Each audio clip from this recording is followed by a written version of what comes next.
Mic check, mic check, mic check. Oh man, I was gonna come on using StreamYard. At least stream. Actually, let me do that. I'm thinking about because I'm not gonna be on all day anyway. And I like the fact that I can read the chat better from StreamYard. But I do like the fact that other people could take control here through Zoom. So I'm gonna stay on Zoom for now. Because I'm not gonna be here that too long. But we're gonna talk about how these black manosphere men are non-thinkers. They don't think for themselves. They say ridiculous things. When they listen to people, they're not using their brains to even process what is being said. All they want to do is be able to disagree with someone whom they just don't want to agree with, right? If you choose me, what's up, Koja? Thank you, sis. If because I'm a woman, they want to disagree with me right off the bat, right? And if there was a guy on side of me saying the most atrocious shit, no matter what he was saying, whether it was against the man or for the man, they want to agree with him. That in itself proves exactly what I'm saying. They're non-thinkers. They just want to be in groups. And I think that's what's going on in the black manosphere. I think these men, they're not really just searching for fathers, but they're searching to belong to groups, for whether it's a fraternity, which nothing's wrong with being in a fraternity, but can you at least join a real fraternity? Because what you will find out about fraternities and sororities and different groups, the Masons and Eastern Stars and like these groups, right? You'll find that they have ethics, they have a code, they have a mission statement, they have something that everyone who joins agrees with. And those statements, mission statements, and ethical codes and things like that, they are not forever changing. They are static, which means they remain in place. There's no questioning, no pushing, no doubting, no changing it up, right? If an example for those who are slow and don't know what I'm saying, let's say the fraternity has a rule where every time you attend a meeting, you have to wear red. Let's say red is the color. When people go to the meeting, they know they have to wear red. Somebody cannot come in with pink and say, well, it's in the red shade. Is in that family? No, they say you have to wear red. So if you don't have on red, you don't gain entry. Right? And by the way, I'm keeping it simple for the dummies. So in the manosphere, they don't even have a code of ethics. They don't even have a mission statement.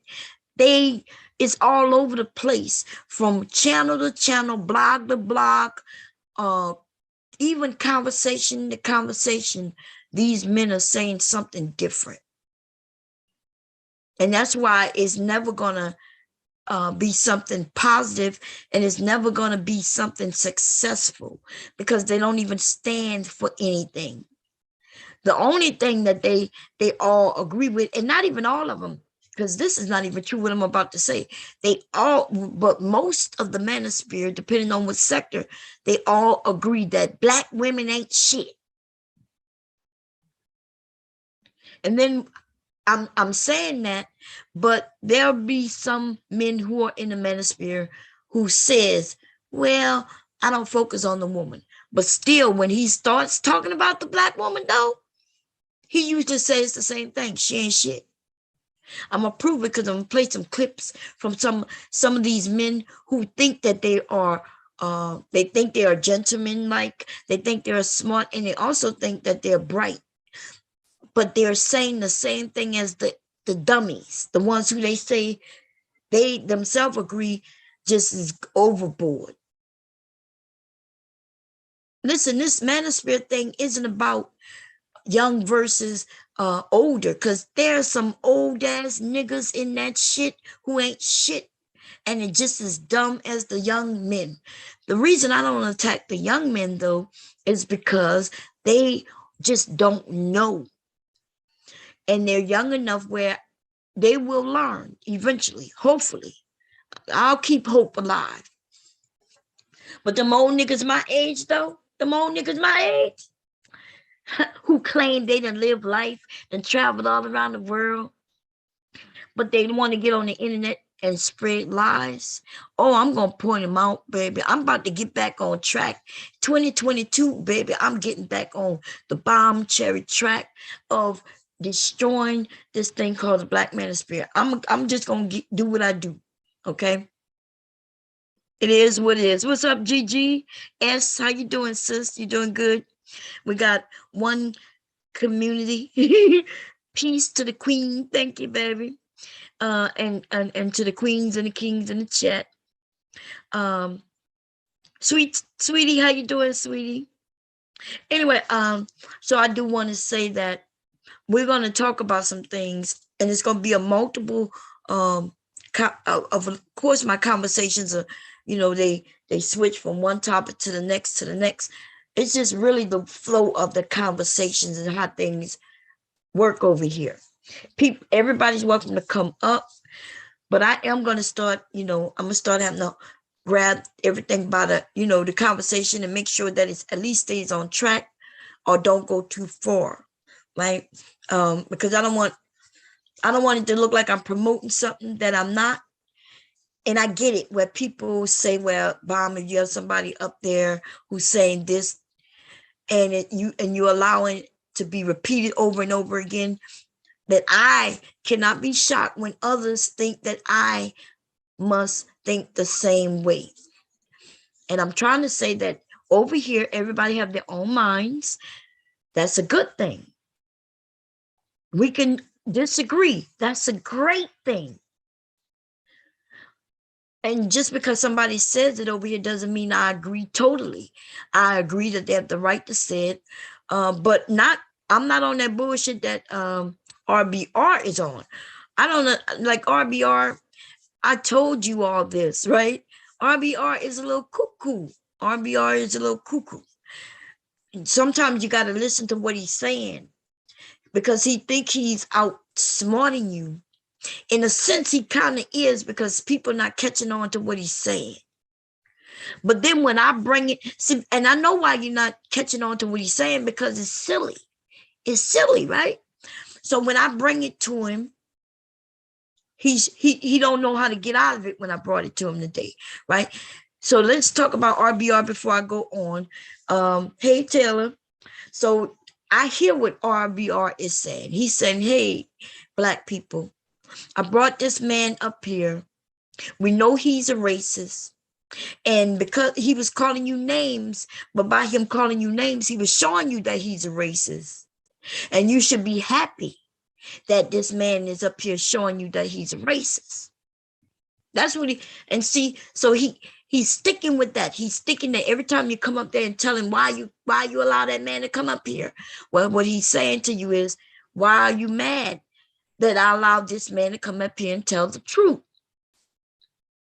Right? That's what he's saying. He's trying to flip it and say that you are angry because another man is up there telling you the truth. And what is the truth? The truth isn't that you are the niggas and things like that the man was saying. The truth he is saying is that he's showing you that he's a racist. That's what RBR have been playing with y'all with for the last couple of weeks, however it's been since he did that stream, right? And that he keep throwing that in your face. Hey, don't be mad because he's telling you the truth. Don't be angry at the truth. Don't be angry at the truth. That's what he's saying. So today I went up there and I said, well, look, I didn't even listen to the stream. I think I listened to maybe 2 minutes of it really quickly. But listen, I have no desire in listening to the stream, to be honest. Okay, I'm gonna be honest. It's his channel. He do what he want on it. It is what it is. You know, we make and break people's channels by showing up or not showing up. It's as simple as that. It's as simple as that. You don't like what happened on somebody's channel and it really affected you, you just don't go. You know what I mean? But I think everybody kind of like RBR in a sense. You know, you like, because he'll let you come and play with him and he'll play with you. I can only take RBR for just a few minutes, depending on what he's talking about. And I told y'all, I'm going to tell y'all the truth. It doesn't matter what he talks about. He's still crazy. This just was obvious to you all, but I told you when he was talking about YouTube or Google owing us all this money, I told y'all that shit is ridiculous. He's talking the same shit he was talking then.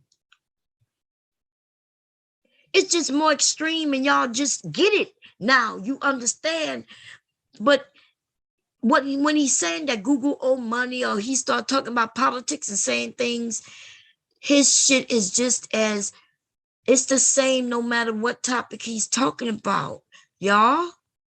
He's using big words that you don't understand what he's saying. To those who understand what he's saying, he's saying the same shit. And I told y'all, he cool people, but he a little cuckoo. Okay, so I went up there today and I say, hey, this is your channel. It's your channel. You do what you do. But I want to be clear. Are you saying that Black people, right, that we're angry because this racist was able to come on your channel and be a racist? He know, and he's like, in a sense, he's like, no, that's not it. No, that is exactly what you're saying. And then he said, yeah, they don't like the fact that he came up here to tell the truth. And he keeps saying, well, the truth is that we all like white supremacists. Well, that can't be the truth, because that's why people are angry that he allowed that man over there. So then I said, well, no, we don't want to hear this man's truth. We already know who the racists are. We may not know who all of them are, but we know exactly what a racist is. We definitely know them when they talk and open their mouths. And so I just want to know why RBR feels the need to allow them to come over, you know what I'm saying, and spew what he considers their truth. And I'm going to tell you what he said. If you didn't hear it, I don't know what to tell you. You know, he's speaking in code. What he basically said is that y'all like it. You like it. That's why he keeps saying y'all like white supremacy. He keeps saying that y'all agree that the white people are white supremacists and that they are supreme over you. And you know why he's saying that? Because he's basically telling you the truth in a sense.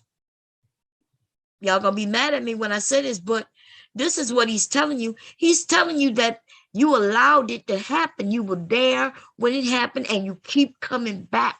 Not only do you keep coming back over there, but you keep coming back and bringing up the same topic.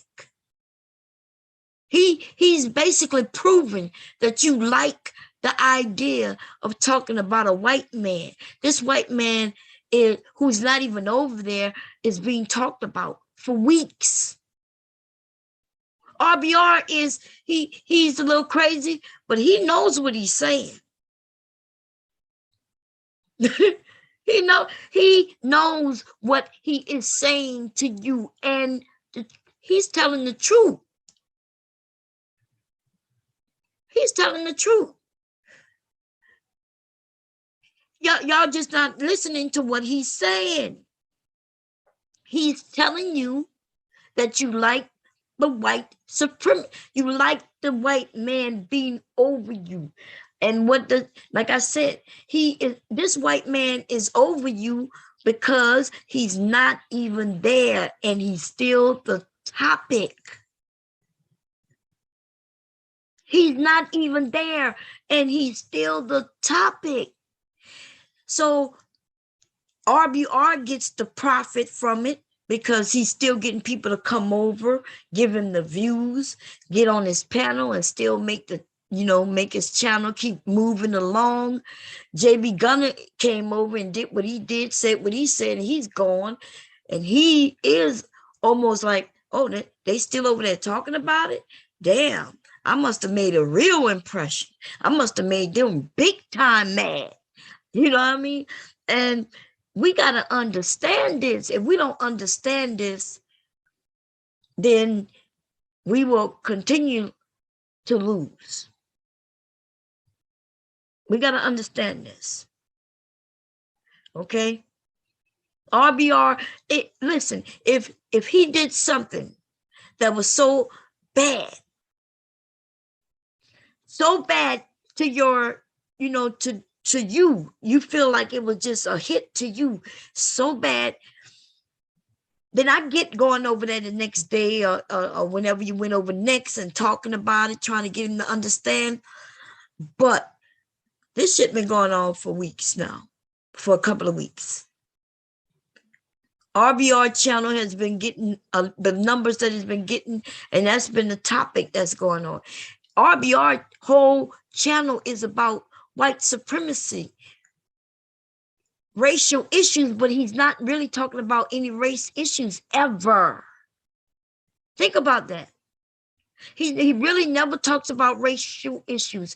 He only mentions those hot words, racist, white supremacists. He'll use Hitler, Nazis. These are repeating words for him. He knows these are trigger words. He even talks about the white boy who shot up, who killed this and did that and murdered this and murdered that.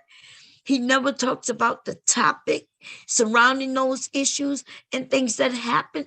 All he does is bring up these hot words, these charged up words, and y'all fall for it all the time.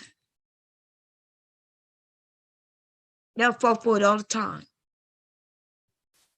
We got to start thinking. Nothing wrong with going and participating. As long as you're okay with participating and understand what you're participating in, nothing's wrong with that. So please I don't want anybody thinking that I'm telling you not to participate. I don't want nobody thinking I'm telling you not to go over there. I don't want nobody think that's not what I'm saying. I just am telling you what you are including yourself in. What he is doing, he knows what he's doing. And I'm going to tell you, he tells you what he's doing. Y'all just not listening. He looks at his numbers. He shows you things that are important to him. I don't even know how to look up my analytics numbers. I never even look at a video after I'm done. I don't even look at the chat. I never know who's watching me, how many watching me. I don't know none of that. And I don't care about that. But if I did, though, see, the reason I don't get involved in none of that is because the truth be told, if you're looking at those type of things, I would know that I need to, when everything's falling off, I need to pick it back up, say something, charging to get everybody back into it so they won't leave. But if you leave, I don't know that you left. You may have left and came back and I don't know it. You know what I mean? I'm just going to be here and let the conversation flow the way it flows. And if people are here listening, cool. And if y'all have to go, cool. But he is there to keep everything popped up. And you're not going to be able to show me one topic where I can go over there and see where RBR had a real discussion on a particular topic dealing with race. That's why he'll say, he'll accuse all of us of being racist against him. Oh, you just saying that because I'm black. You know what I mean? Like, what? Like we're black, he's black. Why would we be against him because he's black? You see what I'm saying? And so he would listen, RBR, if you listen to him, you'll get it. If you understand what he's doing, you might be able to learn something from it. But other than that, if you're just there to have laughter and just be able to call him crazy, but see, I can't listen to him for too long. You know, when he have other people up there and we're able to have a conversation, it's cool. But if it's just him and he's in that moment where he want to participate, he throws the topic off, because we can literally be having a conversation and then he'll come in and say, "Bomb, but you just saying that because I'm black. Bomb, you're racist against me." The motherfucker crazy. He crazy. It is what it is. What's going on, Joe? Spinny, what's going on? Lawrence, how you doing? Fate Factor, how you doing? He spam my email every day. No, that's what he's crazy. Blue Devil, what's going on? My green eyes. I think he is a good person. I mean, as good as you could get on YouTube. I don't know if you would consider, when we say somebody's a good person, do I think he's a bad person? No. As far as we know, would you want him to come to your house? You know what I mean? Like, we got to think about certain things only when it's time. But because we're on the internet, we ain't got to think about that. But what I will tell you is this. Remember, I asked him something, and I was serious too.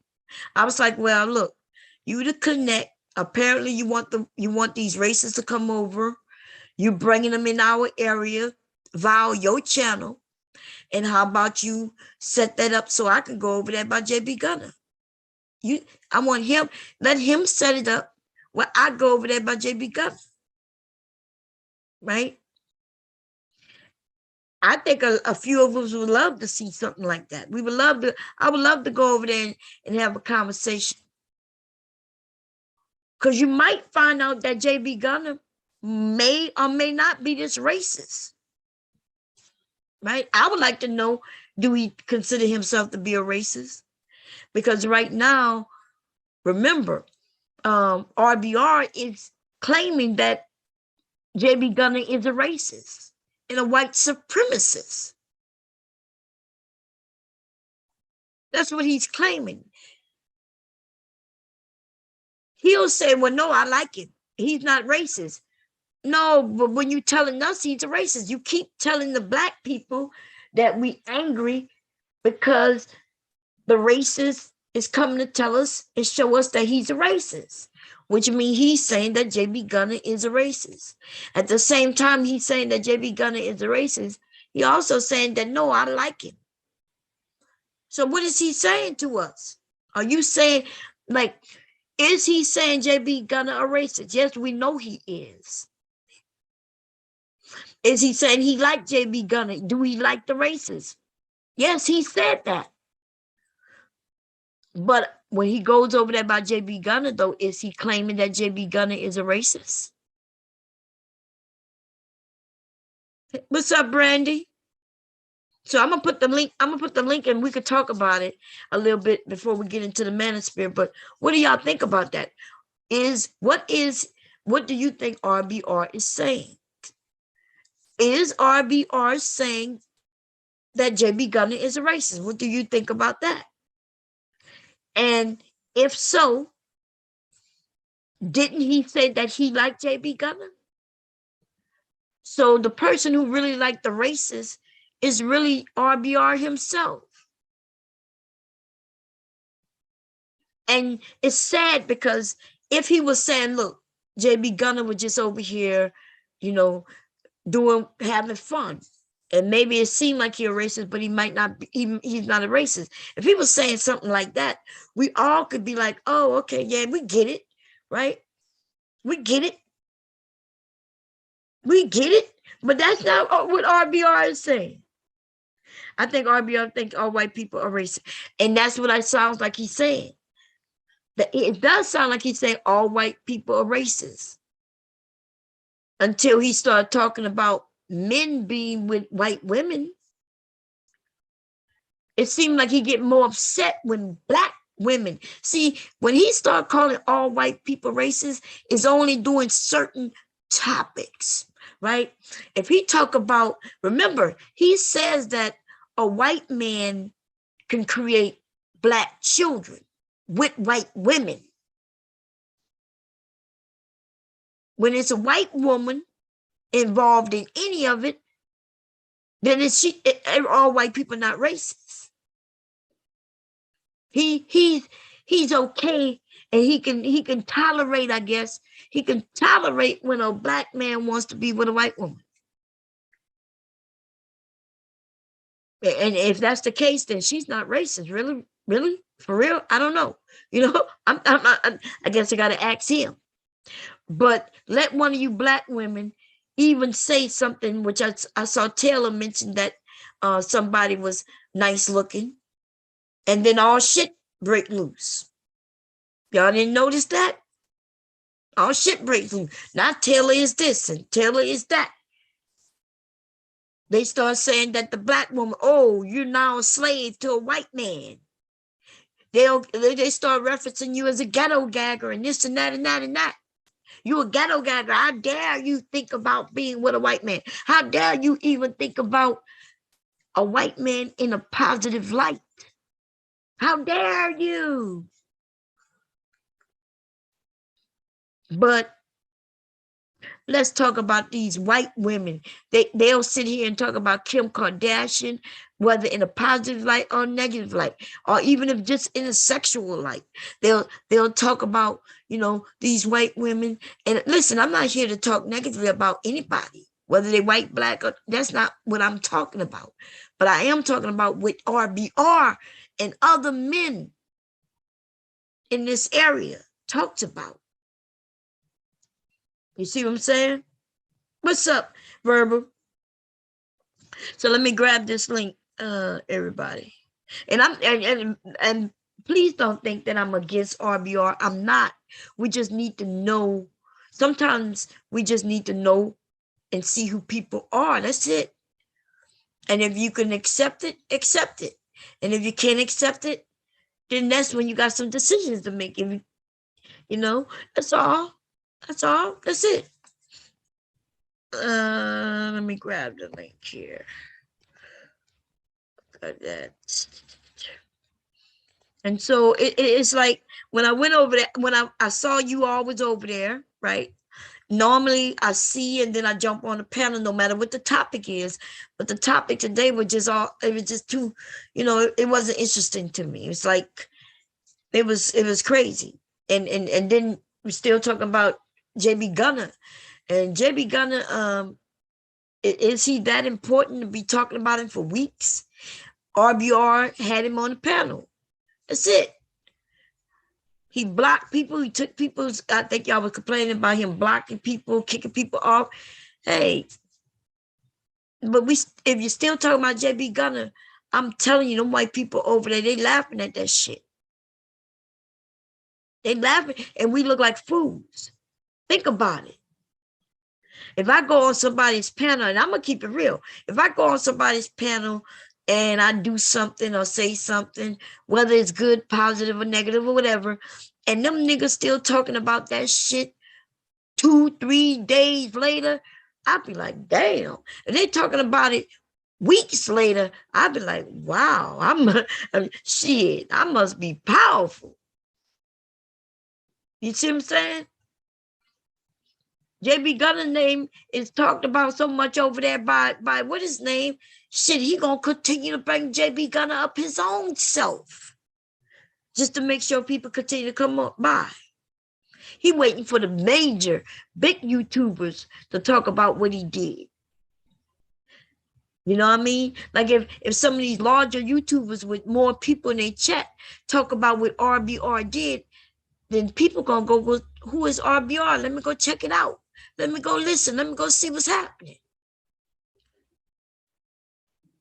Before you know it, people want to know, well, who is this JB Gunner? Oh, let me go check him out. That's how I usually find people, to be honest. Like I found JB Gunner through Tommy a couple of years ago. He used to be one of Tommy's um moderators. And when I would go in and say hi, he spoke back to me. I never had a problem with him. When I started noticing that he had these racial issues, which most white people do, especially when they feel like their back is against the wall, that's when that N word would come out. The thing is, though, I may use, and y'all know, I'm not even gonna say may use the N word. I do use the N word. I'd be goddamn if a white person come over here in my hangout and use that N word though. You see what I'm saying? I'm not even gonna play around with that shit. It's go. It's straight up me attacking. I don't even want to hear a motherfucking white person tell me what bomb you use it. You goddamn right, and I'm black. You not gonna use it though. Not over here with me. The person can call you all kinds of other names, and I know y'all could come up here and hold your own, but I'd be goddamn if a white person come up here and start using the N-word. It's not happening. But that's just here with me. In other places, they good with it. RBR was good with it. Y'all actually, instead of hurting RBR, y'all kind of praised him. Y'all kind of gave him an incentive to continue doing that shit. This is not the first time RBR has done this. That's all I'm gonna say. He's done this several times. Okay. RBR used to have a larger group of people who would go and check him out, because people thought he was sane for a minute. It takes you a while to realize he's a little insane. Participants invite. Copy the link, and then I could go and paste it in the chat. I'd be goddamn if a white person come over here talking about the N-word. And I don't have no problem with white, black, blue, green. Well, I'm not gonna lie. If a person is blue or green, I'm running. I might interview their asses once I realize it's safe. They promise they're not gonna send me up to another planet and shit. Then I might ask them questions. Well, where you from? And I want to interview their ass, but yes, white people not coming over here calling us the N-word. We get that shit enough, especially where I'm from. I don't think some of y'all understand racism like others. You know what I mean? Like some of us are just from a different area. Some of us are from a different area where racism means it's a different form. It came in different forms and it was horrible, horrific.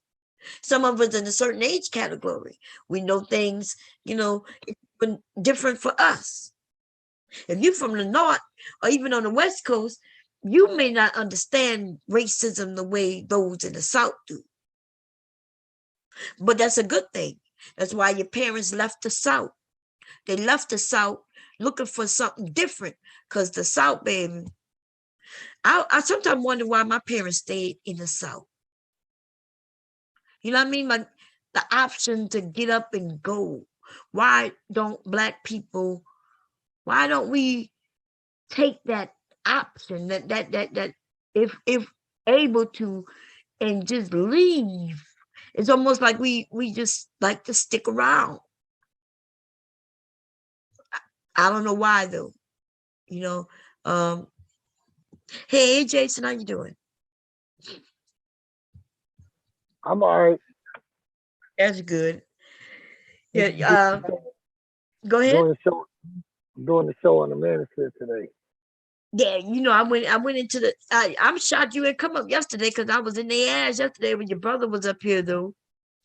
Yeah, you went over. I was watching over. I was over there at Bernard's channel today. Oh, okay. Go ahead. And I can understand the takeover of the pick me's or whatever these women are doing, the pandering or whatever. And now they got a problem with the takeover. Basically, these women have found a way to make money. They said all we got to do is parrot the same talking point, and we could do the OnlyFans queen version, where we don't got to take off our clothes, come in there with a sexy avatar, come in there Mhm. sexy, you know, be on camera, looking sexy and nice. Have all these simp niggas come over and pour the super chat, cash apps, and all of this stuff.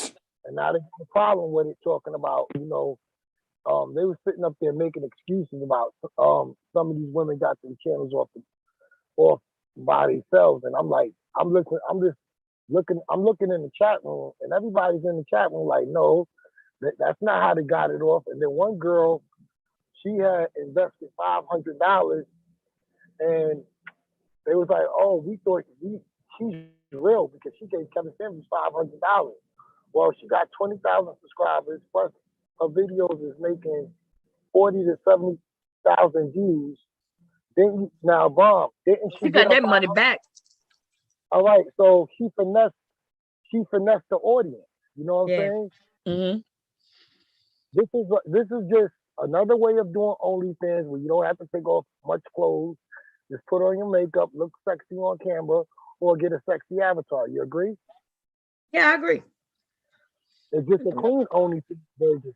It's just a clean OnlyFans where you don't have to worry about the membership because you're going to get the YouTube check, plus you're going to get the super chats and the cash app. You know, and these men are so stupid because they led by their penis. That's how women are able to, you know, manipulate men, finesse men, and do whatever they want to men because they led by their penis. They don't have a mind that's leading them. They kicking and screaming and hollering. Oh yeah, yo, go to my yo Bob, go to my channel and look at my thumbnail. Okay. What is Jason Johnson? What's the name of your channel? Jason Johnson 8304. Wait a You come minute. up under and then go look at my thumbnail. Let me know if you like Jason Johnson. And what's the Jason Johnson? What? 8304. 8304. Okay. Yeah, I need to resubscribe. I thought I was subscribed, but that was under my last channel. It's thumbnail with the black Manosphere kicking and screaming. You talking about that Yep. one? You It's like just it? black with a yeah, it's nice, but it just isn't it just black with a mic, right? Yeah. I Let me share it. I, I Let had me to see. find something. I had to find something. It was the perfect. It was perfectly wrote on the photo. So I said I'm gonna use this. That's isn't that what they're doing? Kicking and screaming. it is Yeah. taking So, form. so Oh, I you was didn't like, make that yourself? You just found it? yeah, it was a perfect photo. So I picked it up. So I'm gonna make this my thumbnail. Oh, I see. I see. Okay. Yeah. No, no. It was one. It was one. It was another thumbnail up there. Well, not thumbnail, but picture. It said, "Black manosphere hate black women." I didn't like the way it looked because it looked like it was like a drawing, but it didn't look. It didn't look like professional. That's why I picked that. Yeah. Yeah, I was like, it's crazy because they being finessed. They don't even see it, and they were arguing over what Bernard Riley's telling them. It's a great business move that they did, and the guy gonna talk about, yeah, but as long as the message is getting out, what good is the message if it's not reaching the women? What good is the message if the women don't get it? Why are you worried about reaching a bunch of dudes? These women, if they're working, if they're supposed to be an ops to the black manosphere, aren't the objective of the women are to get women in their chat room instead of a bunch of men? I mean, We if don't I want to was talk to these niggas, Jason. Yeah. We don't want to talk to them. but Paula, look at it from a strategy point. They are trying to get the message to women. How are you getting the message out there to women if it's coming through a bunch thousands of audience of men? Because they're doing dog whistles to other men to let them know that they like boy booty. That's why. It's crazy. You know, it's crazy. And I was like, I hope Top City do not shut it down. Well, these men want to fuck each other, Jason. Right. They don't want Like women around. They they want. don't It's like, like a thing is I like, can't compete with another man. I don't have a penis, Jason. yo, let me tell you, Taylor and Bomb, what Obsidian said today on Bernard's Valley show. Bernard said, well, why weren't you going after her when she was, coming at the men and stuff? Why would you taking her side? He said, yeah, I was with her until she started to go after Kevin, because Kevin needs to be protected at all costs. Kevin So niggas is ending their relationships behind a nigga on the internet. Is that what I'm hearing? yeah, he said Kevin is an asset, a man he never met in real life. He has Damn. never. Lord have mercy. We doomed. Mm-mm-mm. Yes, that's a damn shame. How you Tay doing, Tay, Bob? how you doing, Tay? I'm doing good. How you? I'm I had a okay. problem with that because it's crazy. There's a lot of young men that's being polluted with this bullshit that they spit out.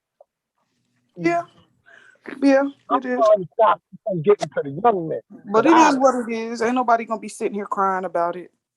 I have a Women are just son. gonna women can continue to do what they do and move on. That's all they can do. I mean, you can't beg. That's what my 17-year-old son said about the Manosphere. What he say, Jason? He said they sound like they hate women and they don't get to you. Well, yeah, of course they do. I mean, when you sitting up crying, you 50 years old and you worried and you crying about a prom when you in goddamn when you were in high school as a 50-year-old grown ass man. I mean, yeah, you do have issues and there's something well, not subconsciously. There's just something all the way the fuck wrong with you. Period, point blank. But no one's gonna sit here and cry and beg for anything. Not anymore. I mean, some women can go on there and be like, oh, I am not like these other women and I'm this and I'm that. God bless them. They still ain't gonna Yeah, get picked. but those are the men you don't need in your life. Those are the men you should avoid. But we don't have those men in our lives, so we don't care. And like Listen, this, I fuck with people that fuck with me. That's what I do. I treat people with respect when it is reciprocal. It's a whole vibe, it's an energy that is taking place. That's how it should be. That's how it really should be. But people Look, do that's how you yes, know Jason. something mentally wrong with them is when why would you got to be a crazy motherfucker to want someone that doesn't want you. That is insane. How can you be that crazy? How can you want people that don't want you? The women they're crying about are the women that don't want them. They're not crying about the women that want them. They do the women that want them any old type of way, anyways. That's why I just don't like. No, they That's don't why want those women women. should They just don't want those women women. need to start matching these dudes' energy. That's if you choose to deal with them. If you choose to deal with them on any type of level, start matching their goddamn energy.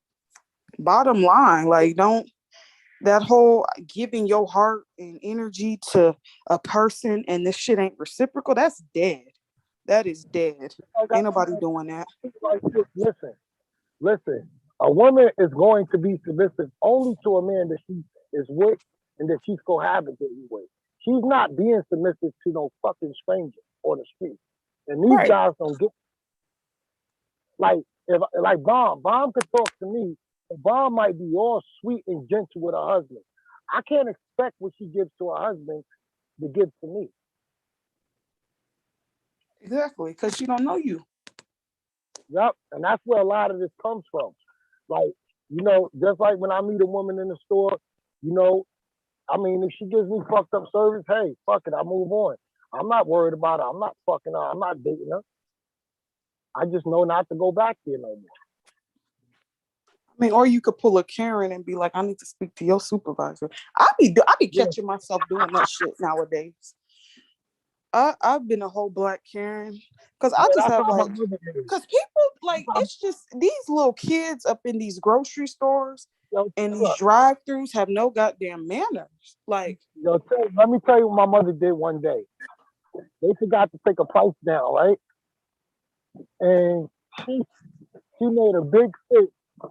She made a big fit in the store and said, "I would like to speak to your manager because I'm not paying no more than what I've seen over there.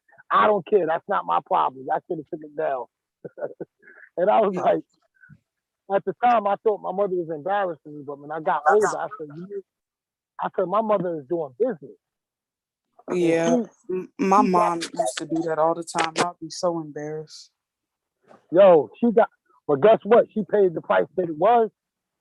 She didn't pay a penny more. Or She got what my mom will do if she like if someone went before her and they weren't supposed to, when she gets up there, she lets them know, I just want to let you know that you let this person skip the line and this and that. I'm Yep. like, oh Jesus. I'll be like, oh Lord, help It's me. so hard. Phil, it's so hard to go out with your mother, right? I'm like, Go I out with can't them. take you nowhere, woman. Yep. And then, my sister is just like her. When she tell you a price, that's what it is. If you can't afford it, she had no problem telling you to kick rock. Mm-hmm. And I was, cause like I'm just like, you should have seen that show. There was a woman that came over there, right? And she started talking about white supremacy and all this stuff. Mm-hmm. And they said, the first thing they kicked off the parents, said, "Yo, you see how she tried to come in here with that racism argument and try to make it look like it ain't this, it ain't that." And I'm like, wait a minute, she's trying to go back to where everything started, and y'all wouldn't even hear her out. That is kicked off. It's like they don't need Cynthia G to do what she's doing. They're doing it anyway on their own. They're sitting up there praising somebody over themselves. They don't even they don't even want to be who they are. I finally seen it on that pyramid today. I was like, damn, these niggas is anti-black.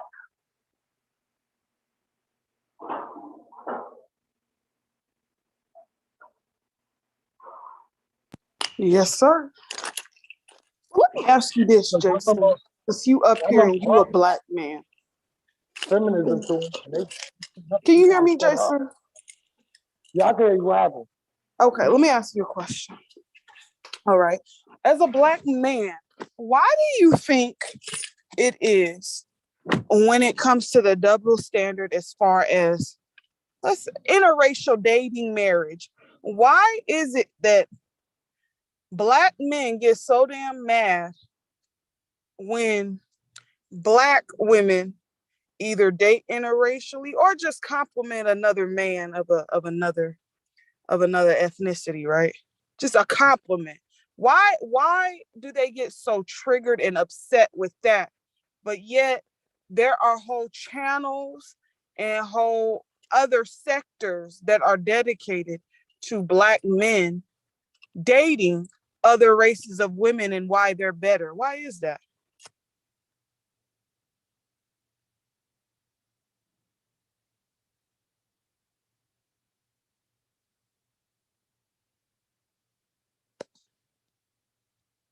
Jason? Jason? Oh, sorry. I thought I had the phone on mute. Look, I'm saying that you got that other movement out there going towards anti-black women and dating out, going overseas, then I think you exit yourself out the conversation. I don't even think that you should even speak on black women if you're not planning on dating them. And you shouldn't even get mad if they even look at another race of men because they're only doing what you're doing. They're exercising their option.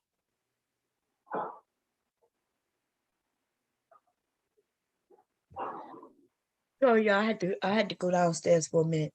You know what I'm saying? Huh? Welcome back, bro. Yeah. I don't think that they should be going to any other If you ain't straight yourself, you shouldn't be trying to go to any other race. Because I don't think any other race of men need to No, be. but why do you think? Why do you think that the black men get so mad at the mere mention of another race of man? Though, why is that? Like, Not only I wish that, I, but they I, start they telling black women that we're the ugliest and no other race want us. These niggas right, is something wrong with them. It's almost like they don't want us, but then they don't want nobody else to want us neither. right. yeah, I'm telling you what it is. What it is. It's a. It's that superiority shit that they got in his mindset. Like I don't want you, but shit, you better not go date nobody else, even though I don't want your ass either. I just want you to be miserable. And they You want know what I'm saying? women to be miserable, but they do want. So I'm gonna play. I guess I'll play it. I was listening to because I'm starting to find the channels of the Manosphere men I used to listen to, the Roger Report and his dumb ass. That nigga, I'm talking about a Shit, dumb. if we were Yeah. So the Roger Report said some shit. Man, these niggas is crazy. So basically, what he said, and I'll play it if I have to. He said that the women are terrible, and his reasoning is that instead of choosing the men to make their But lives easier, but there's listen, no difference. y'all got to stop breaking in when I'm like in the middle of people talking because you're throwing me off. Okay, so he said that women are stupid because instead of choosing men who will help make our lives easy, that we are choosing men who ain't shit. And so, in a sense, he's saying that, hey, they just want us to pick them because they have money. Other men are saying, no, we don't want to take care of you. We don't want to give you our money. So where are you men stand? Jason, like you personally, where do you stand when it comes to women? Are you okay with helping take care of a woman of your family? Or are you saying, no, you want a woman to go 50-50? For me, now Yeah. where I stand with that, kind of, I'm not, I'm kind of in the middle of it because if the man has it, yes. But if the woman is still willing to work with the man and they got a 50-50 relationship, I don't have a problem with that either. You know, but honestly, because it's going to be a 50-50 anyway. Because even if she ain't at work, she's taking care of the bills. She's calling up the payment centers.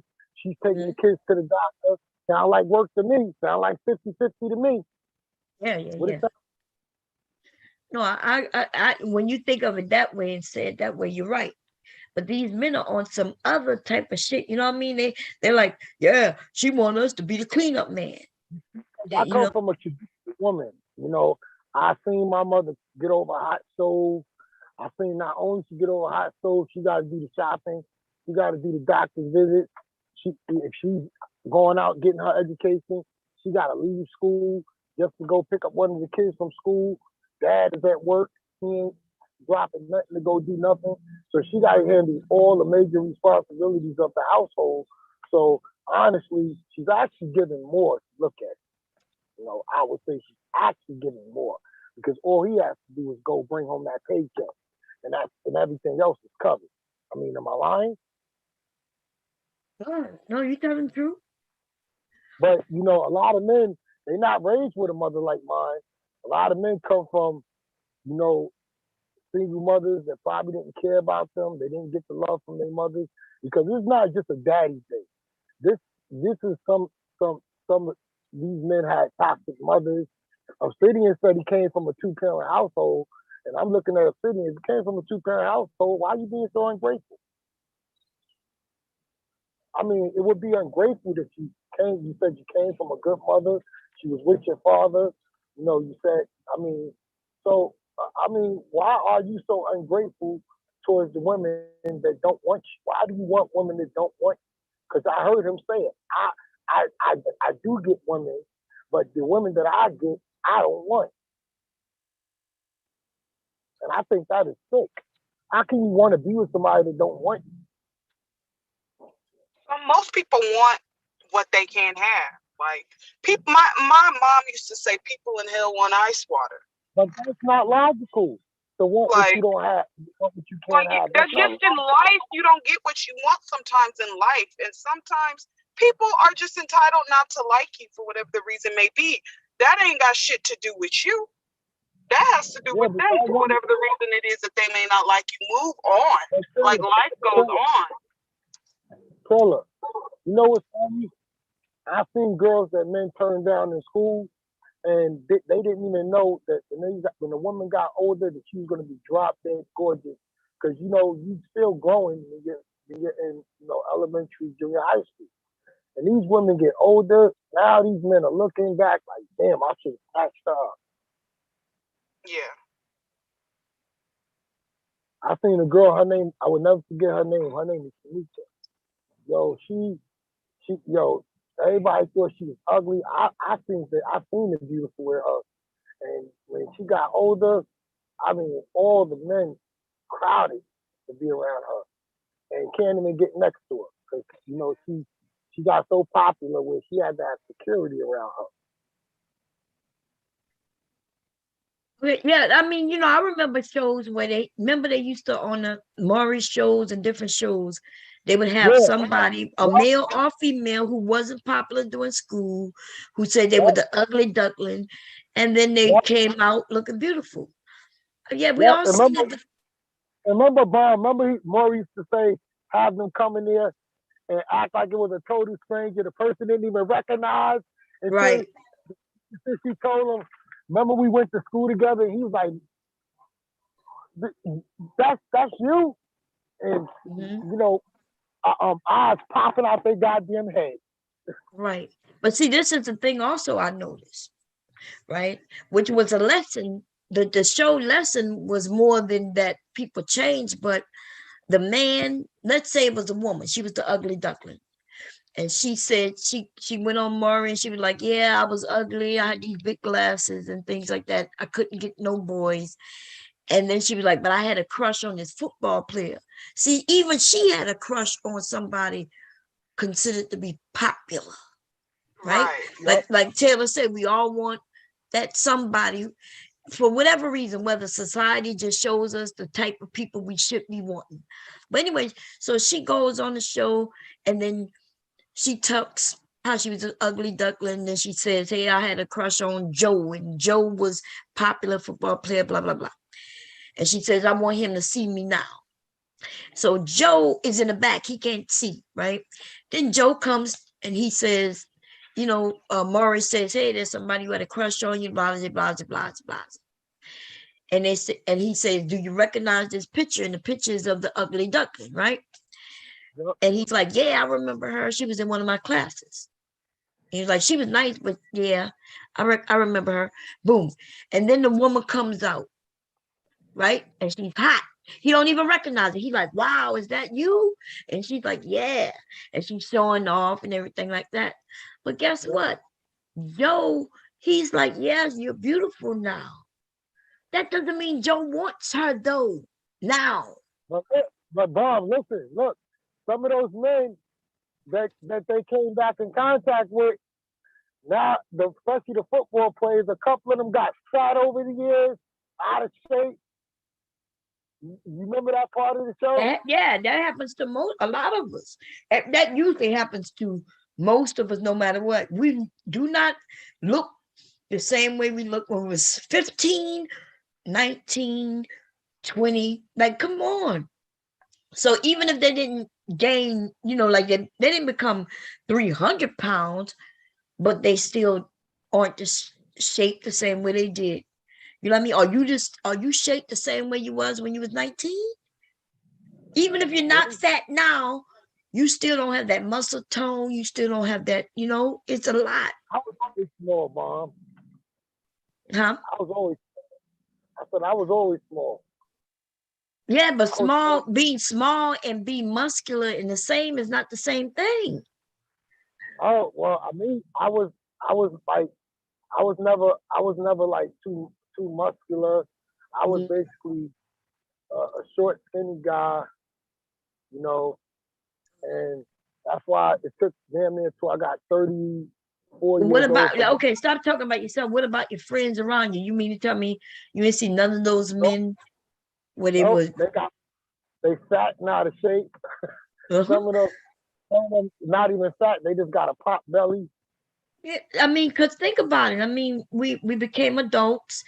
When we were younger, we were playing more. We may have been Yep. playing sports. We may have been so our whole lifestyle changed. Our whole life begun. So to even when y'all think about when y'all were young, as much as y'all do, and I'm talking about the men, right? I'm not talking about you personally. It's ridiculous. It's crazy. If I sat here and just thought about me when I was 19, oh, when I was 19, what the hell? My kids are over the age 19. Am I supposed to be stuck in that frame of mind while I'm raising children? Nope. And Nope. these men are stuck. They are literally stuck. Mom, you still beautiful. Huh? I said you still beautiful and sexy. Okay. Oh, well, thank you for that. But but I still don't look like I did when I was 19, though. You know what I mean? I I can understood imagine. when I became a BBW. I was a size 0. When I was in the military, I was a size 0, and I still was considered overweight. It was all over you, Mom, back in the Mhm. days. I could tell it was all over you. No, see, and I don't see that men was all over me. Of course, I had men, the ones who walked up, and I had a good time. But what I'm saying though is this: um, men don't understand women. These men who on the Black Manosphere are stuck, and then they consider beauty. Beauty fades. You get older. You know what I mean? Beauty's in the Um, eye of the beholder. Beauty's in the eye of the beholder. there you I'm go. And because you know, you may be beautiful to somebody else. right? And that's the point. I had some men who wouldn't even look my way. He wouldn't look my way. Why wouldn't he look my way? Because I don't know. And to be honest, I never took that to heart. You know what I mean? Yeah, I have Like a I lot of remember them. one guy. I remember this was when I was an adult. Y'all know I was webcam. I hosted parties. I remember this one guy. I may have told y'all this before. Um, you know, the men used to watch me on webcam, and I had a lot of followers. I still do, but um, this one guy. I had a party in New York. This one guy. He came to the party at the hotel, and he ran across me. And he was like, "You're bomb." Yeah, you could tell I'm bomb, right? I look just like I do, except when he looked at me, he said, "I thought you were taller." And the way he looked at me, like with disappointment, because he thought I was taller. Now, the honest truth is, this dude had to be 6'6", 6'5". He was really tall. And so I understand, he looked at me, he like, I thought you was taller. And so I asked him, I said, "Well, you see me on webcam. You can't tell my height on webcam." But he was disappointed that I wasn't taller. And I could see it on his face. He didn't even come to the party. Like he decided not to come to the party because I was shorter. And I'm not mad at that. I'm not mad at it. In fact, I too, right? I may have said, "Oh, you're handsome," and then I meet you in person, and if you're shorter than I thought you were, um, I still, say hello to you and shit like that. But yeah, it may change a little bit. In reality hits us all when we meet each other in person. For me, though, the good thing is people tell me I look better in person than I do in my photos, which is always a plus. That's a plus that, you know, um, I'm not photogenic. I'm really not photogenic at all. Let My me ask you, pictures, Bob. uh-huh. Bob, let me ask you something. And please answer the question with full honesty. You seen Obsidian photo, and you seen him at person at that meetup. How I've do seen you how do you think? Uh, Obsidian before. So Obsidian yeah, is short. He used to be bigger than he is now. And now So I already know Did you he's look a like, clown. Go ahead. did you like the man in the photo? Um, Because I think he used his young photos, and because he looked pretty much older than he looked in that photo. yeah, and so in during the meeting, he looked much older, and he didn't Yeah, look as poised. Because I have some pictures of him in suits, and he looks better. He make it set up when he set up his photo shoots. He looked like he could be taller because the way he angles it and things like that. But in person, yeah. But in the meetup in the video, you could tell we all getting older. So I mean, he just looked like an older man that came and why they can't date who they are? Why you not dating who you are? Why you because trying to go he refused. to the Remember what he star? said in that? I heard him in a recent video. He says, "I don't care what nobody says. I want what I want, and if I can't get what I want, then I won't get nothing." And you know why he says that? Because he can't. Not only can he not get what he wants, but he can't even get anything. It's gonna be certain men. It's gonna be hard for them to get a woman, especially when they think they deserve something they do not. And I'm not even talking about just looks. Like Obsidian is missing many things. He's first of all, the nigga been walking around with a cane for many years. Okay. Um, is that a good thing, bad thing? It depends on the woman. Some young women are looking at him like, dude, you look like my grandpa. My Let me grandpa tell walked you, better than you. my I made uncle a Mike joke. John walked, Huh? and he got 60 kids. What? He been with it. I said my uncle Michael John walks with a cane, and Mm-hmm. he got 60 kids. Yeah, I mean, it's not because it's not just the cane. You got to understand. Listen to Obsidian. Obsidian is angry. He's mad. That shit is in his spirit. The hatred for women and the thinking that he deserves something he Oh, don't so he's deserve. giving off. Yeah, he Oh, is so he's mad. giving off that energy. So he's giving off that energy before the woman could even say anything. She knows to walk past him because that energy is there. Yes, I'm gonna be honest. Lately, when I go out, which I don't go out much, COVID and all that shit, but I started now paying attention mostly. See, I used to think black men, I used to think that I was safe, so I never looked at y'all the way I'm looking at you now. Now I'm looking at you to make sure you're not out here to hurt me. At one time, I used to just think like I'm cool. Oh, that's a black man. I'm good. Now I'm looking at y'all like, damn, I got to keep an eye on him. It's And that's sad. why I'm pushing back against this shit because I don't want this shit into the real world because, you know, there's a lot of disguises out here that could be listening to this message. And you don't even know They that are. they have attitude, I see you it. know. I'm telling you, I see it. I see this red pill rage in these men now. And so anyway, I forgot what you had. See, you can't cut in like that. Now I forgot where I was going with when I started that. You You were asked me saying that, something. Hmm? yeah, you were saying that you were saying something about how Ophidian hates these women. Oh yeah. I could see the look on I could see it in these men as I'm bypassing them and looking.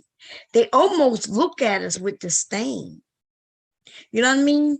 Like looking, as soon as they see you a black woman, the hit, it's terrible. It's terrible. Okay, I gotta answer this phone. My husband calling.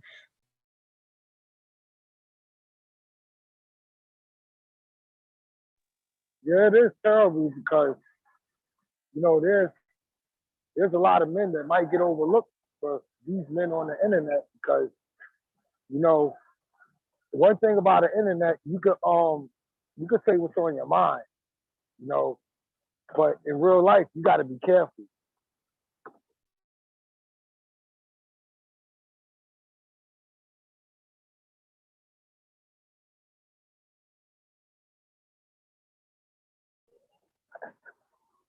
I just you know I just want us to be together, you know, instead of hating each other, you know, so much hate in the community. through so much.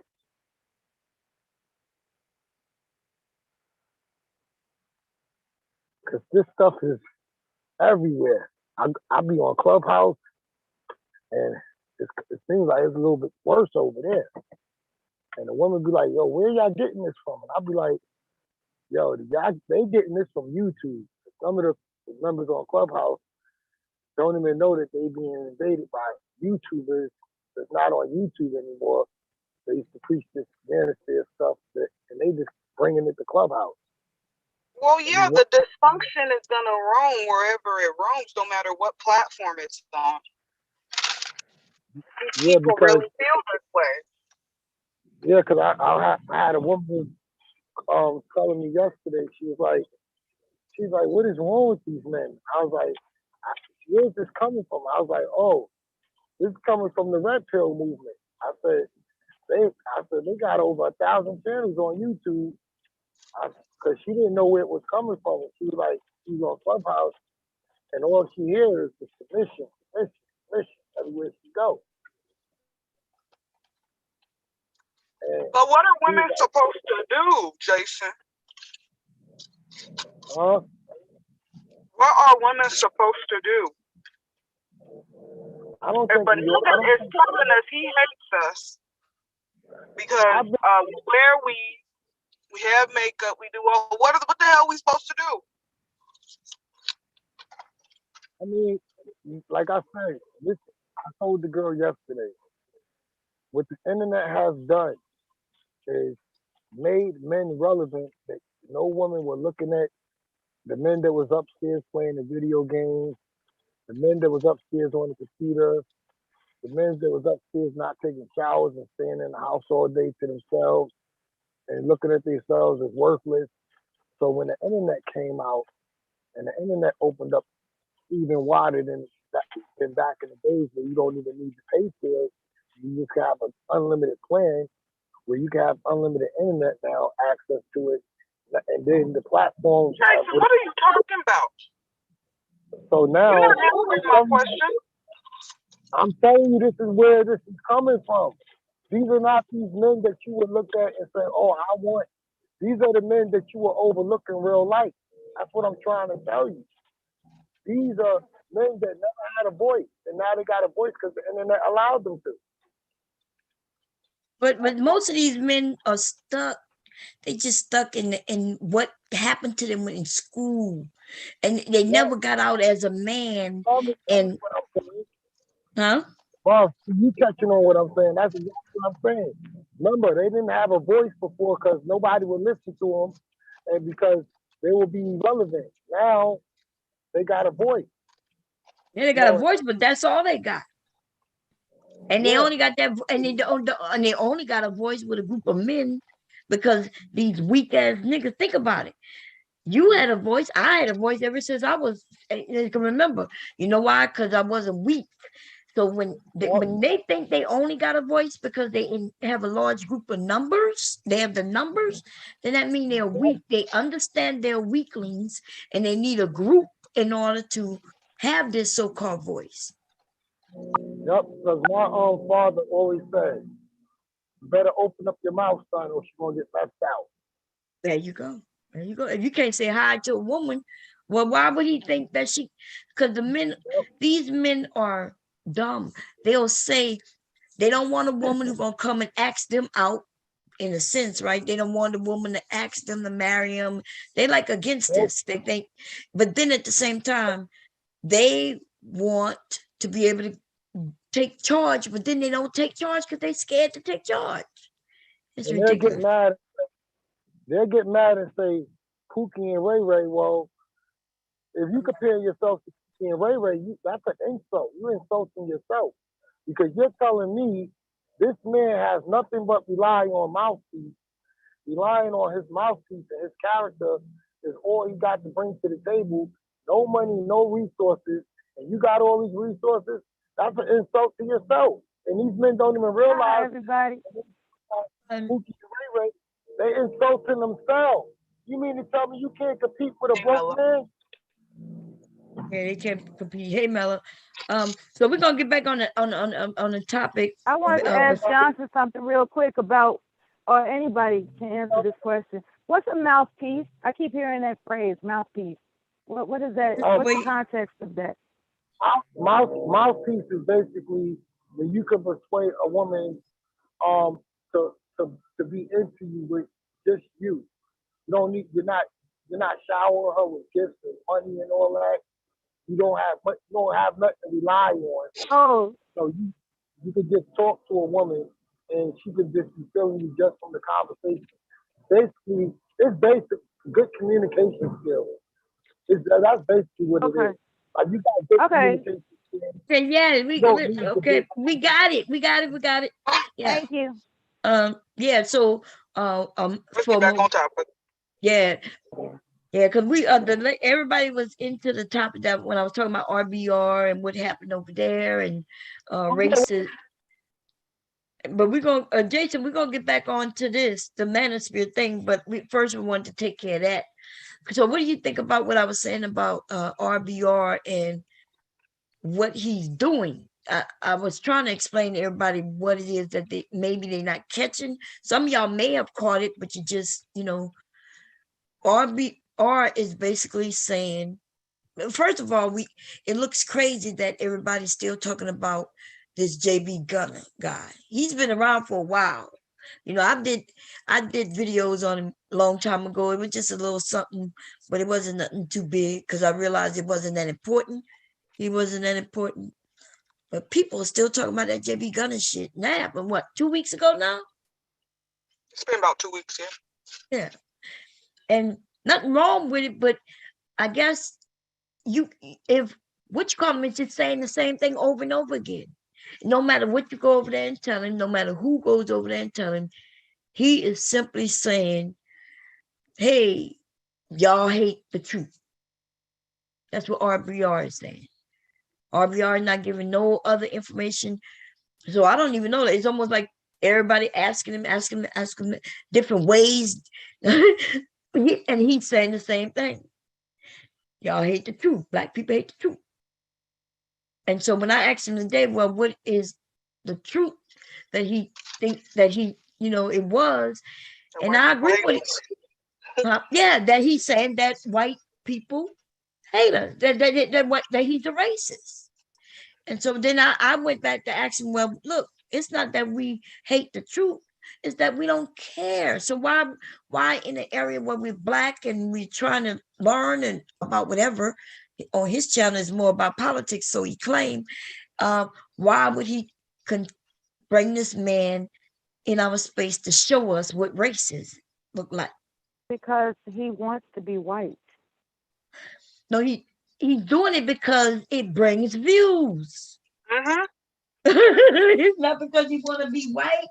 It's not because of him being stupid. He won't views. I've never heard him say that he's proud to be black. Who, RBR? Yeah, a lot of people don't say they're proud to be black. That don't mean anything. So RBR is trying to. It means a lot to me. RBR is not. I've never heard you say you're proud to be black. Yes, I actually have on other panels. Oh, well, I never heard you say it though. So you didn't say that. You never said it. You said you never heard him say it. Right. Well, there's a difference. I've heard him say he's proud to be black. I've heard him say that. Yeah, I heard RBR say it. Oh, okay. Well, that's something I never heard before. I'm glad to hear that. RBR crazy as hell. He got this theory that YouTube can't run ads on videos that's not monetized because they're stealing money from the content creators. When a lawyer tried to drill it in his head, in the agreement you signed that you waive your rights to certain content, even if you're not being paid for it. And he still got it in his head that YouTube is white supremacy and they sitting up here and they stealing our money and they owe us reparations and this and that, when it clearly claims in the contract that they are able to run ads to any video that they choose, even if you're not monetized. You see, my But he just issue doesn't get. my issue with RBR, it had nothing to do with him having JB Gunner on his panel. It wasn't that at all. It's just the fact, my issue always with him is the fact that he just didn't allow people to address him the way we should have addressed him, especially when he was being disrespectful. Now, Bob, there were individuals in the chat room mentioning the whole JB Gunner dude. So that's why it got brought up again on his channel, because apparently people, I guess people that didn't say nothing had a problem with what had a problem with how I guess certain women were interacting with him, but they didn't say anything about it. So that's what's going on. Yeah, Which I no. think, yeah. Go ahead. No, I was just gonna say, I just think it's just pretty kind of like, in a way, it's just kind of perplexing, because to me, like, people are in that chat room dragging the hell out of certain individuals in that chat room dragging the hell out of Black women, right? But you didn't have a problem with what this white dude was saying, and then come on the panel to address him. The only individual that came on that panel to address him was Big J and Conscious Moron. That's all who I could think of off the top of my head. As far as the men, yeah. As far as the men, yeah. But y'all gotta, but I think of it, I see it from the way men are. Usually if a man don't agree with something, to be honest, men, they just don't talk about it. They walk away, they'll leave. They don't, especially if it's not in a space in which they can control. You know what I mean? So men usually they'll just be like, okay, well, this is what's going on. Let me go find something else to do, or, I'm backing away from this. Because arguing with who would they have argued with? The person who owned the channel or JB Gunner? The person who owned the channel is not doing nothing about it. So, and y'all, I think y'all was saying that he was stopping anybody who went for JB Gunner, right? So who would if the men came up, who would they have argued with if he was blocking everybody who attacked him? Was he blocking everybody who attacked JB Gunner? He wasn't blocking people in the chat. No, I'm not talking about the chat. Not at all. I'm talking about on the panel. If you were running, cussing him the fuck out, and he didn't drop me at all. Listen, both of y'all can't talk. Melly, you gotta. Okay, so go ahead. Which one of y'all talking? Go ahead, Taylor. Go ahead, Mel. I think there's a delay. I'm sorry. No, it wasn't. I think Mel on the phone, so she didn't hear you talking first. Hold on, go ahead, Mel. You can hear me though, right? Yeah, but we can hear you over Taylor. That's why I'm trying to get it where we can hear both Taylor of you. just said, "Go ahead, Mel." So yeah, that's what I'm saying. No, sis. Go ahead. Thank you. Anyway, he didn't drop me when I cussed him smooth the fuck out. When you cussed who out? When I cussed JB out, smooth the fuck out. You cussed him smooth the fuck out, but he did say that he dropped some people off because y'all were disrespecting him. I've heard him say that. So who did he cut off? He didn't drop me. Oh, wait, but him not dropping you is not the same thing as him not dropping people. Did he drop anyone, Melody? Yeah, yes, he did. He dropped everybody. So why would you say he didn't drop you when I said that he was dropping people, and you come and say he didn't drop me? Everybody know he was dropped everybody. Okay, well then, so did that mean what I said was true? You made your statement as if my statement was false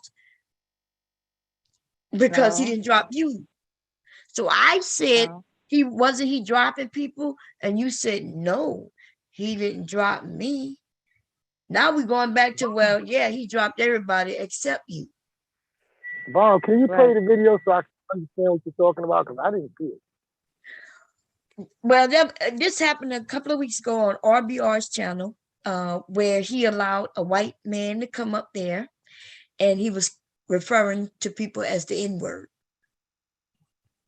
And so based on what I It heard, was because I didn't listen to it, this white man calling, black people niggas.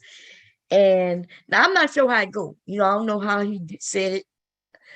I don't know. It seems like some people is okay with how he said it. I'm not sure. I'm not sure. And Mela or Taylor, y'all can explain that part. But what I will say is that now the argument is that some men didn't come up to say anything. When they told me about it, the man was like, "Well, look, I heard when he started talking that shit, I just backed off." Like, so what y'all think men would do? Because we women, we might go up there and we'll get into his ass. Some men might get into him, but if you get cut off, you might not. That's Lucky I fine. wasn't.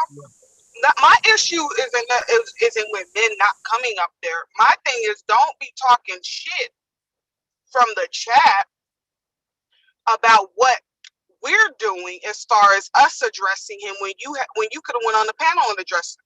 Does that make sense? No, I see what you're saying. You saying, oh, so you saying somebody said something about how you addressed him? There were what's that one dude's name? That Flying Monkey Incorporated dude. Uh-huh. That weirdo, which I think is a white dude behind that troll account. That can't be a black man. He was just, well, he alleges that he's a black man, but he was in the chat room just saying things like, you got basically, you guys attacked him first, and this and that, which is a lie, yada yada, this and that. But then when he turned around and started talking about, quote unquote, the Tyrone spectrum and let niggerish and nigger fly out of his mouth like nothing, then it was a problem. Does that make sense? No. Oh, so now when he started talking about the black man, where you breaking up? The nigger bitches. your Wi-Fi is breaking up, Taylor. Give it a minute. Yes. Yeah, we can't hear you, Taylor, right now. Mela, you let us know what you saw, Mela, because On Thanksgiving Day is the live stream was Thanksgiving Day. It was almost 12 hours, and JB spent the majority of the time on there, eventually getting more and more inebriated to the point where he said, "I'm tired of these loudmouth niggers." Now, prior to Thanksgiving, he said that like that. Yeah, we got to go. like Let me that, go. straight like that. Damn, let me go look. Then prior, no, we can't. We can't hear you. It's echoing and choppy, Taylor. We want to hear you, but I don't know if you got to log back, come back. I don't know about technology, so I will tell you if you're, because I want to hear you. So I don't know. It was choppy, that's all, and echoing. You could try it now. It's like she was driving through a, yeah, or something. I don't know. Well, go ahead, finish explaining while she get everything straight. We're gonna find this video. See, I never watched it. Go ahead. Yeah, particularly on Thanksgiving Day. That's when he just snapped and just said, "I'm tired of these loudmouth niggers." That was that was approximately like 3/4 of the way into that live stream. Now, in the beginning, he came up there, just having a conversation, and he was prodded for being there. Like, I'm not saying that gives him the right to start calling people loudmouth niggers. I'm just saying that his excuse is, I don't fuck with anybody unless they fuck with me. So in his mind, he thought he was being fucked with. What he didn't understand, in my opinion, is that you're coming to a black man's channel and you calling black people niggers, and that's what you're known for. There's a problem with you being on that panel, and you should understand that. If you don't like it, get the fuck out. That's the whole thing. Now, prior to Thanksgiving, he was talking to Educated Titties, right? I mean, Educated Aries. And Educated Aries was trying to give him that business, but eventually he was like, suck my dick, nigga, just like that, you know. And that's how Oh, eventually the Thanksgiving clusterfuck happened. The whole calamity of Thanksgiving was built off the fact that he told educated Aries to suck his dick, nigga. whoa. We called Yeah, educated and that's a Aries long the N stream. word. I think it must be this one. This one. And Aries paused. He was definitely shocked. Aries, Aries is not at a loss for words and like a comeback. He paused for like damn near half a minute with that Oh, one he because does have he a. couldn't believe. If he not talking about little girls and shit like that, he does. He lost for words to the comeback. Oh, here go. It looked like we were here. Um, so I'm All not right, I'm going saying. on mute then. Yeah, I don't mess with educated Aries because he is, but I wouldn't want no white man to call him the N word. Neither does he about, right? You think So let's see if we can find. But okay, so wow. But so this is RB's our channel, Thanksgiving y'all. was the loudmouth niggas comment, and prior to Thanksgiving, educated Aries was uh insulted by him with the suck my digger phrase, suck my dick nigger comment. Damn. Well, did that happen before? Because I see this is what I see so far. I see somebody named Conscious Moron, RBR, KF504, JB Gunner, Woke Progressive was up there. I see. Did the were you up there when he's because I see Taylor name right here. Who was up there when he said the sucking of the D? I'm Were y'all tired of up the there? loudmouth niggas. Yeah. So this is my question, I guess, Uh, what I'm trying to see. I'm trying to see where to go in this stream, who was up there before that it comment? was about the seven. I would say it had to be around the 7 hour mark. That's when I appeared around Okay. 7 hours into the live, because I didn't know he was live Oh, that there day. you go. And, Okay. and around the 7 hour mark, I think I came in because I got tired of his Was bullshit, that knowing what I okay? heard Okay, him say that listen. Okay. So at the 7 hour mark is when you came in. Was the comment made after you got there or before? before. Okay, so before you then. Okay. So I'm somewhere around. Was verbal up there when the comment was made, or because I see verbal typed in payments, dams. Let me see. I'm gonna look at the chat. The chatter kind of give me an idea of what's going on. Let me see. Haha, conscious time for the road. Okay. Um, man, let me see. Somebody said, "Why don't you mute him?" Anybody got the numbers? Let me look in the chat. Let me come look in my chat to see, because I need some help. Let's get to it. For those who don't know what took place, like myself, we could figure out what happened and where it happened at. All right, let me see. Yeah, let me see. Okay, let me look in the chat. Let me see what's going on. Hey, mother. He called him a cracker and wasn't ready. Oh, he called him a cracker. Oh, okay. See, that's what I'm saying. The details, the information is all in the information. And if he called that man a cracker, and that man called him Mhm. the N-word, then bam. Mhm. That's That's why. what. That's what happened. Oh, but even you didn't tell me nothing about him calling him the cracker. I Nope. I did. I hold on You. now. Hold on. I did. Uh-huh. Hold on. I said specifically, and I don't lie. I said specifically, JB Gunner. JB Gunner's response to why he said what he said to educated Aries is, I don't fuck with anybody until they fuck with me first. I said that, bomb. What in the Okay. world are you talking about now? I just said Nobody said that he called him a cracker. And now you're talking about JB gonna what the hell I got to do with you saying so and so called him a cracker, and that's when he called him the N-word. So y'all, it was like you just being like you just either did you forgot or you're lying, because right now what you're doing is trying to spin the shit, right? Because I Okay. never heard I'm trying to nobody spin stuff. say All he right. was called a Okay. cracker first. This is my first time ever even knowing this. And you I just cussed him said out calling him a cracker as well, but I didn't tell you you that. I told you I yes, cussed him to smooth the fuck but out, just but I not didn't tell I'm you I not called him a cracker. listen, I'm not saying that you did wrong by not telling me that he called him a cracker. I'm saying you did wrong by telling me just now that you did tell me that he called him a cracker when you didn't. Now you admitting you didn't tell me this. I, I'm I, Lord have mercy. Man, Hey, y'all you some of Mom. y'all know what? stupid as fuck, I man. don't know what the fuck is going on right now.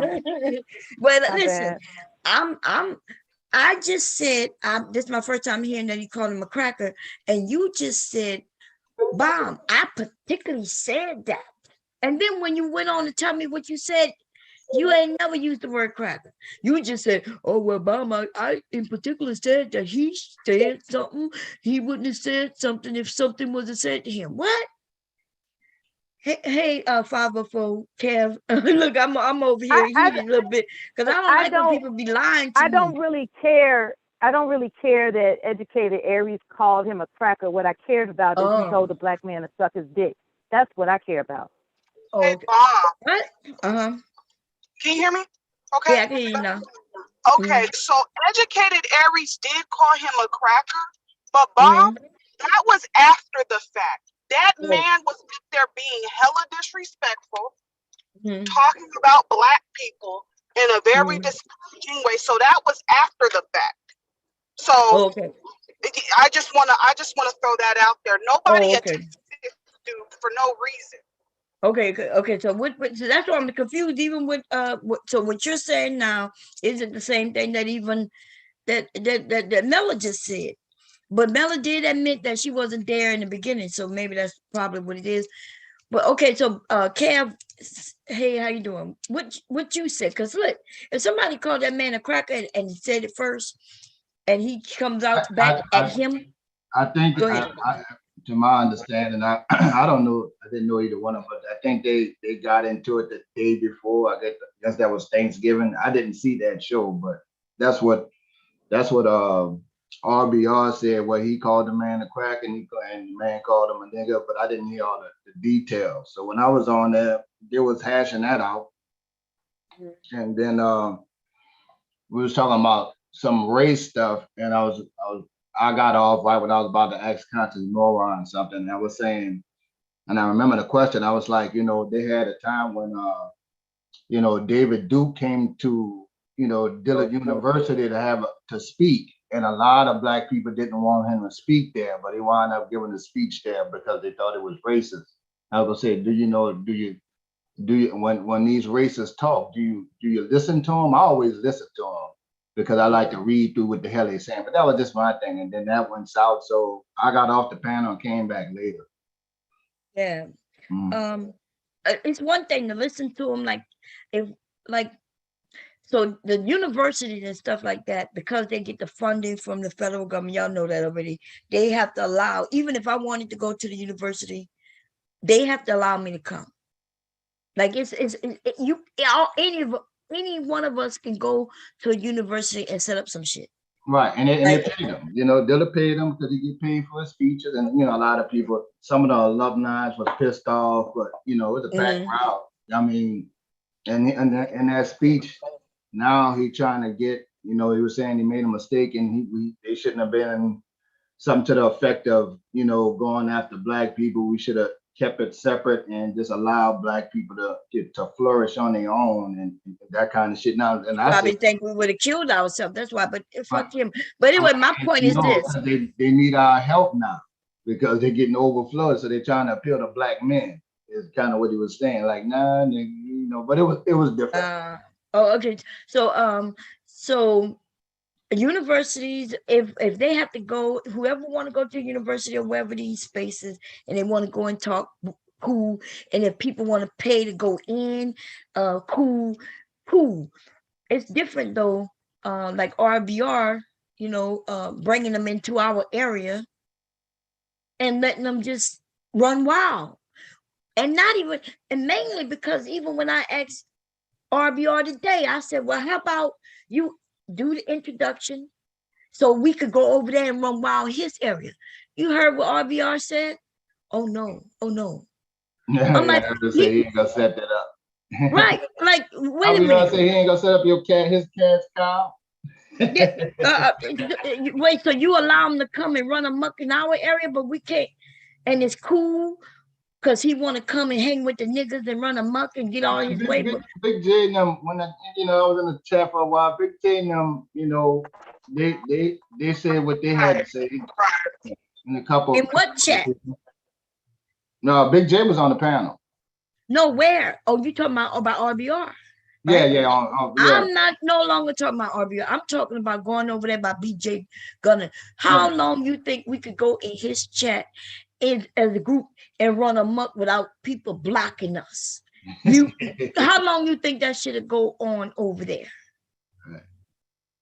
Like, let's be honest. If we decide to do what they call a YouTube pull-up, as soon as that nigga go live, and I'm talking about JB Gunner, if we say, hey y'all, as soon as we see him go live, we pulling up, right? We're gonna be 30 deep, 50 deep, or whatever. You go ahead on. You got to watch the whole stream. Watch you're gonna see a lot, but because it was quite a Thanksgiving. Yeah, no, but I'm asking how long you think we're gonna be able to be in JB Gunner's area without being muted, kicked out, blocked. I never fully checked his content. I only looked at his page and talking more about politics. I never really listened. Oh well, he called black. His content is not. It's something you Black Manosphere would listen to. Y'all would love it as he talk about black women and lying about being on welfare and this welfare queen. He's a Tommy copy. Even Tommy called him that. He used to be, So yes, if you go over there, the reason why I never went head to head with him is because it's sad, but he'll pull up an article. He does it just the way Tommy does it. It makes it hard to refute shit that he's saying when he's referencing that video. Like Tommy, I pull up a video of a woman over there with all them tattoos and talking about fuck my kids and doing the most with her kids in the background. I can't dispute that shit right there because that woman is doing exactly what they say that she's doing and shouldn't be doing, or what looks bad, whether she shouldn't be doing it or not, it looks bad. I can't refute that shit. But when he refers to welfare queens and shit like that, see, I can refute that shit when he make it seem like black women are on his welfare, when it's mostly white men and women who are on welfare more than us. There's a county bomb in Kentucky, and that's the largest area of welfare recipients, all them hillbillies in that damn county. They don't want to talk raw numbers. Damn near 90% in that county is on welfare. Most of that state is on white welfare. That's Mitch McConnell's state. They don't want to go raw numbers. They don't want to talk about the raw numbers because when we get into the raw numbers, let's talk about how degenerate white society is. They ain't ready for that. They're not ready for that. And because somebody like RBR who won't even let us talk about it, because you notice what RBR does. You notice these are factual information that there's a lot of men who've gotten on RBR panel and got him in other areas to challenge him on.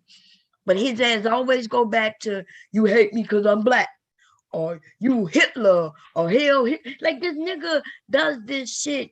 He claims he's talking about race, but he's not. He is actually one of the people who like to spark the race issue, and he's one of the. I wouldn't mind having that debate with him because a lot of these people, they talk about conservative, and and that we didn't get into it, but he was saying something to the fact where he would vote conservative or for Trump because it's business and stuff like that, capitalism and stuff like that. And when I never got into the conversation with him, obviously, but I always like to say, so you go vote the fuck over us.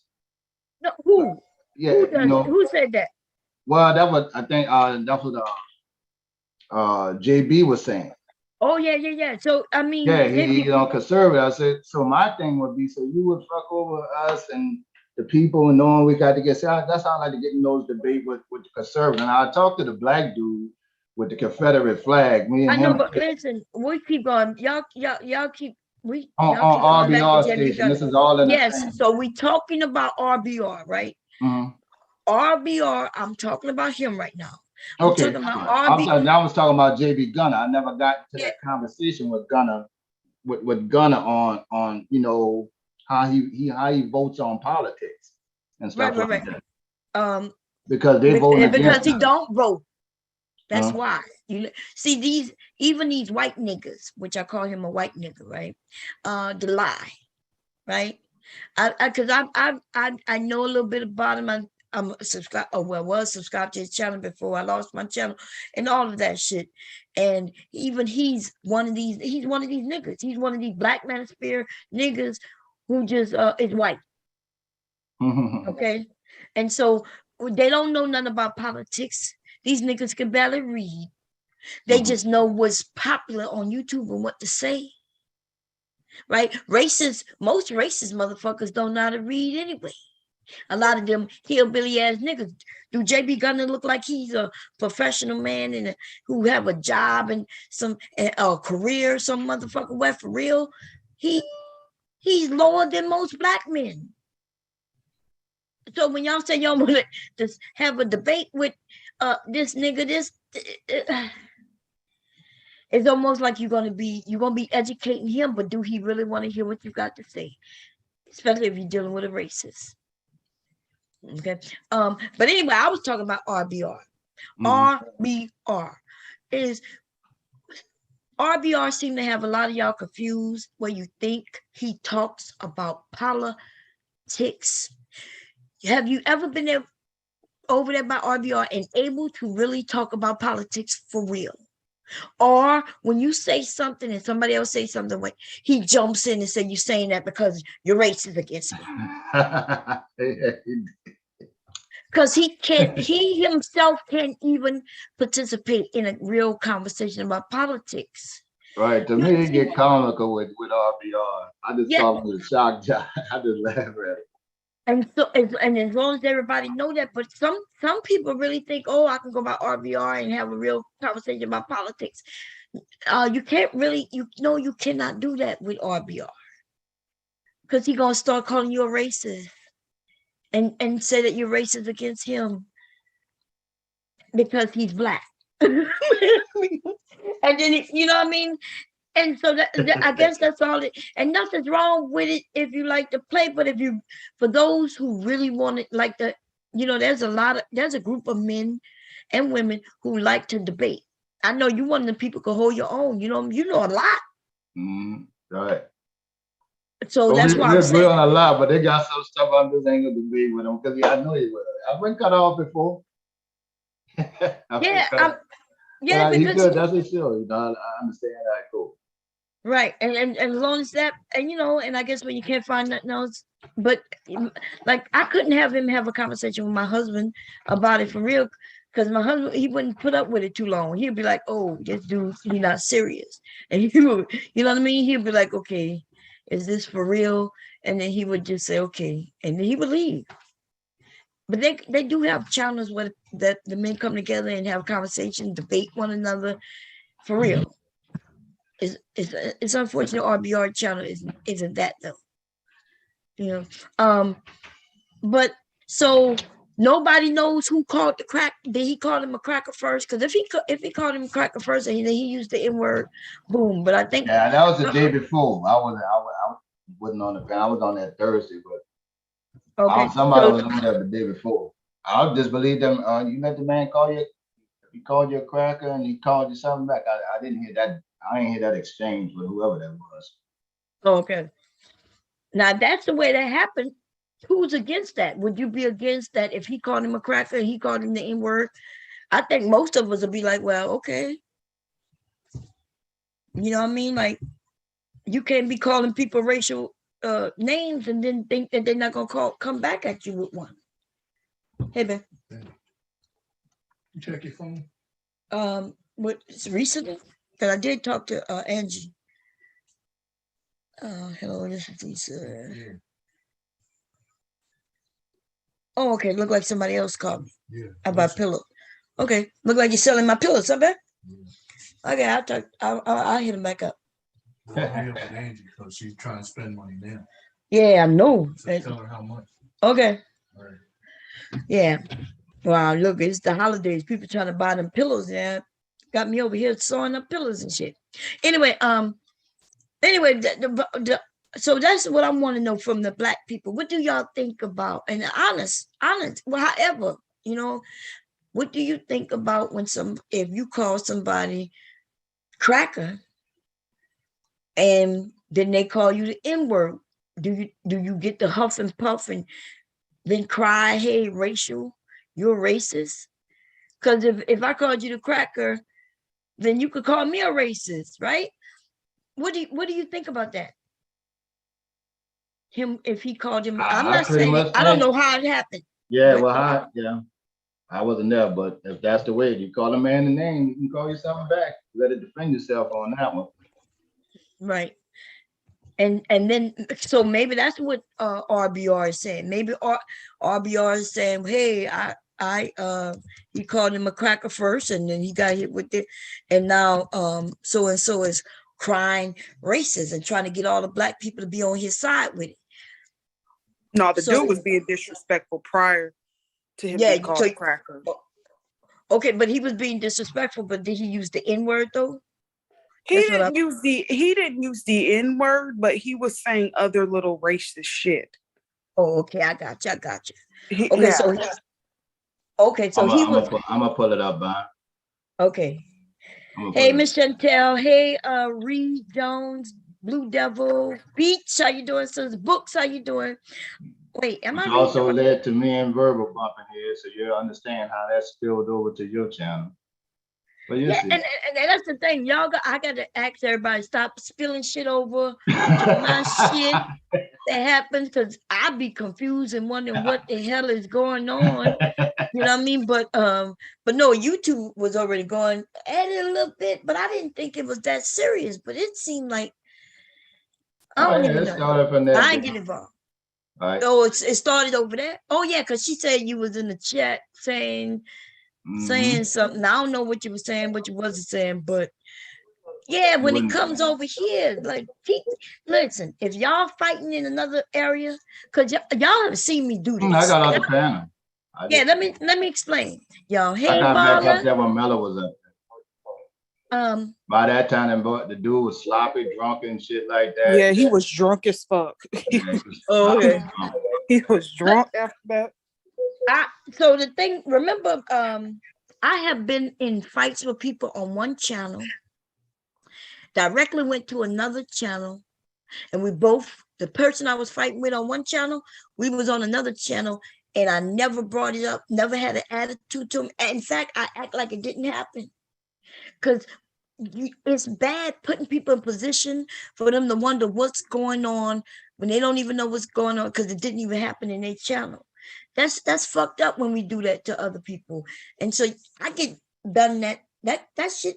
I don't be knowing what's going on. I can't keep up with who's fighting who, and should I not bring this person up because this person, might be coming up to fight from another channel. We gotta stop doing that. Okay.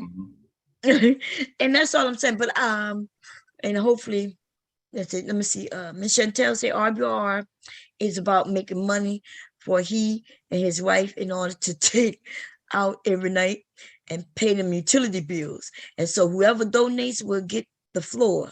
It's about dollars for him. And he said that. Remember, I think somebody said that he, which I already know, he looks at his analytics often, right?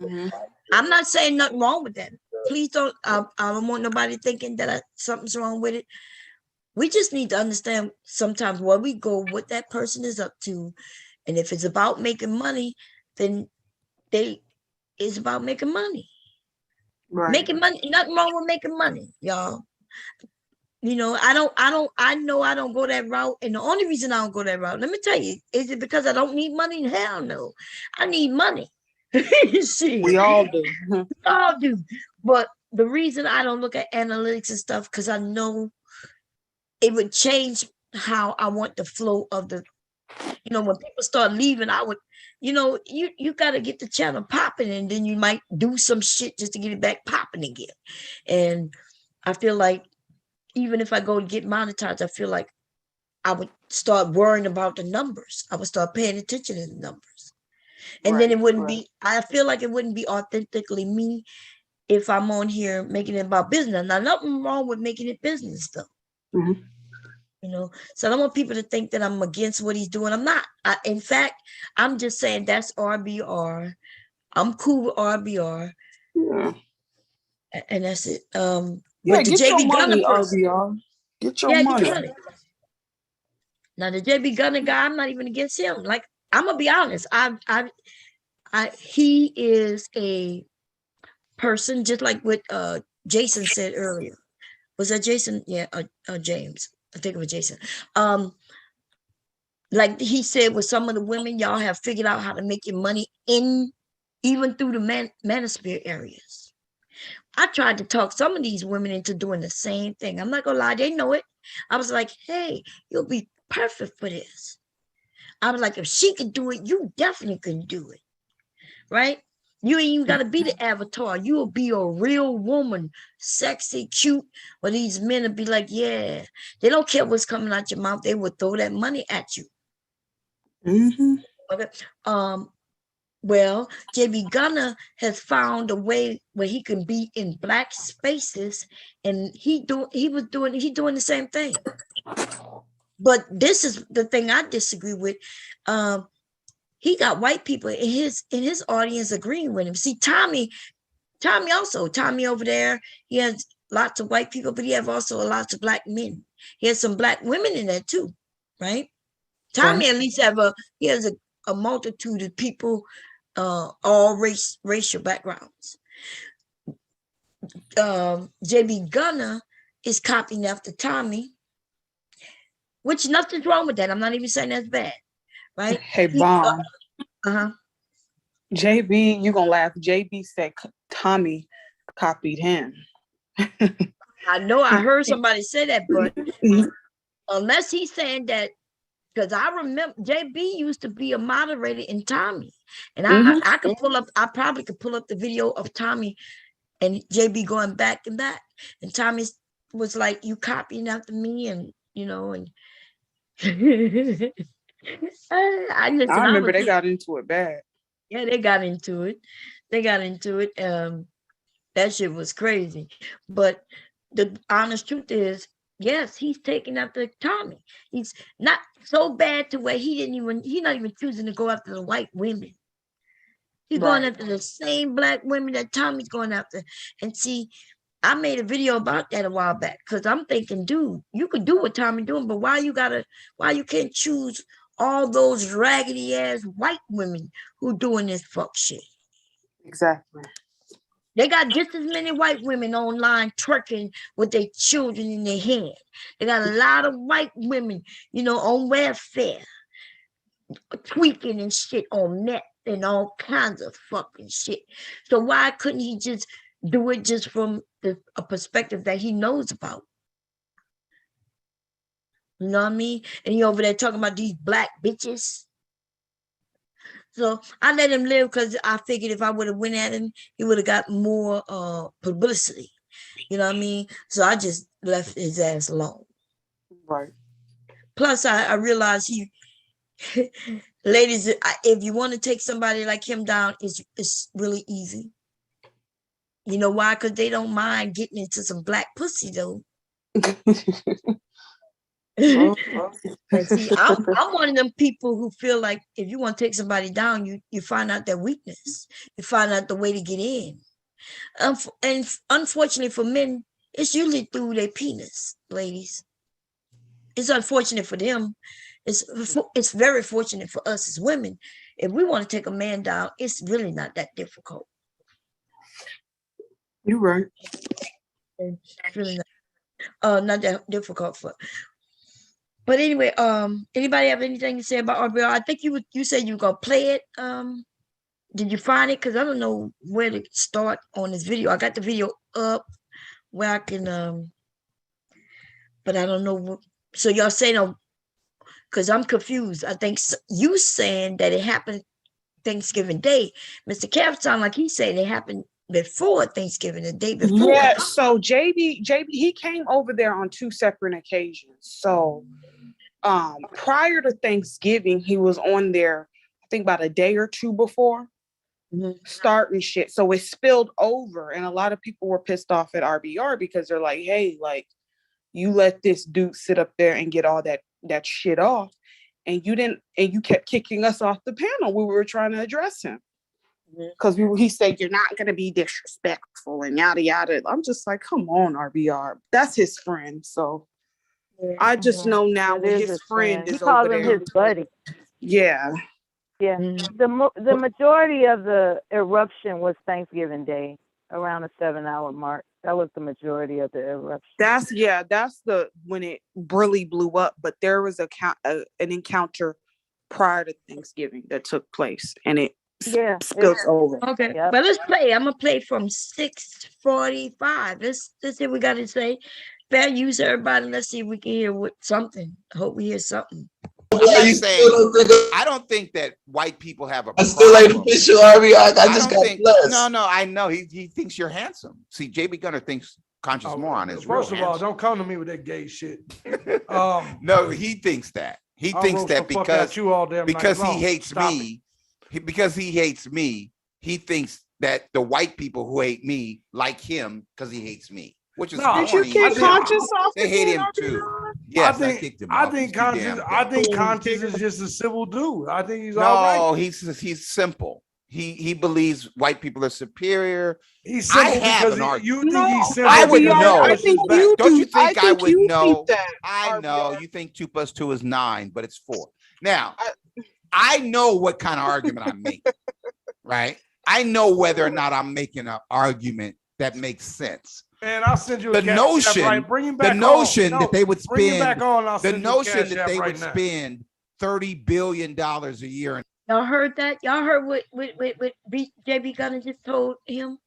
Yep, send him a cash app and to That's bring him right. back on. That's right. So he basically know that RBR is everything he's doing is about money. He also told him you ain't got to kick him off. He also said, like, I think he's cool. And RBR is over speaking, and it's like he's taking sides when he don't really have to take sides. Did y'all peep that? Mm-hmm.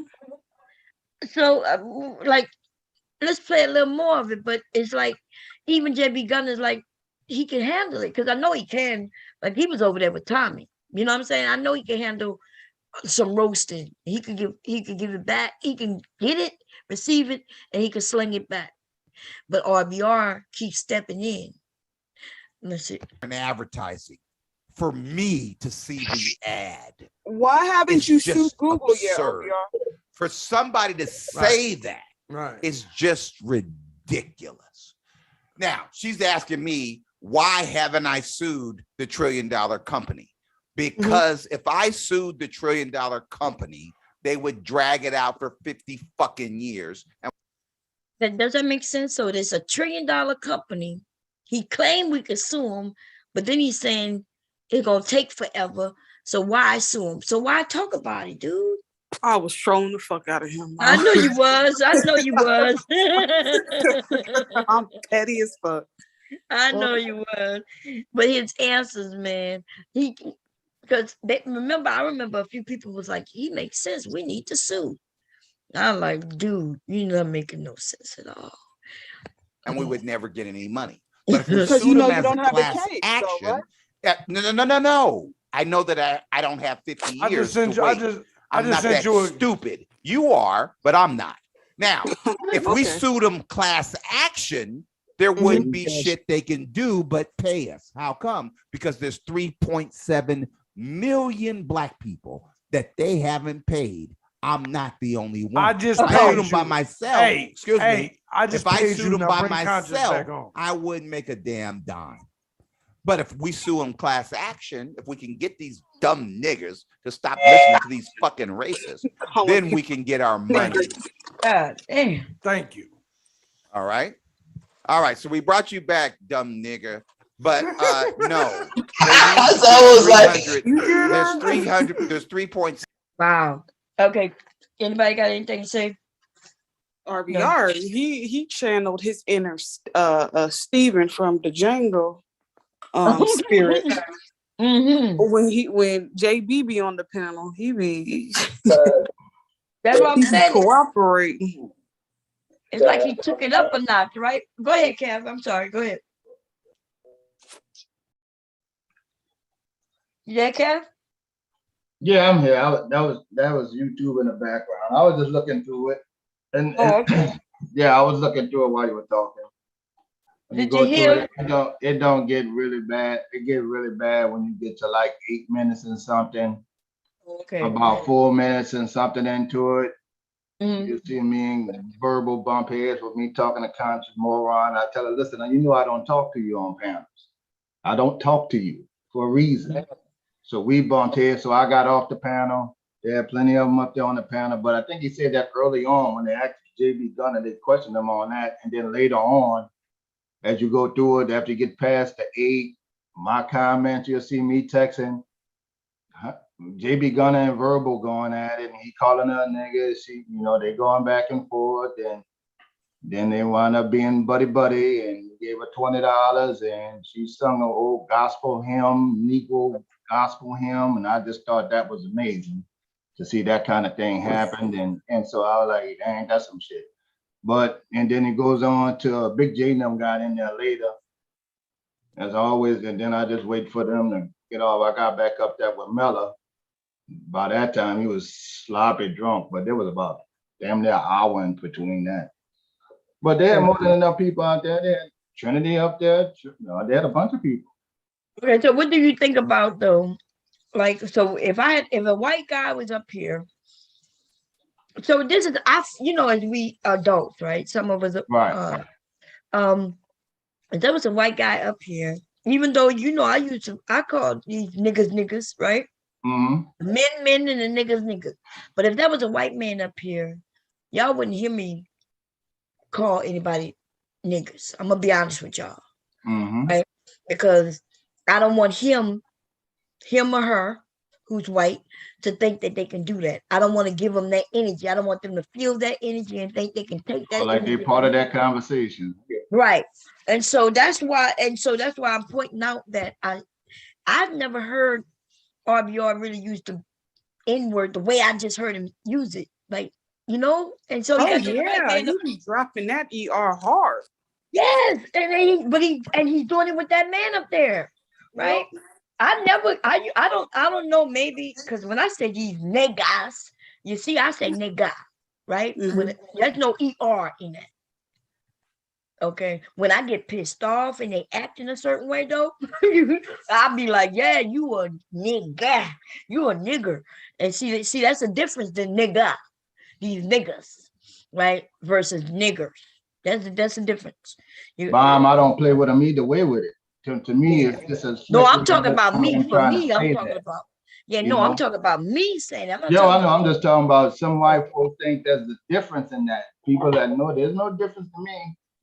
Period. Not when they're coming from another race. Yeah, not when they're coming from another race. No, I'm playing.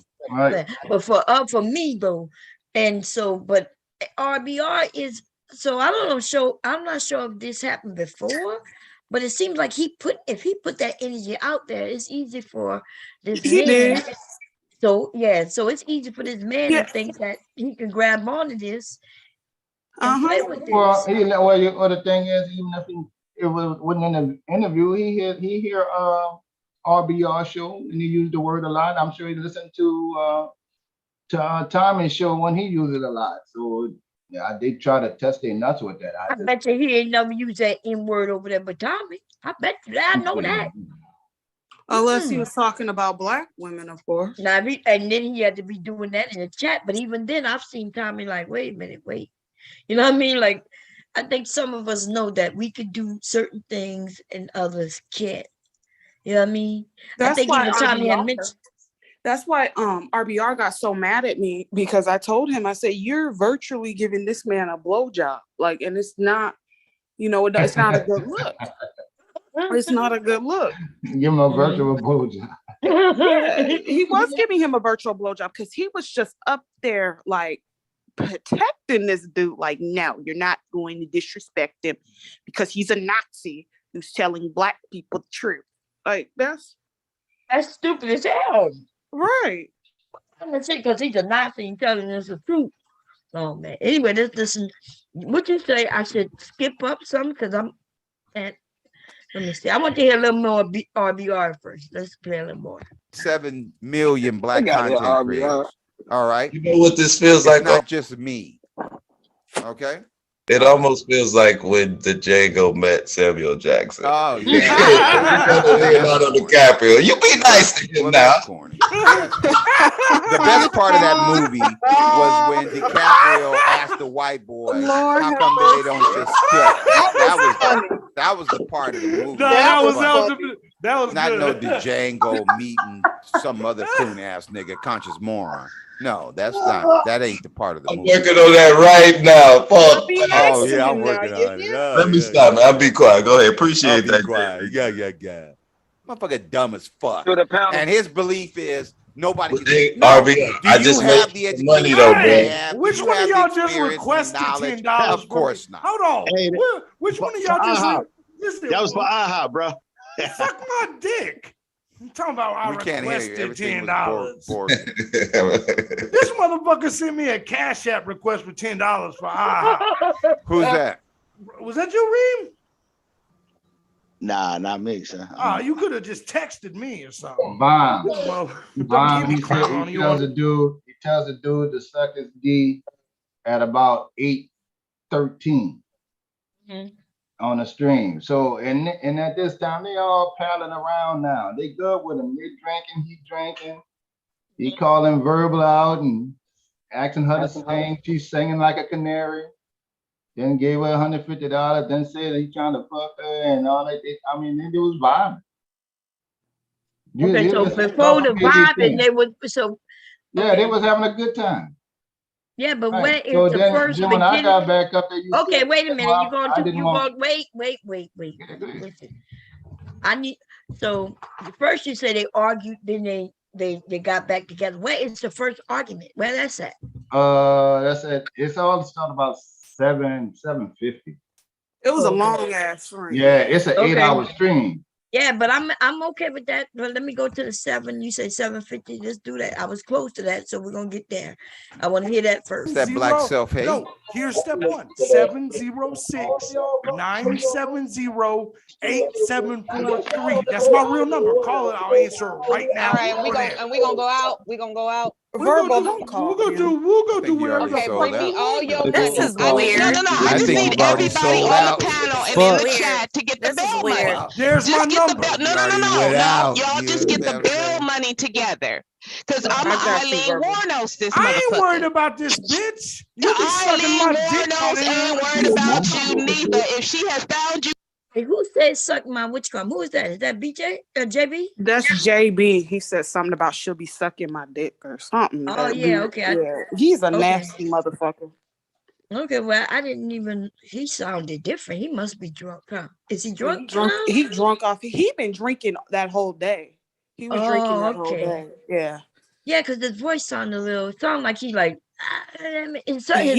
Bomb. When I tell you, when he got he turned into a full-blown hillbilly. Like you niggers, run your goddamn mouth. I'm sick of you. Like, listen. Whoa, damn. And when they get drunk, the truth come out of them. You know what I mean? But they think he was there. Okay, let me hear a little more. So now that I know that it's him. You on the side of the road looking for white cake pussy. Your ass would have 2 in the dome, just like everybody else, motherfucker. You sung for $10. You raggedy motherfucking bitch ass, piece of shit ass, crack ass, whole dick in the booty, motherfucker. Just call the number. Exactly. Now, what your number is again, so I can take care of you? I already said it. I'm dead. Okay, you're gonna need to say it again. Put it in the motherfucking back chat. So I can make sure. It's in the front chat. That I make you a credit to your motherfucking race. I'm gonna make you a credit to your motherfucking race. I'm gonna make you a martyr, motherfucker. It's in the front chat. I'm gonna make you a martyr, motherfucker. Most of his race don't care. You hear our Somebody rewind the video. Well, I think that you're right about that. And find out right if it's about real. It's in the Other front white chat. people You don't even have to worry about the back chat. It's in the front chat, dummy. Someone They can don't look talk up to your black number people. and find your address. Right. I'm glad careful. you think so. He got a temporary Google number and think he flexing. No, call it. I will answer it on my cell phone right now. It's in the front chat right now. Right. Call the motherfucker. You Right. dumb bitch. Right. Pick up the motherfucking phone and die. Oh, But here's that's the all thing. you gotta do. Yeah, wow. It's right Well, there. here's the thing. You sound know, scared. I don't Call think the number. it Yeah, does I bother sound me scared. that I'd rather have your email address. Go jbgunner@gmail.com. You Go sound jbgunner@gmail.com. Yeah, that's more like it because Okay, I'm tired of that. Okay, now what y'all skip to? Cause it sounds like I'm they not having fun to sure me. I'm not sure about the time frames, to be honest with you.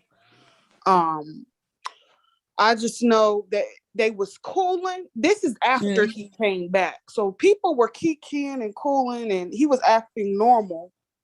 And then the liquor, he was drinking as he was drinking. What were you saying, Mom? Yeah. Try it an hour later. Like try it at 8:50. 8 hour 50 mark. But right now, what y'all think? Based on what I'm hearing just in the moment, sound like they all just having fun to me. Were they real serious when she was like, he said suck my thing and she was like, you sound Well, he scared. actually did put his number in the Yeah, I chat. see it. Yeah, I see it over there. I yeah. So that's what I'm saying. It sounds like they not. It don't sound like they really having a real issue. Sound like they all laughing. What y'all think? Am I wrong? Maybe I'm reading it wrong. I mean, because even just now what she said is you sound scared. Like he actually put the number there, and then she said you sound scared. You sound scared, and he's like the numbers in the chat, in the front chat, and so he got serious later on during the stream. Okay, this is so like right a preamble. Okay, that's what I'm asking though. Right now, yeah, it don't seem like it's that serious. Okay, so it just seemed like they just like we do up here. We go at each other, and to me, it don't seem like it's that serious. It just seemed like people just really just roasting each other, commenting on each other, and that's what I feel like that's what I sense from this right now. We know time travels. you giving us the police department phone number and shit for all we know. Fuck you, nigga. Your white ass. RBR, call my phone. I believe that RBR, call my phone. Just do it real quick. So I guess y'all don't know who Eileen Warnos is, huh? Oh, I do know. I just don't think. No, you know, motherfucker. Oh, I know you know. Executed serial killer. These new niggas don't know. These new niggas don't know who Eileen Warnos is. She is the very first woman, a white woman, to get executed death penalty in the United States. Yeah, they made the monster movie. White man, just like J.B. Gunner. It's called Monster. Yeah, the Monster. Right. I heard of it. Why would you guys watch a movie like that? Because it was beautiful. It was amazing. It was amazing. That's some old black man. She was a trailblazer. She was a trailblazer. It was a plot. Did Sade do the soundtrack? Come on, Nikki. This is the premise of the Broderick was everything. I love me some Betty Broderick. Free Betty Broderick. Betty Broderick was the shit. Okay? Betty said, fuck you. Oh no, that's what you're not gonna do. So I'm gonna go up a little further and see. Okay, JB gonna see. You just gonna interrupt me like that when I'm talking about. My bad. I have more than 15 videos, but thank you. That may have been somebody else. My bad. But what I learned from his channel was that a lot of these injuries that come from concussions, they can't be discovered until the person has passed on. So Right, when he was a saying man, that. yeah, and I thought it was fascinating in that aspect because you can't explain a man's erratic behavior, their violent behavior, and things that they can't even understand for themselves that oftentimes drive them to suicide because they're like, I don't know why I behave this way. And Or they'll then, beat up the white girl on the video and slam her through the TV and shit. and then he also pointed out how seem like everybody chilling. I don't see nothing there. Okay, here we go. Me and JB was just getting in our bag, baby. Go ahead. My bad.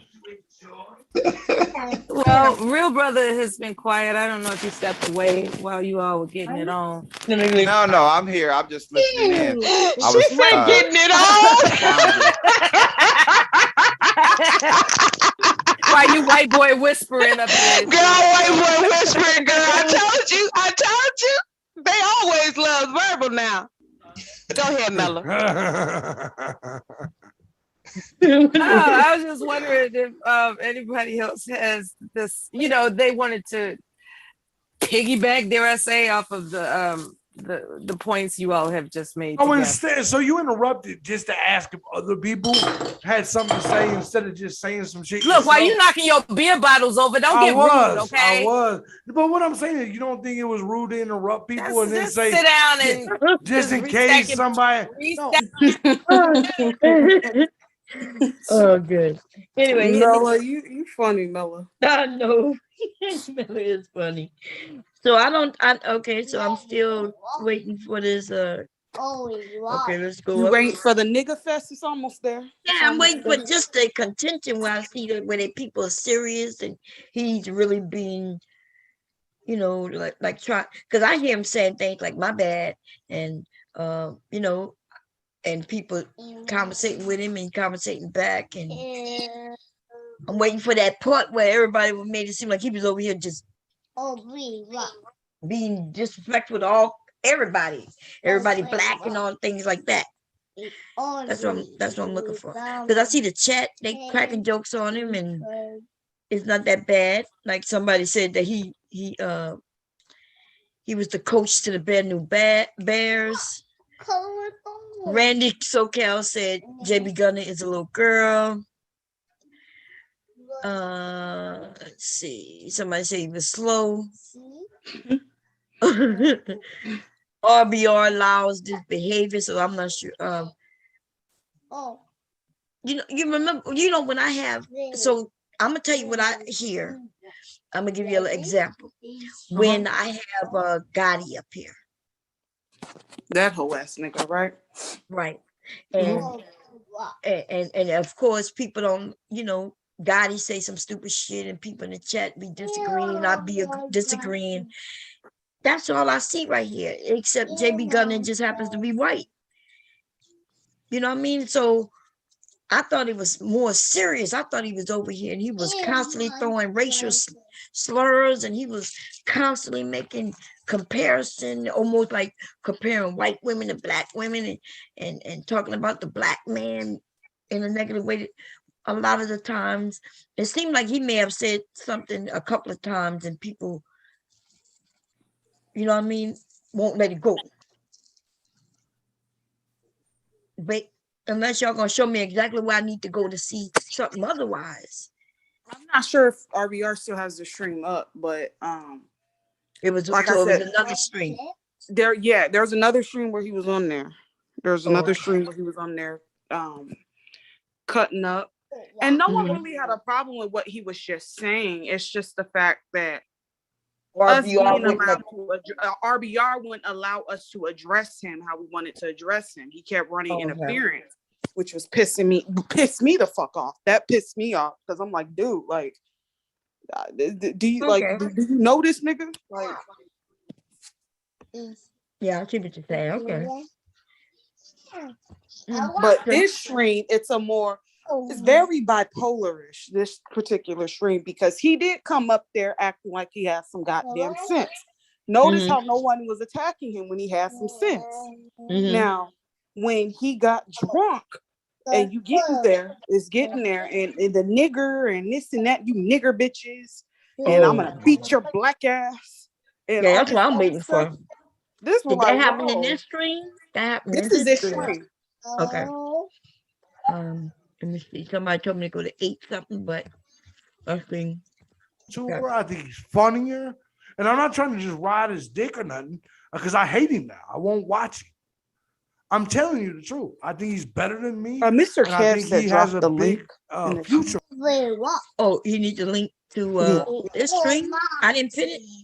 Oh, No, okay. you didn't pin it. Okay, let me grab I gotta go grab it. Do I need to grab it? Let me see.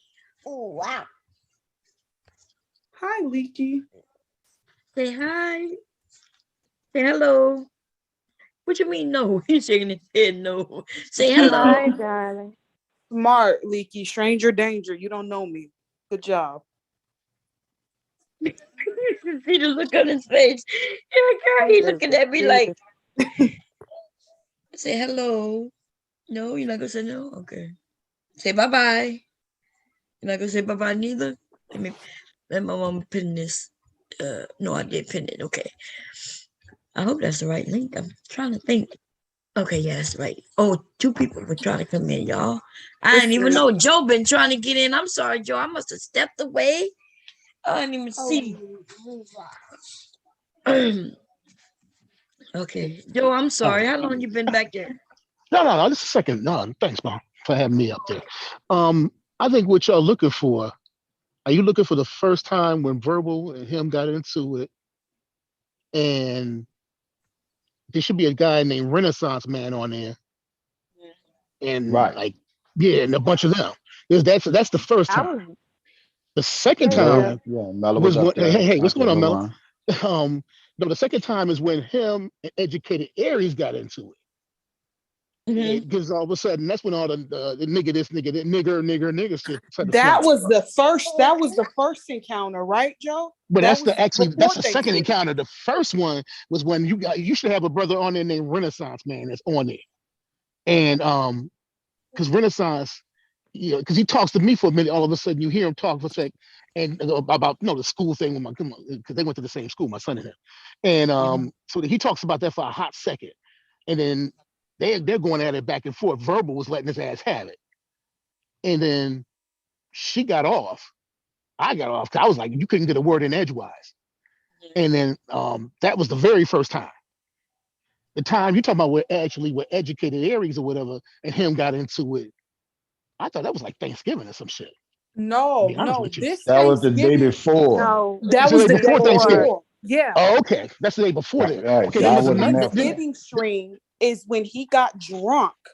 Right. He was drunk or something. And acting a goddamn fool. Yeah. Right. He saying that he's tired of loudmouth niggas. Yeah. Right. He got up there. Mella was he up said he's there. tired of loudmouth niggas. Right. Trinity was up there. They all got Trinity, on it. Yeah, and Trinity. Down. The next one though, there's another one with him and Big J. Because when Big J go at it, because RBR kicked Big J off. Come on, well, no, we shouldn't be doing like this and we shouldn't be doing like that, and he kicked Big J off. So these are different streams or different parts in the stream. It's the same stream. These are all coming different up, Bob. Well, 2 of them are different streams.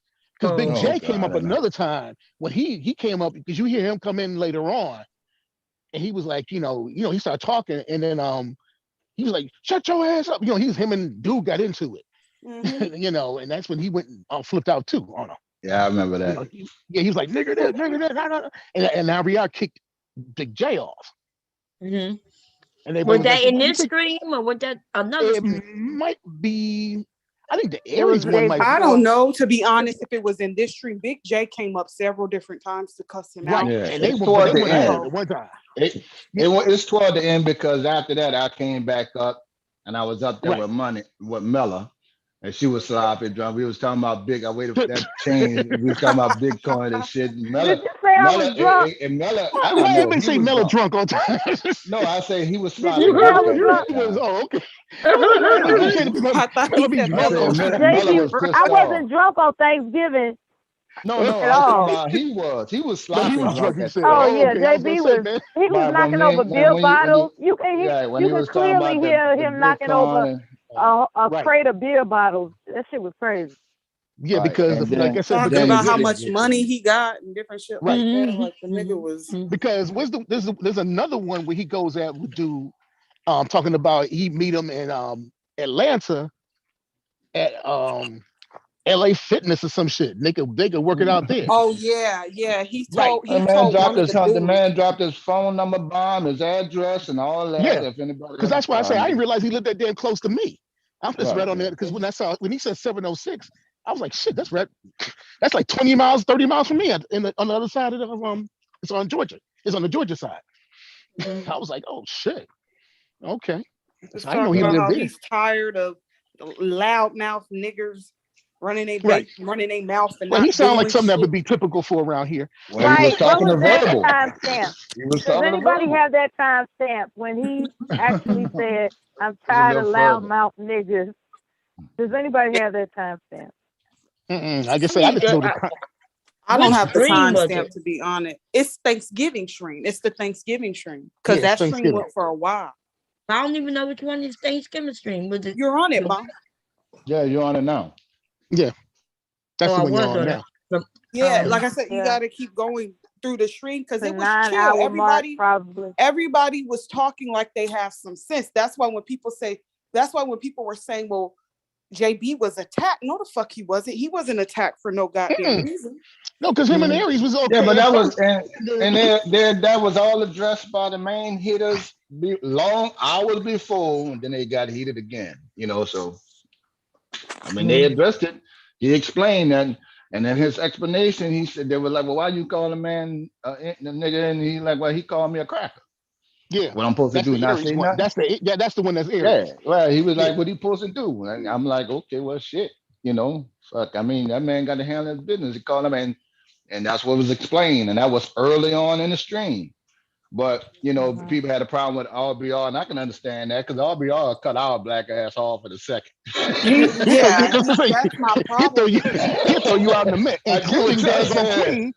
Queen, he put my ass in the back. He put my ass in the back 3 or 4 times. And I was waiting back there. And I'm like, dude, like, you're not going to let anybody address the fuck shit that he said? Because I really wanted to address the fact that he mentioned basically how society would be a better place without Black people. And I wanted to address him on that because I was going to get into his lineage, into his history, and talk about where white folks descend from. And talk about their barbaric and destructive ways. I was gonna talk to him about that, but RBR's ass. He'll cut you off when it comes to him. He'll cut you off. That's the thing, though, Bob. People are pissed about that part more than anything. Why you cutting me off on this? You think he loves us? You think RBR? I need to ask him. RBR is in the crowd. I need to find out if you and JB Gunner are lovers. I need to know. No, he's over there fighting with Max right now. They having a debate, so he might not be here. Okay. Yeah, they going back and forth with each other. Let me see let's see what goes on here. All right, let me say what I want to say. I understand that you guys don't want the conversation because you have a low opinion of Black people. He says that, and which I think is just ridiculous and absurd. But you get it from white people. It's okay. No, it's okay. Someone else can talk besides you. It's all right. Milton says he'll set up the fight in his gym. Milton, no, name your we're not trying to fight. Name your gym in the comments. Stop it. No, Milton, they think because they're Black, they have to fight. They can't use their brains. I mean, sorry. No, we're not. No, here come this coon nigga with his no brain talking about fighting and killing each other. Get your coon ass out of here.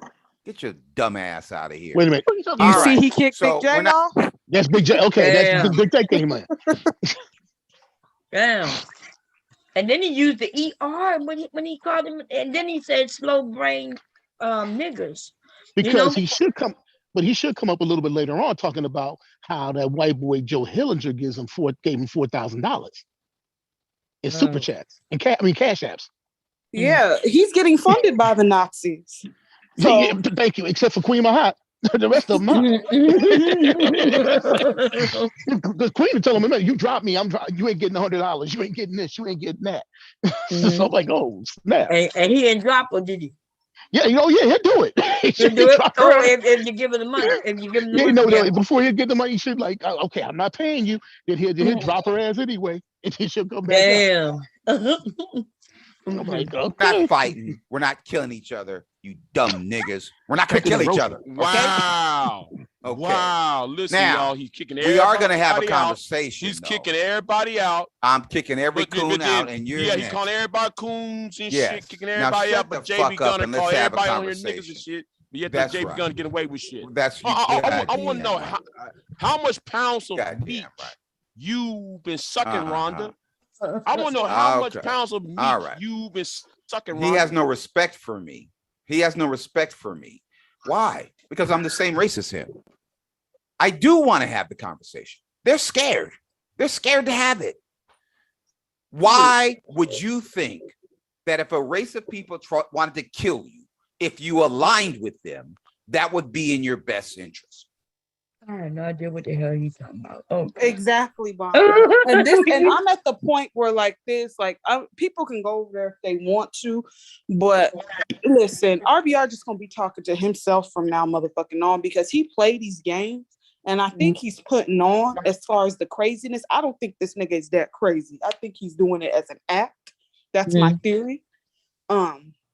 He knows what the fuck he's doing, because anytime you address the point directly, he always goes back to you hating him because he's black, Obama being a black genius, and Nazis and whatnot, and just spins the entire narrative. So he'll ask you a question, and then he'll mute you, and then answer the question for you. You got to remember too now. RBR got cancer too.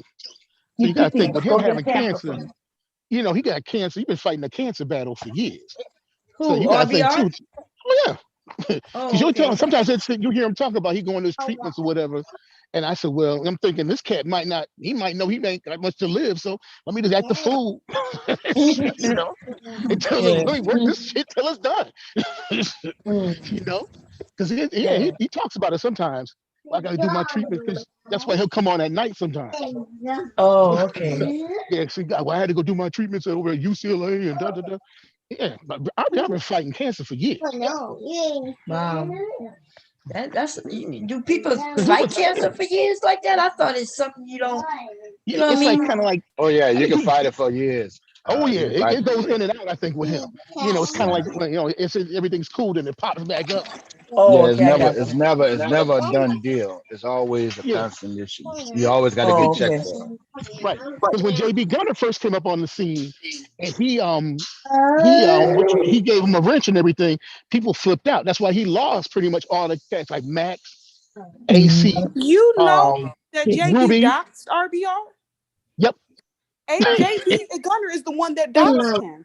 Put out his video saying he was selling. And then Cluster came up She had the information, I don't know, from something or something. She started talking about something with him one night, and she went in on his ass. Come on, snitch. Cluster went in on that ass. Like, I'm like, what the hell? Mm-mm. Yeah. So JB Gunner doxed him though initially. Yeah. But that's when he lost all that crew, like Classic Ruby and all of them. They used to be over there all the time. Psychopathia. Yeah, don't nobody got time for RBR and his mental episodes. Like, that's why I thought. I was surprised when I heard Psychopathia was over there yesterday. I'm like, oh shit, because Psycho and Renee, they used to be over there. Like, shit, I saw Renee in there for a minute today. But oh yeah, he had all of them people over there at one point. They were all like regulars, but then everybody left.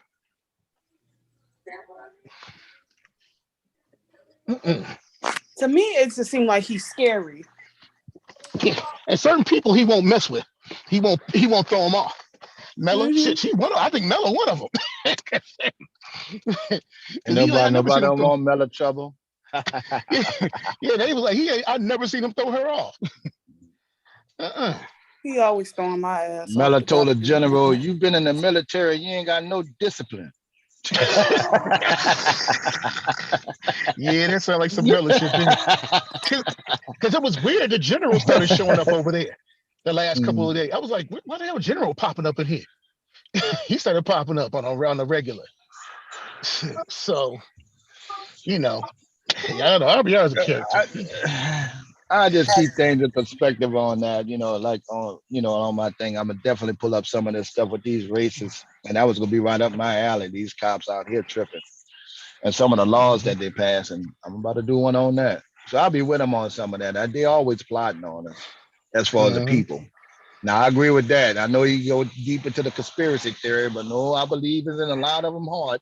If they had the chance to purge, you best believe they'll come purge our ass in a in a second. They done it before. Yeah, I know that's right. That's what they're about. Shit, purging is just American history on our ass. That ain't nothing new. Yeah, it is. I spent my young adulthood eavesdropping in on what they really think about Black people, and what you said is absolutely correct. If they had the opportunity to purge us out of existence and get away with it, they would. That's why I showed that video of me and my friends.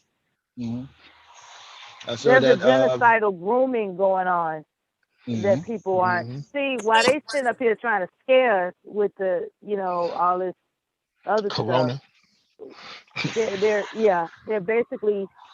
They're basically keeping people in fear enough to not investigate how they're setting up the genocidal grooming, right? I mean, just think about it. Why are they distracting And look, us on Bomb Channel, I was showing us some videos when me and my friend, when they go get guns and weapons and more bullets, the big scare was out of, we get in line too, all Black folks. We stand right there, and go get our weapons and stuff like that too, because we thinking of your true enemy moves in silence. I want everybody to recognize that your true enemy moves in silence. There's a reason why you're not hearing what they're planning. Okay. They stay strapped up around here. You crackers stay strapped. This is Alabama.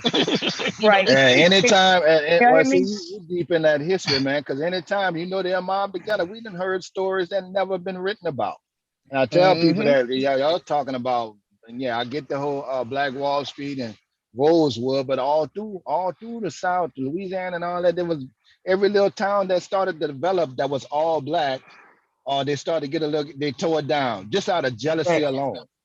So this thing that Mella said, we got to stop saying shit that don't make no sense just because it's a saying, right? All enemies and true enemies do not move in silence. We see these people moving boldly these days. Yeah, that's right. And that's like I tell people, that's why living down here, I like trying to change that's the law.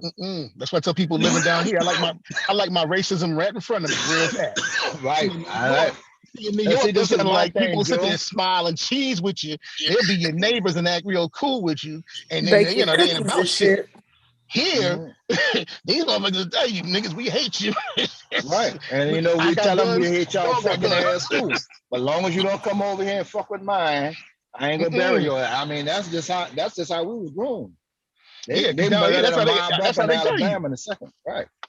Look at that point out by us. I got old head lived next door to me. He said, "Man, we wasn't scared of no damn Klan." That's why I tell people, people in the South are a lot different than some of these YouTube Westerners, because they love their own men down here, because we still understand what it is. When we pull together as a family, we already know where to go. And and our men are valuable here. That's why you gotta be careful. I think if some race war go on, the people gonna survive the longest gonna be the ones in the South. Yeah, everybody might as well get ready to come here. Yeah, because we recognize what it is. You know what I mean? We recognize what it is. We got people up north who think everybody's kumbaya. You think, oh, you got a white friend. You think, oh, you're gonna be able to go to him. Okay, go check that shit out. Y'all don't remember the movie? Fast. What's the name of that movie where the white guy had the store in the Black community? Remember they ended up killing all them people in that city? That was a real story. What was it called, Joe? Did it happen in Tennessee or? You talking about the one that happened in Florida? Isn't it like Rosewood or something? Yeah, Rosewood. Yeah. Y'all remember there was some white people. Remember the white guy who was sleeping with the Black girl? Yeah, the young girl. He owned the store. Remember, he owned the store. Yeah. And you had your and boy they had that, to pay him just so he'll save their lives to hide them. right, Remember that? right. And then the girl daddy needed to hide. Yeah, remember he was Right, sleeping with the girl right. daddy. That happened all the time, and that was just a little small piece of wood town. They made sure they did that. You They know, said they put the true number of them killing them people at thousands. They killed all. It didn't matter if it was kids. yeah, they killed every black Men, person. Yeah, women. Rosewood, they killed the whole entire place. Yeah. The Right. whole Oh, fucking place. Rosewood, Mr. Man, that. Yes. Yeah. That was a Because I that think the really last happened. person That that was was still sad. alive, I think Yeah. she That died a was few sad years as ago. fuck. Yeah, she That's died a one of few That's the a years few true ago. movies. story. Yeah, that's a Yeah, very Taylor, true. that's Read a the true book. story. That's a true story. Right. Yeah. Except they lied. They made it seem like it was just a Yeah, they said like 50 something 300 people. died when they had Yeah, over 300 1,000. died, but it was over Same 1,000. thing Yeah. in Katrina. They said about 1,500 died, but we thinking it's over 3,000. But they never did a body count. They just Yeah, I know. estimated. Mr. Kidd, we was talking about that at the time. Yeah, Yeah. that's some bullshit, They man. stopped y'all at the border and everything. Yeah. Mm-hmm. Yeah, because Rosewood, yeah, That that was was a very. And sad movie. nobody still know where the bodies are buried from Yep, they still Katrina. don't know. We They still made don't a even big know that. mass grave and put through all them bodies. But you know what's even worse? Well, not worse, but they just found a mass grave in New York when Yeah. 9/11 happened. When 9/11 happened, and they went to digging and cleaning that place up, they found a mass grave filled with Yeah. thousands of black people, It was, slaves. yeah. That one was, they were slaves from the 1600s. Mm-hmm. It was like when they found it, because it was like, yeah, like on the other side of the World Trade Center. And they So Yeah. found that's it. why I feel some kind of way when the Yeah. people go to talk about black folks and black men as a collective. Like, shit, we still dealing with this shit. The fight ain't Yeah. over. I ain't stopped.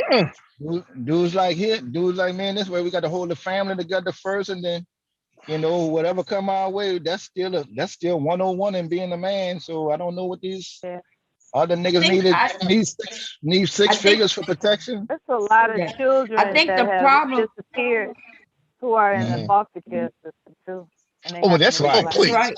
That's big And time see, we got because, a man, lot let of me tell you missing. something. Well, we got a lot of missing just black girls in general down here. They got a story now in Mississippi. This girl is missing, and she was messing with this white boy cop who was married and wound up coming up pregnant.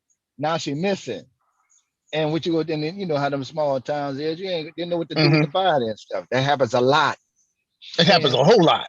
It A happens a whole lot. whole lot. In the Because I South, know, there's always shit. somebody missing, and they know how to, hide them bodies. They're gonna throw you out, Throw you alligators in the to pig, get to throw you in you. the pig pen. They put you in the All you pig gotta do pen. is All throw them by the kinds of hall. shit. Yeah.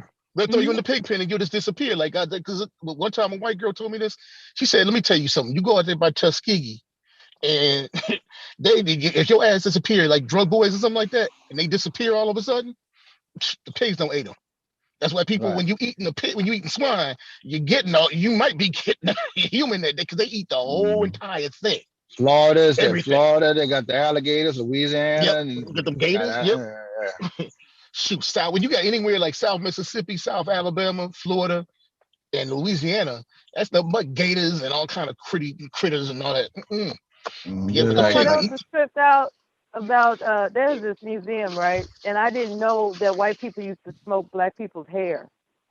I didn't know that they used to smoke black people's hair. Hey, hold on. Miss Chantel, you on some bullshit. I'm here to flame broil. I'm here to flame put your ass on some fire. Hold on. You got in the chat room. Everybody heard my voice on RBR's channel. Everybody talking about RBR and how I went after a white racist on RBR's channel. Here is your mad decrepit ass gonna come in the chat room and sit there and tell me, Big J, you don't like black people. I know you don't like these AWS folks talking about racism, huh? Bitch, please. Now, this is the first time I call a black woman bitch for a very long time. Don't you ever put words in my mouth, bitch. Nobody said a goddamn thing. And here is your ass gonna come on here, gonna sit there and talk, try to be trifling and shit. Yes, honey, we know you fight hard for non-black people. What did that supposed to mean, heifer? Explain that shit. See, the problem is you gotta bug up your motherfucking ass. No, I don't speak the way like how. Oh, this guy, Big J is too aggressive. Calm down, sir. No, you the one. Don't act innocent. Don't sit there and try to gaslight. Act like I'm the one being I'm the one being a bullshit. No, bitch, you the one sit up there talking about I'm on some coon shit when everybody playing me defending black people against RBR. You stupid ass heifer.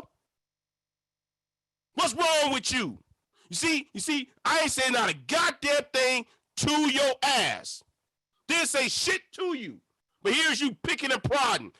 Don't come there and tell me, well, I don't want to hear none of y'all talking about Big J going around hating black women.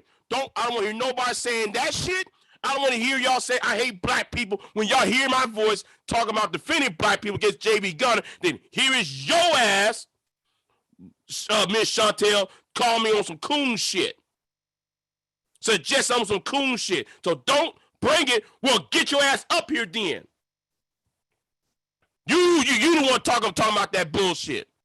You the one starting shit in that chat room.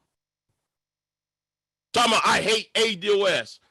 No, I hate the ADOS movement. Understand that. I hate the movement ADOS.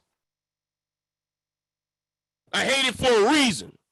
Let that shit go. No, I won't let it go. You gonna respect me. Nobody, I ain't saying not a goddamn thing to your ass. You old ass bat. You better put some respect on my name. Nobody said a goddamn thing to your ass. I'm sitting over here chilling, cool, chilling, happy and shit. If you want me to be silent, make me happy then. You sure that's the real Miss Chantel? Yeah, it is the real Miss Chantel. Call me out with some bullshit. Well, I'm not sure put some respect on my name.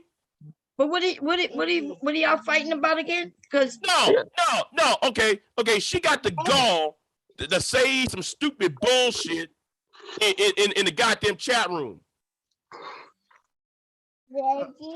Okay. Go on, sit there and see when you were talking about that movie Rosewood, right? And when y'all talking about JB Gunner and y'all was playing a sound clip when I was going after JB Gunner on RBR's channel, right?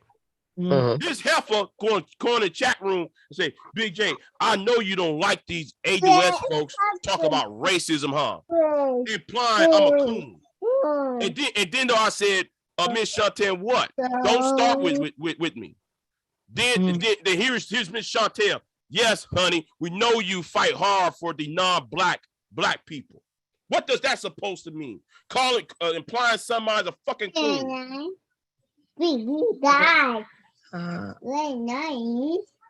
I guess she said because am I muted? I'm not sure if I muted myself. No, I'm not muted. Okay. Hold on. I'm gonna get the Nation of Islam brothers on you. Oh yeah, like how though they got on Malcolm. Okay. Malcolm. Wait, we don't want to change the topic all the way, and we don't to just you and Miss Chantel fighting. But it sounds like what she's saying is that you against ADOS. I'm not sure what you said about ADOS, but that's what she's referring to. So you said you don't. I don't even know much about ADOS, I guess. I don't rock with that movement. I don't rock with that movement. Tone Talks and even Adele Carnell put out. That's the only thing I said. She's mad about that because I don't rock with that bullshit. It was pimping out. I don't rock with Tariq Nasheed. So I'm supposed to be anti-black. According to her, I'm supposed to be anti-black because I don't support those sorry ass movements, those sorry ass online movements. Right, but is ADOS an online movement or is that a real actual? I'm looking it up now, and it actually says that it's a trying to find the movement that there actually is a foundation, ADOS Foundation.org. So you against ADOS or you against Tariq Nasheed? Because they're not necessarily the same thing, right? No. I'm also against that the FBA too. I'm against that FBA movement because it's all fraudulent. It's all what? I'm spreading white man's lies. A white man's name a white man's lie that I'm repeating. Well, I guess we need to get. That's why I asked you a question. Like, what are you against?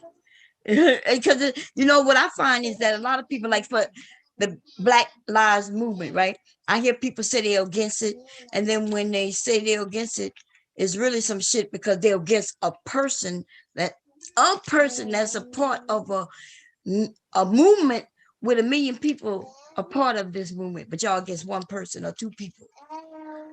And then y'all say you're against it because you're against one or two people.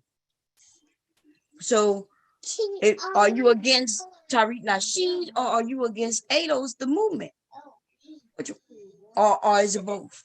If you go back to ADOS .101.org when that website was up, there was a lot of hateful things said about the Caribbeans, mixed people, and people who are Black people who are in England or in Canada. And I didn't like what was said in their mission statement about 4 or 5 years ago. That's why I got a problem with Tone Talks and even but she takes that to mean, I'm against black Americans. So if those people, ADOS, right, which is American descendants of slavery, and if they're saying that that means Americans, not people in other countries. Yeah, but if you learn anything about Black, okay, if the idea is to give Black people reparations, right? Mm-hmm. Then therefore, the thing says descendants of slavery. Well, for if we're gonna go by that logic, then therefore Black Canadians, most of them who went to who left Virginia after the war and moved to Nova Scotia. Well, guess what? They are American descendants of slaves because they was the Black loyalists who left Virginia and left New York at the time. So they should get the funds too. The way I see it. Well, that wouldn't be true because when they went to Canada, those people got reparations, and people in other countries ended up getting actual reparations. So why would they then come back and get some reparations from here? They made a move. They moved. They got whatever they got in other countries. But why? But my thing is, I guess, if we haven't gotten reparations, we're fighting, and they're not fighting with us. Why are we caring about them? Well, okay. But a lot of those people had to leave. If you actually read on about Black Canada, right? A lot of those people had to leave because after the Revolutionary War, a lot of those soldiers was rewarded land. So when there was rewarded land, well, they had to kick somebody out to attain that land, whether that's Black people who was already here or the native tribes. Or when I said the Black, I mean the free Blacks that was already here having land. They kicked them out. That's how a lot of them soldiers was paid with land rather than with gold or silver. So a lot of those black people went to Nova Scotia during the 1790s in the early 1800s, and they moved into Canada. So my thing is, why then they should get paid too. And then on top of that, why? But this is what we saying our problem is. See, it might be easier for us to get reparations if we would stop caring about who all gonna get it, even when they're not here. We actually spite our right. We cut off our nose to spite our face because we all have a group of people who cares about other motherfuckers who not here. If they haven't when we want this money or whatever it is that we want, right, that they give us, it's for the issues that we suffer while we're here, not just doing slavery, but a lot of the things after slavery. And if they weren't here putting up with that, first of all, why would we even give a fuck? If they want to be a part of it, let them fight for it. Yeah, but some because they're not fighting with us. So why would we? It's almost like we really don't want it, because if we wanted it, we would fight for it for ourselves. We wouldn't be worrying about other people in other countries who aren't trying to get it with us. Because if they tried to get it with us, we would be able to get it. Like if there was people around, black people around this world on our side, standing side and side and say, yes, they deserve it. Yes, they should get it. We would get it. But they're not doing that. Okay, But but bomb. If you learn about Black Canadian history, you understand some of those people still have ties over here, like the Underground Railroad, for a prime example. A lot of them they didn't just stay in the north; they went into Canada. And became Canadians. When you say but they ties, still what are got you family talking ties about? down. But they still have family ties down. But what they got to do with anything? Listen, I got family ties in Germany. The key word is descendant, right? The key word is descendant of slavery. No, American descendants. And if they Canadian, then they're not American descendants. Yeah, but that was forced to go into Canada. It don't matter. They didn't want to leave. They had to leave. Nah. If you out there forcing people to leave, they ain't got to leave to go to Canada. They leave there by choice. They had to leave. They had to leave where? They had to leave. At that time was the United States of America, and they had to find somewhere where they was pushed out. Why they had to leave America? Why they had to leave America itself? Because everybody didn't leave America.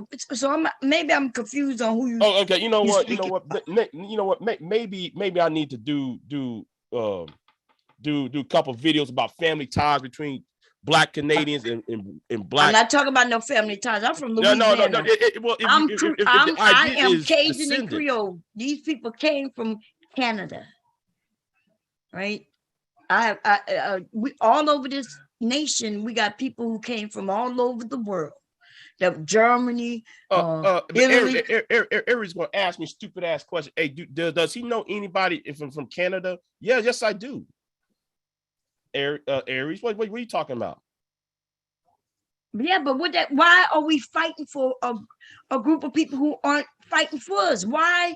So if American descendants of slavery, if those are the Black people who are here, descendants of slavery, they're not even saying that we are slaves or were slaves, right? Descendants of slavery. Why would Black people then point fingers and say, well, I know you want to give it to me and I do want it, but hey, you should give it to them too. And them too. And them too. And then now instead of giving us having to pay $1 trillion to us, now we done pushed it so far to where it gotta be trillions. Now we're not getting it. We're not getting it because we got people who care about others before they care about themselves. It's like the boat is sinking and it's enough of us on the boat. We can all get on the boat. We look around, we see, okay, we can get on the boat. Let's get on this boat. And then we start seeing other people and say, oh, let them get on the boat too. And the more we put people on the boat starts sinking. There's too many of us. Like I'm not understanding, why people would care about people who really don't care about us. Those people who are descendants and they in other countries, you think they looking back and saying, yeah, let's fight for those Black Lives Matter in the US and we're gonna stand hand in hand with them so they can get that money. Hell, but Black Lives Matter. But do you know who Sasha Johnson is? What you mean? Do I know who she is? Well, Sasha Johnson is a leader of was a leader of Black Wall Street. No, not Black Lives Matter. Rather, she was a leader of Black Lives Matter in the UK, and she was the sister that was shot in the back of the head about a few months ago. She's still in intensive care. She's still in a coma. So I mean, Black Lives Matter is all over the place. So I mean, I know that, but I'm saying Black Lives Matter is all over the place. But What they got to do with what I'm talking about? Because you just mentioned Black Lives Matter, though, Bomb. Yeah, but Black Lives Matter because Black Lives need to matter all over the place. We all got problems all over the place. Hold on. Black people in other countries have gotten. I'm tired of people trying. Hold on. I'm tired of people trying to tell me what's in my head. Miss Chantel said, "Oh, he thinks that ADOS caring about ADOS is hateful." No, heifer. This is what I said. The website produced hate. That video Tone Talks put out was hateful. Okay, let me look it up. Yvette Carnell, that video Yvette Carnell put out was hateful. And since though you, Miss Chantel, are a bigot, since though you are a fucking ass bigot and talking about though you look down on people who is mixed, well tell me something then. Tell me, I'm an integrationist. Oh, right there is another key word, integrationist. Well, honey, you're 90 years too late. Well, this conversation you're 90 years too late. It's going all over the place. But listen, there is and I'm looking. It looks like I found something where they say it's a controversy in our own country, within our own people, Black people. We're divided because of this thing about reparations, and some people want to include people. Hold on. Ms. Some Chantel. people. But how can you talk about how can you say what you just said when Yvette Carnell is eating white pussy? Explain that. Why do we care what she doing? No. We're gonna talk about the hypocrisy of Miss Chantel. See, Miss Chantel, wait a minute. You always been a hypocrite. You always been a hypocrite about who is mixed and who's dating who and all that bullshit. But here's the thing, Miss Chantel. You look down on people who is mixed. Then though, man, you attack interracial couples like you always do. But then though, when I went after when I went after goddamn Yvette Carnell, you telling me I hate Black people because I went after Miss Chantel when I went after Yvette Carnell, when Yvette Carnell is fucking white, is sleeping white. Now explain that. So listen, I don't care who she's sleeping with. This dude hates ADOS women womb. Okay, really? Listen, I just stop reading the chat. She's going to come up here, and I know she's not scared to come up here, but this is the thing. No. So we all over the place. No, listen, that's what she need to do. Okay, but wait. To come up here. So listen, I'm shit come out. Oh, listen. This dude hates ADOS. See that the whole. Okay, I'm gonna have to. It's gonna be over. I'm not listen. Because this topic has changed, and then still you don't want to stay on topic, the topic you creating, because you keep reading whatever she's saying. Listen, I keep asking questions. Even right now, I'm on abcnews.com talking about the same topic you brought up, this ADOS and things like that. They're showing that even Black people, Black immigrants, when they come to our country, they get more, they're making more money than us, they have more access to things than us. We know this to be factual. So why is it that when it's something for us, because that's what reparations is for. Reparation is not just for the slavery, but for the things that we endured after slavery, that the people who immigrants had not endured. So why are we worried about them before we listen? If you want to fight for them getting shit, cool. After we get ours, then we could sit and then we could start another fight so they can get theirs. And now you're talking about another woman and who she's sleeping with. What does who she fight for rights have to do with anything she does in her sexuality, in her life? She can actually sleep with white people, but still want to fight for Black people because she's Black. Hold on. The problem is not her. I mean, talking about Yvette Carnell sleeps with a white woman. That's not my issue. But that's what you brought up, though. No, I brought it up because in relation to what Miss Chantel usually does when she attacks mixed people and people in interracial relationships, she does that, but then don't tell me I'm anti-black for calling out Yvette Carnell out. See, Miss Chantel's a hypocrite. So how can she get mad at me for attacking Miss Chantel, for attacking Yvette Carnell in tone talks when what Yvette Carnell have said and done is diametrically opposed on her beliefs. Ain't he half white? Who is half white? You got to stop. Like y'all focus on the wrong things. Yeah, I'm not sure what's going. Listen, No. She came on this chat room calling me out on some bullshit. Yeah, and try act like trying to gaslight and virtue signaling. Okay. And now though is all Big J's a black woman hater now. That's what she's gonna say next. What she's gonna say next is Big J hates black women. That's what coming. That's a classic black YouTube trope. You hungry? When every time when a black man says something that what you don't like, you want to go back to the play he hates a black woman card. No, I don't got a problem with black women. I got a problem with you. You want some fruit?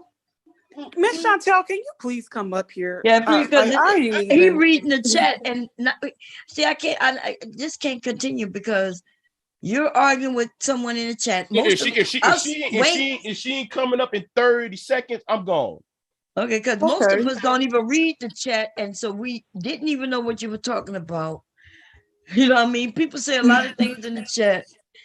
But I find, because even here on YouTube, I hear people say, "Bulk Black Lives Matter," and then y'all start talking about the people who was a part of it. You make it seem like the whole movement is them. We all are people, and we all have flaws. We all got things that people gonna disagree with. Just because, like, let's say Black Lives Matter was created. See. Soon as I said it, she went for the playbook. You hate black women. I was talking. You know that I was. I don't know what she did, but anyway. Black Lives Matter, y'all then say the person who created or started or whatever is with the LGBT community. And I'm like, what that got to do with any goddamn thing, though? What they got to do with Black Lives Matter? Miss Chantel, can you please come up here? Because I'm like, I don't feel like talking about this shit. Neither me. I'm not going to talk like this. This is ridiculous. No, I'm gonna tell you what I'm gonna do. I'm gonna screenshot the whole damn chat. So I don't want nobody say, well, Big J, you hating on a black, you hate black. No, women. I'm not saying that. We're not saying that. But what we're saying is that you making the conversation about one person in the chat. The whole topic then changed. You know what I mean? We're not saying that she's not saying what you're saying. It's just that we wasn't. I don't think anybody up here was reading the chat for real. I wasn't. Yeah, I know I wasn't. So when you came up, I thought you was about to participate in the conversation, and you came up fighting somebody in the chat. You could have fought her in the chat. You know what I mean? But anyway, since we here, yeah, I'm not sure what she said about you being against black. What you say? She said you was against black ADOs, right? Yeah, hold on. I'm gonna go ahead and screenshot the entire damn. No, but you ain't got to do all that. I'm gonna do this because I'm gonna make an example of some. But you can't. But we can't make an example out here. It's not that important to us. I'm just, when you say you're gonna make an example, you said that what she said isn't true, and you answered. Look, Leaky is over here like, what they talking about, my mom? I said, my mom don't know this. And I forgot what I changed the topic then. I forgot what were we talking about? We were talking about Rosewood, and we was talking about we were talking about that. We were talking about real shit. We were talking about real history, and But Jay, you say you're not against ADOS, but you just against, you say Tariq Nasheed. What you against about him? Because he's just a human, but he has put out some great information that's life changing to a lot of us. He put out things about history that I would have never known. And a lot of young people wouldn't have never known if he or someone like him hadn't put it out. You know, like when he did those videos, those hidden, what is called? Hidden colors. Yeah, Hidden Color series is awesome. Before they wasn't even telling us shit like what that man shared. You would have had to go to university and take Black studies and Black history, in order to learn something that we can now teach our kids. Now, all you got to do is buy the Hidden Color thing and share it with my grandchild and my children. So that in itself got me thinking I'm a fan of him. Now, as far as his, okay, Licky, what are you doing? Huh? Oh my God, he want to take over my time, y'all. Anybody seen the Hidden Colors videos besides myself? Mr. Kev, you might have to come back because your video. Mommy. What? A apple, yes. B ball, yes. C carrot. Carrot. So hold on. So y'all say Miss What a bright Chantel. young man. Hold on, y'all say Miss Chantel. Hold on. So y'all say this Miss Chantel who's in that chat room is actually the Nini. I'm not looking in the chat room. I don't know. You know what? You know what? Since you know what, let me back away then, because this is something what the Nini would do. This is something what the Nini would do. So let me back away. Yeah, I'll fall into a trap. Hot damn! I thought that was Miss Chantel. So it's not the real. So it's not the real Miss Chantel. That's my thing. Okay. It must be the Nini then. Because she have a picture and everything. Right. Okay. And she has a different name now. It's like Miss Chantel something. Whatever. Right. Okay. Miss Chantel, if that's you, can you come up on the? No, that's not her. That's not her. That's not her. You know what? You know what? Let me hang back then. Let me hang back. We got a couple of Miss Chantels running around. You got a Miss Chantel TMHC. You got a Miss Chantel. She's the most used name around here.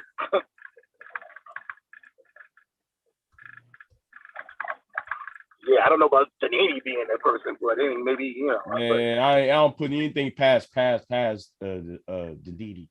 I don't put nothing past her or Warren. Oh man. So.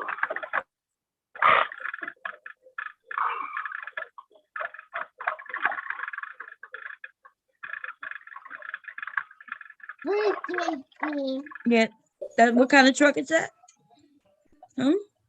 Yeah, but that also need to talk about that 1927 flood in Mississippi when they allowed a whole lot of Black people drown. They allowed a whole lot of people drown. I think Star. What's his name? What's that other YouTuber name? His name was Star. What's that dude's name? He won that interview Minister Jap a couple years ago. Yeah, Star. You talking about that Star guy? Yeah, I know. Yeah. When he was talking to Colin Flaherty, debated Colin Flaherty, because Colin Flaherty was talking about don't make the white girls angry. No, I'm sorry. No, he wrote that book, Don't Make the Black Boys Angry. And he was a white dude. He was debating Star on Star's show, and Star talked about, well, what about that 1927 flood? I had to look that up. I actually went to PBS of all places, and they were talking about how many people drowned in the 1927 flood, and how they allowed black people just being swept away, and they just skip over them and just saving white people and shouldn't allow all the black people to drown. Yeah. Actually, PBS is where I got my hidden colors. I didn't even know. What, Licky? They pouring the dump truck? Okay. Oh, Lord. Yeah, PBS it teaches a lot. What, man? They're breaking? Okay. Oh, no. Oh, no? That's a dump truck. Okay. Lord have mercy, y'all, my grandchild. Okay. Yeah, PBS is where I learned a lot about the history, hidden colors, hidden colors. Yeah, that's what it was. It was on PBS. And so yeah, and I also learned, like you said, I need to learn more about what you just mentioned because I never heard of that one. But I heard where somewhere in Florida, maybe. I learned this actually through Taz, what they call the something punch bowl, the devil's punch bowl. Yeah, I heard of that.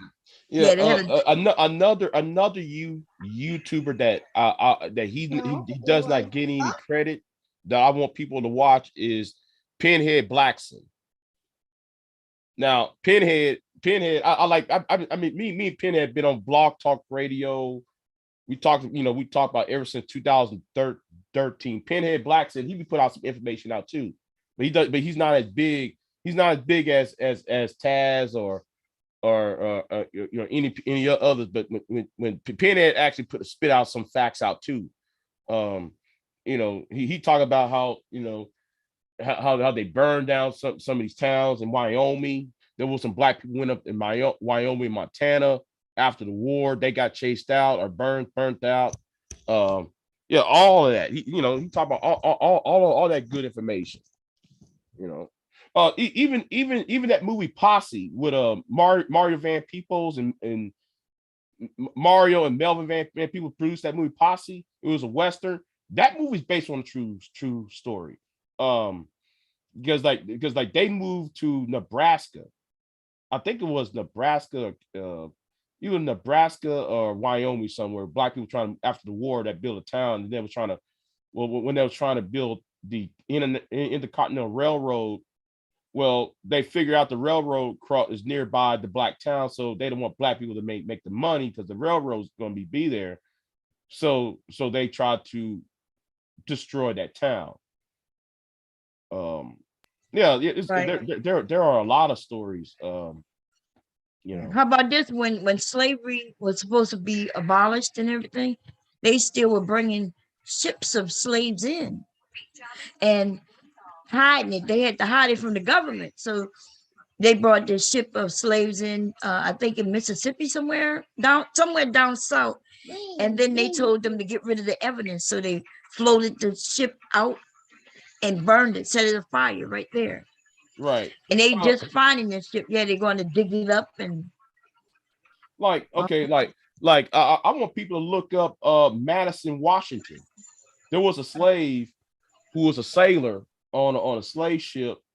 His name was Madison, Washington. He started an international incident in 1841. And it was in the part of it. It was a reason why Secretary of State Webster. I don't know if y'all heard the name of Daniel Webster, right? So him and the British ambassador had to settle a treaty because partially because Madison, Washington was he was sailor. So when he was trying to when like the slaves from Africa was going into Georgia. No, not Georgia. The South into the Carolinas. He went ahead and mutinied the ship and took the slaves from the was it? I think it was Charlottesville, something like that. No, not the coastline of South Carolina, and he turned the ship around and dropped them off in the Bahamas. Bahamas was a British territory.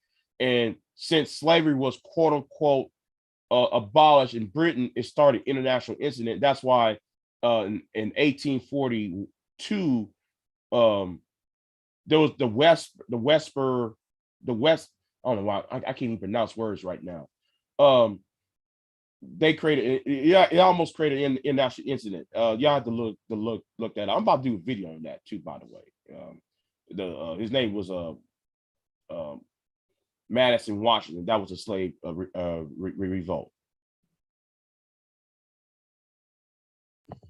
Yeah. Sometimes I imagine being a person back in these different times. And being Black.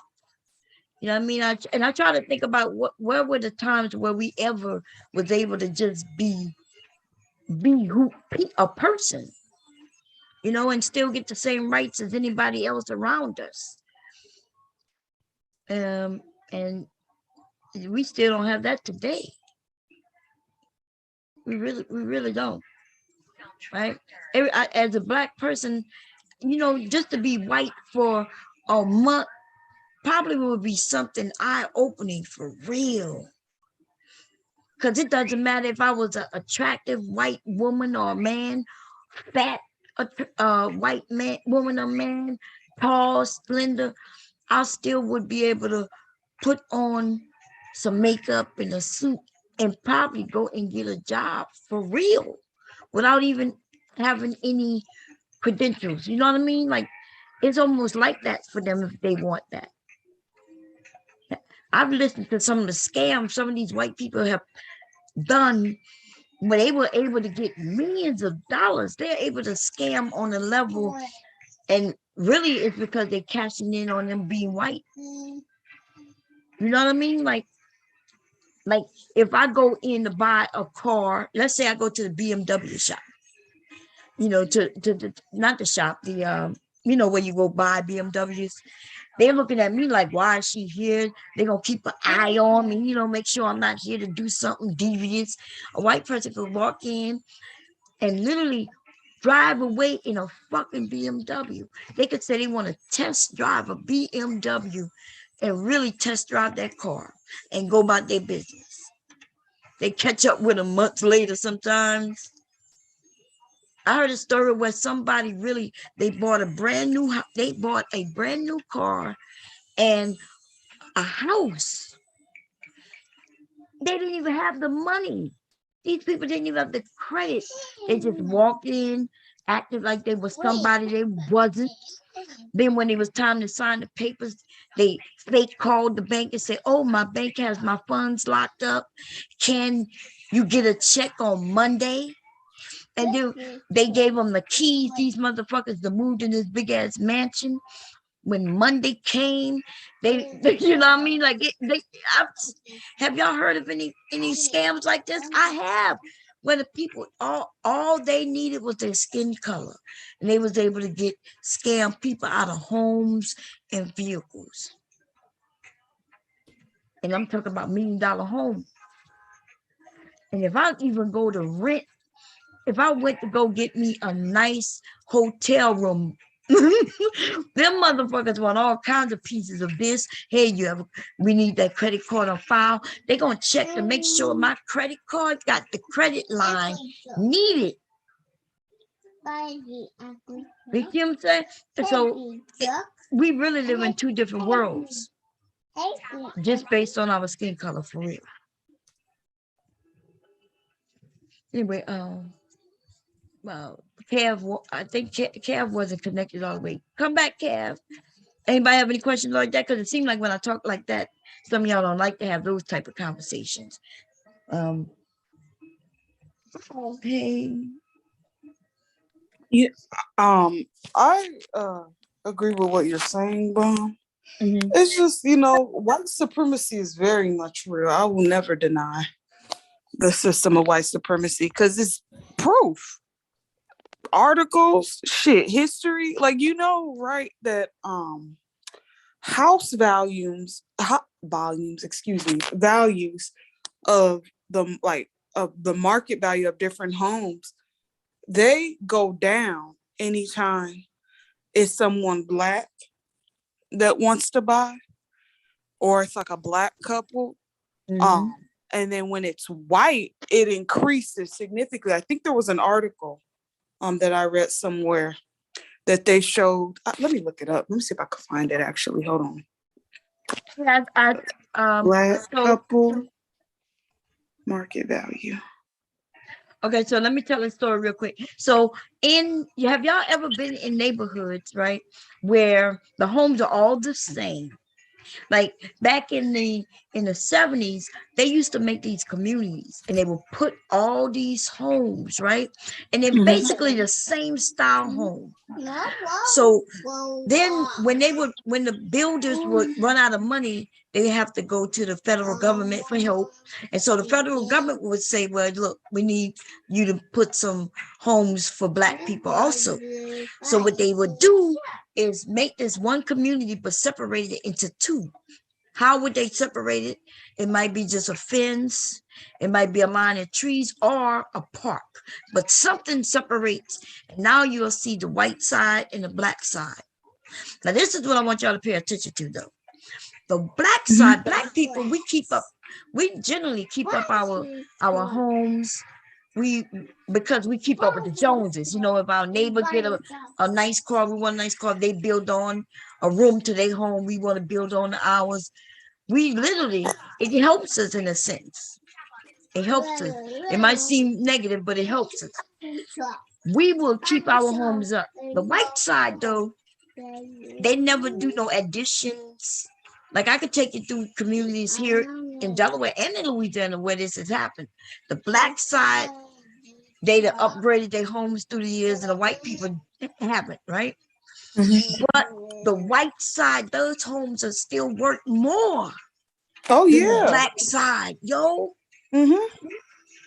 You know what I mean? Because it's that idea of like people not wanting to live around Black people because of the stereotype of us being quote unquote savages and fucking up communities and whatnot. Which, listen, I live around white people. Let me tell you, these motherfuckers over here is raggedy as fuck. Literally. Be having, listen, raggedy. Be having meth labs and shit. They be doing the absolute most over here, but don't nobody say nothing because, you know, they white. Right. And, you know, not until they end up on Dr. Phil or some talk show where they have to go in the house and where you'll find the most, right? You'll find that they live in squalor. The outside of the house look nice though. They keep their yard up, baby. Holidays come up, you know, they decorate and all of that.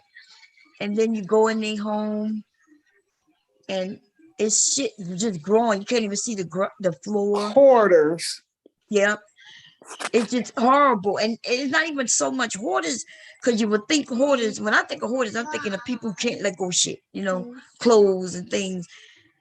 That's bad too when they get to a degree. But these motherfuckers just be having dirty shit that they never want to wash. They have a dishwasher and don't even use it. Shit just piled up. I'm not sure if yesterday I mentioned that family. It was called House of Horrors, where they found those 13 kids. Remember when they were starving them children? When they walked in that house, the things they say they saw.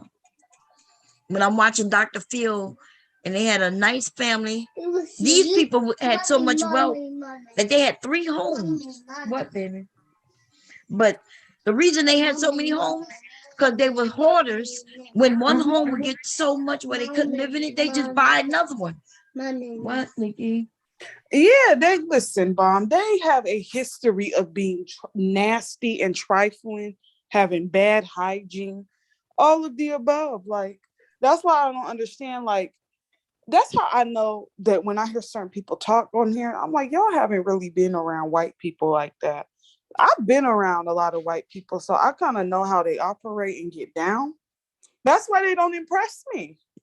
Like when I hear these people talk, yeah, because white women, they still get married at a higher rate than, no, the fuck they don't. Yeah, they be lying. Exactly. No, the fuck they don't. What you talking about? Like, I just, listen, every store that I go to, I always see a white woman and her children by her goddamn self. Ain't not no man in sight. So we can assume, quote unquote, that she's a single mother, right? I see a bunch of white women out here doing bad and it's ratchet as fuck, ratchet and raggedy. So when they try to regulate things to only being a black thing, I am just like, no, it's not only a black thing. Well, we just talking about black people. We don't care about what the white people is doing. I hate when they say that, because if that was the case, then you wouldn't use them as far as of them being some type of model of what a community should look like, because they're raggedy and fucked up. If you want to model after anything, hell, I would say at least the Asians community is doing better really than everybody else. But I mean, I don't know, Taylor.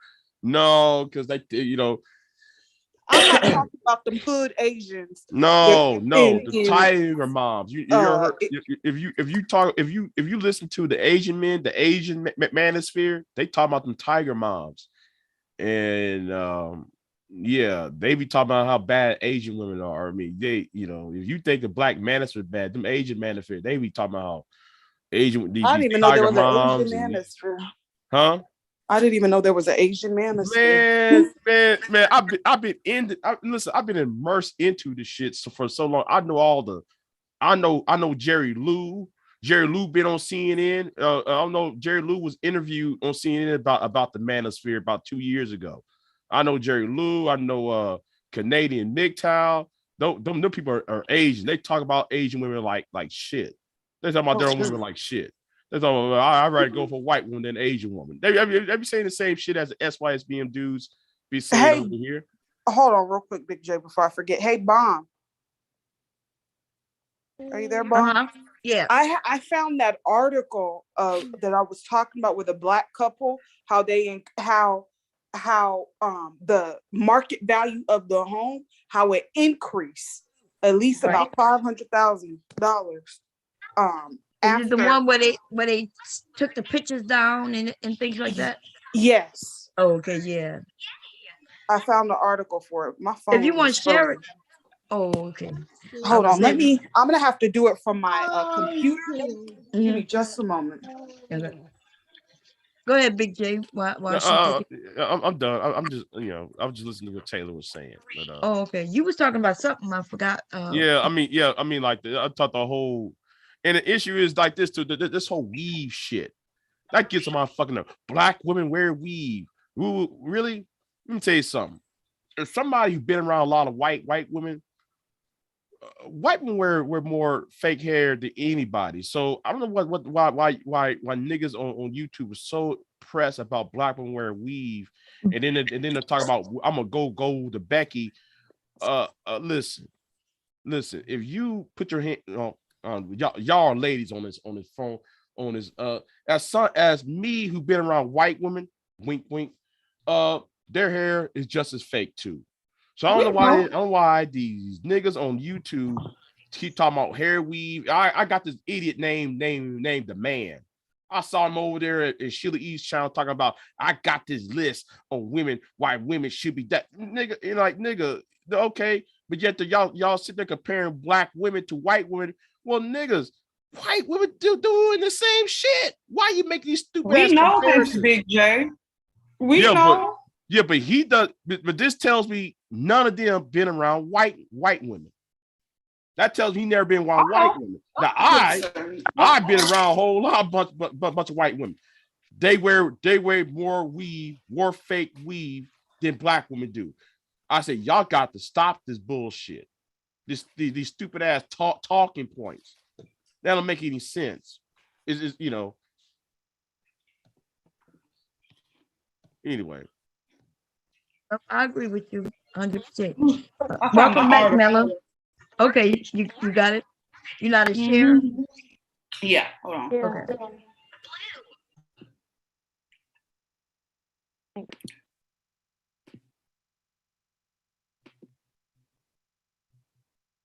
If I could clear some of these. You guys see that? Yeah, well, I can see it. Okay. So this is the article. Wait, is this the article that I clicked on? This has to be the same article, right? God damn it. Hold on. God damn it. I just saw the shit. Technical difficulties. One moment.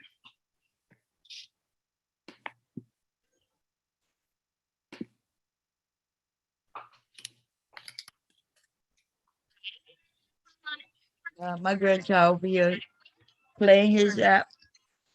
Good. Apple. Horse.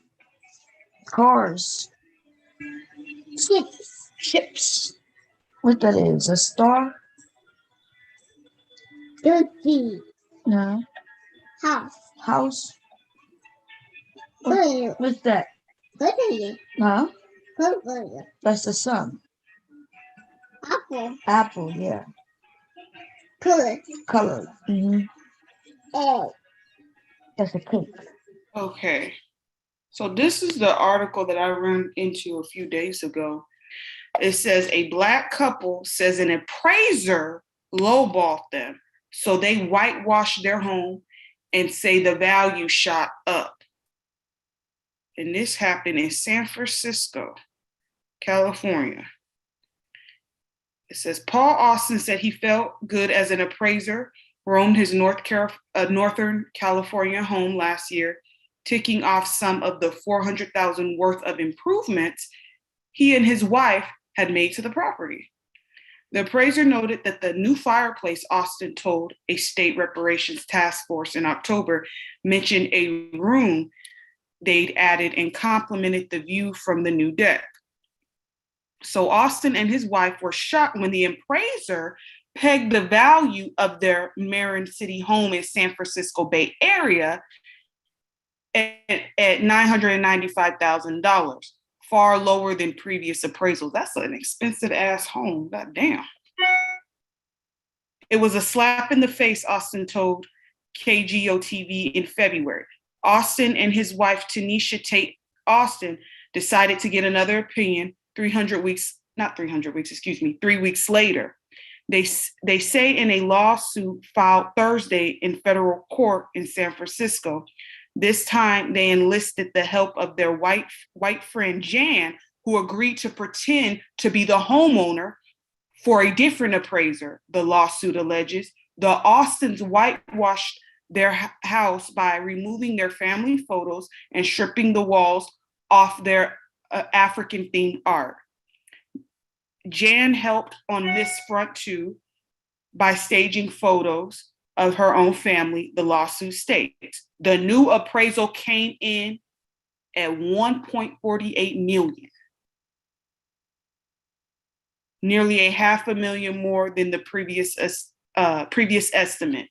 Damn. Bullshit. Damn, like a whole $500,000. That is some bullshit. Damn. See, they play games like that. You know, that means we lose. That's how we lose money. When people and even these Black men who are stupid, you know, in these areas, they say that we have the same opportunities and nothing holding us back. But that's a lie. They hold us back in ways in which there's nothing we can do about it, except whitewash ourselves. You know, it's almost like you got to have a white friend who's willing to be you for a day. You know what I mean? Like, if you got to go to the bank to get a loan, you might have to have a friend go down to the bank with, you know, and it wouldn't be fraud as long as, you know, they don't sign your name and things like that. But they got to act like they're you when they go pick up the paperwork, maybe have a conversation, shake some hands, and then send it in and make sure that, you know, whoever you spoke to remembered you, your friend. And you might get those loans that you're looking for at that interest rate that you fit qualified for. They don't understand that though, even though we might be able to get the loan that white people get, if the interest rate is their interest rate is way lower and ours way higher, that's a big difference. It is. I might be able to get that house, but now I'm paying double in mortgage than the white folk. And that is a big difference. That's a huge difference. That's a Yes. huge difference. Like that increase, like that's a $500,000. Yeah, that's a big. Like you're trying to cheat them out of that. Yeah. Like 995,000. That's already a lot to me. Like, but I know the Bay Area in particular is more expensive to live in. That's a lot. And then the house worth, once they take all the quote unquote black shit and whitewash it, is 1.48 million. So you can't tell me that there isn't biases within the system, you know? Yeah. And like you said, it's not really even in this instance, it's not a system, it's a person. Remember, because this individual walked around their house and placed value. And so as soon as they met that black couple, they already had a something in their mind saying, oh, this, nothing here is not going to be. They probably was jealous too, right? Imagine a white person coming to your mansion. They don't even live in a mansion. They already probably think you must be a drug dealer. You earned it. They want to know how you earning this. Yeah, they feel entitled to know your business as far as why do you have all this money and why do you have it? Like, yeah, how dare you? How dare you? So they're already not giving you the value of something, They lowering the value of what you have based on their own biases. Mm-hmm. They and there's areas they don't want black people to move in because the white people have always been telling us this. In case nobody was listening, they would say, yeah, if they move here, our property value goes down. Mm-hmm. They have been telling us this. Yep. They're like, some of them say it's not fair, but as soon as they move in, I lose money. But niggas think that it's golden to live around them. That's what I don't understand. Like, I don't understand that. Like, oh, I moved into a gated white community and this and that, and I'm because our value go up. Think about it, just like when we move around them, our shit, we at least get the true value. True. You see, we get the true value, at least the property. It's a lot of shit you got to deal with living around white people, to be honest. Because you got to worry about your kids being stopped for everything. You being stopped. I lived in a community, and it was a black community. It wasn't even a great community, but we would get stopped. If we went into white neighborhoods, we get stopped. What, Nikki? Yeah, even now, like when I walk around and take a walk around the neighborhood minding my goddamn business, there's always this middle-aged white woman always trying to spark up a conversation and get in my business. And I'm just like, you know what, ma'am? Like, I don't know you and I'm not bothering nobody. So I'm just gonna go continue to walk. So you don't try to say that I attacked you or anything like that. But the way she was asking me questions, though, she was just basically trying to what look you what I'm doing here. Type of attitude. Yeah. Wait, I couldn't hear Taylor because you started. Let her finish and then you go in. Go. What you were saying at the end, Taylor? She was basically inquiring as far as what I'm doing here, and I'm just like, well, I live here, so I could walk around here like everybody else walks around here. But it's literally every time I walk around, like she's just there, just looking, peeping. So it's not really a big deal living around them. Like people act like it's some type of like golden thing. Like, oh yeah, I get to live around white people. I moved out of the hood and moved into a suburban white area and this and that. I'm just like, okay, good for you. Like, it's nothing special. It really isn't. Now, what you were saying, Miller? It reminds me of it was some video where a black man lived in a ideal zip code at a building, and he was just going home, had the code that it takes to get into the door. And this white woman approached him with a little dog, talking about, what are you doing here? And he said, I live here. And she was like, I doubt that. I highly doubt that. And he was like, I wouldn't have been able to get in without my card that gives me access to my apartment. Excuse me, I'm getting on the elevator. And she just followed him to the elevator. Like, I just don't believe that you live here, And he asked her, like, lady, I'm trying to go home. What's your problem? And she said, I don't feel comfortable. And that's what a lot of these Anglos are about. It's about our presence makes them uncomfortable. Like they believe they're entitled to interrogate our character for existing. Like because they believe that all the propaganda that black people are up to no good, they believe that they have to interrogate you whenever you're in spaces that they frequent. And it's really it's disheartening, and The it takes a thing, lot the of thing about it, the thing about it is this: they claim that they don't feel safe and they threaten, and yet they get in the elevator with you all by themselves with this black guy. You know what I mean? Who's supposed to be so threatening.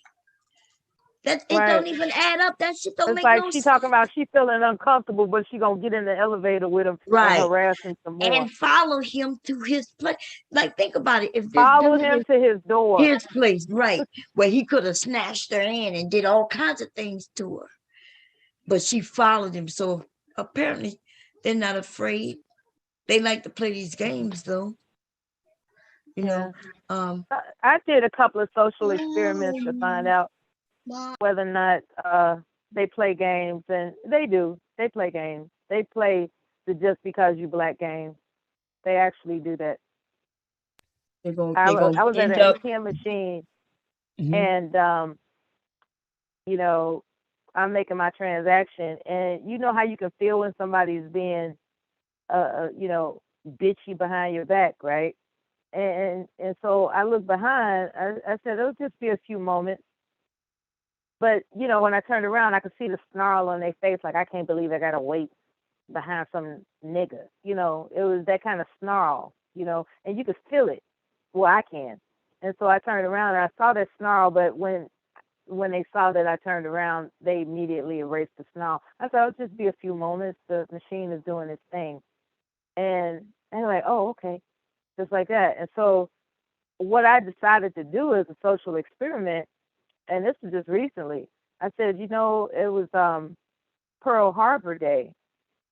And I was explaining that there's a new term for baby boomers that's now, not baby boomers, but the children of previous generations that grew up in the Great Depression. They want to change the name to the silent generation. And I think we've had, considering the pandemic, we've had enough depression. And they smiled. They said, yes, you're right. I think, so, it's like they're willing to talk to you as long as you don't come off as threatening. You know what I'm saying? But if they don't know you, they just automatically assume that you're threatening because you're black. They just automatically assume black people are a threat. Just automatically. And they just can't stand to be around us until they can confirm that we're not a threat. You know what I'm saying? And it's really sad. Sometimes I just want to be aggravating just to fuck with them, but that really wouldn't serve my life any purpose. But I see how they move. I see how they move. I definitely do. And the Hispanics are no better, to be honest with you. They are really, especially in a city like Chicago, they really hard in the paint with being prejudiced, They hard in the paint. They got Latin King gangs, and they go out of their way to terrorize Black people on the west side of Chicago. They feel like they gotta see. They feel they are competing differently because white people don't like them neither, and they think white people don't like them because they are so much like us, or like because they're not black, but they're not white. They want to be white, you see. But white people don't accept. And they real slick with it because what they have done is they have political strength, right? So they're exercising their culture at an accelerated rate in cities like Chicago, because Chicago was known as a safe haven city where all these people without documentation were able to just funnel their way up into Chicago because they were covered under an umbrella of protection because of all the political power that's been seeped into the city for decades, because at first Hispanics didn't have a whole lot of power. I mean, I'm talking about as like in the 50s and 60s, they didn't have a lot of power, they weren't really respected, they were just scraping and surviving and trying to strive.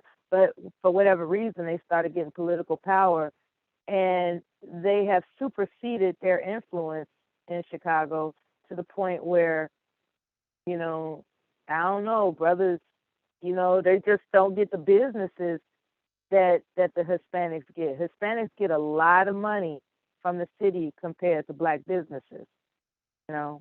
I've seen that on paper. That's black people's fault. That's black people's fault. Mm-hmm. You do it, Ricky, yourself. You know how to do that. Yeah. You try it again. Yeah. Because Hispanics are the new quote unquote voting bloc. So there's they're definitely Taylor, definitely. Yeah. See, the difference is they could come together if they need to. And then our ass, even right now, what's going on with Chicago with what his name being on trial. Soon as somebody in our group become famous, we get a little jealous. And then we wait for them to fall. We might even help them fall. Stop it. Yeah. What? Yeah, I'm trying to get to the point where, like what I do with the sisters, right? I got to the point that if I don't have anything good to say about a sister, I'm not going to say nothing at all. And that doesn't mean I don't, like, if I don't say anything to a sister, it doesn't mean that I have, ill feelings toward them. It's just like I'm just waiting for a conversation that we can embark upon. But for the most part, I've just given up on that dog and sisters out shit just because they rubbed me the wrong way. I'm not falling for that fucking trap because we got enough, we got bigger things to fry than just, just harping on not getting along with each other. It's like, I think my strategy for getting along with people is to not fall into the trap of snapping on them if I think they stepped on my toes. It's like, it's not like my toes ain't never been stepped on before. Fuck it. I'm not going to sit up here and engage because I've done some really, I won't say shameful. I mean, I said what I said. I did what I did.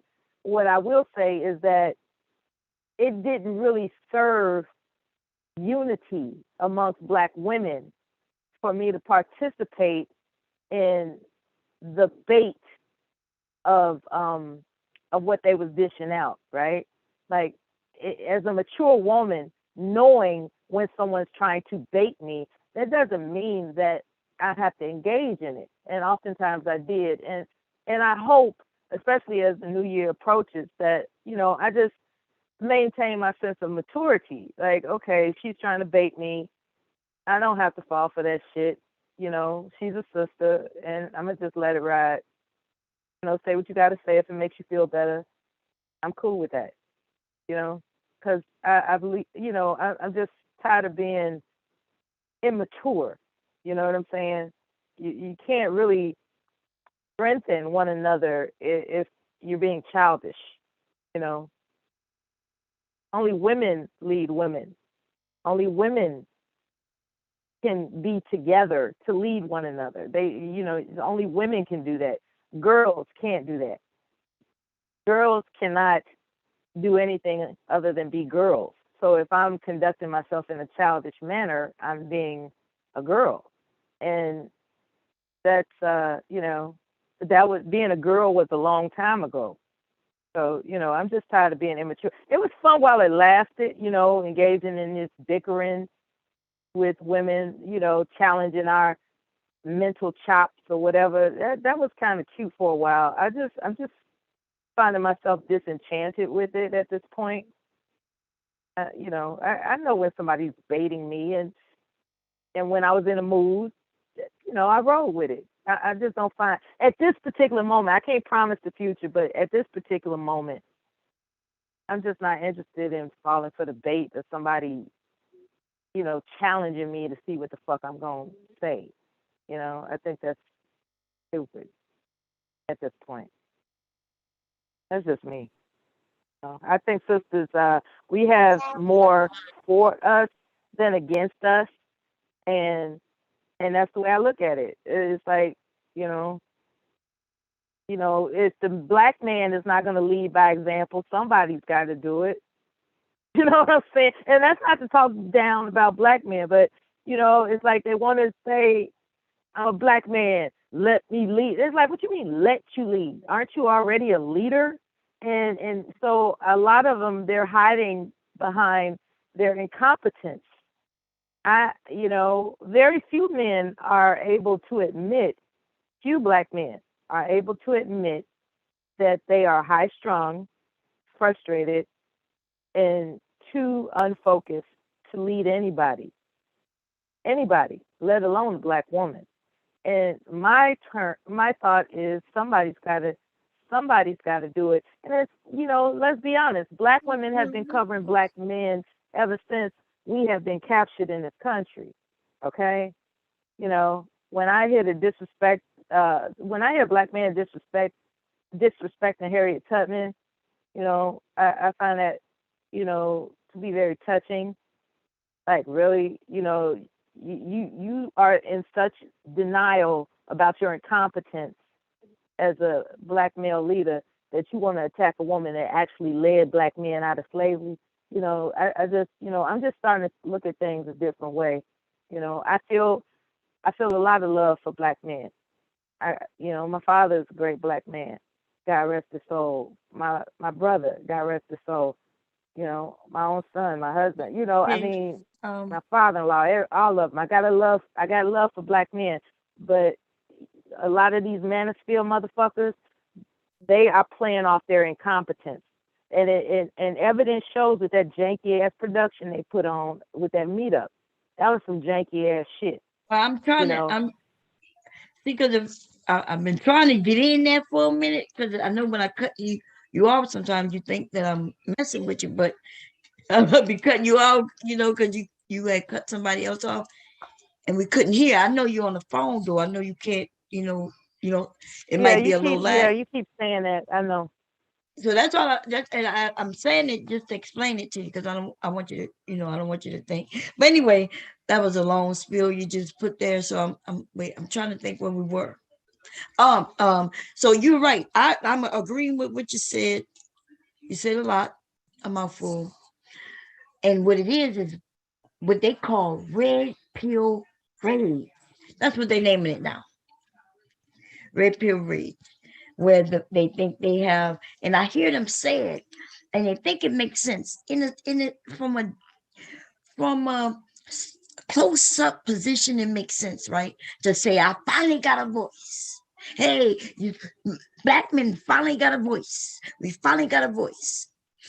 And I understand when the young men say that, because they're young and they were boys at one time, and they had to do what their mama and daddy told them to do, because they were kids. So I kind of understand when they say they finally got a voice. When grown ass niggas, though, I'm talking about these grown ass men on the internet in front of the world claiming that they finally, they damn near 50 something years old, but they finally have a voice, and they only have this voice because they've all come together. Like before, that's ridiculous, don't you? Hey, Bob. Hey, twin, how you doing? Man, daughter, she turned 18 today. Oh, have a happy birthday. Yeah, she went and got a tattoo without my permission. Yeah. Are you on top? Are we on topic? Because y'all do that. Y'all like to come up and like I was on a topic when your brother came up and he threw me off, man. Yeah, but I was telling you, all right, about the topic, I was telling you that they was going around saying that, you know, reason why they feel this way, because they said back then they had all those shows, Stella got her groove back. I don't need no man. Which twin is this? Single woman. This is Christian. Oh. That's what the red pill was saying. So y'all had your time. Yeah, but when I question them, when I question them about these talk shows that they see, because I'm even calling them a liar. The movie. They're talking about the movie. Wait, dude. Listen, listen, we can't cut each other off. If I cut you off, you lose track. You cut me off, I lose track. Yeah, y'all gotta stop doing that. Y'all gotta stop doing it because it gets bad, right? So what I'm saying is I question them about whether I don't care if it's a movie, because I'm the one who was claiming they look at too many fucking movies. But when they was claiming that Oprah and these talk shows was doing something against men, they are lying. I am calling them all fucking liars. Okay? But they can tell you younger men this. Y'all remember, see, this is how it works. Y'all remember that they were these talk shows. They're no longer these talk shows. So these men, but they think we're stupid. See, they can mention something they know we know existed. They can make claim that these shows was doing something because they think that these shows are no longer on. But you can go and pull these motherfucking shows up. Where are the shows where they was downing men? Who will allow in a society that's led by men, right? Dominated by men. Where were these men allowing shows that would put men down constantly? In addition to that, Bomb, I want them to point me to an episode of Oprah, Phil Donahue, or whatever 80s talk show where they exclusively singled out black men. I need to see that. Yes, because that's what they were claiming. And now you mentioned movies. Now name me the movies. Now, wait a minute. What? What did you say? Single ladies what? Hello? You're muted. Because even in the movies, right? Movies. And then we're going to look and see who wrote these movies or TV shows or whatever. Because see, in the 80s and 90s, it was a lot of positive black things going on. Talking about Beyonce, the Single Ladies, TLC, with no scrubs. But it's okay, so let's talk about Beyonce's Single Ladies.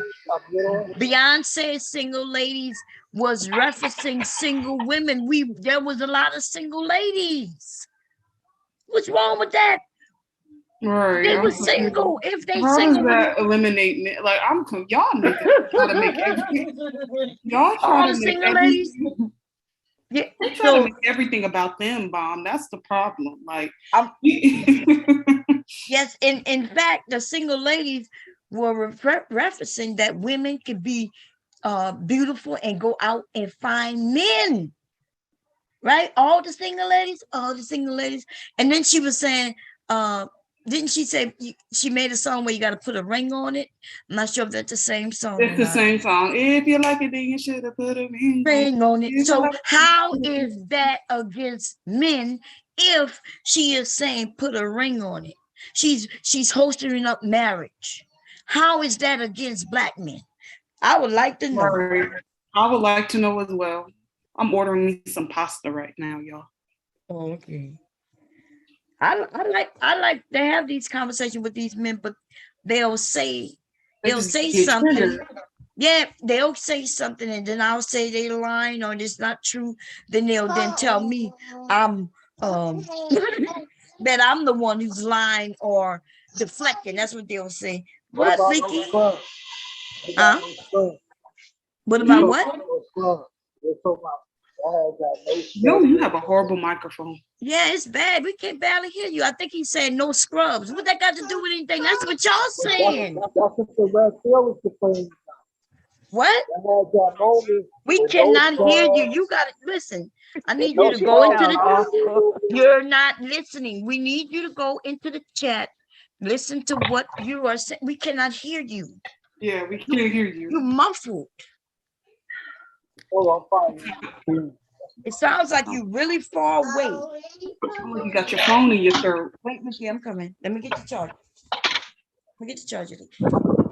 I said that y'all was talking about no scrubs. I don't need no man. What song? Listen, okay, y'all. This is niggas with bad understanding.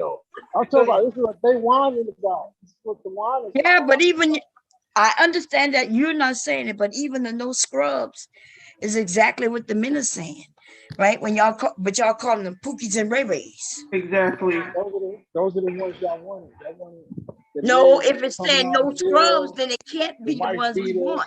I don't know any woman that got with a pook that purposely sought out a Pookie and Ray Ray, and y'all can't even define what a Pookie and Ray Ray is just by looking at him, because you niggas think that just because you got a suit on that makes you a good nigga.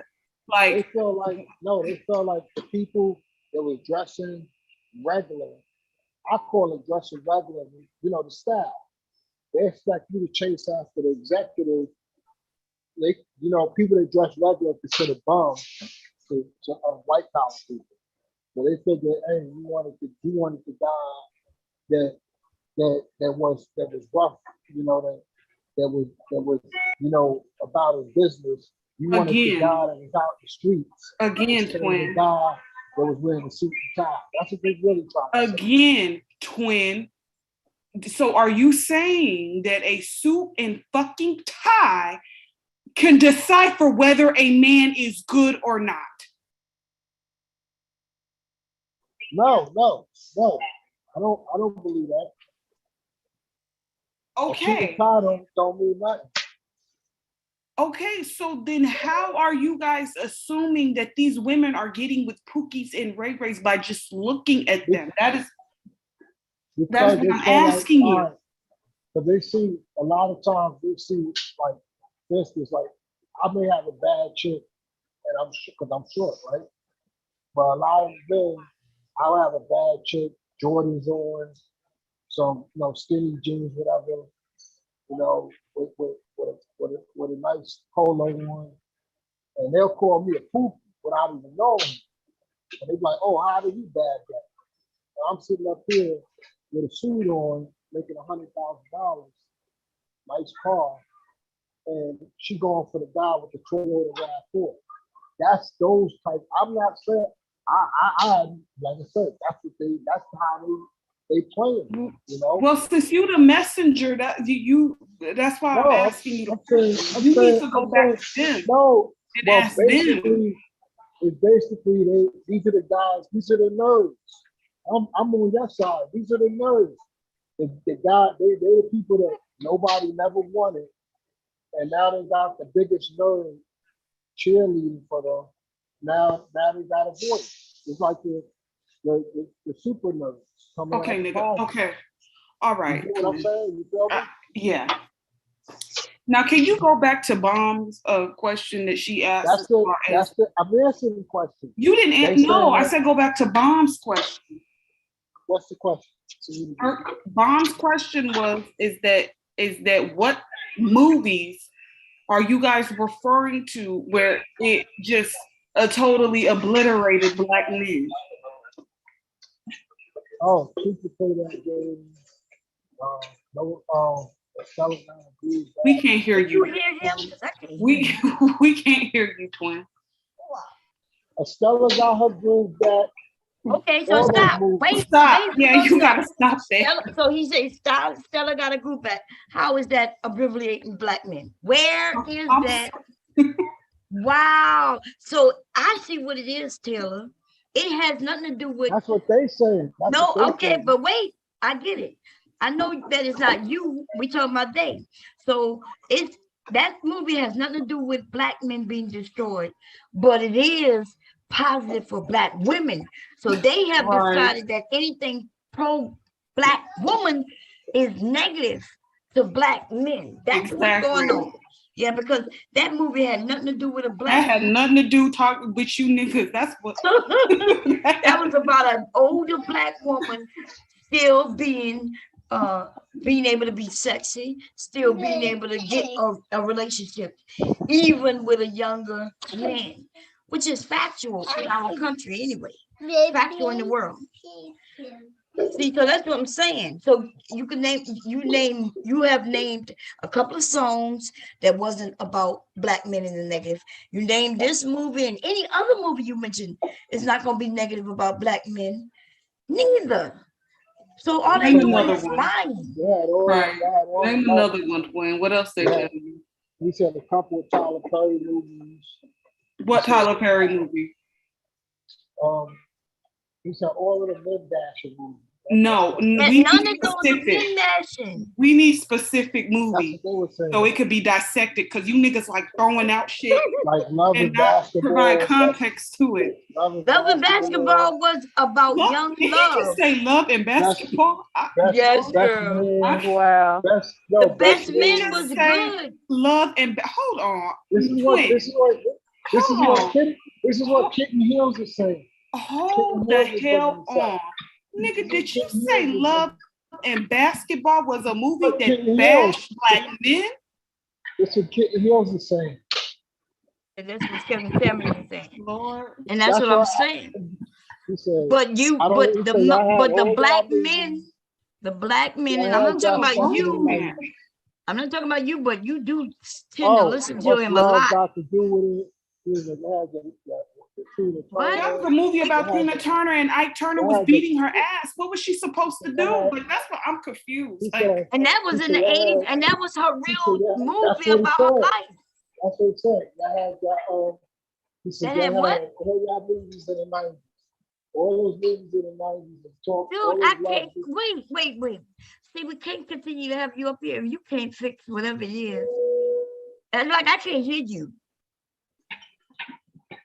Like, what are you on what you talking through? Because maybe you need to clear it. They had all y'all love movies in the 90s. All the black love movies in the 90s. But there was a lot. Yeah, a lot of. So you think that Tina Turner movie was a love movie? That's what he was saying. You had all y'all movies. You know, all the movies. You had The Color Purple. But what that had to do with niggas? That's what I'm trying to figure out. Like, how did Love and Basketball bash black men? How did Oprah? See what they're saying? Did you see? And the thing is, this is the thing.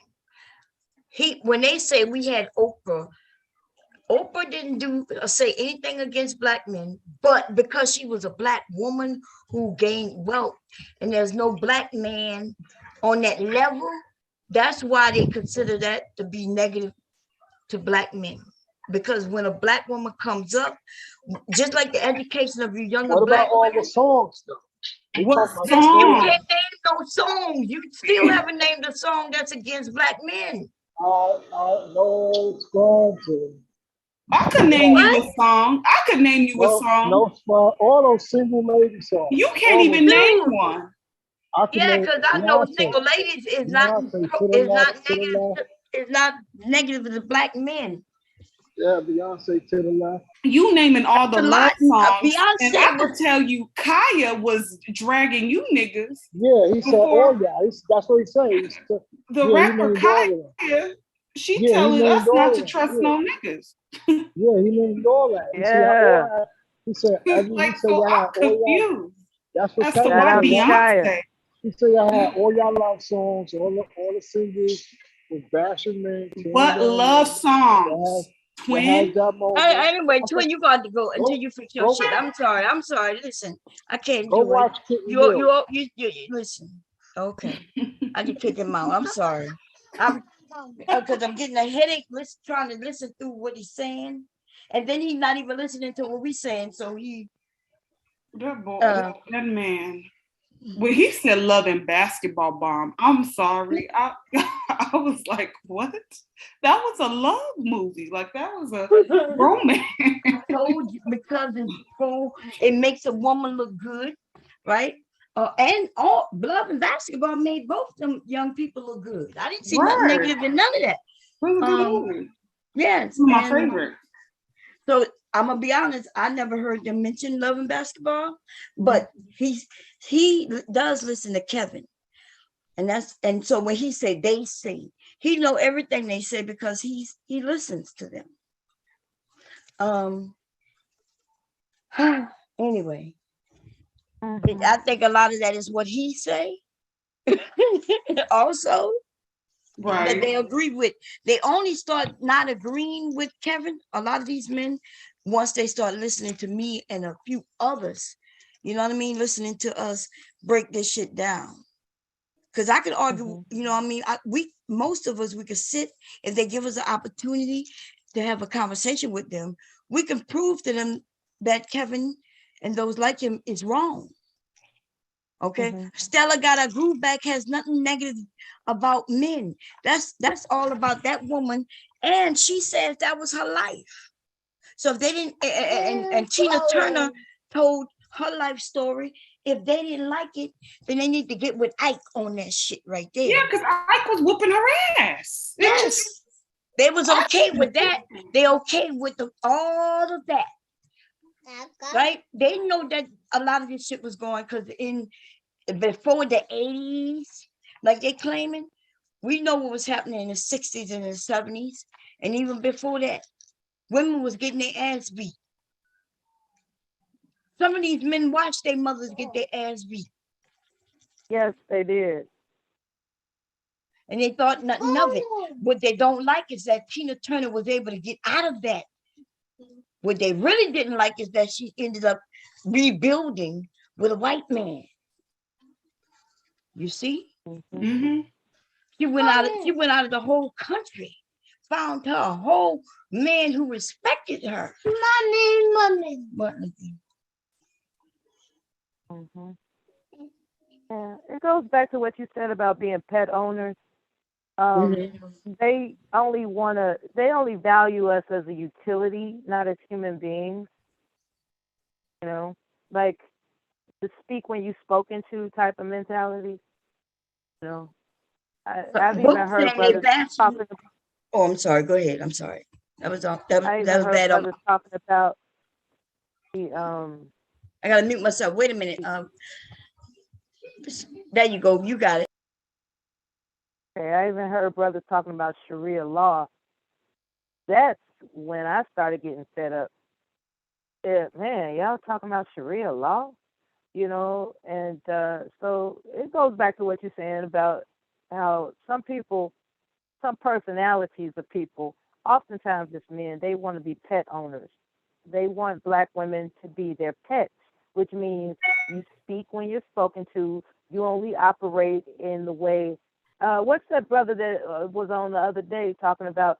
You have to be on my team or else, you know, that type of mentality, as opposed to respecting a woman autonomously for who she is. You know, they're not interested in respecting Black women. They're only interested in using Black women.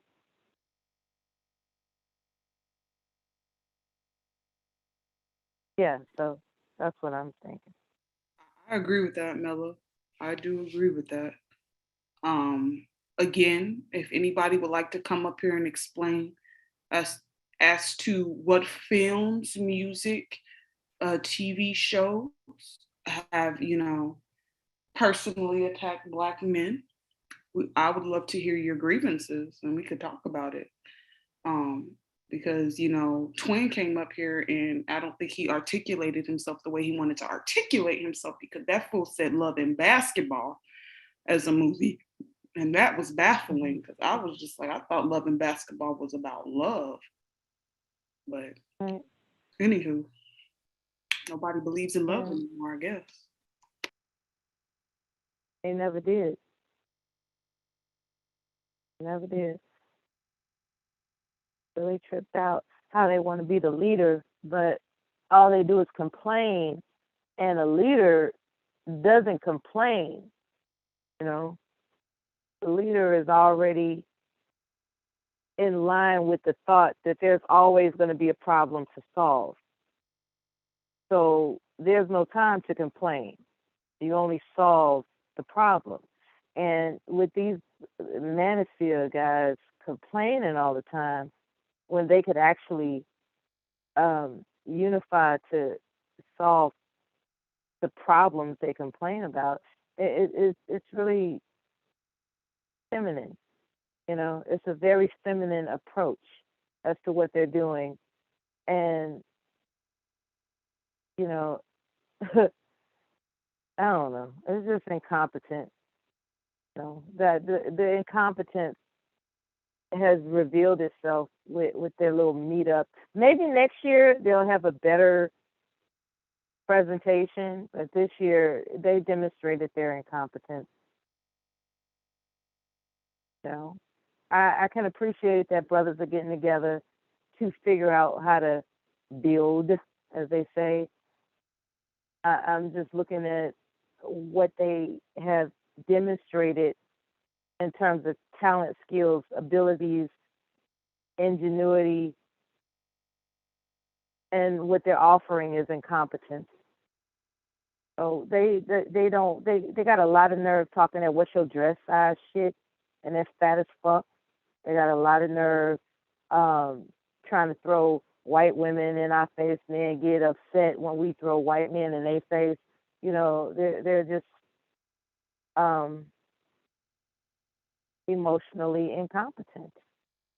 You know, and as much as I want to blame it on them being from single mothers, you know, at some point you become a man. At some point you look in the mirror with your hairy ass balls and you have to say to yourself what you are and what you expect from what you see in the mirror. When you see a man in the mirror, you have to become a man. You can't just go walking around whining and complaining. You have to actually demonstrate your manhood. And I'm just finding way too often that black men aren't demonstrating their manhood other than wanting to assert aggression and suppression toward black women, which is not a sign of strength. It's a sign of being envious of people that have demonstrated greater feats than they have. Black women have demonstrated tremendous advancement. And I'm not just talking about Oprah, you know, like across the board. Black women in education, science, all types of things, you know, being a single mother, you know, just demonstrated all types of advancement and resilience and, you know, industriousness. And black men, they just keep falling by the wayside and they constantly covet our resilience. And they play it off by telling us our flaws and our faults when they're actually projecting what it is about themselves that's flawed and faulty. And I'm going to be quiet before Bob starts telling me I'm talking too much. That's what I think, though. It's getting real hypocritical out here on these black YouTube streets. Real hypocritical. The hypocrisy is revealing itself more and more. You know? And hopefully these young brothers that are looking up to them as being the fathers that they can't find, think twice. Like maybe that's not, you know, what you want. You know what I'm saying? You might want to look for a true leader as opposed to somebody that's pretending to be a leader. How's everybody doing? I see that we got Twin back up here, and we have Cure, we have Mela and myself and Taylor. I stepped away to feed my grandson real quick. So I'm looking for somebody though. I'm sorry, go what you were saying, Mela? How many men up here? How many what? Men.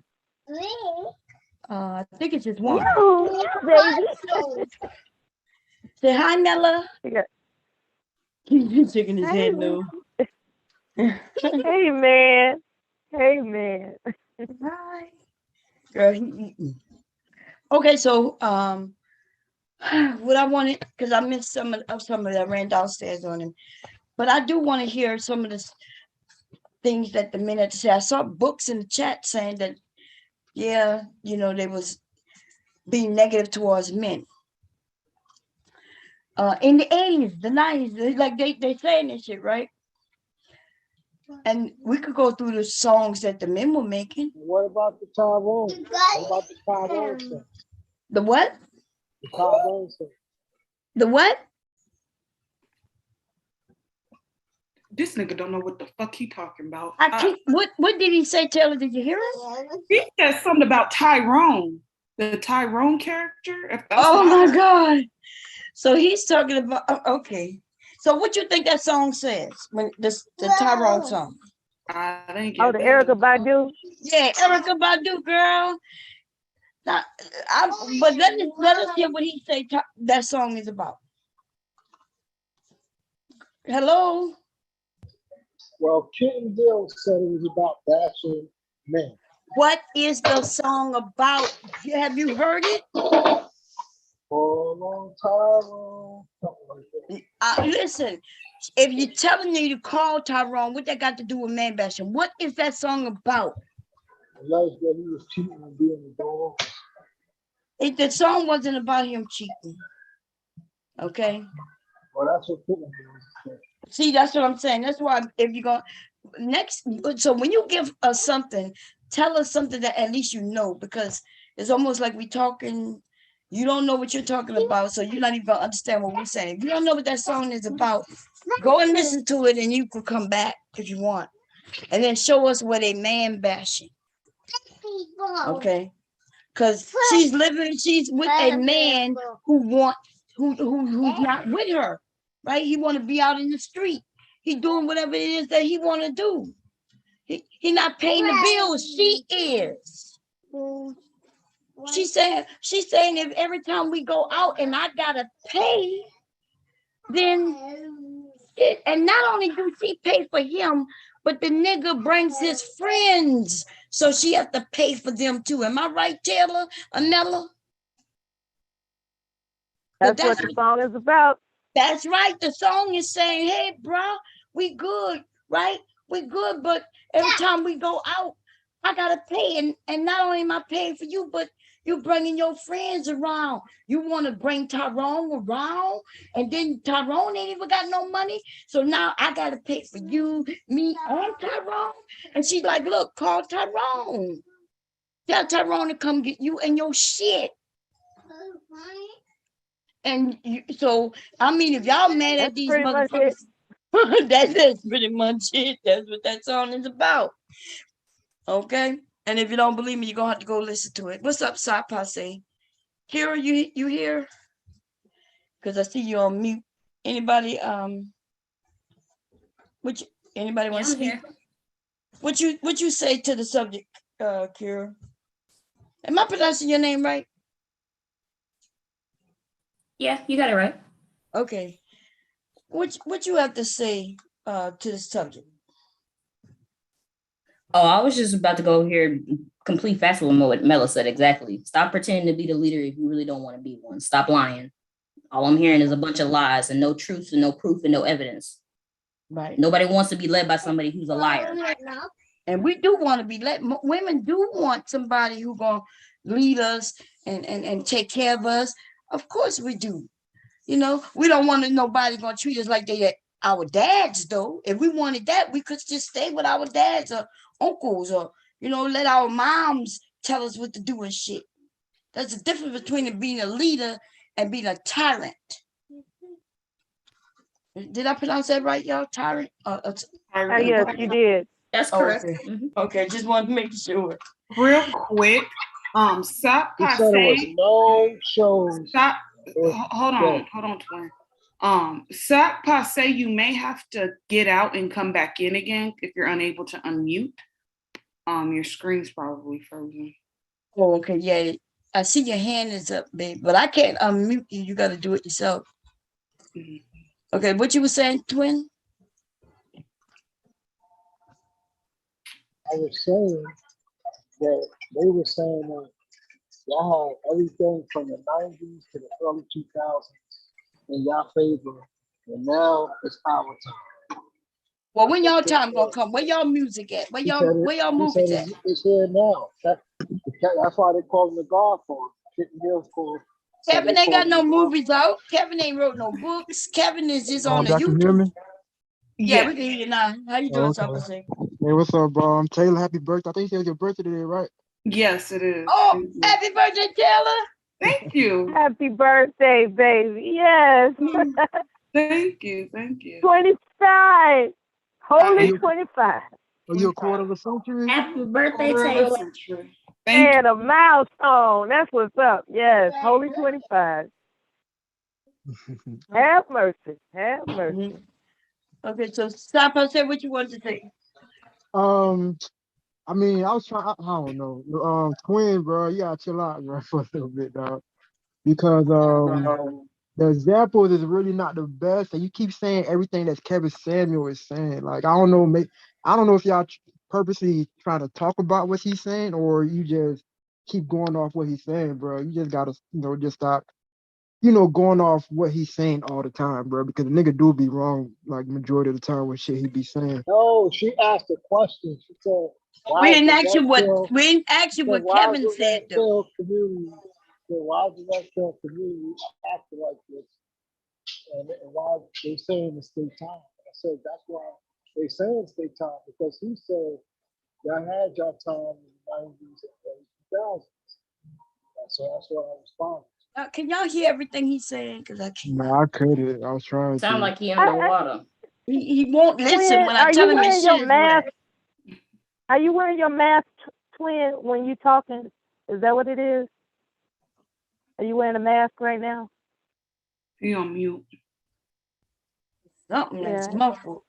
But what you say about the Tyrone song though? Like I don't get how that was about anything negative about men when it's basically like, she was just saying nigga ain't giving her no time. He's dogging her or whatnot. So I'm trying to. She basically telling him he needs to call his friends since he's not hanging out with his friends so much to come help him pack his shit. That's all. Right. That's all that I heard. It's like he said, the no scrubs, right? And no scrubs. I mean, like honestly, I don't got a daughter, but I got a niece, and I tell her straight up, man, don't deal with no broke nigga, man. Like, if he ain't got, what I'm saying, he can't, do anything for you. Like, you just wasting your time. Like, if he a scrub, what I'm saying. It's one thing if somebody, got they, they on their way, they probably might be in school or got a, good job or something. But if a nigga's a bum, he can't, you just gotta find somebody else to deal with. Yeah. And that's basically what that Scrub song was. And they actually had a counter to that song. It was called Pigeons. I don't know if y'all heard that. Yeah, I remember pigeons. Yep. No chicken heads, no pigeons. Yep. And by the way, they make it seem like those women made up that term scrubs, but that was a term going around. Men was calling themselves scrubs. You know what I mean? Mm-hmm. Men in the street. Even like the simp word though. I don't think that's a word that was created by women. Right. You know what I'm saying? So, but no, I was trying to think about what movie or TV show that was really going in on black men, like in particular, but I can't really. It's hard to just say, like even when you said the Stella movie, I look at that movie like, okay, there's a young brother, he got him an older lady, and look how she's going crazy over him, man, and he got another chick on the side too. Like I ain't see anything wrong with that movie as far as like making black men look bad. Right. I think he mentioned Stella got a groove on, so she didn't cheat on nobody. Remember? She just went on vacation and found a younger guy. Yeah. The other movie that they was talking about that I know they bring up, the dude, her husband cheated on her, kicked her out the house. Remember, he was a lawyer. He went and bought all them clothes and she came home talking about thank you. And he was like, no, these aren't for you. I'm divorcing you. You talking about Waiting to Exhale? Yeah, Waiting to Exhale. Yeah, I mean, remember, even that movie was really dogging a black woman. And then she ends up with somebody who didn't make as much money as her husband. Remember? Yeah, she had basically she downgraded. Yeah. Oh, that's Diary of a Mad Black Woman. Oh, that's what that is. Yeah, Diary of yeah. So yeah. Remember he kicked her ass out and shit. And then he got hurt. And then when he got crippled, right? Yeah. Her ass was right there with his ass while that woman, the one he think he upgraded to, lighter skin and this and that. Remember, she took all the money. She cleared out his bank account and left his ass. Did. Man, I'll kill that bitch. So when they bring up these songs and try to make it seem like it's negative, where the woman did something negative, it really was a man. Yeah. Right? If anything, these movies be kind of helping us out, because especially the Medea movies, because it's always a dude cheating and she staying with him. So, you know what I'm saying? Hello, everybody. Hello. Hi, Bomb. Hello, everybody. Hey, how you doing, Lovely? Oh, it's Lovely. Oh, what's up, Lovely? Trying to learn how to speak. Well, I was sitting in the chat listening to you all, and I just have something to run past y'all and see what you think about it. Now, talking about male bashing or men bashing, I kind of put that with snitching. So my definition of snitching is, if I know the truth and I tell it, that's not snitching. Snitching is when I'm part of it, I planned it, I might even be the lead ringer, and I tell. That's snitching. So I think male bashing is when you have a woman who sits and talks and, real nasty about a man, but continues to deal with him. Now that's bashing. But talking about a situation that a man did to you and speaking on it, that's not male bashing. That's speaking the truth. That's just how the men in this manosphere feels like if a woman did this, this, and that, she's a hoe, no matter her personality, anything. Just from knowing those few things, he's labeled her a hoe. So why is it male bashing when a woman speaks the truth about what she's gone through with a man? Well, it's the shaming language. That's their easiest tactic, as opposed to actually correcting their own behavior. They rather resort to shame-based narratives, I agree. But still, there's nothing they can prove that's out there as far as artistry that's male bashing. There's truth to it. It's just being displayed publicly. You get where I'm going? Oh, yeah, we get where you go. And I agree with you 100%. Yeah. Yeah. So the question really is, what are they mad about? Are they mad about that it's being exposed and that the truth is being exposed, or what's really going on exactly? I hear what you're saying. Yeah. As I was saying in the chat, all women want is, men want, they said it's a war over something else. And I said, no, it's a war over power. Men want the power over women instead of showing the women that they're capable of leading. See, once the men show the women they're capable of leading, then all the problems go away. It's that simple. So if a man is about his purpose, he's getting his money, he's got his job, he don't have time for the foolishness in the street, what woman is not going to go for that? Exactly. No, you're right, Lovely. My thing is, oh, go ahead. Somebody say something? Okay, now I was just gonna say that I think that a lot of people don't understand or don't know how to be a leader. So that's probably why it be so much arguing back and forth, and especially when y'all talking about y'all experience. So that's probably why it be a lot of, combative going on. Before you can become a leader, you have to know how to follow, and that's facts. Well, not only that, you have to have a point of reference too. Like a lot of them come from single mother households, so they don't have a point of reference as to what how to be a leader, because they've only observed their mother's leadership, and they resent their mother's leadership. But you could be a leader and still be from a single mother. Yes, because based on what you're saying women can't. The back sick. Wait a minute. Wait, you can't just come in and just start talking over everybody. Okay, now, because somebody was talking and I forgot who it was. Who was it? Okay, but go ahead. What you got? And I hope it's on topic. Okay, go ahead, Big J.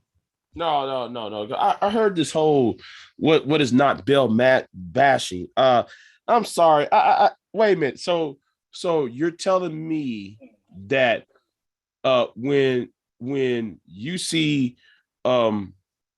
academia trying to tell people what is toxic masculinity, then though you have the education system giving boys Ritalin and Prozac, but then though when every time when a man says something about it, in the politics of academia and so forth, and also Hollywood portrayed certain men in certain light, just like that Gillette commercial that came out talking about real man ain't, that awful Gillette, when you see that is male bashing. So I don't know what you're talking about, telling the truth or male bashing. Because if that's all you're, you know what, I hang back. You mean hang back? I'm kind of triggered right now. Go ahead. Yeah, apparently I don't think anybody know what the hell you're talking about. I was just about to say the same thing. I don't think nobody know what you're talking about right now. You came in here on 10 talking about some shit nobody said up here. So I don't know. No, she tried to make it out to say, what is male bashing? This is not male bashing. This is telling the truth. Yeah, what we're talking about right now is we're telling the truth. We're not male bashing. Now you started talking about some other shit about somewhere else, something that's going on. You even mentioned boys getting on Ritalin. Just there's girls being placed on drugs too. And guess what? A lot of them need it. So are you saying that they put just black boys on drugs? Are you saying they put them on drugs and they don't need it? This is post-link they put it on boys. Yes. What? No, you don't know what the medical according to of the boys are. According to in even the curriculum in public school education is more focused on women, on girls rather than boys, because boys are seen as that's a lie, dude.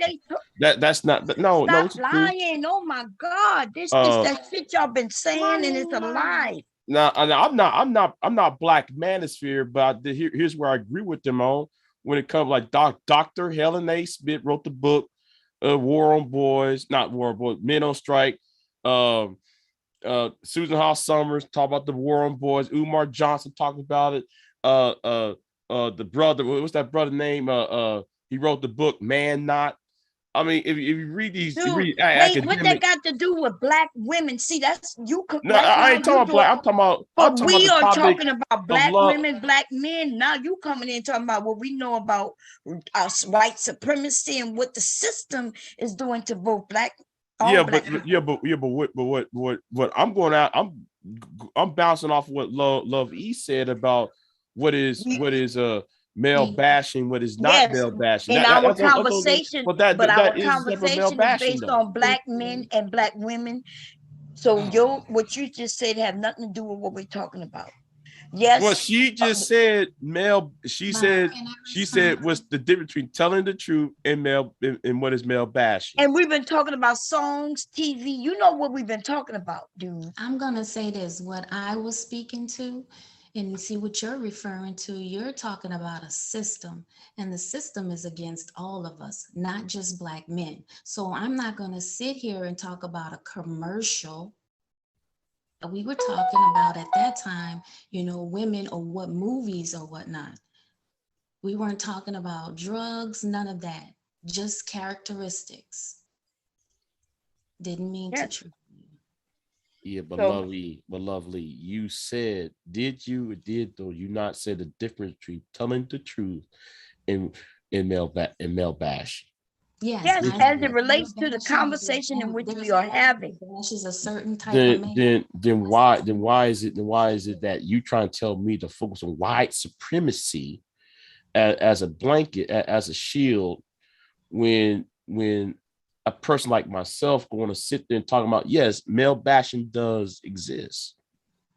We didn't say male bashing doesn't exist. We're saying just because if in these songs or what happened, in the songs and things that we're talking about, if somebody's talking about it, like for instance, Tina Turner, right? The song in the movie, that's not male bashing.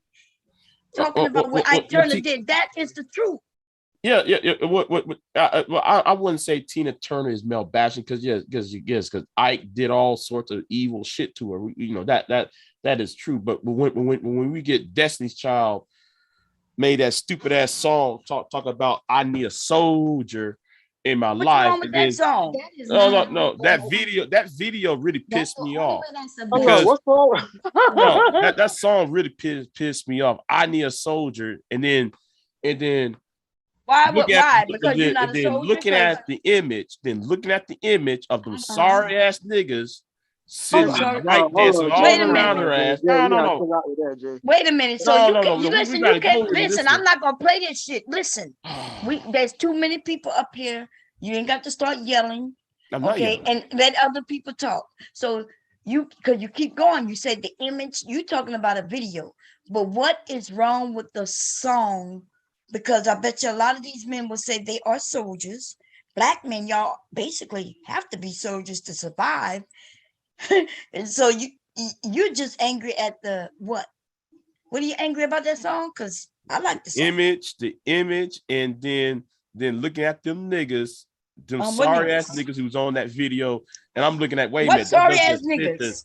I mean, all them niggas on that video was some bunch of sorry ass punk ass niggas. You mean those wealthy ass rappers? You mean like T.I. and you talking about Lil Wayne? Is that what you're talking about? Yeah. So that's jealousy that you have an issue with. They don't fit the image of. They don't fit that image. That come on, you know. I mean, but you looked at the video. Everybody not talking about no video, dude.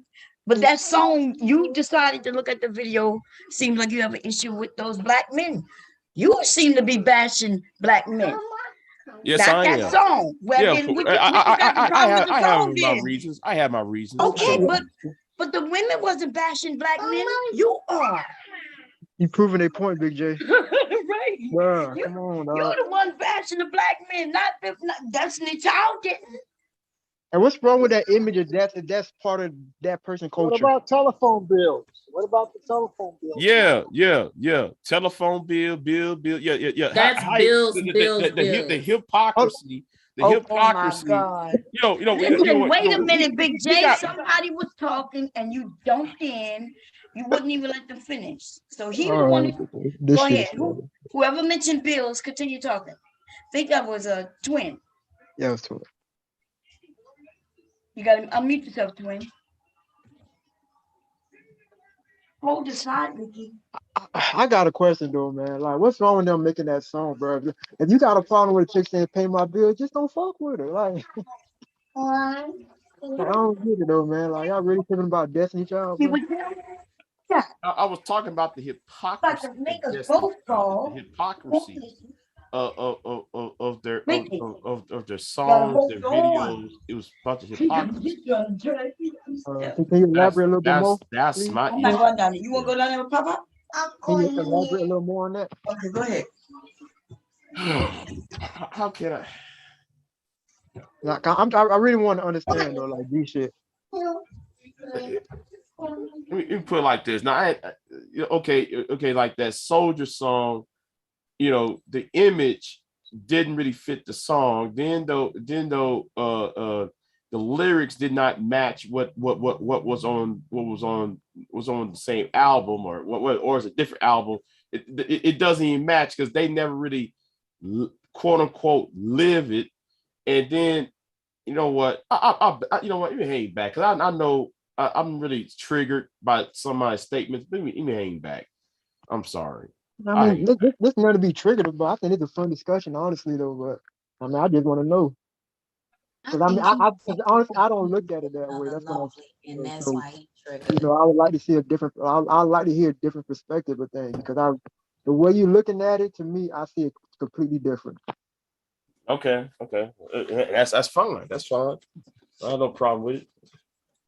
They're disagreeing. I mean, long as we are respectful about it.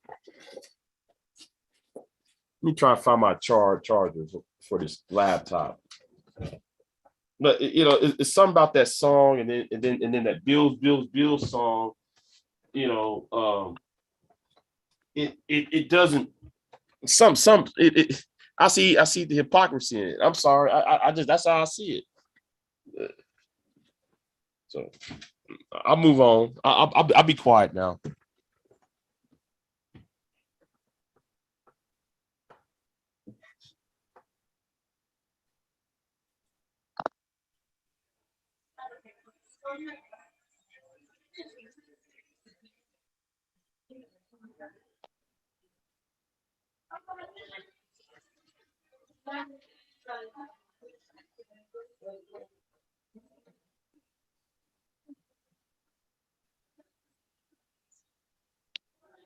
I don't know. Maybe that's probably why people bring up Pookie and Ray Ray a lot though, because that song basically was saying I just need somebody who can stand up for me. I can't really remember the lyrics though, but I don't know. I just never thought that was a song that would be in this type of conversation.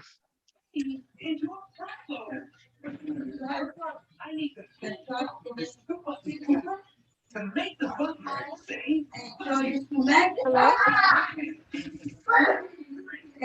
Next, we need 2 lifting arms and a 10. Is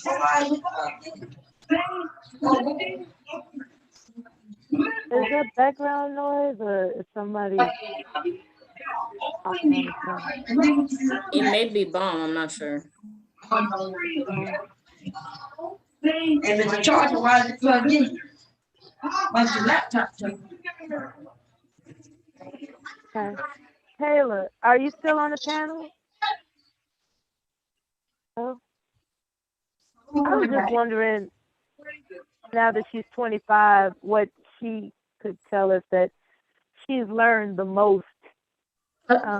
Well, we changing the topic. No. Okay, so no, we were waiting for you to come back. That's all. Oh, y'all needed me to continue? Cause why is everybody muted? So I need to know because I'm gonna get back. Have we already cleared up the soldier song? We cleared that up. Yeah.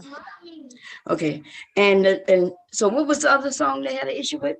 Come on, Nikki. Bills. Yeah, Bill. So what's the problem with that one? Because you want the man to pay for the bills. Yeah, isn't that how society goes? Isn't that what the men are saying? Okay, I'm not going back down. I don't know. You got to ask them. Hello, Twin, Big J, whoever said they was against, like y'all looking through history, y'all really looking through. It was big. I think it was Big J that said he had a problem with the Bills.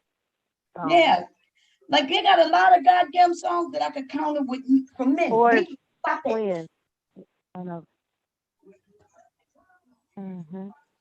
So I don't know the lyrics to that song, but from what I can you pay my? Oh, you do? Okay. Can you pay my telephone bills? Can you So what she said is, can you pay my right? But she also saying I'm gonna be there for you. But if you can't pay my bills, then why would we be together? I'm wondering why he didn't bring up the song "Cater to You." That's a whole there you song. go. That's right. Cater to you. There you go. Or girl. Because they don't know it. It's not beneficial to their dedicated. Okay. I'm sorry, go ahead. No, I was saying that whole album was better dedicated to men, basically. Yeah, it was. That's right. In fact, I'm sorry, go ahead. Listen to that record and follow suit. That was the blueprint. But they got stuck on Scrubs. Right. Soldier. Scrubs got stuck on Scrubs. And guess what? The lady who wrote that song got a whole sex toy line because y'all Scrubs. It's weird. Like, think about the conversation we're having right now. It's almost like there's the same man or men, right, will say on one side, hey, why she want us to pay the bills? And on the other side, they're like, hey, why she want us to protect her? Or why she won't pay her own bills? Or like it's just so confusing. Like, I don't know what they want from women because I don't think they know what they want from women. Auntie, remember I like said you want to be a that, leader. I'm sorry, go ahead. No, I didn't mean to cut you off, but this is what I was saying the other day. Like a lot of things you be hearing is confusing. You know what I'm saying? Like what they be trying to tell, how men should move, what men should go after, this, that, and the third, and everything just like it's just back and forth. They tell you don't do one thing, but they also tell you not to do the other thing. So it's like, damn, there's not even a middle ground, in my opinion. That's what I've been saying, right? Because remember, they want to be leaders, but then they want to be leaders who don't have to pay bills. What they Like, do that? you don't even want the women to work because then she's too masculine. So you don't want her to work to even pay the bills that you wanted to pay the bills. You know what? But I would like to bring up this and ask the men this. What about all the songs that praise the independent woman, that tells her she should be independent, that she should have her own?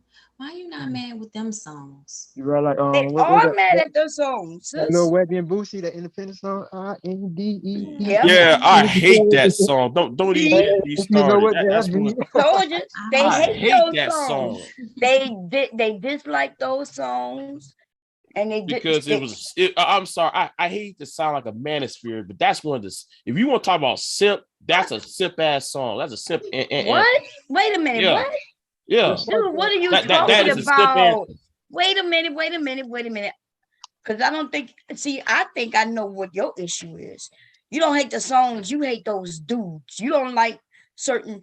See, you against men. You male bashing. Because that goddamn song, what are you talking about? How is she a simp if you're telling her to be independent?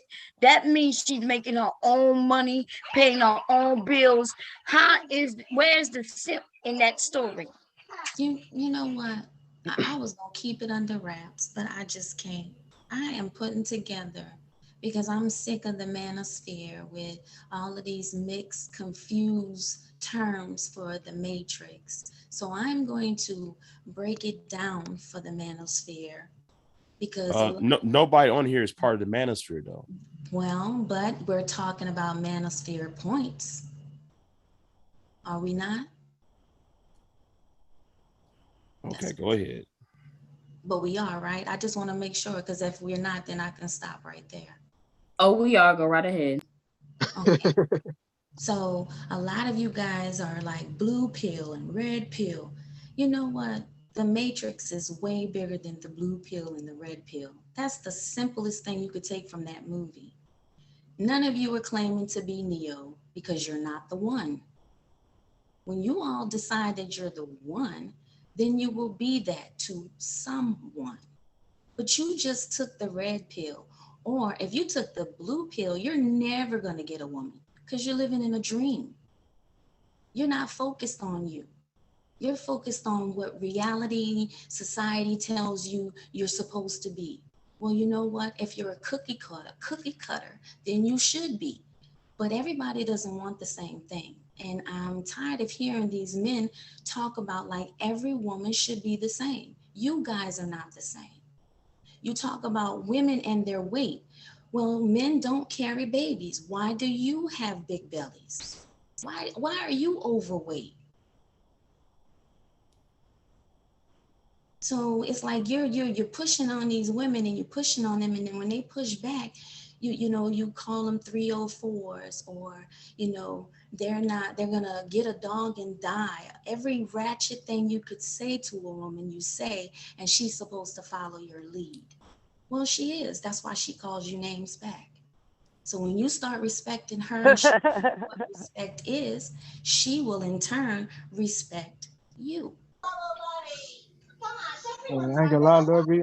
I fuck with what you just said, especially in the beginning with that Neo part. That's a soundbite right there.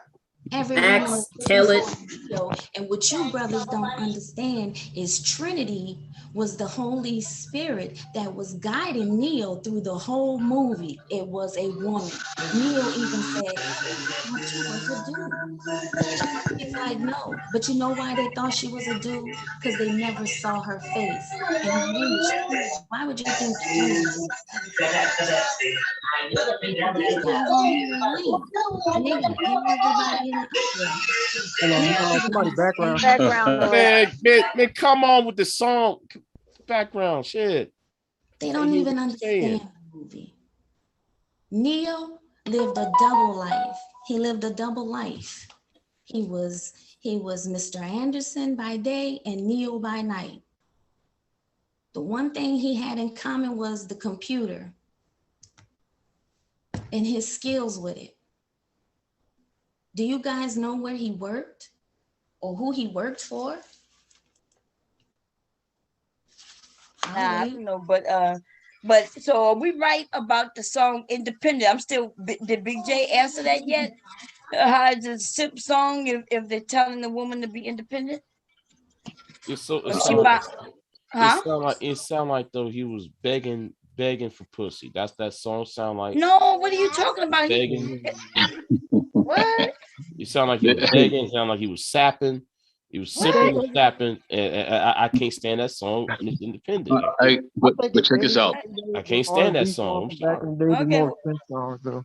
The ones that would say, "Man, go my bad, Nixon, go ahead." No, she got her own. Well, she got. Well, I'm like this. Well, Listen, she's supposed you got to to get her stop, own. dude. Somebody was talking. I was about to say, if you go back right to music, I don't care what group you're talking about. It don't really matter. When you talk about music, music has always been negative or misogynistic toward women. We got to be honest. Sex, drugs, rock and roll, all that stuff, right? Right. And when you talk about these songs, back in the day, they used to have all type of songs making women look bad, talking about side chicks and them sharing and woman to woman. And I don't care about the other girls, just be good to me. Like, songs always was negative toward women, right? And they dance in the club to songs just talking about women. I remember when Little Kim came out. A lot of men were mad because she was starting to say some of the stuff that the men were saying. So at this point, it's kind of hard to even complain about it. And when we way ahead of disrespectful stuff toward women, to be honest with you.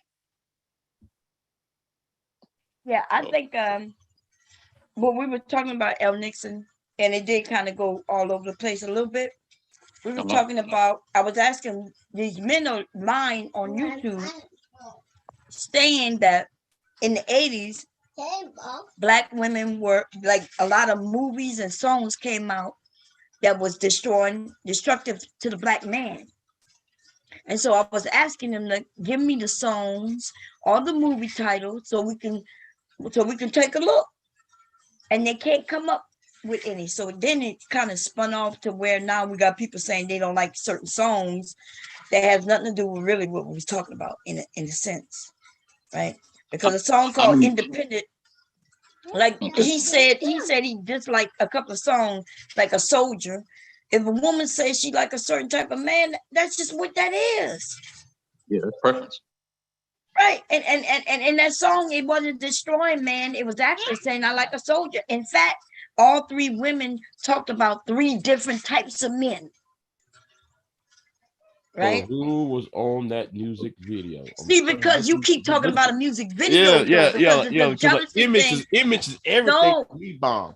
Image is everything. Well, that's everything to you. But you remember what we're talking about. So you're not talking about the same thing we're talking about. So it sounds like you are the man basher. Remember, I am.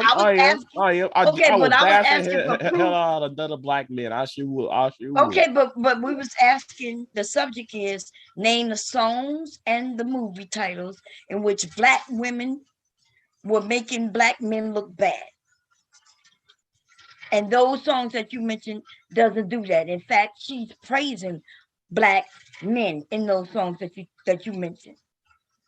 Bob, can I ask Big J a question real quick? Like Big J, I just want to ask you, do you got a problem when a Black dude look a certain way or dress a certain way, and how they carry themselves, like not even knowing how I can't stand a nigga wearing do-rags in public. That pisses me off. I'm sorry. I'm very conservative when it comes to dress.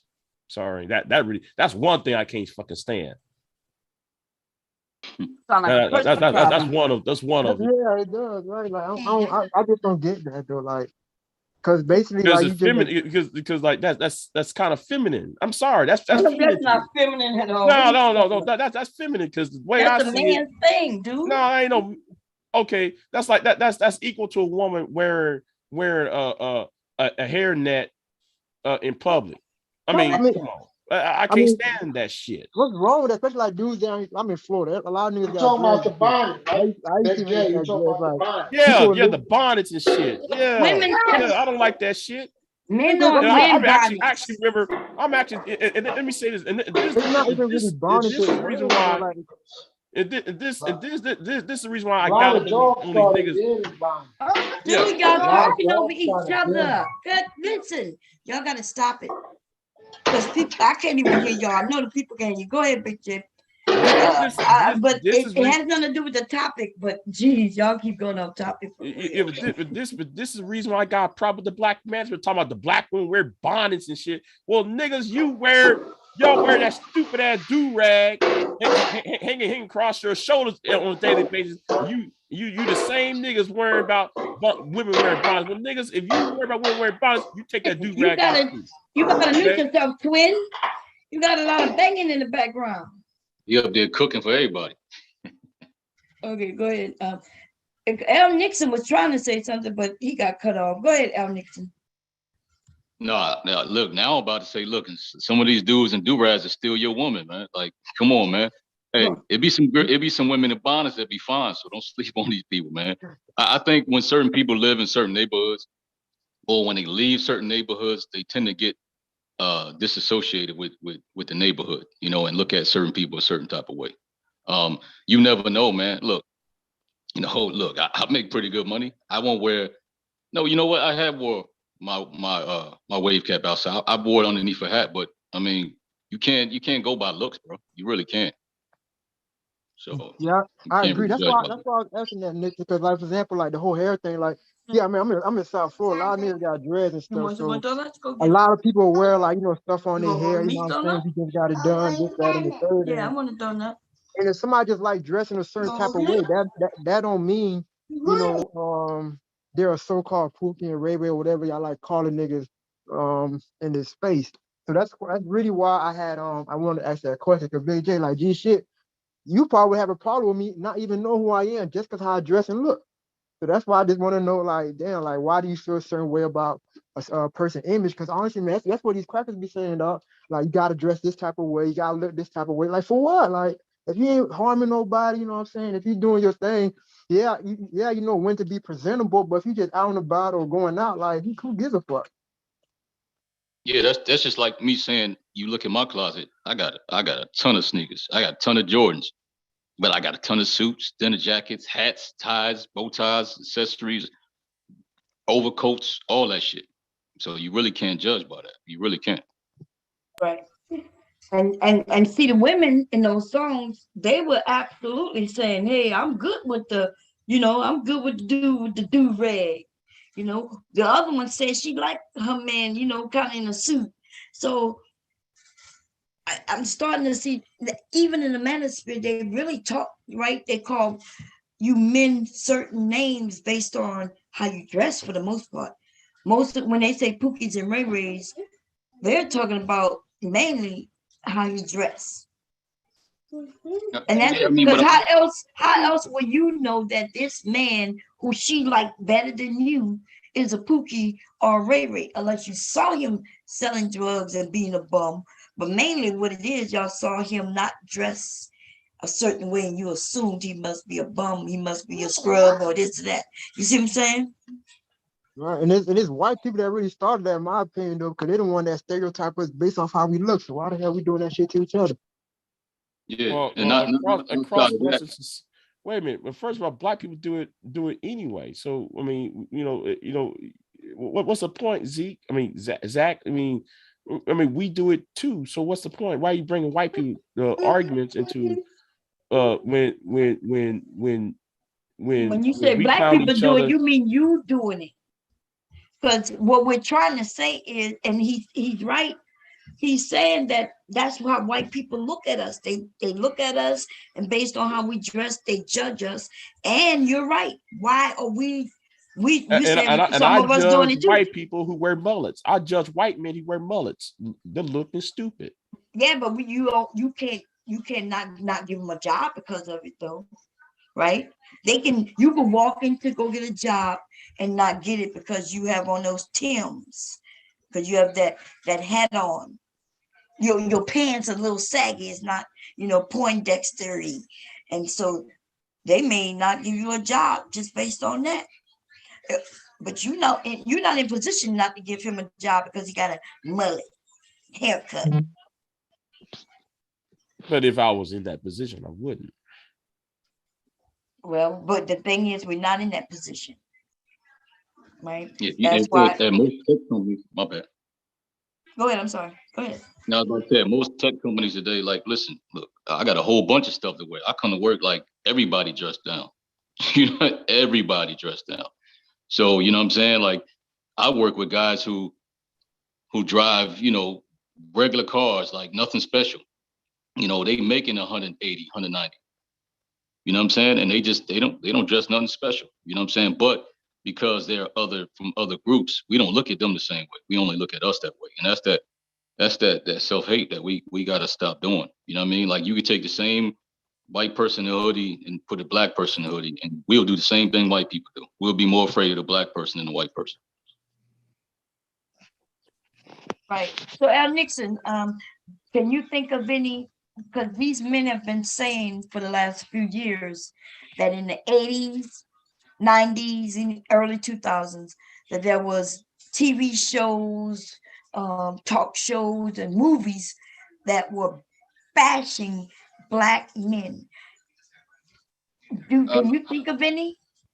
Well, I mean, be honest with you, I mean, that's interesting because, listen, I'm getting ready to kick off my channel, and I'm actually going to go do a review of old movies, because going back, you know what I'm saying, I see a lot of things that a lot of people miss, like the movie Thin Line Between Love and Hate. There's two different sides of that movie. You know what I mean? A lot of people put everything on the woman, but they miss his part of it. Like, so I think a lot of those movies, people just gravitating on one side, but they didn't really see the whole thing. So I'm getting ready to go break down a lot of that stuff. With Because people's emotions. even in that movie, she like told that man that she was going through a lot. You know what I'm saying? And as far as her husband, how she killed her husband, how he was abusing her, and he still kept working on her. And she's told him she was very fragile. He still kept getting at her, and she let his guard down. And eventually she ended up snapping. I'm not blaming everything she did, but they both played a part in that. And on top of that, the girl that he's supposed to have been with was there the whole time. So there was a lot of games. There was a lot of games on one side, and one person was already fragile. So it's two sides of that, but we only look at it as the woman. She snapped and she ended up being in jail. She ended up losing everything. Right. When she said, "Hey, I'm fragile," you know what I'm saying? So I think we look at these movies and songs, we only see what we want to see because it fits our narrative, and we move on. Right. I agree with that. Hey, you guys. Hey, Bobby Bunny, what's going on? Hi. Hey, Joe, welcome to the channel. Welcome up to the panel. Had to come what's on up, back. Joe? First time on a panel with Joe. Hey, But what's going on, I'm brother? ready to get off, but I'll just say this, 2022, we gonna say no to all these sensitive ass niggas out here. I'm sorry. The black manosphere is going to All cease from existing. It's going to cease from existing. All right, man. Okay, talk to you later, Al Nixon. So Bunny came up and Joe came up. Bunny, what you have to share, sis? I think that what we're witnessing in this space is classism.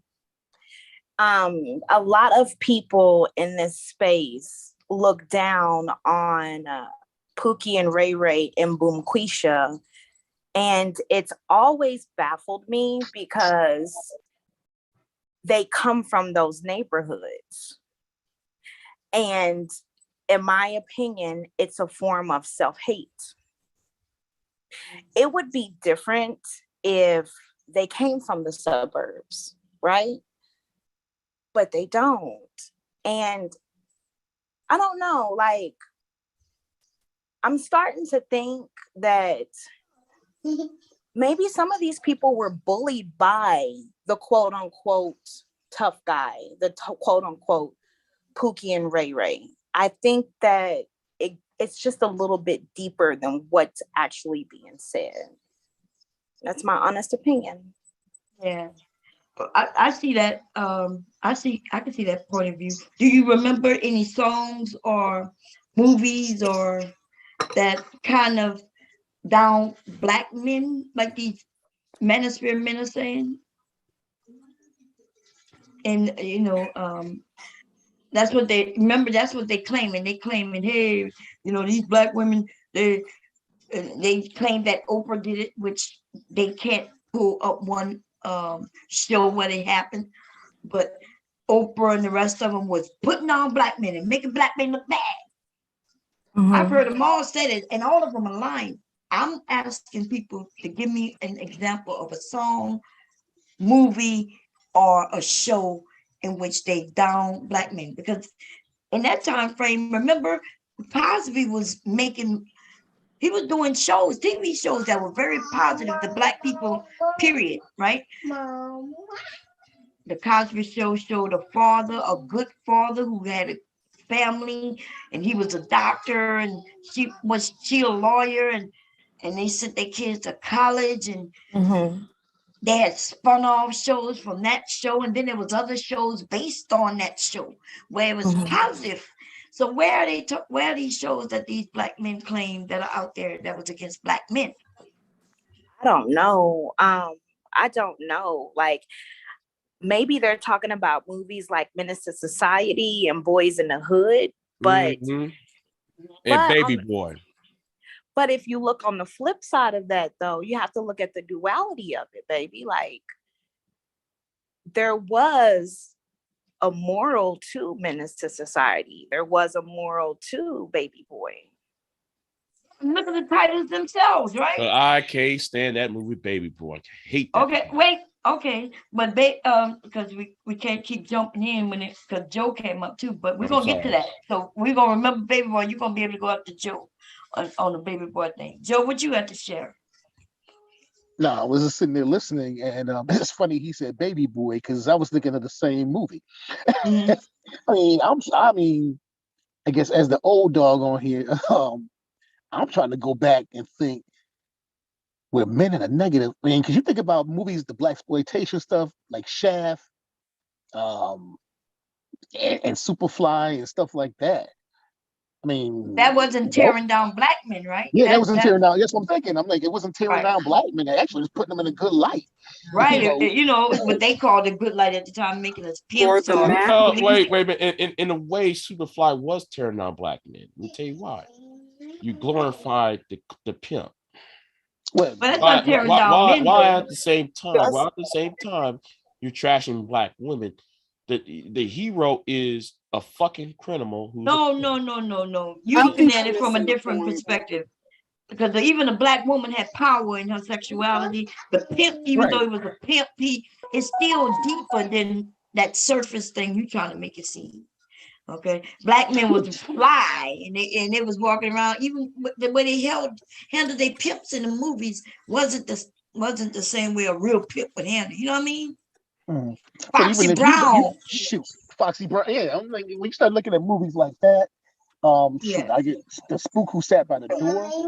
It put a brother in a light that was like positive. Because he was doing all this little covert stuff while he was a CIA agent, the first black one or something. But so it's hard to think about. And then, like you said about Cosby, it's hard. Okay, let's bring it on up to the 80s. And it's almost hard to, except for a few of them little West Coast type, like Baby Boy, like said Menace to Society. What's the other one? Boys in the Hood. Yeah, not even that one. Like State Property, I think it was the name of the movie. I mean, some of them, you got to go to some of those little cheaper type flicks that didn't make it to the big screen. That was done by black men. We got to understand. It was done by black men. It's all done by black men, and so it's kind of like, brothers, but they showed it in a light. I mean, I didn't grow up in South Central and all this other stuff, so I guess that's what it was like. In my mind, I'm like, oh shit, okay, this is what California life is like in this particular area. But it's a hard one to sit there. I mean, I can think of TV shows sometimes that make white people look stupid, more stupid than we do. Right. Because it's just a movie. Wait, Vicky. Hey, Joe, all I know, Joe, when I think about Baby Boy, I think about some of us not having no dick discipline, bro. This man out here with baby mamas and still got a side chick with a side chick. I'm like, God damn, bro. Right. You still kind of live with your mama. You just kind of, that whole thing is like, that's the only one of the ones I could think of. But I mean, like I said, I'm racking my brain on like TV shows. Okay, Good Times. You could say, well, it made what's his name? James Evans, look like, kind of like the daddy who wasn't there kind of thing. And you could sit there and say that, but it was kind of like, okay, at least you kind of had him there in the early parts of this series. Yeah, but James Evans, the whole James, and I don't know why. I know people like Kevo and General come on talking about James Evans was a hero. I don't see him as a hero because he was advancing struggle love.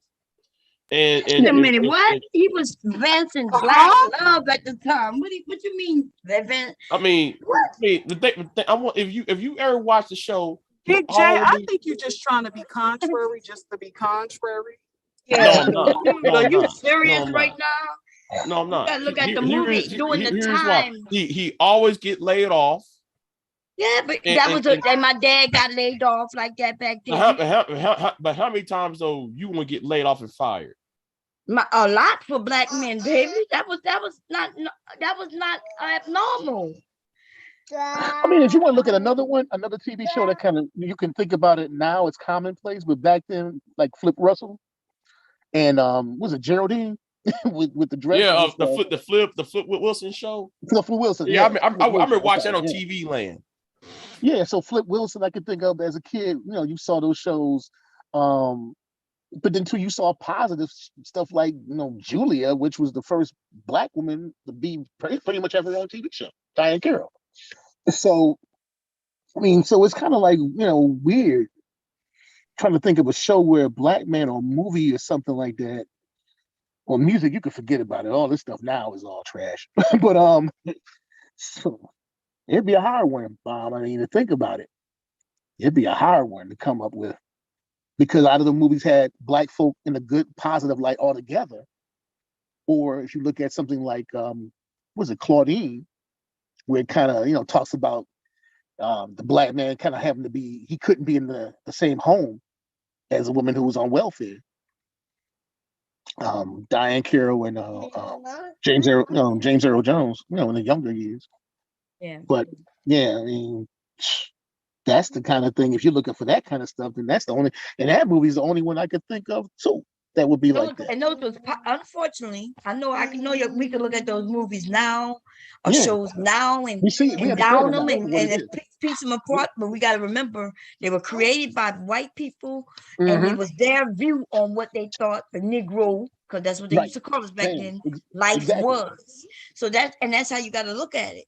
But there was no black women out there, and nobody trying to destroy black men, like your men are saying. So now let's get to the baby boy though, because that's the one.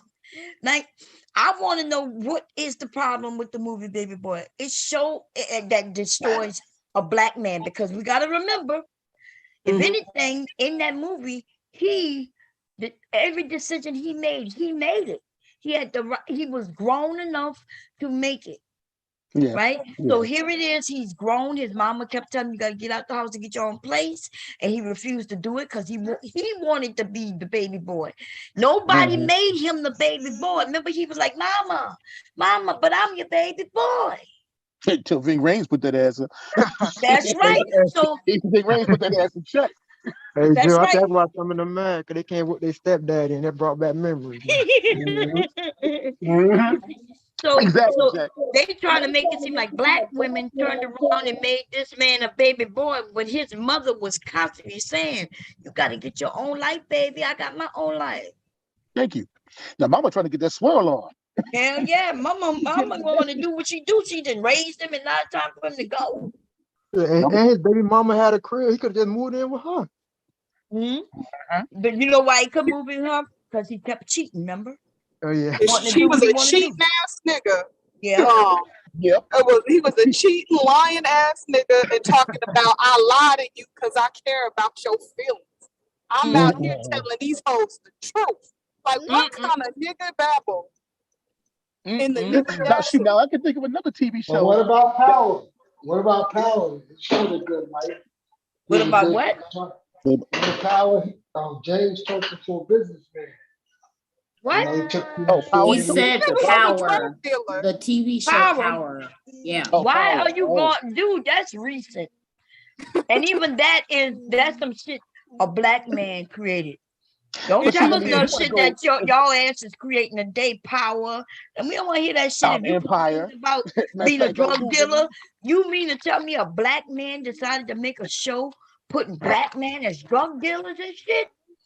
And you want to blame Empire is another one. And y'all mad at us? He got out the streets. He's gonna become the governor. Shoot, because Cookie was the only character I liked in there. Well, Cookie. Wait a minute. Cookie. That's Empire. Empire didn't have him as drug dealers. Remember, Empire had him to where he used to sell drugs, but he was a former Empire. That's right. So even a black woman who created that show didn't make y'all drug dealers. The same concept as Power. He got after drug dealing. No, it's not. Power was he still a drug dealer? What are you talking about, dude? Dealer, right.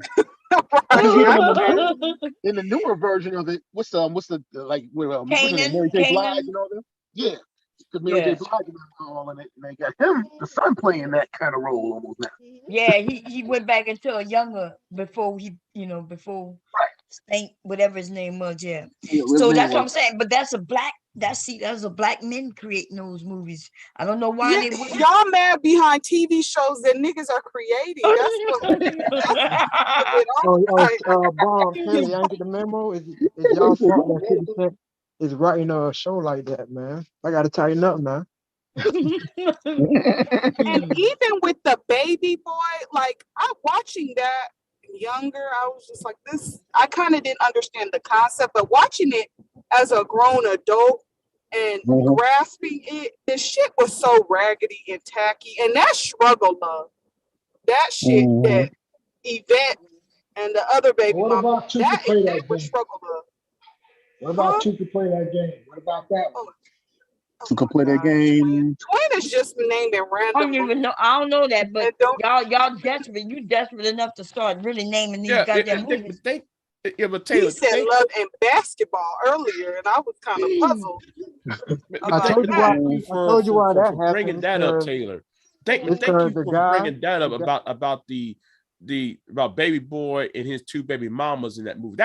Thank you for bringing that about struggle of that. That's also part of it too. You know, if you don't have no job, but yet though you got two women knocked up and shit. I mean, come on. And he was irritating in that movie. So you gonna kick me out, mama? Yeah, I get so tired of hearing that shit. Like, I'm like, are you kidding me? I was just like, mama, you kick me out. Have an ass. And then what was weird? Remember the baby? Remember when Yvette's dude, I can't hear you. Remember when Yvette's boyfriend was in jail and got out and had to go to her house, which I don't understand that. What? Oh, Snoop Dogg, yeah. Snoop Dogg, yeah. And she let Rodney stay with her. I said, Rodney, you got to get the fuck out of here. What are you talking about? Rodney better find his mama. But that, what? He want to sing, y'all.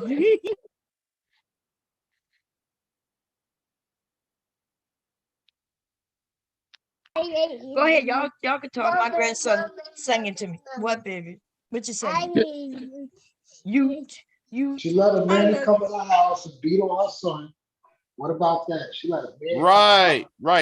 Thank you for bringing that up. What did he say? I can't hear you. He talking about the stepdad. Here again. Yeah, no, what he said was when Vin Rames came up in there and beat a homeboy up in that movie. What wasn't playing. What mother in her right mind, and this is I did not want to go there because I don't want to go into the Manosphere talking points, but I'll go there. What mother in her right mind is gonna allow a nigga ex-con move into the house and beat up her own son up? Oh yeah, her son who needed a man to he was a grown man. His ass. That's right. Yeah. The one that she wants out of her damn house. That's right. Yeah, Y'all want to be able to be baby boys. See? Go ahead. I'm not saying that she was tactful in the way she was doing shit, but at the same time, Jody was bucking up to that grown ass, swell ass nigga like he was bowdy bowdy.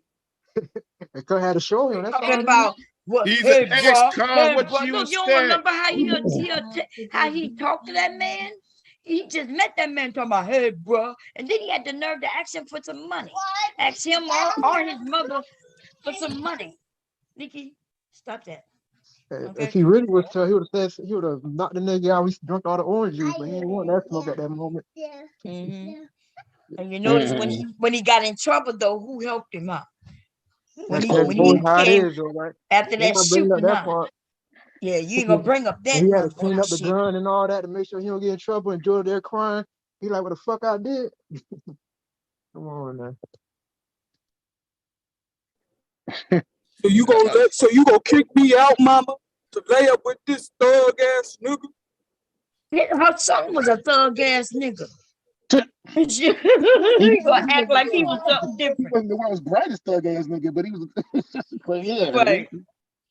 He was like a broke ass thug ass nigga. Yeah, that's right. That's what I'm saying. Riding a bicycle, man. Nigga, what you?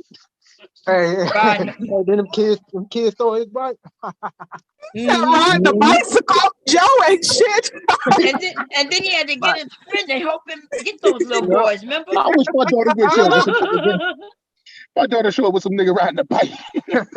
I swear that's some nigga high ticket shit. Well, a nigga would, man, please. It would be like the Players Club when dude showed up with at the father's house to go get his to bring out what's it, Diamond or whatever her name was. He started shooting his gun. No, that's how that would have been. Shit. So I'm still wondering what these movies, these songs, or TV shows that shows what black women or anybody else was purposely trying to put down black men. Because let's think about it. In Baby Boy, Boys in the Hood, and all these movies, Juice, there were real people like that in our communities. Even though there were real people out in our community just like that. Dude, why you keep saying what about? You can't come. Listen, I'm kicking your ass off. I can't deal with this. You got to go. Bye. Say bye-bye to everybody. Okay, there you go. Okay, listen. Because you just keep saying what about? And so here we are. You still haven't proven one. Okay? You go ask your minister. Go ask your what do you call him? What do you call his minister, y'all? His pastor. His pastor. Go ask your pastor about all them goddamn movies you talking about, okay? Tyler Perry movies. Yeah, right. Well, Tyler, and then they talk about Tyler Perry movies, the ones where he's playing like he's a woman. Yeah, Medea. Yeah. Medea. And where is that showing? And then they'll say, well, just by him being in that dress. But Tyler Perry is a black man who created that himself. Yeah. Yeah. Okay. Then now we're gonna talk about now. What about when Sean? What was that woman on the Oprah network? What she did to DMX in his house? That pissed me off. What movie? What, are you talking about, Ilana? Yeah, Alonda, when she did Big J. that pissed me off. That really got to pissed do me with off. This one. That pissed me off. DMX was One of my very first YouTube videos back in when this happened, 07, what was wrong with 08. I went me and Gary Levine Jr. Okay, listen. Is this on topic? Because it seems like we're getting off topic. Are we moving the topic now? No. Does it? Because I don't. DMX was a crackhead. You mean a crackhead? Is that what you're talking about? The point was you forgot. No. The point is, are you saying now we're gonna be okay? Whatever somebody did to help a crackhead, right? Is that what we're doing? But she I can't believe you brought up a crackhead. Well, she apologized for. Okay. Then how come the men, when the men actually did help him more than she did? Oh, so it's her job to do. What she did, she made it worse. She didn't made it better. She made the situation worse. How did she make it worse? I know he became he became 3-time a crackhead.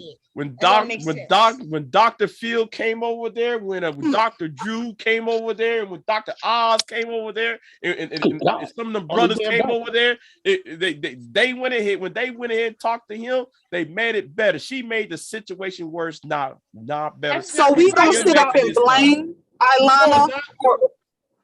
No, I know what episode you're talking about. Okay, this one you got me lost on. So yeah, I don't want to even talk about it because that's what I'm saying. She was trying to make him. Wait a minute, I don't want to talk about it because we're not gonna let Big J take us into crackhead territory. And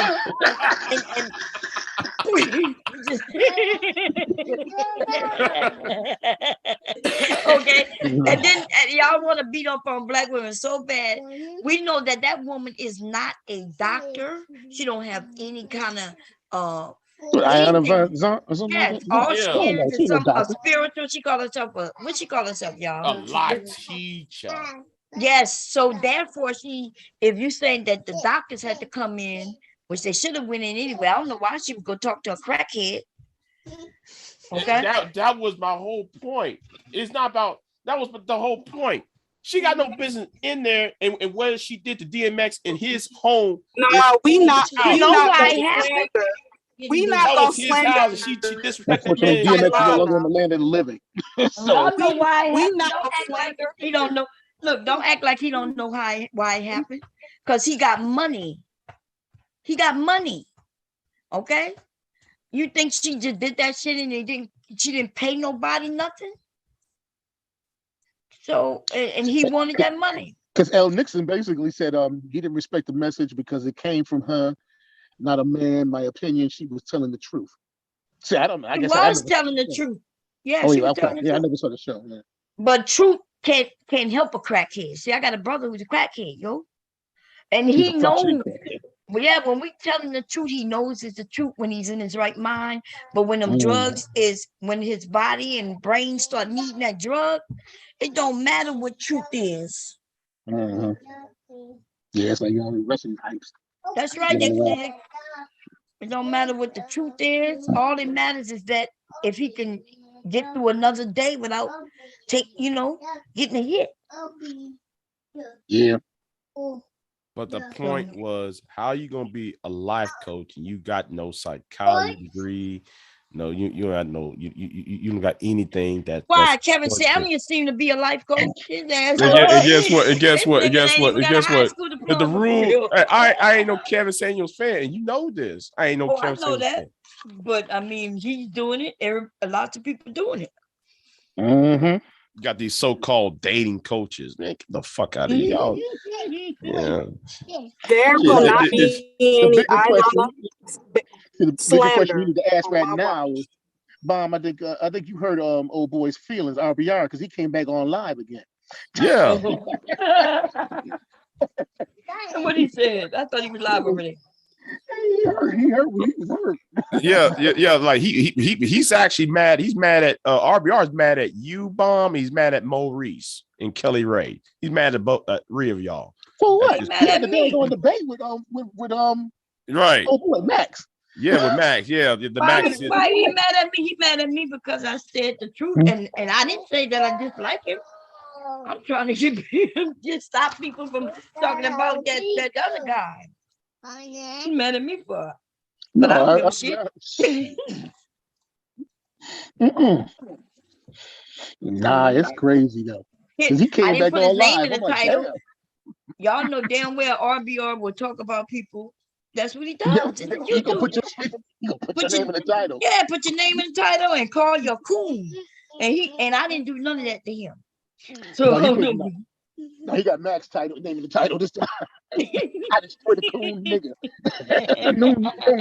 I knew him kicker. I went over there for a minute. I said, "Oh man, you hurt, man." It wasn't that serious. Nah, my man is hurt.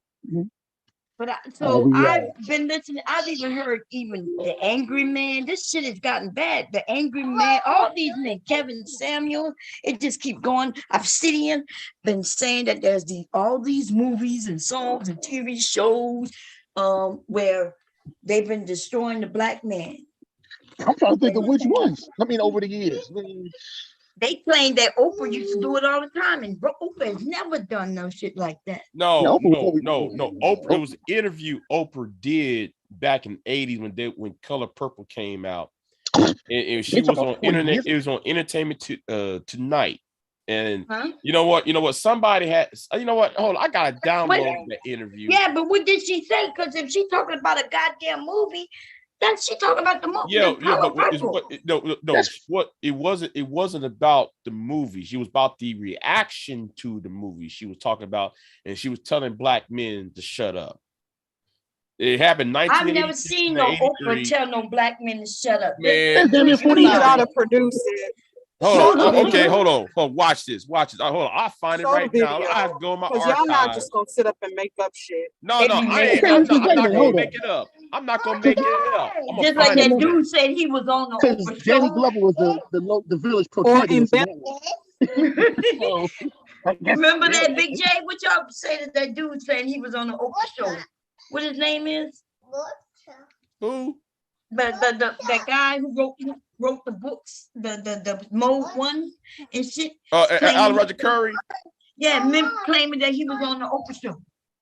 He was? Been claiming that shit for years. No, Alan Roger Curry was on CNN. He was on what was the other channel? He was on another TV show. Wasn't on no CNN. He was on a local news thing in his area. Yeah, in Chicago. But he wasn't on no Oprah show. Yes, he was. No, he wasn't. But that's what y'all believe, though. Y'all believe it because I used to talk to Alan Roger Curry when he used to did his blog talk show back in 2013. I'm trying to remember what TV shows he was on, because he was on a few of them back then. I'm trying to remember. It was a nationwide TV show at one point. It wasn't Oprah. It was but he claimed he was on Oprah, which he was on Oprah, but not in the way in which he was probably an audience member. He was an audience member. He was doing like salsa. Listen, y'all kept saying because he said he was on the Oprah show. Everybody in the space says like, yeah, he's on the Oprah show. He's on the Oprah show. So he got y'all to buy his books and shit because y'all thought that. And then I went to go look. I couldn't find it. So somebody sent it to me. And guess what he was? In the audience. Hand. I'm not giving you my hand. He was in the audience. That's like saying when David Carroll was interviewing Bill Clinton. I remember I seen that footage. That shit was funny. An audience. David Carroll had full head of hair. He said, William Jefferson Clinton, tell me about this tax plan. Yeah, he was on the audience. Yeah, I laughed at that shit when I see David Carroll talking to Bill Clinton. That shit was funny. Uncle Dave. Let me see who else was on TV. I think who else was on TV? I think But anyway, we got off the subject. Yeah. We were talking about the Manosphere and they lying asses, but so we already have in this stream, because I'm still waiting for y'all to give me something where you say you're gonna go look for the Oprah thing. Right. I'm hear looking for it right now. Okay. Well, Oprah literally said something real negative about black men in America. Is that what you're saying? Wait a minute. Hold on. My homeboy Ezekiel. Wait a minute. Hold on. Oh, he got it. Mm-hmm. Hold on. I'll put that in the chat room. It's one of them. Wait, you gotta I don't want to share it unless I know it's for sure is it. Because that's what they played the game with that Mode 1 talking about he was on Oprah, bro. I'm gonna give you the link. I go get the link. And the nigga was in the audience answering the question that she was asked the audience, and it had nothing to do with his book or nothing like that. It wasn't. Hold on. Let me make sure that this is the right video. I'm gonna make sure this is the right video. Let me go. Let me put myself on mute real quick because I think this is the right video. Because I'm gonna tell you something. If Oprah had attacked black men on this level that y'all claiming, yeah, we all would know it. I'm of that age where, you know, Oprah came about. We all would know it. Black woman wouldn't have supported her on the scale that they did. So that's why I know y'all. But then y'all, now you're saying it's associated with that movie. So what could she have said except something like, hey, like if it's associated with that movie, but that movie did show black men beating women.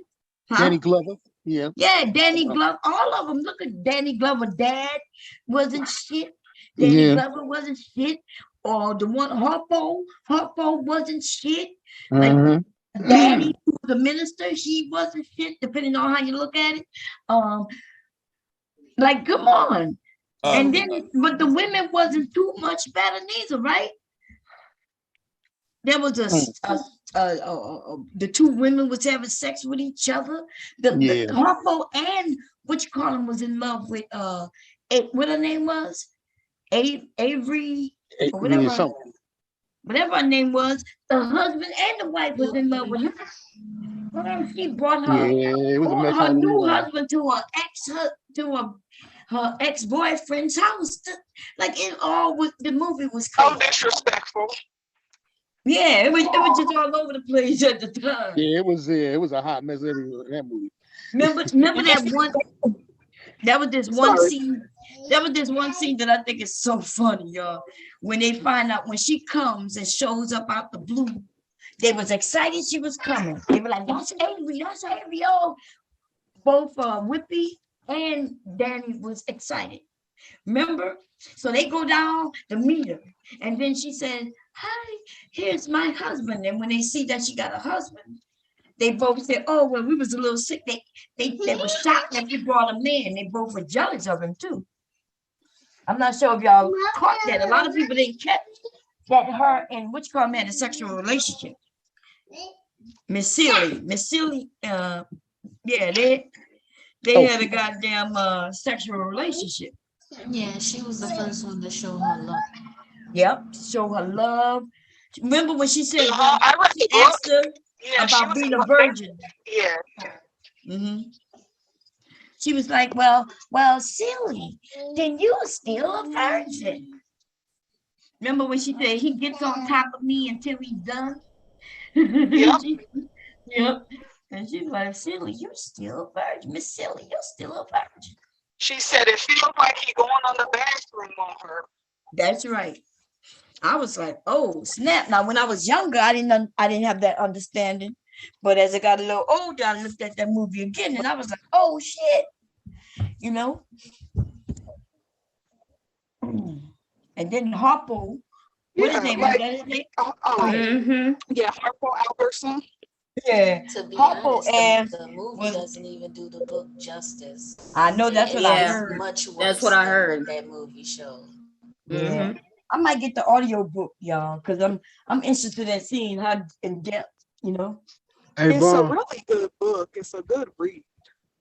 Yeah, I'm not a good reader though. Like I be wanting to get to the action. You know what I mean? I'm impatient. Because I had the book. Before the movie came out, I had the book. Yep. And if you read the book and even watch the movie, Mr. AKA Albert, he's a very insecure man. Very insecure. Due to his dad, remember when he went to go get married, he didn't even want Celie. Remember, he wanted the other sister. And the dad was like, you could have her. He wanted the other one. Yeah. But back then, you got rid of the oldest go first, you know? Mommy. So Cypress said, okay. He said, thank you for Cypress. Said, what, Lick, stop. He want me to go up and down the stairs with him. Did you find the link yet, Big J? I already put it in the chat. I already put it in the chat already. That's one of the ones I could find under short notice. But it was something what Oprah said. You got to put that in context. Well, anyway, go ahead. I know some. I know what's her name. Talking about homegirl said in the chat room. She said, I wish people would just shut up about it. That's what she said. But put it in the context of what was the complaint was about. Was how black men are viewed in that movie, or even the book. So what happened to my? Hold on, something happened to my internet. So okay.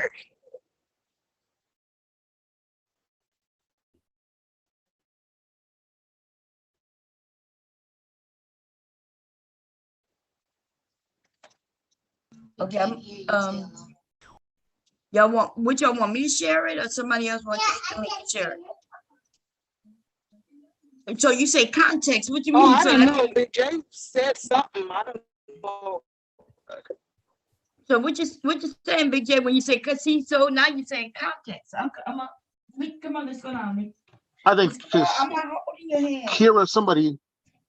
We're gonna fall. Okay, y'all give me a moment. I'm gonna walk down. Y'all talk. I'm gonna walk down with you. It looks like Kier 101 said something, and he said put into context. Okay, then now his internet is acting up, though. All right. He said that she said that black. He said that she said black to tell black men to shut up. That's exactly what he said. And what she said in that video was, "I wish people would just shut up about it." Oh, okay. Yeah. How can I put that in that's context? What he's talking about. Yeah. Well, if the context is the complaints that is anti-black male or display black misandry.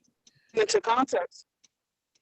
Then if she's saying, I wish people would just shut up about it, well, you're implying though to those complaints that people who are complaining, who are, or in the case of that clip, are black men, should just shut up. So would you agree in that context, Kia? Is that her name, or I don't want? Well, it's Kier 101 and no. Kira one. I'm sorry. Hey, I'm sorry. I didn't. Kira, yeah. Can y'all explain what made the color purple make black men look bad? I'm like, every black male character was disgusting. Okay. Every black male character in the movie and in the book itself was a bunch of no good savages. No, they all were not. Remember her husband, and they had some, and then her son who was born in Africa. So for the most part, they were. No, I'm not even talking about the child. I ain't talking about the child. I'm talking about the grown men. But that's how a lot of men were back then. I mean, I'm gonna hit that. So I'm gonna hit the link and we're gonna play it. Let me go look. Y'all give me a second. That's what brought about domestic violence.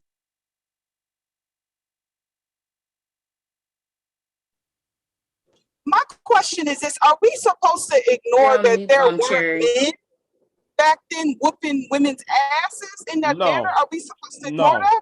No, I'm not saying that we should ignore, because I know a lot of people that who done a lot of terrible shit. I'm not talking about that, Taylor. We there were, but I'm talking about in the context of the color purple itself. It most except for the child, most of those male characters was no fucking good, and it was betrayed. Unfortunately, that's how it was back then. I had uncles just like them. I had grandfathers just like them. Neighbors just like those men. And aunts and neighbors just like those women.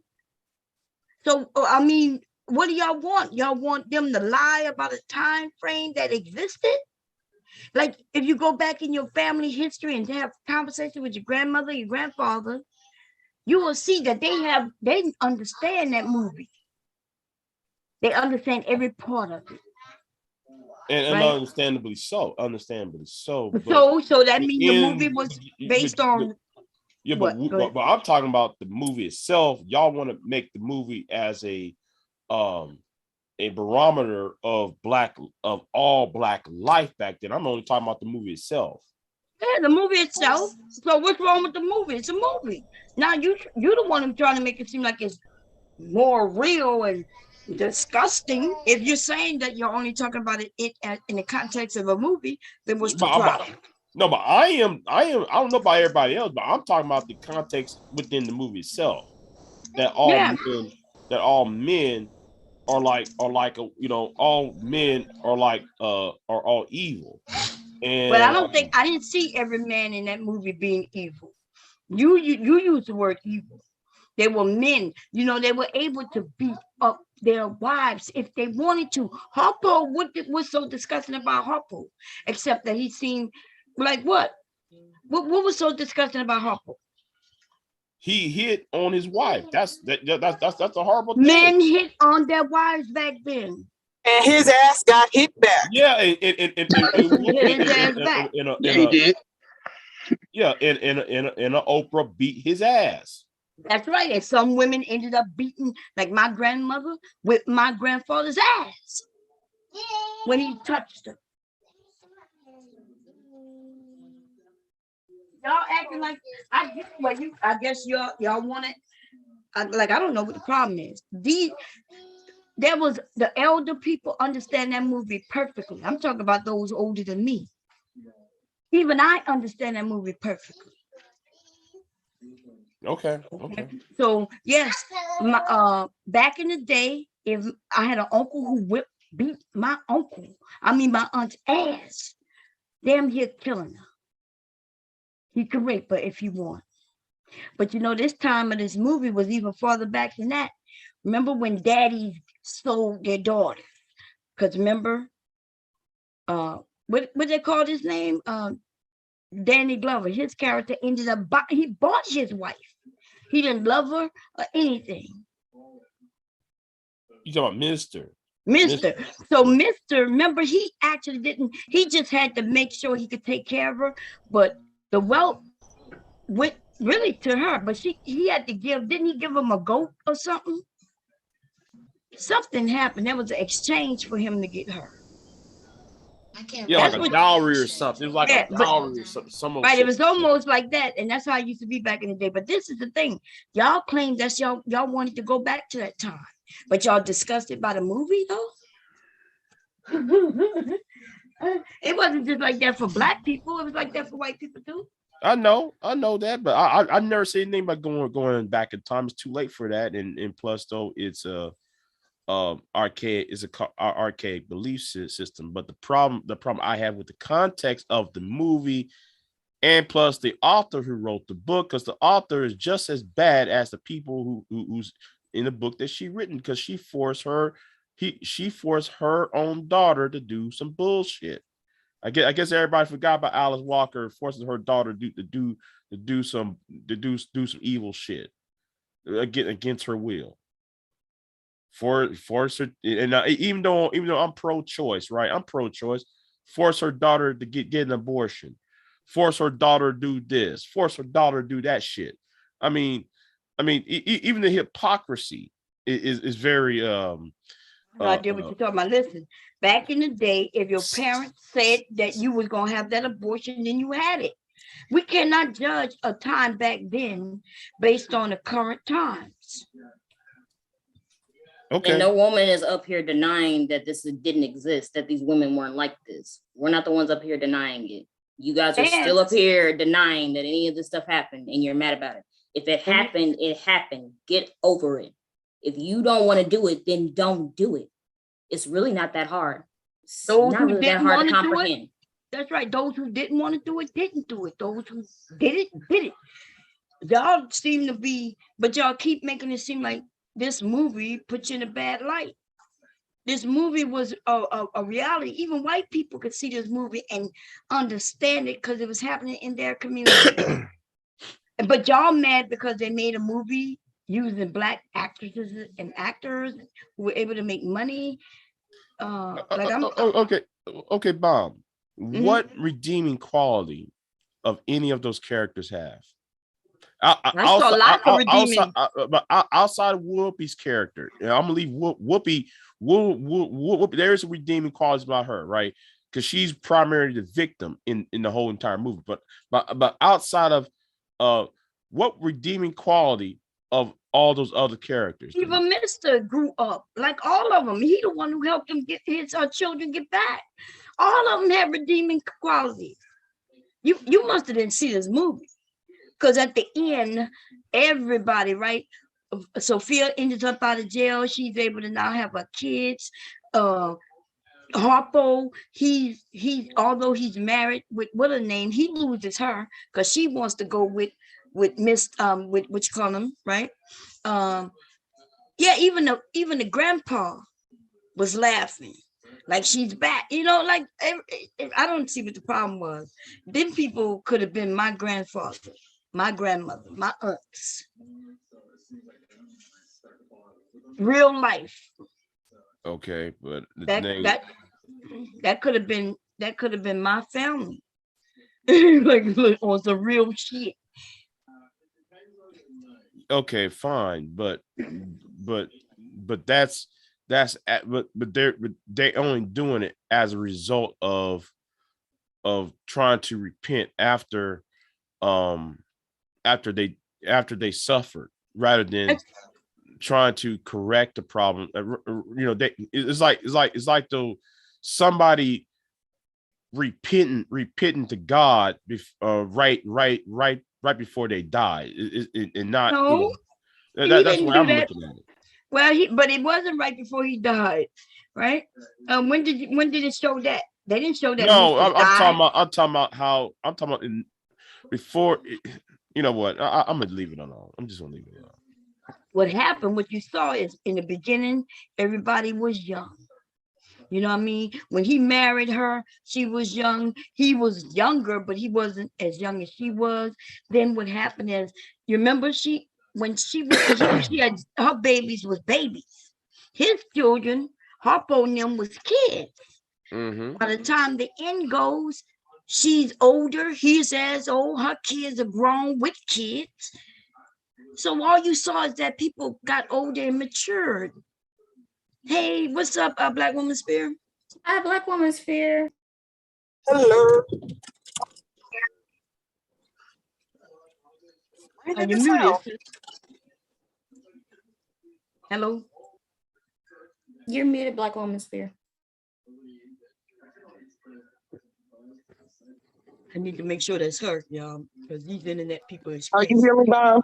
Yeah, I can hear you now. There you go. Okay. So I wanted to say something, Big J. I've been listening in the clouds. But I want to say something to Big J. Big J, you are arguing this image of Black men in the movie The Color Purple, but I would say that you have a very harsh image as a Black man that can really be a replica of some of these men in that movie outside of the sexual aspect and brutal nature that they were. But you are literally arguing every talking point to go against Black women. And that is the primary reason of that movie. Yes, they were very exaggerated in the approach that they did, but everything that you're doing right now is what Black women complain about. You're sitting up here arguing experiences as opposed to just listening and knowing that these experiences exist. You are sitting up here literally looking for any reason to give Black men a pass on all the treachery and treasonous behavior that they've had throughout history. And then you're contradicting your own self because you are literally going against Black men in the same sentence. So what's your end goal in this conversation? Because you're not making no sense. I've been listening in the clouds the whole time, and you're not making absolutely no sense at all. Well, I'll tell you why. I'm trying to play it down the middle, Angela. That's what I'm doing. That's the end goal. I'm playing this down. But you give me that Bill You ain't Cosby. playing down the middle. You don't make no sense, man. You're not. You're not making no sense. The point ain't landing. No, but in the context of Color Purple, I the question is there any redeeming qualities of the men on there? And I said no, there's not. But you didn't see no redeeming qualities in the same song. The movie, we talked about a song.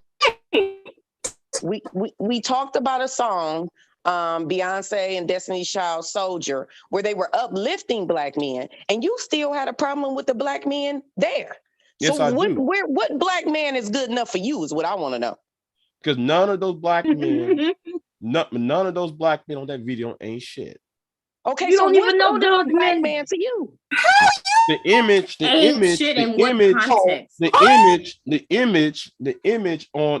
that was portrayed. I'm worried about the image. The image portrayed on the video of that soldier song displayed a certain nature. And wait a minute, who's out there? Taylor, we can't hear you, Taylor. You breaking.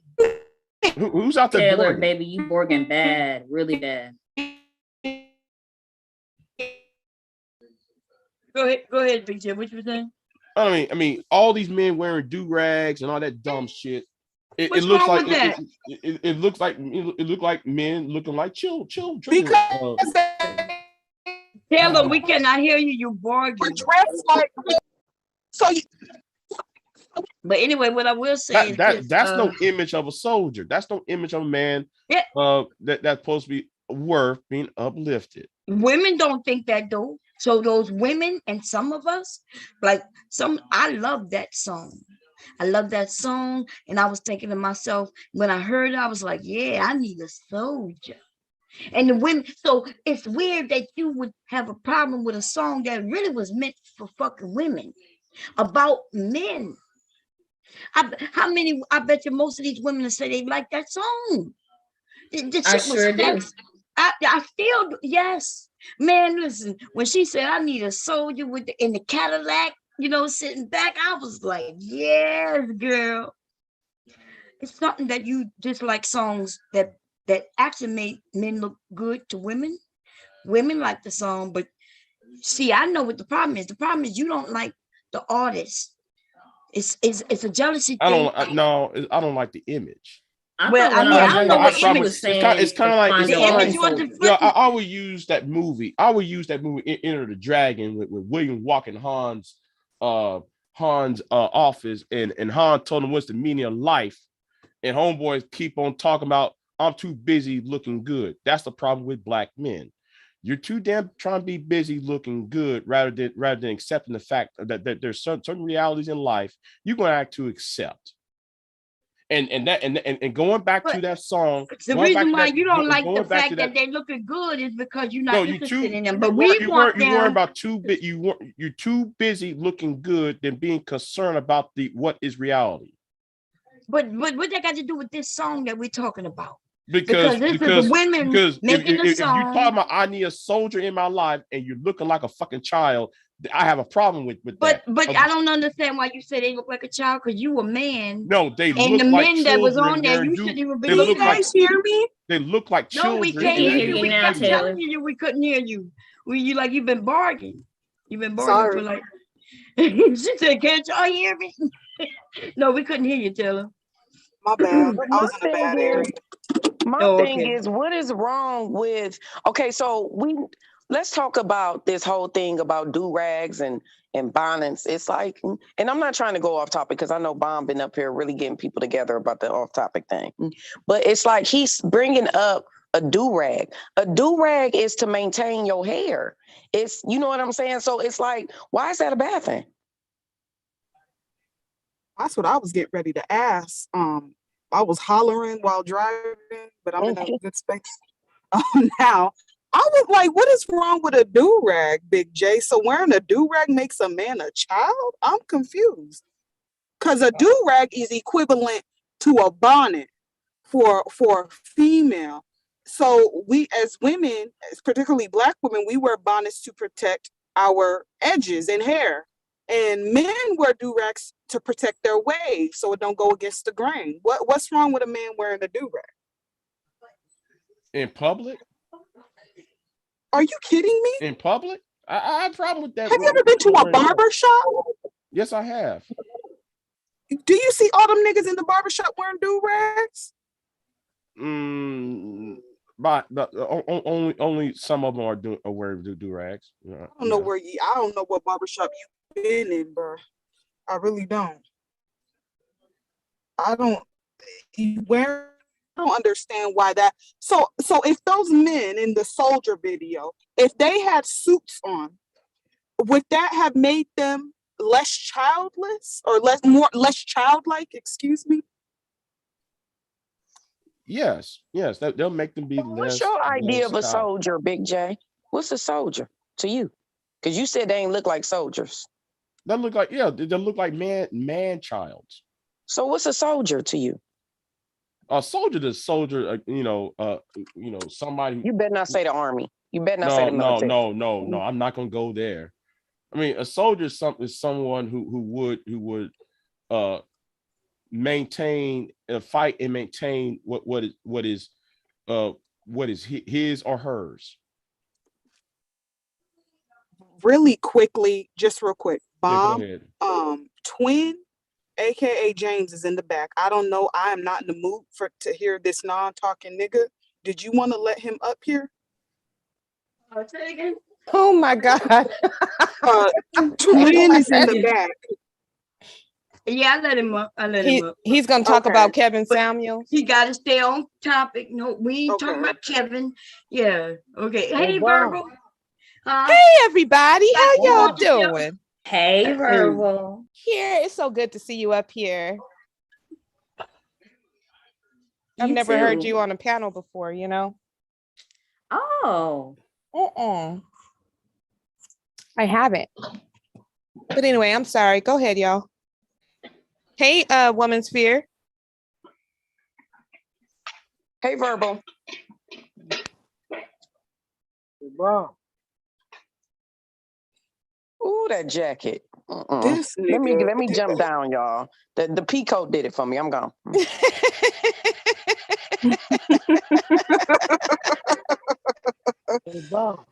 Who did that? Twin, what's James, going on, you gonna buddy? have to wait your turn, James, because I accidentally cut Big J off. So Big J, what were you saying? No, you know what? You actually deserve. I actually deserve to be cut off. Go ahead, Taylor.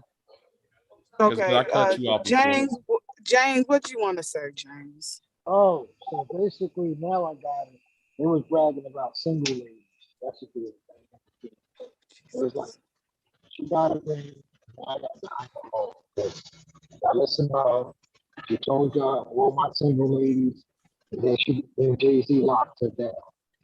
And now y'all got it alone. That's what they was talking about.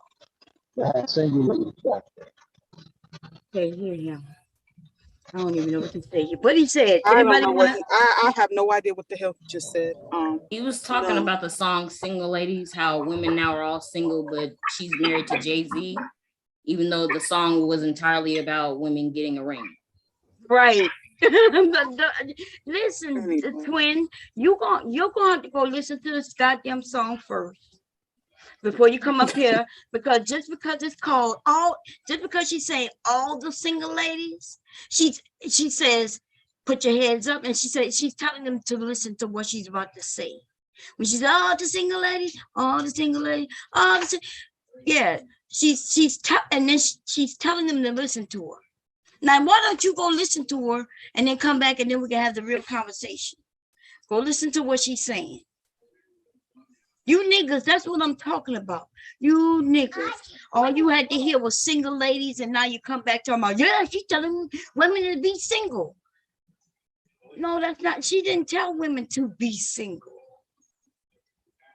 That's not what she said. These niggas is slow and lack comprehension skills, Bone. You know. And what's worse about it's almost like the conversation with Big J, right? And what I say by that is there are single women in the world. So by somebody saying, hey, single ladies, she's talking to those women. Like just like the color purple. There are or were men and women who acted like the people in that movie. I mean, she was literally telling women, it was literally like a call to women. Like, if you have somebody, if you listen to the song, you understand it. If you have somebody that you're dealing with, but you're still single, she literally says, if you liked it, you should have put a ring on it. So basically, if he's not putting a ring on it, then you're a single lady. You're free to do whatever. Make him step up to the plate and claim you properly. That's all. It's not that big, not that deep. Am I wrong about that, y'all? Absolutely not. You guys, please do y'all homework because this is pathetic.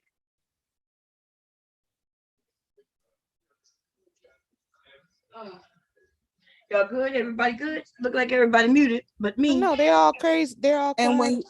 And when y'all come up here, I need you, when you say a movie, I need a movie that to provide context to it. Don't come up here and say Love and Basketball like that provided any motherfucking relevancy to degrading men when it's a goddamn love movie. Like I was baffled about that. I feel like I done got everybody quiet on the panel. I done run Manosphere but off. I'm sorry, Verb. I'm sorry. I'm sorry, Verb. There must be a lagging. Hold on, there must be a lagging issue. Here's the thing. Wait a minute. I'm gonna play this, and we're gonna listen to this. Is what the black men apparently are talking about, ladies, when they talk about Oprah. Something Oprah did or said, and it looks like I see BBC at the top up there.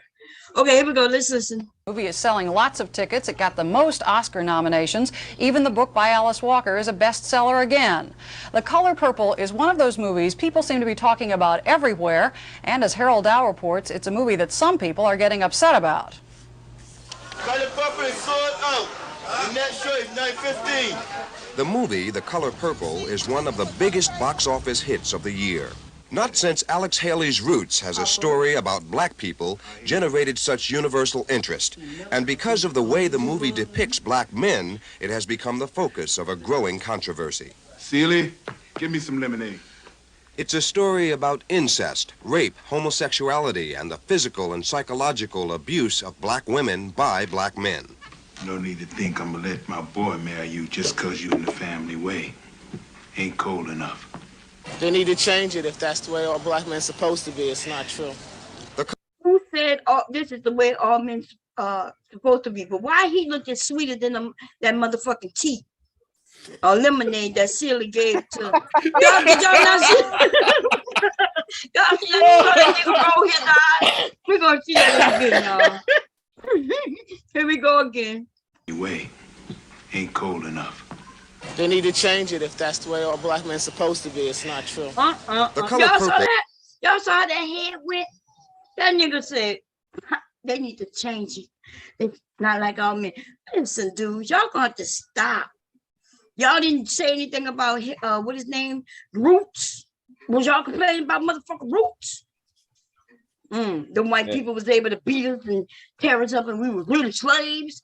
Why y'all not complaining about that shit? Well, they don't complain about Boys in the Hood, Menace to Society. I mean, that was pretty damn bad. I can't Y'all stand don't that baby like boy. the people talk about the pimp flicks, them pimp films. Like y'all love them pimp films when it makes y'all look crazy as hell.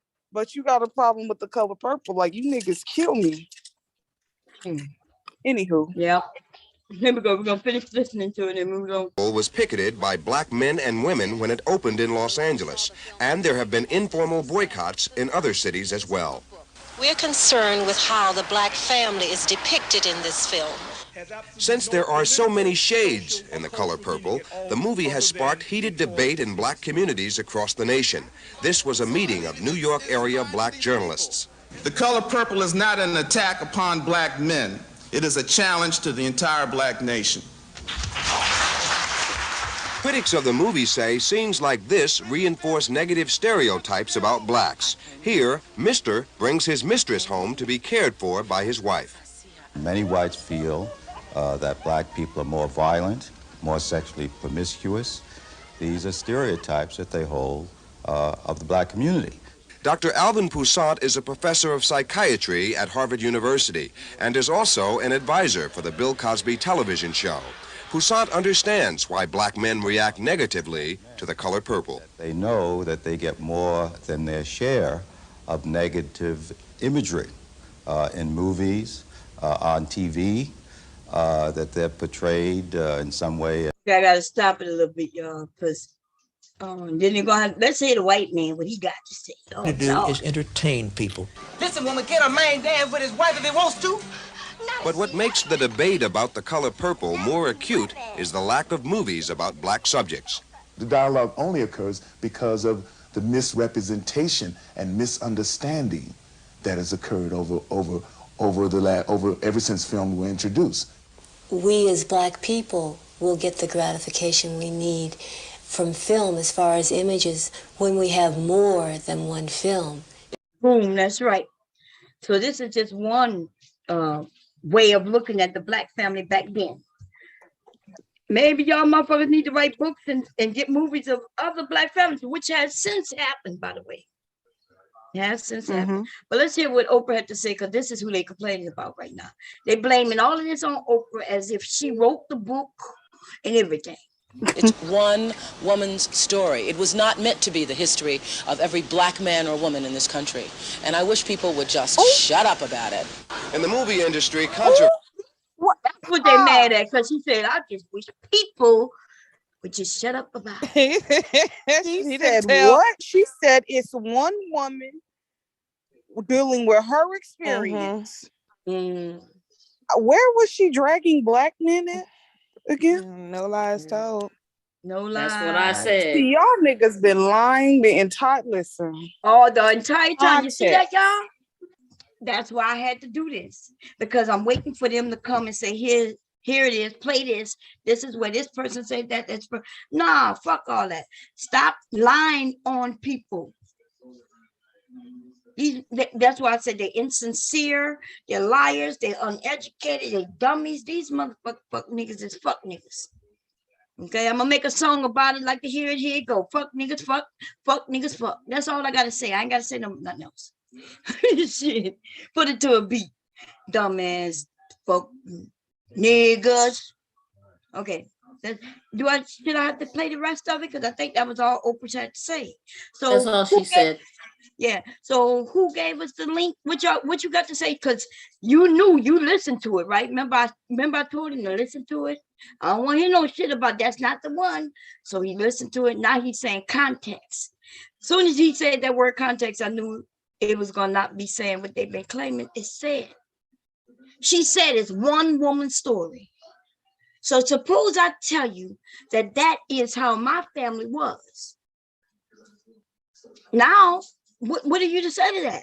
Because whoever wrote it, maybe that was how her family was, or a family member's family was this way. Can we not write about it and make movies about it? Big J, you still here? Yes, I'm still here. What you think about that, babe? What you think about Oprah just saying it's one woman's story? And she's like, hey, why don't y'all just love about it? It's one woman's story. Okay. I'll go ahead and accept that. Oh, and I'm not even saying that you yourself, because you know I'm as far as I know, you're not in the Black Manosphere, but for this stream though, you sound like you kind of was Black Manosphere. I'm not sure if you know that, baby. You was on top of. I was triggered. You have to forgive me. I was triggered. Well, we're not. I'm sorry. Yeah, I was triggered. I was triggered about what happened earlier in the chat. Oh, yeah. Yeah. So I'm just saying. Well, anyway, so I missed a lot, huh? Yeah, you missed a little bit. It wasn't that much though. It wasn't a lot of drama. We just had a great conversation. Though. Okay, was anybody talking about me? No. Well, your name got mentioned. No. Only when we was talking about the your name got mentioned only when we was talking about what happened over there by RBR. RBR. Yeah. What happened? I was just trying to figure out what happened, what made it so bad to where people still keep bringing up that JB Gunner guy. Oh, I think I heard some of that, and then I went to Max's channel where I was working, so I heard some of that, but Yeah. So so I listened to some of it, and then I come to the conclusion that it didn't seem as bad as people making it seem. yeah, Mm. it wasn't. It was, yeah, I don't want to change the topic, but yeah, Okay. it's just shut up, Khadijah. She is always so jealous of me. Khadijah, you're beautiful too. Okay. Hi, Khadijah. If I'm no not one looking in told you chat, that. y'all. But anyway, ladies, y'all see. So see, I like arming us, and I like when y'all arm me as well with information. So when we in these men's spaces, and they like to say shit, because I've been quiet on a lot of things because when they say something, and if I don't know, then I can't even push back, right? If they say Oprah said something and I had never heard of it, and I'm thinking to myself, I don't even know what they're talking about.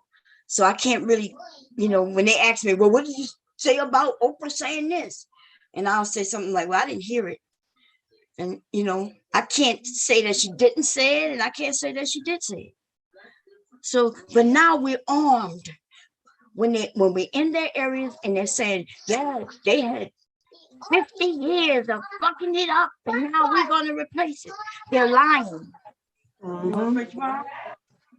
What did We women need do to in have the start last? these niggas citing their sources too. That's right. Well, I did want to say, what's wrong with the song? I think that's probably my favorite song by Destiny's Child. At least one of the top 3. Soldier. Yeah. Because that was literally, that song was for women, period. It wasn't for men to understand or any of that. But all the women felt that song. We understood exactly what she was talking about, and I think the men, the whole imagery of it, they looked hot. I love the video. I love the song. Because women do want a soldier. It doesn't matter what he's dressed as or whatever. If he's a soldier, he's a soldier. But back in the but as that's what she was saying in the song, to find your own soldier. Yeah, that's just what her soldier looked like. That's not what every woman's soldier is gonna look like. Come on, man, stop it. I know that's right. Listen, we want a soldier in the bedroom. We want a soldier who gets up and go to work. We want a soldier, when he got to come in, even if he got to set us straight, we okay with that. But he gonna have to be a leader, though. He got to be, you know what I'm saying? If he want to lead, he got to be a leader. And I love that song. When that song first came out, I can remember exactly where I was when I heard it. That's because I was like, what? Who is this? And then Lil Wayne came in with, oh man, that fucking song is hot. And what he says, what did he say? He said something like, when I step in the room, they salute. I said, that's what I'm talking about. I love that song. Ooh, baby. Yeah, when I stand at attention, they salute. They salute. Yeah, I was like, oh, okay. I see you, boy. Oh, hell yeah. And I'm not even a Destiny Child. See, I didn't even really know who Destiny Child was for real, right? Because they were young. They were young. This is when I left my husband. I was in Louisiana when I saw my kids was in school. That song came on. It was after Katrina. Katrina had to hit, I think, the year before. And see, that's what I'm saying. When that song came on, I was like, what? Oh, yes. Bayou's in the chat. She's saying every region was in the video from California to New York. It was dope. You're right. It was just dope. And it's just the words what she was saying. It wasn't even about what they look like. It wasn't about that really. It was about the things he would do for her, how she would make him feel, how she knew she could depend on him, that he was going to protect her, provide for her. There was a message in that song. And they made it look hot. Made me come back home to my husband. Exactly. I was like, hell yeah, I need my soldier. Let me go back home. Yeah. So for a man to tell us, see, it's a woman's song.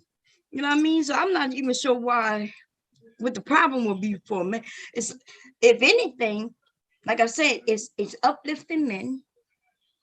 So for you to dislike it, it's more that you against the men than we are. And that's what He it is. didn't like how he had a do-rag on. Yeah, but I don't even think all three of them had a do-rag on, because I know T.I. is in that song, isn't he? Lil Wayne is in that song. Who else was in that song? Wasn't it three? No, it was three women and the two guys, right? I'm not sure. I thought it was another person, but I'm not sure. It was the women, and it was a lot of guys. It was like 5 of them. I'm talking about actually with verses. I thought it was with verses. Yeah, I think I think Slim Thug on the remix. I think he had a verse. Slim Thug, if I'm not mistaken. Yeah, they did do a remix to that, didn't they? Yeah. Yeah, but anyway, that's what I'm saying. This song was hot. But, and it wasn't against men. And somebody asked the question about, somebody said, well, we know who it was. It was Twin, said the song about calling Tyrone. And I'm like, dude, that's a Pookie Ray Ray kind of thing right there. Right? You better Erykah Badu, that is my girl. Yeah, that's what I'm saying. And that song, I still think when I go karaoke, I put that, listen, I kill that song. You got what's wrong with the Tyrone song? Nothing. That was a woman who said she was about to choose better. She had been used, abused, taken advantage of. She said every time she asked him for some cash, he turns right around and asks her for some ass. That's right. What she said. And then she said when she gotta go pay, when she paying for shit, this nigga got his friend. She gotta go in and she gotta pay for his friend too. That's gotta pay for his friend too. See, that's gotta call Fred and who else? Fred. She was like, you better call Tyrone. She said, I gotta pay your way and your homeboy's way, and sometimes your cousin's way. She was like, she had to pay for everybody. She paid for everybody. Tired. That lady was tired. She's like, that was a good woman paying for everything, but she got tired of it. She got tired of that shit. And then when she kicked him out, she said, "You can't use my phone to call and you can't even use my phone to use." That's right. Use my phone. You better call Tyrone. But you can't use my phone. That was a cold lie right there. Oh yeah, man. He said you're not using nothing else. You better call his ass. You better borrow somebody else's phone to call his ass with. Cause we done. That was the Manosphere talk. I didn't say that. I didn't choose that song. That's what they were saying. No, I'm saying you said they choose that song. No, I know. Listen. I know a woman want a man that protect her, provide for her. I'm with all that. That's what that's what God said. Since you are sneak listening to the Manosphere, James, and you sneak paying attention and you soaking up game, what else have they said?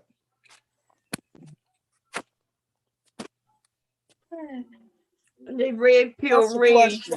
I listened to an old dude yesterday tell a story, and when these dudes tell their stories, it don't add up. You know what I mean? Like I can sit here and tell a story, and if I tell a story again, I think I'm hoping. Wait a minute, dude, I'm talking. You do that too much. Sorry. Okay, so when I'm telling my story, sometimes I repeat stories, and from my understanding, I hope they sound the same every time I tell it because I'm telling the truth. You know what I mean? But this dude said, let me tell you his story, y'all. He was married to a woman, and she had gotten pregnant. He married her. They had a child. Then she got pregnant again, and he said the baby came out light skinned. And then he said, well, that didn't matter because we can stop that because the last baby was light skinned. Then he said that the woman who he was married to for a few years had a fake mother. You know how you have another mother, but it's not your real mother? He said she invited him to go to her fake mother's house. And when the baby was a baby, and there was a man there at the fake mama's house. What, Licky? Come on, Licky, now. There was a man there, and he said when he saw this man, the man looked like this baby. Y'all, that's weird. So I'm thinking this nigga holding the baby. He said he looks at a man he don't even know, but the man looked like the baby. He says this, the mama, he says he looked at the man and he looked at the people in the house and he said, is that this baby's daddy? Like he's asking this man, these people, is his son that man's, is that man his son's daddy? Hello? Hello? Go stop trying to put marbles in my mom's ear. Why? Go tell Dad. Go tell Papa. So now listen to what I just said. He has his son with him, right? And he going to visit a mother to his wife who he never met before. That don't make sense, right? That don't make sense. Right. Then he's all he knows he's going to visit for a family thing. I'm not sure, he didn't get into that. But he says he sees a man he never met before. He decides to say, hey, is that my son's real? A random man? A random man. He says, so the woman of the house escorts the man out, and the man happens to be this woman's son. So she hurry up and escorts him out the house, and then the two women sit down and say, yes, that's the real dad. Oh my God. Shit don't make no sense. Then girl, now think about that. First of all, he married to a woman who got a fake mother. He was married to this woman for years, but this is his first time meeting this woman, her play mother. If I had a play mother, my husband would have met her a long time ago. You know what I mean? Many times, if that's my play mother. But apparently, he never met the play mother before. And then they go there. What did they go there for? He just said, they decided to do a family outing and they go there. But if it's a family outing, that means you already knew that woman. So then apparently the man is the play mother's son.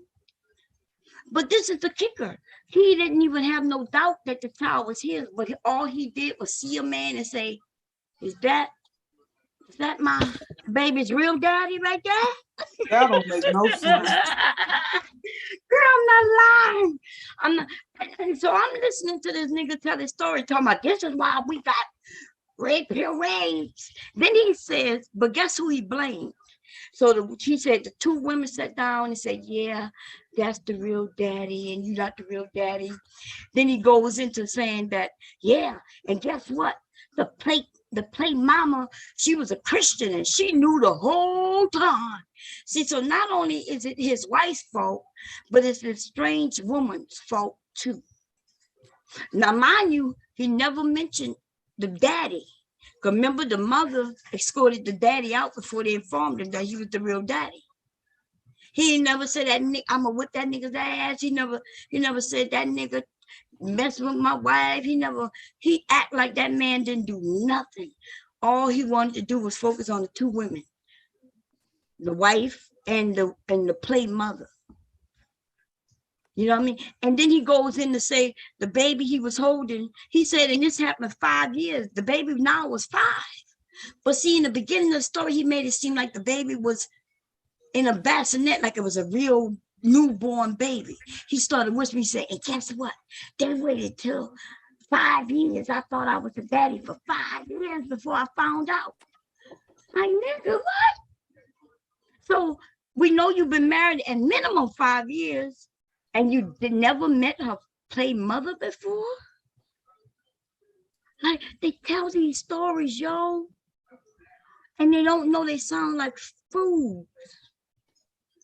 I'm gonna play it for y'all in a little bit so y'all can hear it. But do you see what I'm saying? Like, if I had a play mother, some people do have play mothers. It's like a mother that they may consider their mother because maybe their mother's not in their lives.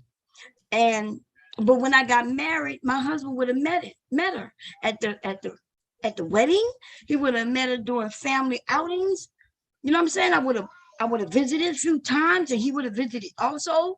If she's my play mother, then she's my children's play grandmother. But this man says he had never really met this woman before until this.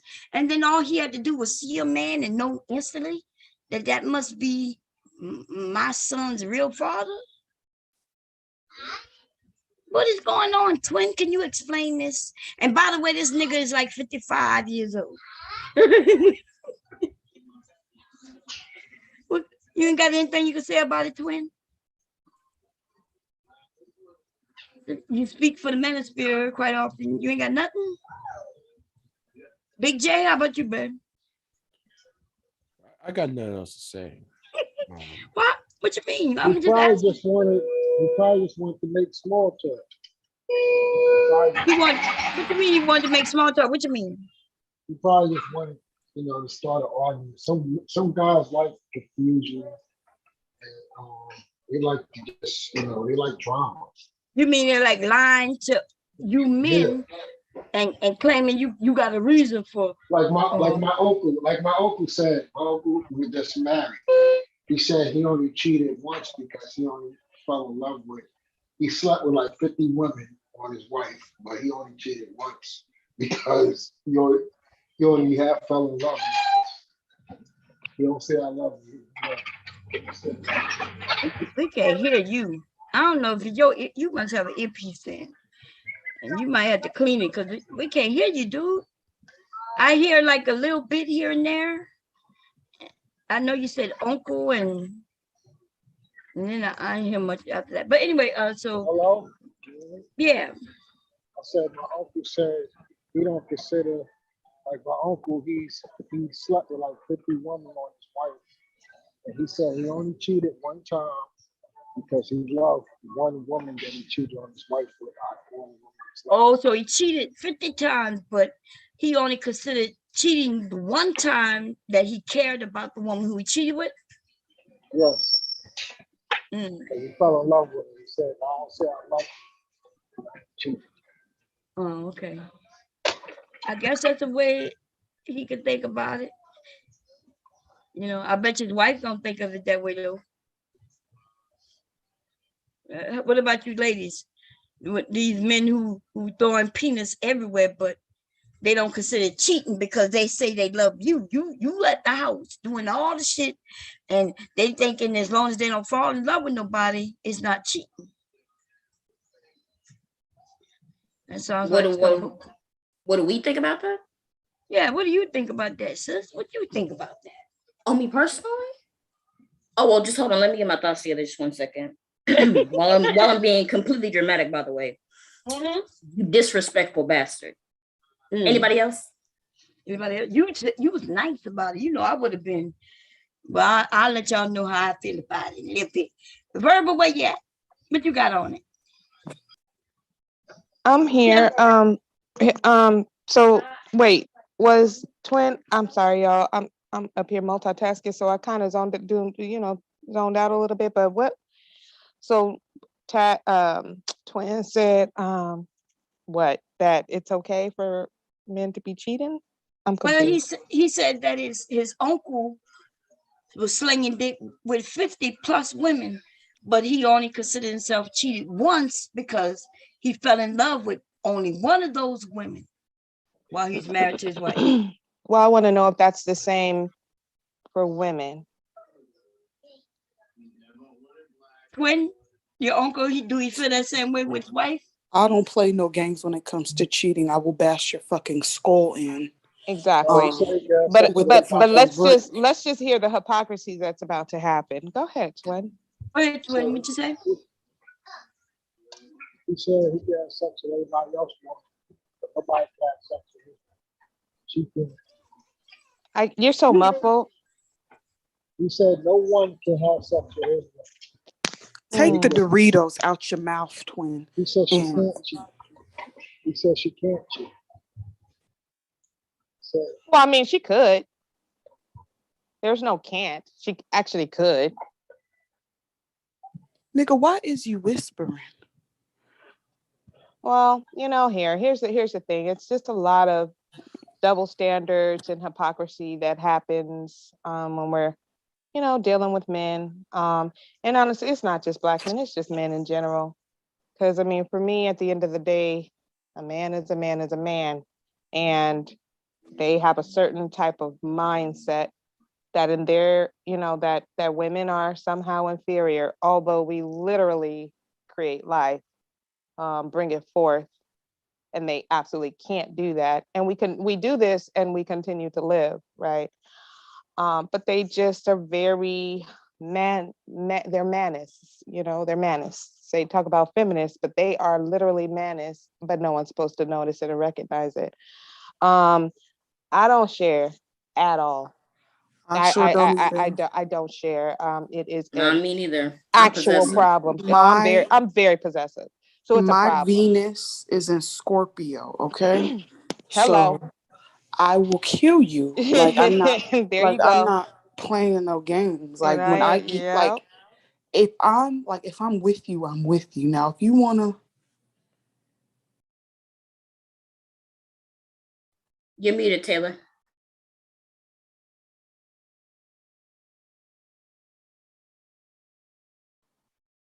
Taylor, what happened? You muted.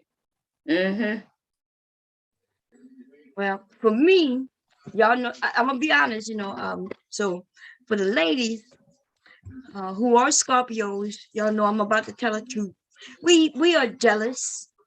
I act like I'm not jealous so I don't have to deal with the bullshit, right?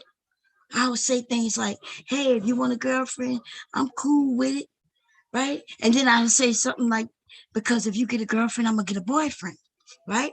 See, that's a mind thing.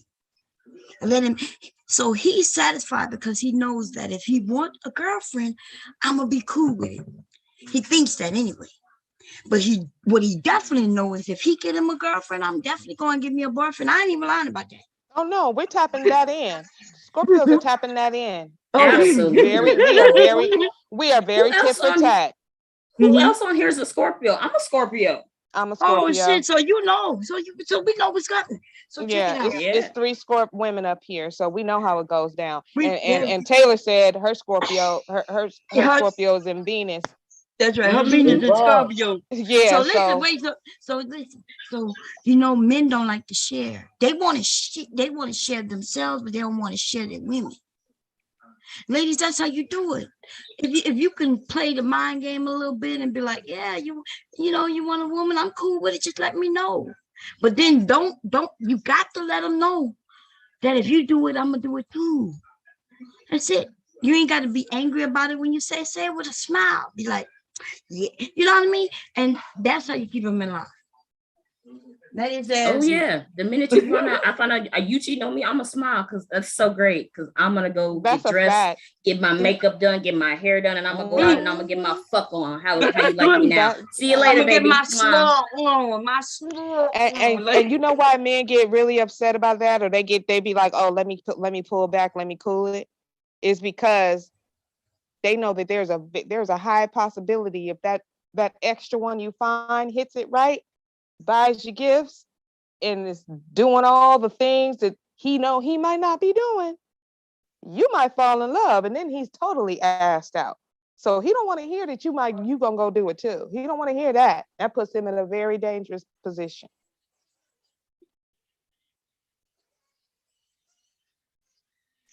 Shoot, I'm gonna tell him how good it was, how long it was, and then I'm gonna dump his ass.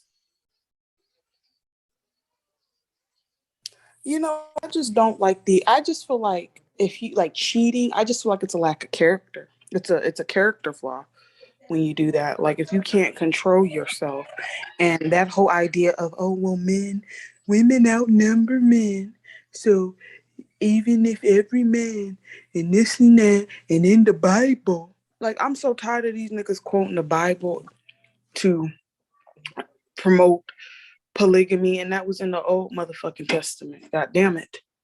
Old Testament. Exactly. That was prior to Jesus coming back and wrecking haven on you raggedy ass niggas. So and Christ said he came to fulfill the law. And so he fulfilled the law when he came. So we're not under no Old Testament. For those of y'all who believe in that Bible, you're no longer under the Old Testament. Your Jesus saved you. He delivered you from the Old Testament. You ain't gonna keep saving your black ass. And they forget the part where the Lord tells them that they should be a husband to one wife. They forget that part. They don't want to read that. They don't want to read that, but they'll sure read when you tell them in sign language, mouthing it, singing it, rapping it. Oh, my pastor stay hitting on I that will one get wife. another dick. My pastor stay hitting on that one wife. The church be quiet. He stay Listen, hitting on that one wife. you I'm tired of your pastor. every time you mention your pastor, I'm gonna start talking about pussy. He stay hitting on Baby, that you one gonna have to wife. stop it. No, 'cause you I'm gonna know start what? saying, when do you think for Yo, 'cause yourself? Right. When do you start no. thinking for yourself, sir? When? But the Bible does say seven. The Bible says 7 women should take hold of one man. 7 women should take hold. We can't hear you, and I'm gonna be honest, dude. When you gonna start like just what Kira said? You got to start thinking for yourself. 7 women should take hold. What if you met a woman? Well, we already know what you're gonna do. Nothing, because you can't do nothing. Your minister done told you you got to stay celibate until your wife dies. He can't get no divorce, y'all. He can't have no sex, y'all. He can't do nothing but, and apparently he like it that way. Jesus is tired of y'all niggas. Listen, I know he's tired of y'all. Because y'all. Girl, what are you smacking on? What are you smacking on? Some pasta. Excuse me. Sorry. But Jesus is sick of you niggas because he done told us so many different ways on how to become righteous and whatnot. And we just don't want to be righteous. And that's why our black asses is cursed in the goddamn Bible. Looking for loopholes in the Bible. You know, y'all know the Bible be contradicting itself. Oh man. We got somebody coming up named Xander. Xander left me a comment yesterday, so I'm gonna ask him about it when his mic come in.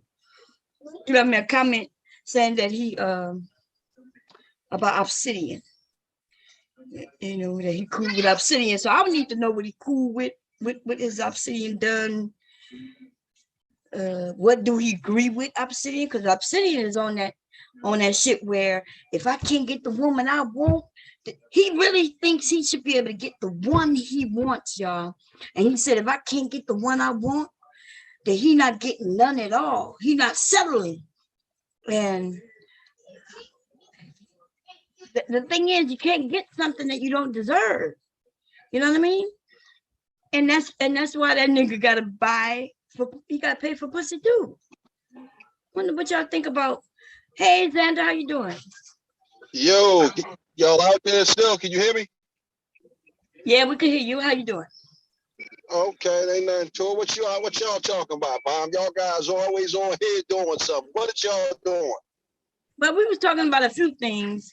We was talking about, the Black Manosphere line for a couple of years, claiming that back in the 80s, 90s, early 2000s, that there's been a massive advertisement or something in society, propaganda beating up on Black men. With the movies, they blame Oprah and all these talk shows. And so today we went through it. I wanted these men to name one show, one song, one movie that attacked Black men the way they was claiming. And still we have none. I heard that part. Y'all was straightening that brother out, whoever he was, the guy with the bad microphone. And so what happened at that Manosphere convention? I heard y'all talking about it, but I was on my way to the comedy club, and I had to cut off just as y'all was starting to address it. But so what transpired down there at this meetup that these guys had? But a bunch of nothing, I guess. We would have to ask them what transpired, as far as on the positive side. If nothing changed, if they don't have any plans, what you think transpired? What you think? Well, go ahead. Sounds like you might know something we don't know. You up here to share or something that we don't know or something? No, actually I don't, because I personally, with their disposition, they're not the type of dudes that I would really want to spend any time around, because I would probably, them niggas would try to kill me, or all them niggas together and me by myself. They be like, this nigga like women too much to be down here with us, Yeah. Yeah, so I don't, I don't know what exactly was going on. I was just genuinely curious, what them guys was going to get into, but I haven't really heard anybody who was there talking about what might have transpired. Oh yeah, we went through the videos, a bunch of nothing. The same thing. I thought you heard me talk about that yesterday. I thought. Remember? I don't remember. I don't forgot what we talked about yesterday. I don't know what we was talking about yesterday, Bon. But Oh yeah, I was because talking we were about them doing yesterday. Remember the insincerity, and I went through the videos. right. Yeah. I did. Yeah, we was talking about that a little bit. Yeah, that's what we was talking about. We didn't discuss. I didn't hear you discussing the Manosphere meetup, but I don't. Them guys is like one of the brothers said. I think it was the guy with the muted mic. The guy, I think, what was the guy twin? I think he was saying that, a bunch of them dudes, them guys is the square dudes. And I heard you talking about, I was watching your other show, and I didn't realize that Obsidian's mom and his sister tried to send him out on a date, and he got mad about that. I didn't realize that. Yeah. Now this is the story he shared now. Right. And that's why he's mad at women. He's mad at his mom. He called his mom names. He called his sister names, and blamed all women for that. His deceased mother, by the way, which I'm surprised she haven't paid his ass a fucking visit, talking about me through the goddamn internet. I wish a motherfucker would. Let one of my kids come on the internet calling me all types of names. You best believe beyond the grave, I will be visiting them. Now, who's that good sister right there with that stern voice start by coming back and haunting somebody? Now, who's that, Bomb? Who's that sister? Oh, that's My name is Taylor. That's who? Hello.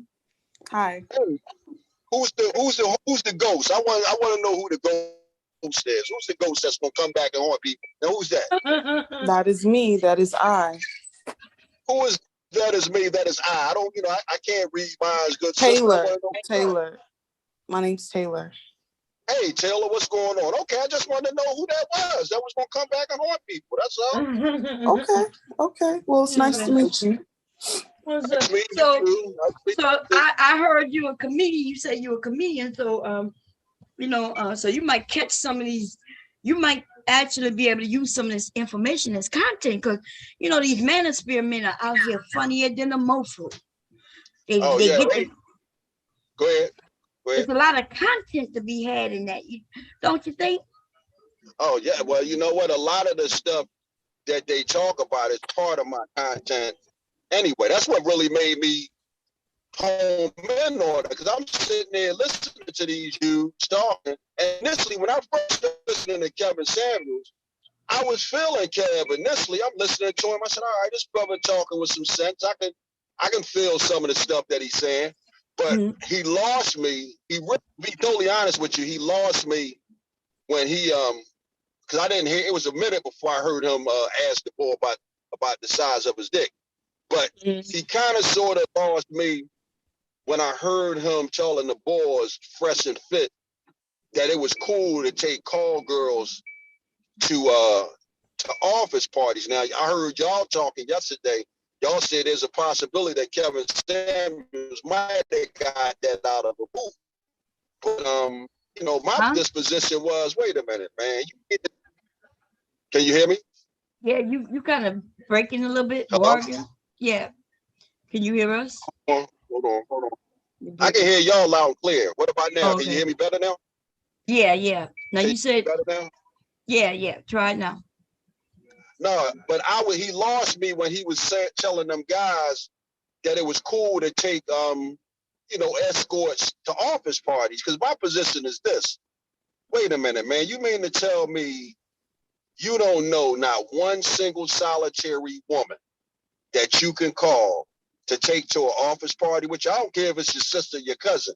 You mean to tell me you're gonna take an escort? Because you can say, I personally think there's a thin line between escorts, prostitutes, and strippers and all. I think all of that stuff is up in the air, depending on how much money you're going to spend. You know what I mean? Well, if that's the case, I mean, everything's up in the air. Depends on how much money you want to spend. Cause shit, if you give me enough money, I'll be all three of them motherfuckers for you for 45 minutes, depending on how much you're talking about. Well, I hear what you're saying, but you know, again, my whole position is like you were saying earlier, Bob. You got these old, because this is how I see it with dudes like Kev, right? You the old guy, you saying some stuff that's pretty solid, but never so often you put your own line of bullshit in there, and the bullshit that you throwing in there. Oh man, Kev, don't be telling them young boys that shit, man. All of this bullshit. See, that's the thing. Y'all see some solid ground somewhere. That nigga's on shaky. Everything you name. Tell me one thing you said that he said that sound solid to you. Go. I'm ready. Well, to be honest with you, I like when Kevin be asking the sisters about, you know, what, hold up, wait a minute. You saying that you want this, that, and that out of a man. Okay, let's hear about what you bringing to the table. When he lays it out like that, I think those are some good solid answers. It's just no different than when he was talking to the fat boy and asked the boy the size of his dick. Now I don't agree with him asking the dude about the size of the dick. Right, wait, let's back up. We gotta go a little bit at a time because you shot off. So when you said that he act when they tell him what they want out of a husband, and then he asks them what they bring to the table. So what has society told women that we're supposed to bring to the table? Well, so why? Well, hold on. I'm not talking about what society tells women. I'm not going. Well, how about what in our life? If you are my age, we are the same age, basically. Right. When he asks women what they bring to the table, when have y'all started doing that? When have men started asking women what do they bring to the table? Because we know what we bring to the table. You know too. Mom, I'm talking about myself now. You know what I mean? That's what I'm talking about. So when you meet a woman, right? You meet a woman. Go ahead, Mom. Do you ask her what is she bringing to the table? Is this some shit that y'all do for real? No, listen, I don't ask nobody a goddamn thing. So how? Well, how is it solid? No, wait a minute. I'm ready to tell you what I'm going to give you my answer. In my lifetime, between two wives, a whole bunch of mistresses, and a whole bunch of girlfriends, and a few prostitutes in between. Whenever I met a woman, right, I'm not asking you nothing. I'm watching. I'm seeing what you working with. And if I don't like what you working with, I'm not fucking with you like that. I might get some pussy, but other than that, it ain't going no farther than that because I already see up front. Oh, this girl got 3 goddamn kids. I know I don't want to deal with that. Oh, this sister's not as clean as I would like her to be. I'm not going to deal with that. But you would have sex with her though? I'm confused. Of course, yeah. You damn right. Oh, of course, yeah. Oh, okay. Girl, men are do so you. It's just it's lay up nasty. with It's nasty. So you would lay up with a dirty woman, a dirty bitch that ain't washed her feet or clean her coochie. Sister, if I could fuck a hooker, why couldn't I fuck a dirty woman? I don't have no goddamn morals. That's nasty. That is but that's what men do. Listen, we ain't gotta judge it. That's what men nasty too. Yeah, but that's what men do. That's what some men do. A lot of them do it. And it's nasty. Hooker washes her ass. Yeah, we gotta accept that. That's what they do. I mean, we can call it nasty, but we can say it's nasty. It's nasty. I agree with that. Then why did they have a nerve to talk about us for? If you're gonna be that disgusting, I just wanted to hear why. When I asked him the question about, I just wanted to know if you don't ask that question to women, how is it solid when he does? He's gonna have these young men really thinking that they can sit down with a woman at dinner and say, well, what do you bring to the table? Well, realistically speaking, you should when you meet a person, male or female, you should down there and try to get on the same page with the person and see if y'all compatible. Because the main problem that everybody is having, men and women, is a lot of people are having buyer's regret. You got people get into relationships with people, and realistically, these are people, men and women, you guys shouldn't even be together because once again, if I'm the type of person, if I'm a clean person, and I'm a neat and I'm an orderly person, and I meet me a woman and she's not neat, she's not orderly. First of all, we don't belong together because we both not about the same thing. I don't give a damn how good she looks or how good he looks. If But I'm you a still gonna have sex with her though. with him because that's what I do. Yes, you Yeah, can't. but If yeah, a he bitch had cockroaches flying across the goddamn room and you see a rat somewhere, you gonna step over that rat to get you some booty? yes, he said yes already. It's not gonna change. That Yes. is degenerate. I We know can't. this, right? We see it on Facebook. I've seen videos. But wait, let's get back on the topic at hand that I asked. I'm sorry, Mom. I was trolling. Because y'all keep throwing it off. He already told you. And a lot of men will do it. We hear them. That's why they Lord complain mercy. about the nasty women they've been with. They're the nasty ones. Because a clean person will not sleep with a dirty person, but a dirty person will sleep with a dirty person. They just confused and don't know they dirty too. They just don't get it. Go Can ahead, I Teddy. respond real quick, Bob? Yeah. First and foremost, right? I'm not going to nobody's house. I got hotel rooms. You're going to take your ass somewhere. You're going to take a nice shower and you're going to wash your ass. We're going to get busy. And I'll see you later. So Well, how would you know that she's dirty then? You wouldn't know. First of all, sis, you're going to take a shower before we sleep together. You're going to wash your stinking ass. Okay? Right. That's my wash. point. So how would you know that she's dirty if you're not going to go to her house? You won't see how she lives, and she's cleaning her ass before she gets with you. So you won't even know whether or not she's dirty. Sister, you're going to wash before we sleep together. How about that? Right, we already got that. We already, and hopefully that's how it is. But most of these men smell bad themselves. So, but my point is, hold on, let me get into the scenario, right? Just so that we can be clear with the system.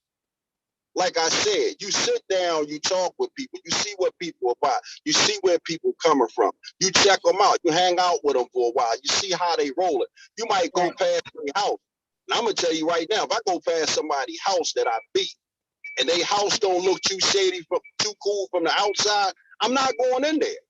No, baby, I'll be right back. Call me when you're ready. But I already know I ain't fucking with her. Her house is fucked up from the outside. But it might be good in the inside. You have never seen that? Well, where in the inside they take care of it, but on the outside. But anyway, besides all that, remember my question though. We got off track. The question was if, because remember, I'm still on Kevin Samuels. You men like to give him excuses.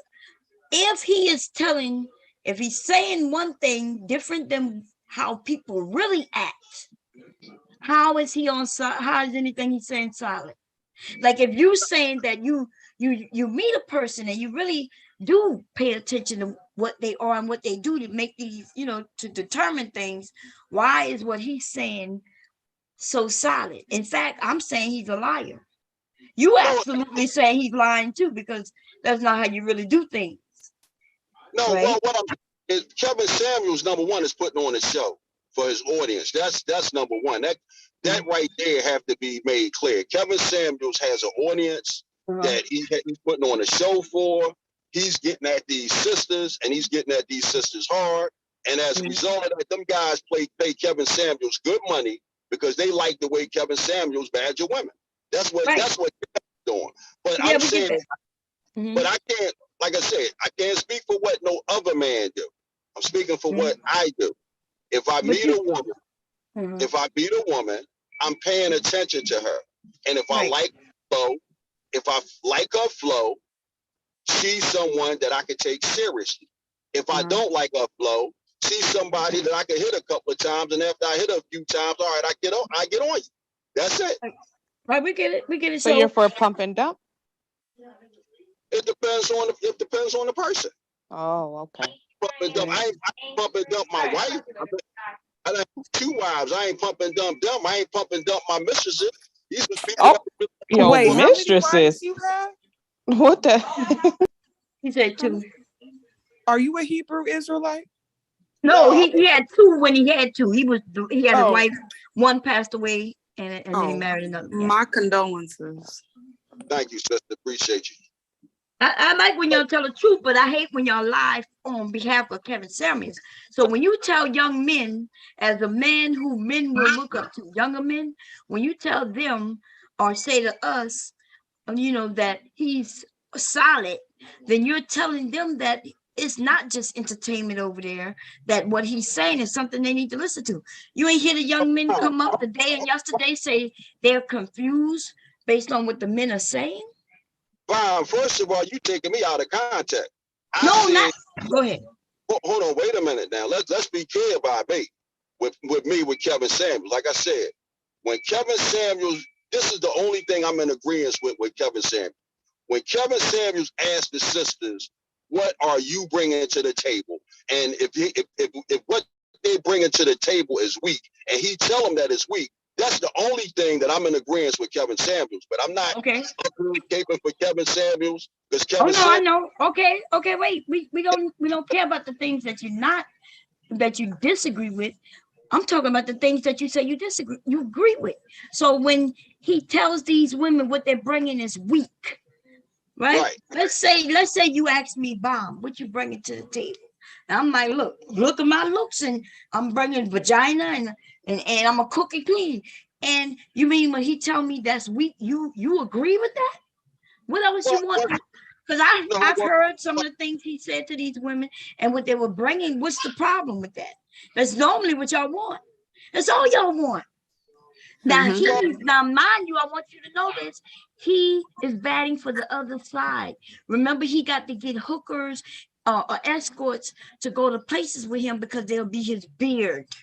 See, because a regular man can get any woman, even a neighbor, to go to a goddamn good party with him and look nice, but he can't. You know why? Because he's batting for the other team. So this is my thing. If a woman tells him all I bring is vagina, he don't like vagina. So yes, but if I told you though, and I look good, smell good, and I told you, baby, I got all this vagina, you telling me that's not enough for you? Well, again, Bomb. Because I wanna respond appropriately. If I like your flow, right, just like you say with you, from what I'm saying to you, Bomb, I'm saying your picture and everything. I like your voice. I like your style. And I'm just going by from me and you never seeing each other face to face.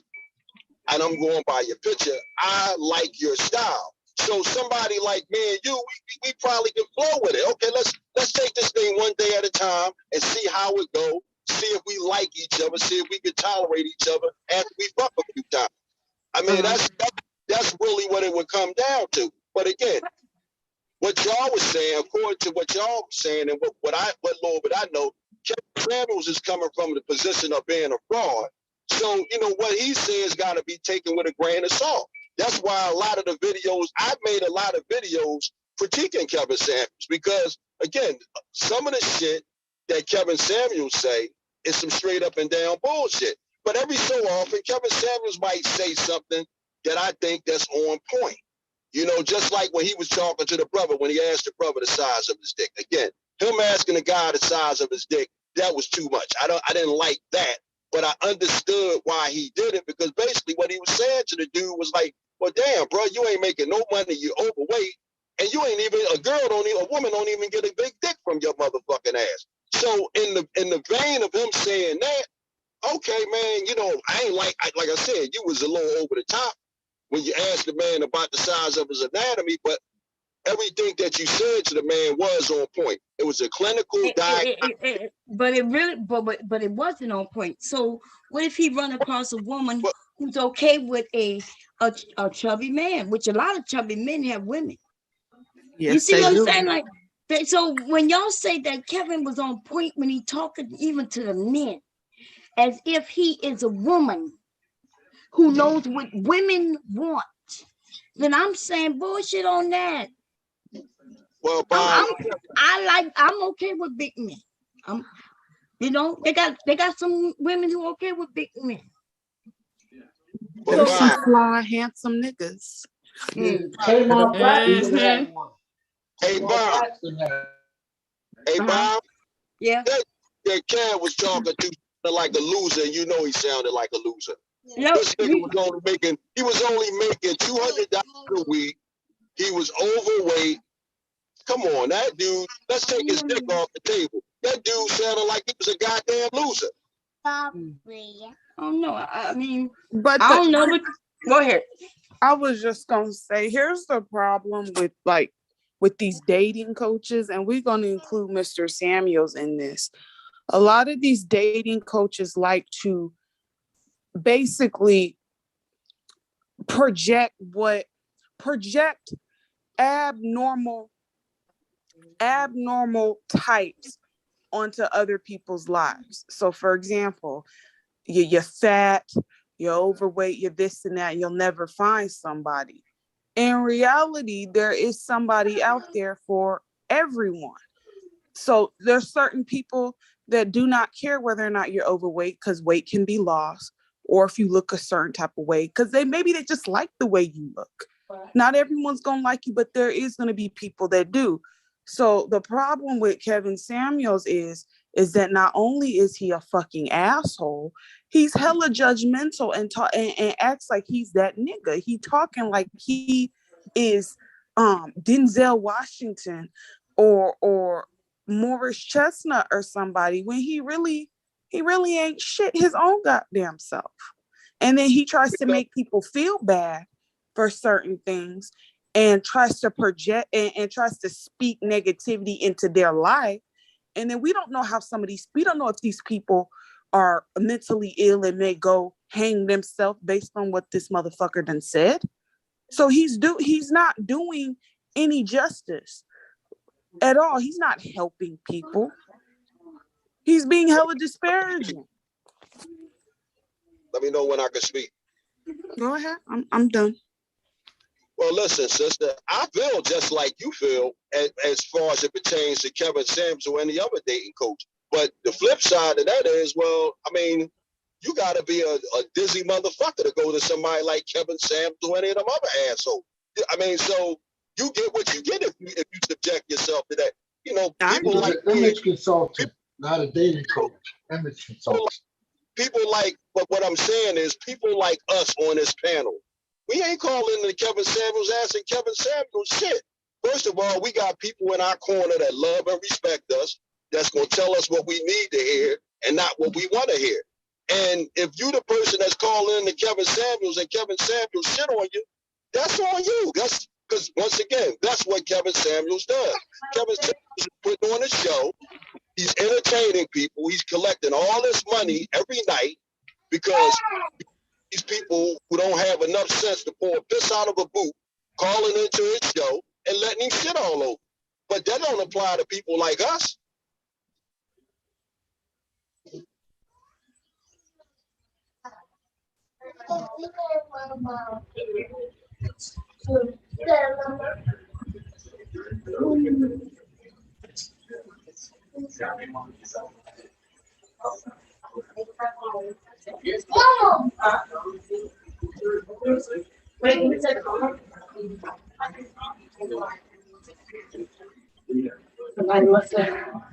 Okay, I hear no sound. What's going on? Everybody got quiet on me.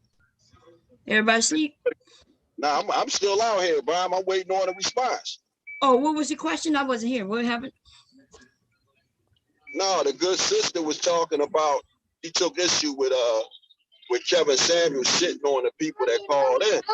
Mm-hmm. And the only thing that I was saying to the good sister was, well, you know, first of all, you know, anybody that calls in to Kevin Samuels, they're straight up and down jackass. I mean, that don't apply to people like us. We're not calling in to Kevin Samuels or any of those other dating coaches to ask them for any advice. We got friends and people who love us to tell us what we need to hear and not what we want to hear. But if you calling in to Kevin Samuels, you subjecting yourself to his show, and his whole aim for his show is to beat up on people so that he can get cash apps and Patreons and make money. That's what Kevin Samuels is doing. He's putting on a show for people. No. I agree.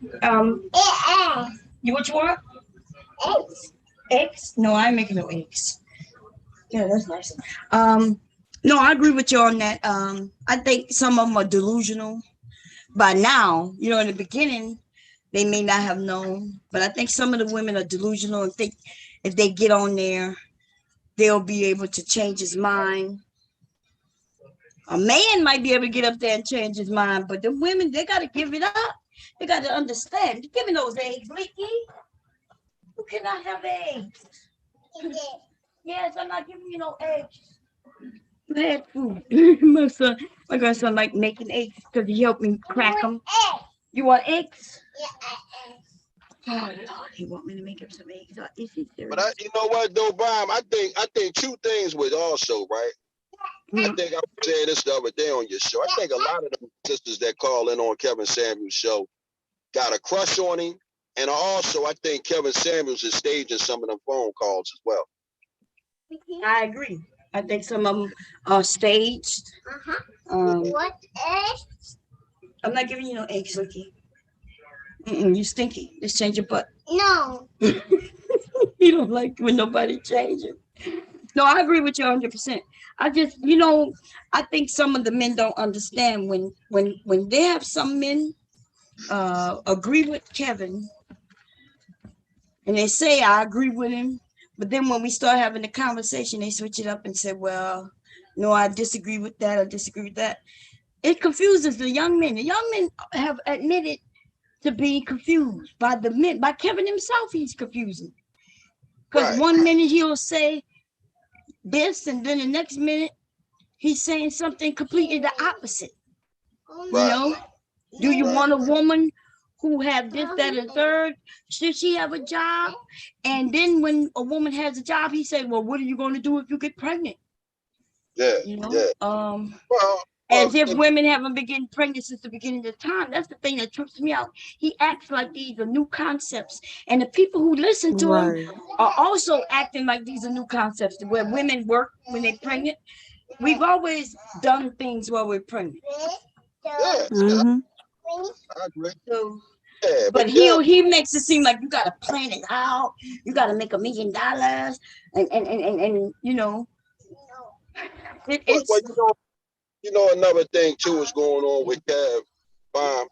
It's just like, for example, right? You ever notice if a nigga hit the lottery, right, and he got a lot of money, he got all his friends around him. So now you got all these people around you because you the hot ticket and you got all the money. So everybody laugh at your jokes. Everybody say how you right. You know how that stuff go. With Kevin is the guy that's hot right now, and he got his own little crowd of groupies that gather around him. He got Kevin Samuels groupies, men and women, and they for him. Yeah, they toot his horn. That's what Cam got going on. You know what I mean? And you could peep it. It's like, again, it's hilarious to me, to be honest with you. I watch these people. But somebody coming for a spot. And I'm going to tell you, lead attorney going to take the spot. Lead attorney already got 100,000 subscribers. Yeah. He going to take that spot. But lead attorney is coming from a different perspective because lead attorney is giving up some good, he giving up he's the legal real deal. He's everything Kevin Samuels want to be. He got the degree. He got the money. Like this man just came on YouTube and he said 20 grand a month ain't nothing. He made 20 grand in 1 month on YouTube. He said that's nothing. Yeah. Well, that's what you got to do, man. It is, you get up there and do what you can do till you can't do it no more. Only thing I hope in the case of Kevin Samuel, I just hope he's saving up his money. You know what I mean? Sometimes it's just it's one of them things. It's a roller coaster ride, and you got to enjoy it while you're on the ride. And then when you can't enjoy it no more, hopefully you got some money out of it. It's just like with Tommy Sotomayor. He mad as hell at Kevin Samuels, but hopefully, them guys save their money up. That's the only thing you can do. You got to look at this thing like it's a slot machine. So you're gambling. Save your money. That's them guys saving their money. It's like the rap game. It's like the rap game in the NBA. When the glow wears off, that's it. Yep. Glow wears off. Hey, Bob, I'm gonna hop down. Okay, I thought you was gone. You were so quiet for the longest. You know what? I'm all over the place. I got like 3 different live streams. Oh, going. okay. Is there anything interesting out there that I need to come and hop on? Man, it's some interesting stuff going on, that's for sure. Who live come on, Vicky? I'm Uh nosy. Who lied? Max is live, Taz is up there. He's been up there today, and that went all the way crazy. It was a very, very good live stream, real interesting. And it's still going on. So Okay. Taz don't let people on his panel, does he? oh yeah, sometimes. Okay. Not like he used to, because he used to do live streams like all the time, but he doesn't do it as much anymore. Yeah. But he's on Max's channel. And then Who's Max? Maximum Black, the Ebony Star Network. He be over there talking to RBR sometimes. Oh, He was wait, on the panel with us today up there. Yeah, I saw him, but they be speaking to me, but I don't be knowing who the people is. Maximum Black, right? Yeah. Uh-huh. Well, I see they got City of Truth dumbass up there. Yeah, City of Truth dummy is over there, so it's some dumb foolishness happening. And then the Argument League, this woman is over there debating two. Oh my goodness, y'all know Eric King. What's the name of the channel for Maximum Black? What network? It's called the Ebony Star Network. Oh, Ebony Star. Hey, can y'all hear me? Say it again. Can y'all hear me out there? Yeah, we can hear you a little bit. Yeah, what's going on? Did y'all see my debate with Chaz, man? Chaz made it. Are you the Xander that from you're not the Xander from Cynthia G's channel, are you?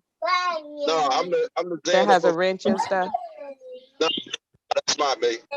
Okay, I didn't think so, because the Xander I know don't talk like you. So No, I'm a rough, raw, rugged type of dude. Yeah. But anyway, let me roll on out. I gotta go pee. You know I always gotta go pee. I always gotta go pee. So I'm gonna go. Thanks for having me up. But wait, what's the other? You said somebody else was live. Who else? Oh, it's the Argument League. And so there's this woman over there, and she's one of the debaters. They do debates over there, and they set up debates and stuff. And so you remember New Eric Kang, who used to come over here? Yeah. So he's up there talking about the only reason why Black women are getting their degrees and becoming entrepreneurs is because they're trying to play catch up to Black men. Oh, how is what? Lord have mercy. He said the majority. I mean, he said the majority of Black men in the world are providing and taking care of their wives, and they married. Like, he's just completely delusional. So this girl Moonshine is tagging him up, then another, so they double teaming her now, and I don't like that. I don't like that. I know that's right. Are they gonna let you on there to help her though? If I hit the link, sure. Yeah, I have a wrench over there. I've been over there. Cool. That's cool. Hey, well, listen, real quick, sis, don't take me personal. I'm really good people. I mean, I'm a violent guy, but I'm really good people though. People. This is questions. I don't think anybody take it personal.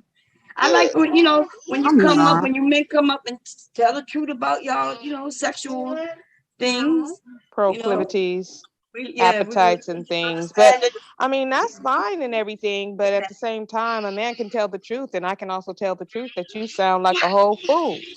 I mean, it is what it is, right? So yeah. I've been called worse by better, so I ain't worried about a sister on you. Well, I'm not calling you a fool, but I did think it was pretty nasty to be saying you would be having sex with a nasty woman. That's just weird to me. But hey, do you? I mean, hey, if you like it, I love it. Babe, that's why they made condoms. It's just gross. It's just disgusting. I would never sleep with a dirty man. That's just nasty to me. But hey, do you? Again, do you? I'm not judging. Let me tell you something. Every woman and the man that she's with. If a man is with a woman who is not better than him, something wrong with that man. Women that I have loved have been better than me. I mean, okay. I mean, I don't. That's fine. I still say what I said. So. No, I'm just saying a woman should be better than a man. That's all I'm saying. Why? You think men have no? They're inferior to women or something? Well, I can't speak for all. I'm talking about myself.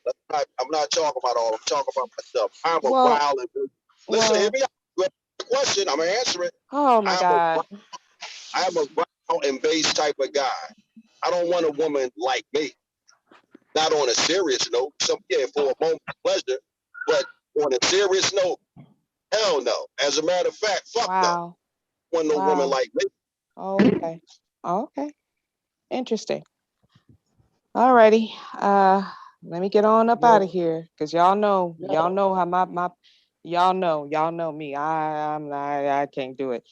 Good night, everybody. Y'all have a good night. Night, bro. Good night.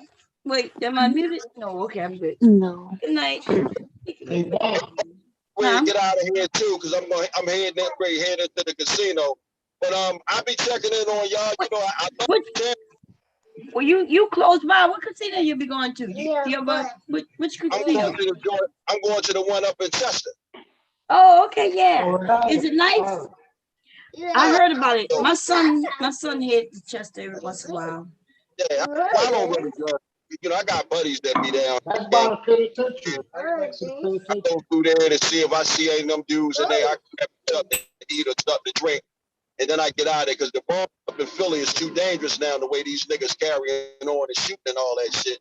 So, you know, if I go you ever come to Delaware? You ever come to the one in Delaware right here? Well, I go down there. Mother-in-law is down there, down there in Smyrna. Oh, okay, yeah. I mean, I've been there before. When I was stationed at Dover Air Force Base, I used to go there all the time. But, most of the time, I've been going to the one at Elkton, Maryland, that the casino up there. Yeah. Yeah, because it's closer. It's closer to down to Dover. Yeah. So Delaware Park, I'm not sure what they have there, but you never go to Delaware Park? That's the one, right? Huh? Is that the one in Dover? No, that's the one right here in is that considered Wilmington? I think it's considered Wilmington or Newark. Newark. I didn't know they had one in Newark. Yeah, Delaware Park. Oh, I have to come down there and join out. No, I didn't know that y'all had one down there. Yeah, it's not. Yeah, look up Delaware Park. It's not as elaborate, I guess, as but it's Delaware Park. It's been here. It's been here before even the one in Chester and things, but I never knew that. It depends on what you do. If you do slots and things like that, They got the park casino too. They had the what over there, big brother? They got a park casino in Bucks County. Park casino, I think that's up there in Bristol, I believe. Yeah, Bucks County. Yeah. But I didn't know that. I didn't realize that they had. You said it's one in Newark. It's called what now? It's Delaware Park. If you coming down 95, what's that off of? What route is that on? It's off of 95, but you get off on Route. What that is? Route 4, right, babe? Route 7, Route 4. The exit. It's the exit before the Christiana Mall exit. Oh, huh? Okay, I know. The hospital exit. Yeah, the hospital exit, and it's right there in front of the hospital. It's big. Yeah, it's big. Join right now. It's called casino. Say it again. It's on. You said it's called the Park Casino. It's called Delaware Park. Delaware Park Casino. Now I'm ready to go check that. Delaware Park. Okay, yeah. I'm damn sure I'm on my way down because I'm on 295 now. I'm getting ready to go across the what is that? The Commodore Barry Bridge, and I think I'm still going across the Commodore Barry Bridge. I'm gonna check out that casino. Oh, okay, yeah. It's a big casino. It's been there, but mainly, they used to do a lot of horse racing. But yeah, Right. It's a casino. You could play the slots and everything in there. I never knew that. Wow, that's like It's been here. Yeah, I think it was here before any of these other ones that you're talking about. Wow, yeah. I'm gonna check that joint out. Cause shit, I'm just coming from over here in Turnersville, New Jersey. I was at the comedy club. And yeah, I'm going to check out this comedy club when which one? Wait, so it's in Jersey? How far in Jersey? well, this joint was over in Turnersville, but I'm all over the place. I be up in New York. I be down in Carpenter, Grace, and Maryland. I be all over the place, Bob. I'm just, I retired from the Air Force back in '04. And, I've been doing a lot of things there and there, but I pretty much be living off my retirement. And what I've been doing, I got into this comedy thing just, as a hobby. And I end up getting good. Yeah. You gotta, I don't know, you gotta check out Mom, I got some stuff with me on there doing stand up. Yeah, I'm gonna check it out. Lately I've been busy because I have my own little business at home, so sewing and things. Then I got my grandson here for now. He leaves tomorrow, but I'm gonna catch up. I'm gonna check it out. I'm gonna get off of this joint and I'm gonna check out that casino and I'll be looking for y'all guys. Okay, sounds good. Peace. Okay. Oh, you breaking up, but have a good night. Yep. Good night. Okay. What you talking about, Nikki? Okay, here you go. Okay, twin, you are you the one in Philly or you the one in New York? Because I get y'all confused. You muted. You're on mute. I travel between New York and Philly, because I got my clinic. Oh, okay. So you on the road that much like that? What? You travel like that? Is it a lot of travel? Yeah, I'm a luxurious clean. Oh, okay. I gotta get. That's what I'm saying. I gotta get my $100 customers. Uh-oh. I gotta get my $100 customers. Yeah, you got a bad background, babe. I'm not sure what that is. Besides my grandson singing in my background, I don't know what that is. Yours. What? Yeah, so what I was gonna say. Sing it, Taylor, Mickey. you're saying something He's singing, nasty. Taylor. He does like me, Taylor. If I talk to him, he'll start making up rap songs, girl. Go ahead. I'm sorry. Go ahead. When they're talking about nasty men, my cousin is one of those guys. He slept with a girl for $7. He slept with a girl for $7. $7? He couldn't even get For 20 what? out of her. $7. He slept with her for what? $7. $7? Yeah, he paid her $7 to sleep with her.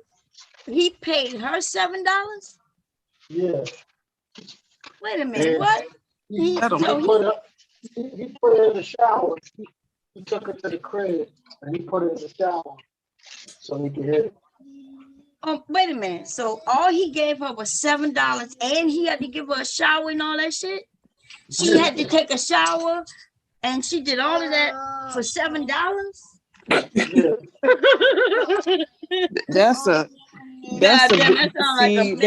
For real right there. That sounds like a whole crackhead. Listen, man. The women, the ladies of the night that I know ain't gonna break nobody for no $7 funky ass. $7. I'm not even listen. If I was funky, I wouldn't take a bath for $7. You going $7? Listen, I would stay smelly bad if all you give me is $7. Look, it gonna cost you $100 just for me to take a shower for your ass. What the hell going on?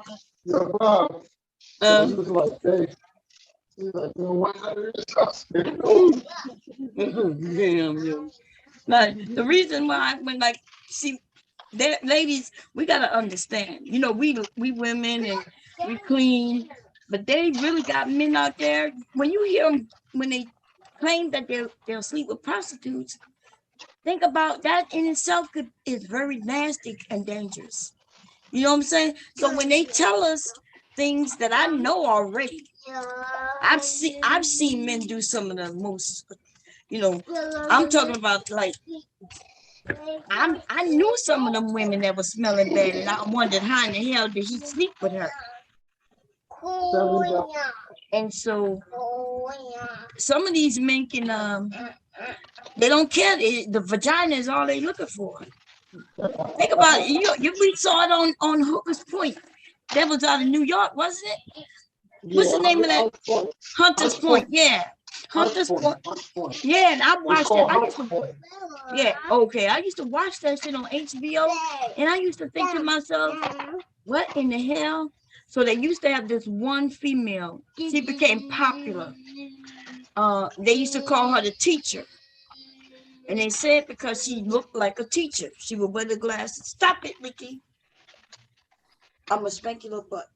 She would look like the she looked like she could be a teacher because she had glasses.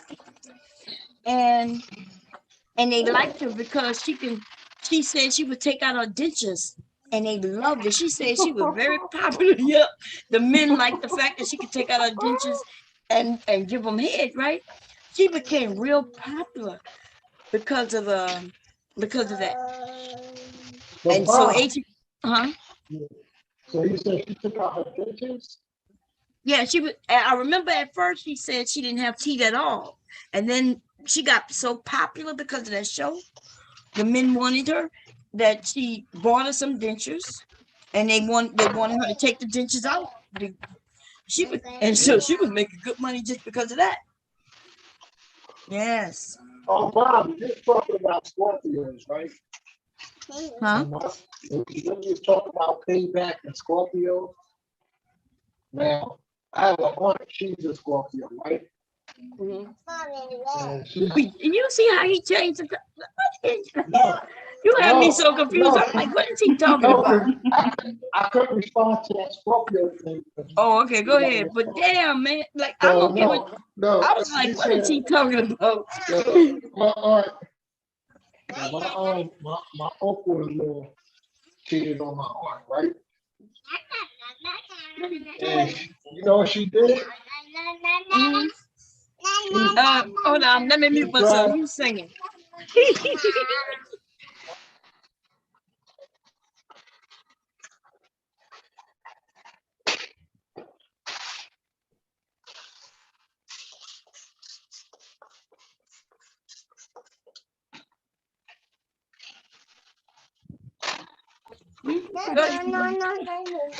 I thought you was telling a story to it.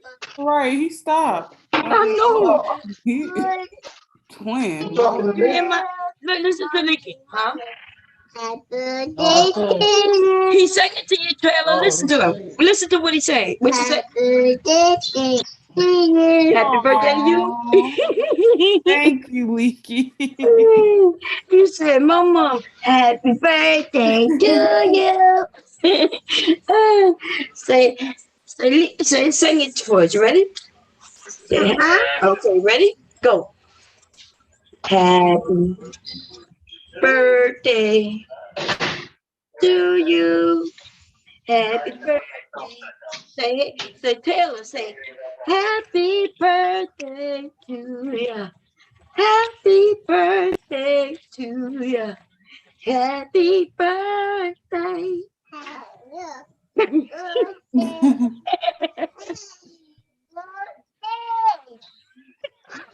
Thank you, Leaky.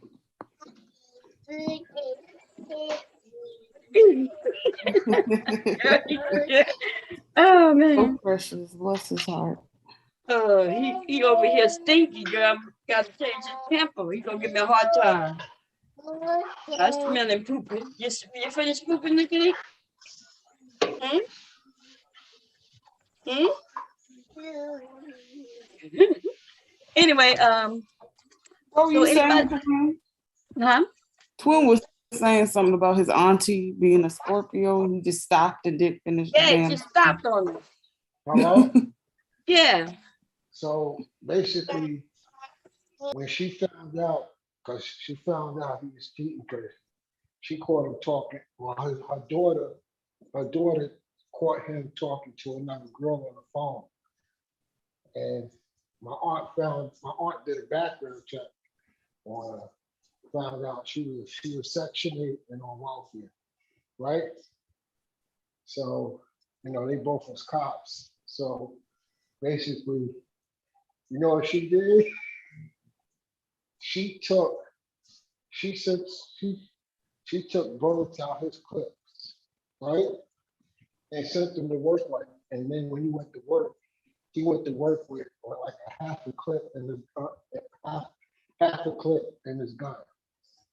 And on top of that, she beat the crap out of him. She beat the crap out of him. Now, she's supposed to have kept her hands to herself, right, Bob?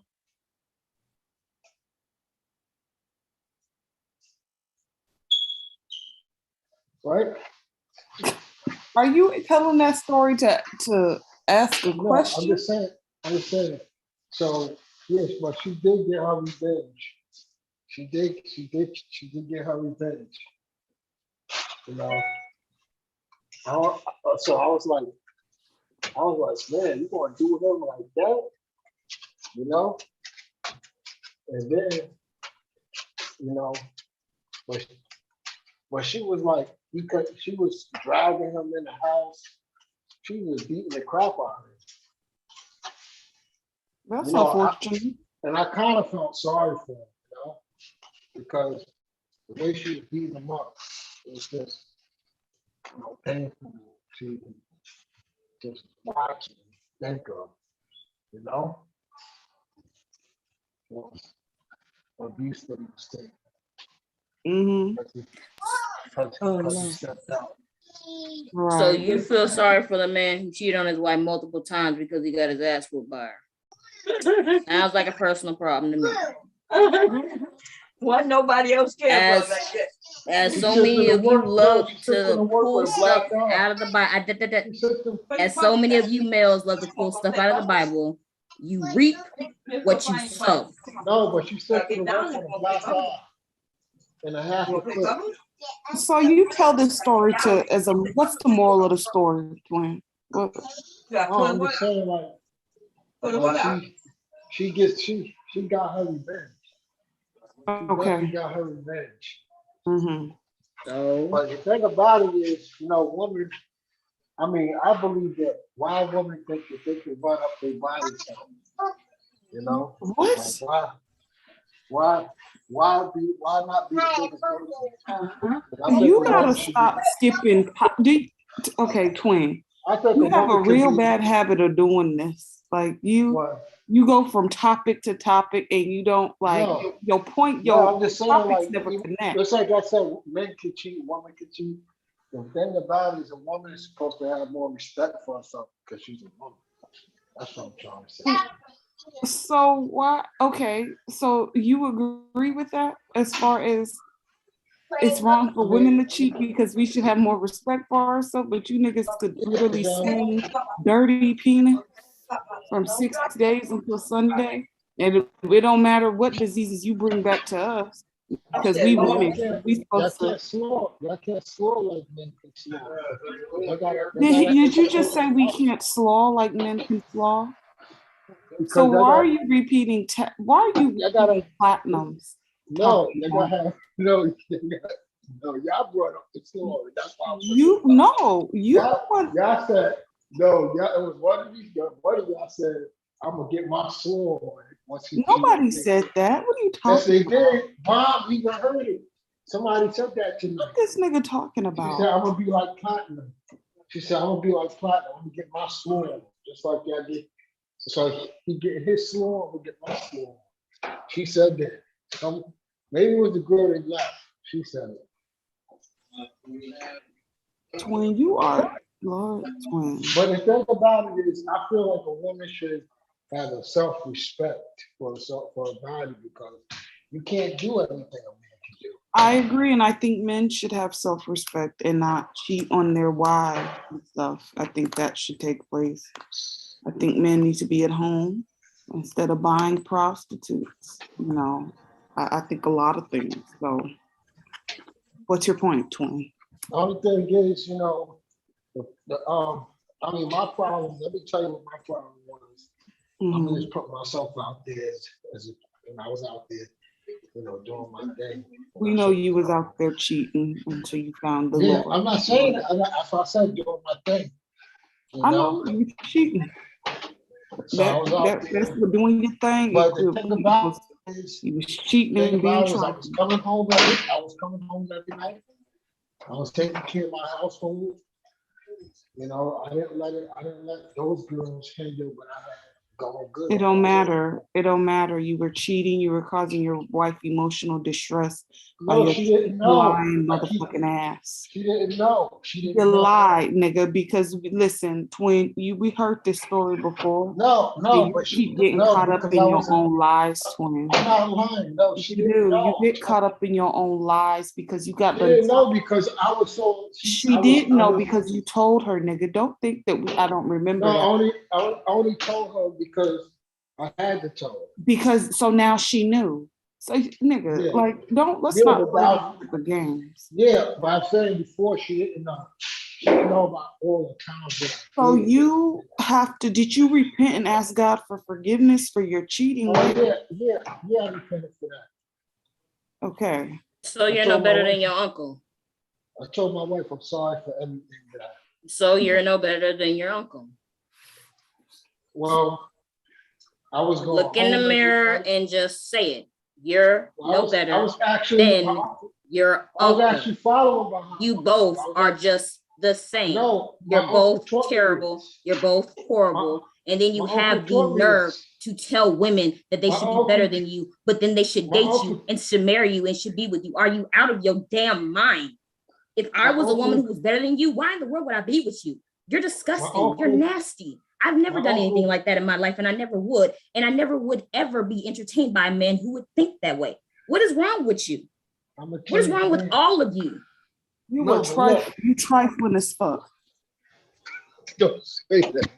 My uncle told me, and that's why I should. Your uncle trained you, so your uncle trained you to be a lying ass, cheat ass nigga.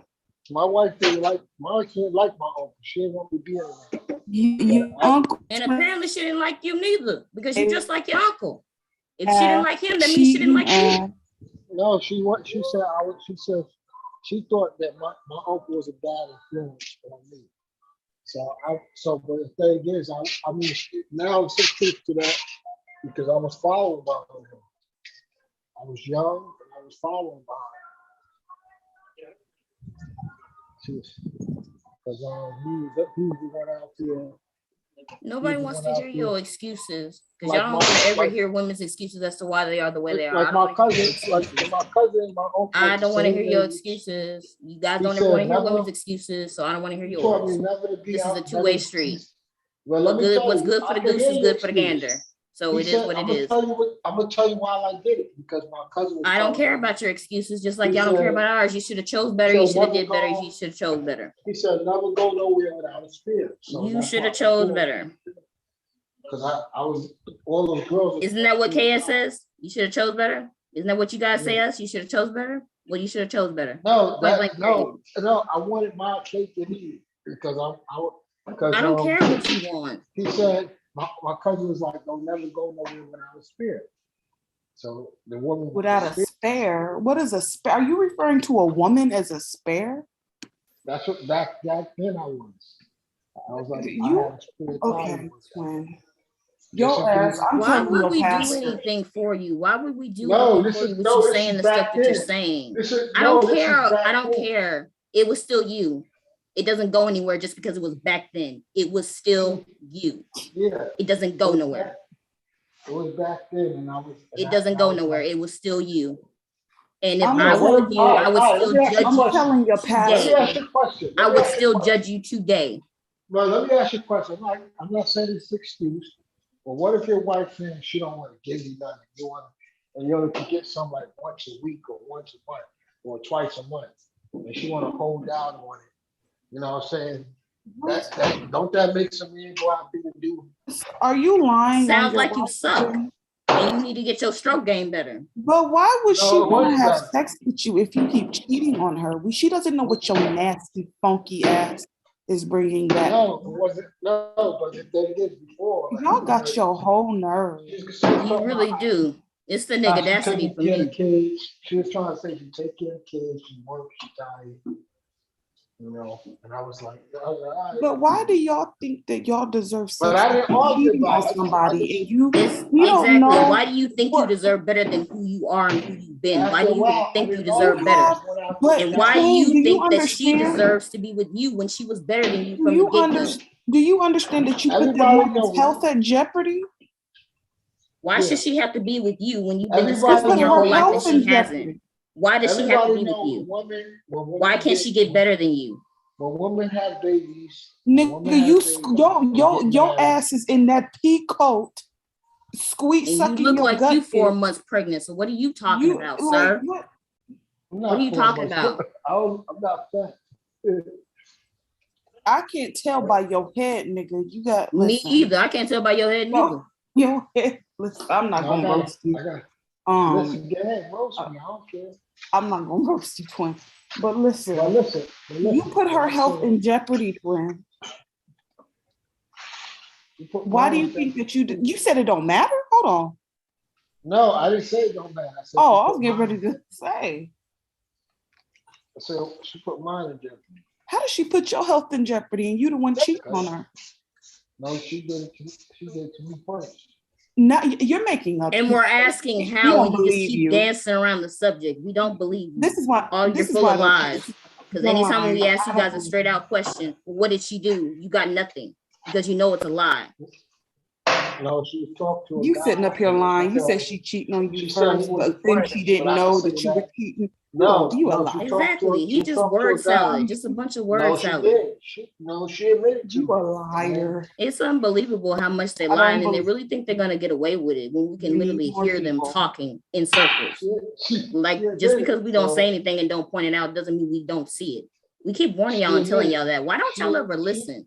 What's y'all's She problem with did. that? That's the thing I really do want to know about y'all as males. Why She don't did y'all her ever thing, listen but to women? only reason why I I stayed mean, is you because I can't was trying to seem to keep the listen to your family own together. damn gender because they keep fucking I y'all was up trying to left, keep right, the and family center, together. but you don't want to listen to women either. So who Yeah, I was exactly is going it to supposed tit to for teach tat. y'all how to I was lead going if I the was going males tit. won't do it and they won't do it correctly, but then you won't listen to women either? Who's exactly supposed to teach y'all? I'm listening to you. I'm listening to you. No, you not. Because you sitting up here lying. No, you're not, because you're still sitting up here running your mouth talking about some story that we've heard like 50 different times. Can you please move on?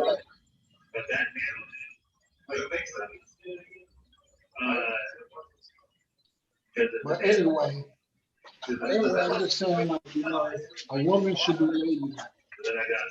And a man should be a Anyway, you're fool. just saying a woman should be better than a man, even though he's a sorry ass man, and he should deserve a better woman than him, even though he's a sorry ass man, and no, he doesn't deserve her. Because at the end of the day, she still has a choice. And if she tells you no, then it's no.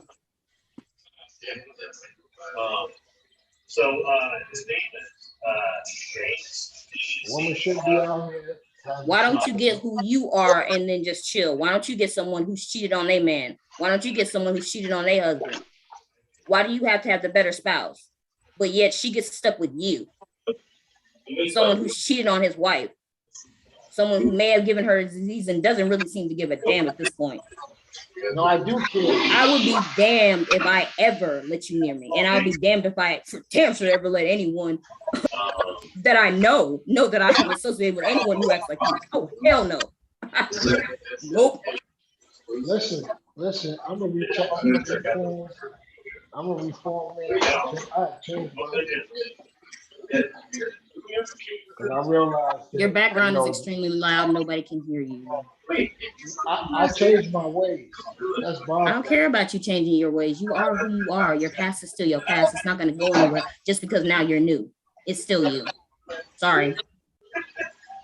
I'm being an example to my children, to my daughters. You're being an example to your children how to be a cheater. Awesome. And how your daughter's going to know that she can't even trust her own dad not to keep his dick in his own pants. Awesome. You don't know. She doesn't have to know. She can know from your behavior and what you're saying. Even I can tell right now just from the way you talk. It's really not that hard. We're not as stupid as y'all think we are. We're not.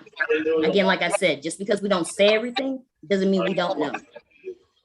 That's how you play chess instead of checkers. 30 seconds. Yeah, so it's like for me, it's always like in like 7 minutes. Well, I've been faithful for the last 5 years. 48 minutes long.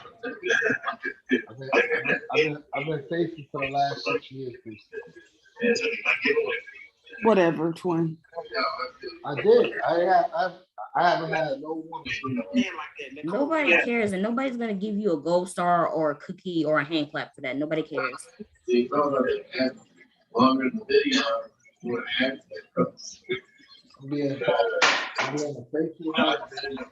Nobody cares. You're a fuck boy just like almost every other guy. You're still a fuck boy.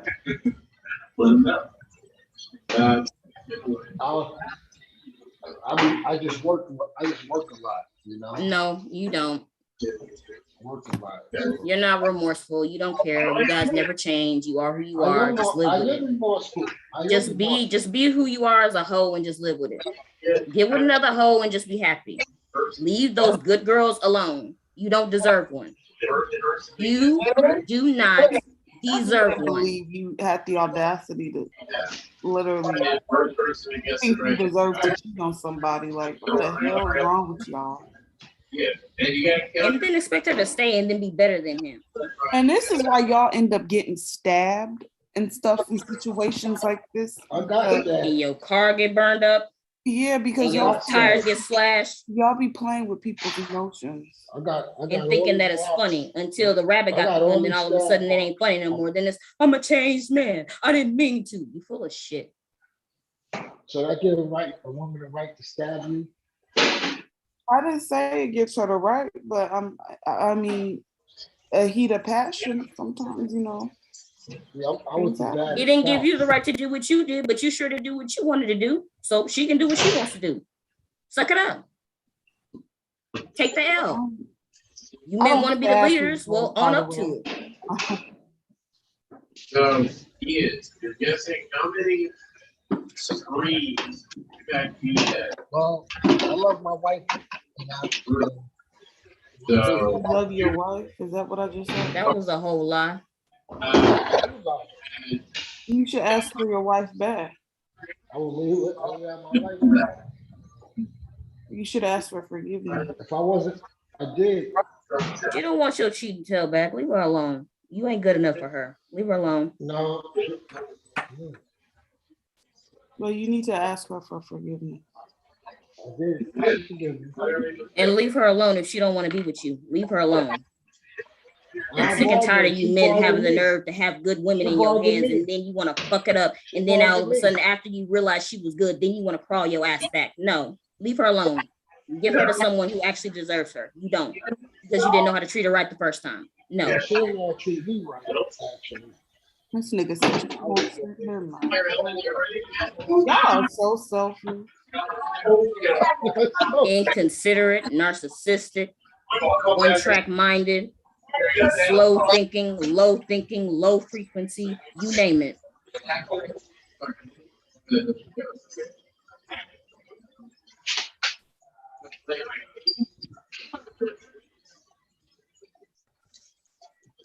Yeah, I was like I love my wife, I love my children. Yeah. You sound like a broken record. Anything else? All I'm hearing is blah, blah, blah, blah, blah. Look like I'm the only one. 1 minute.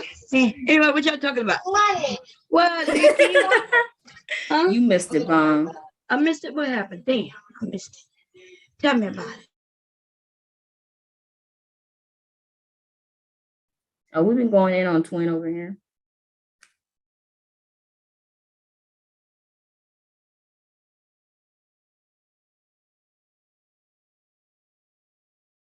Oh, you're on mute, Bomb, if you're talking. Okay, say it again. Would it have something to do with Twin? Oh, we was going in on Twin. Oh, okay. What he said? He said something. That he loves his wife, even though he cheated on her.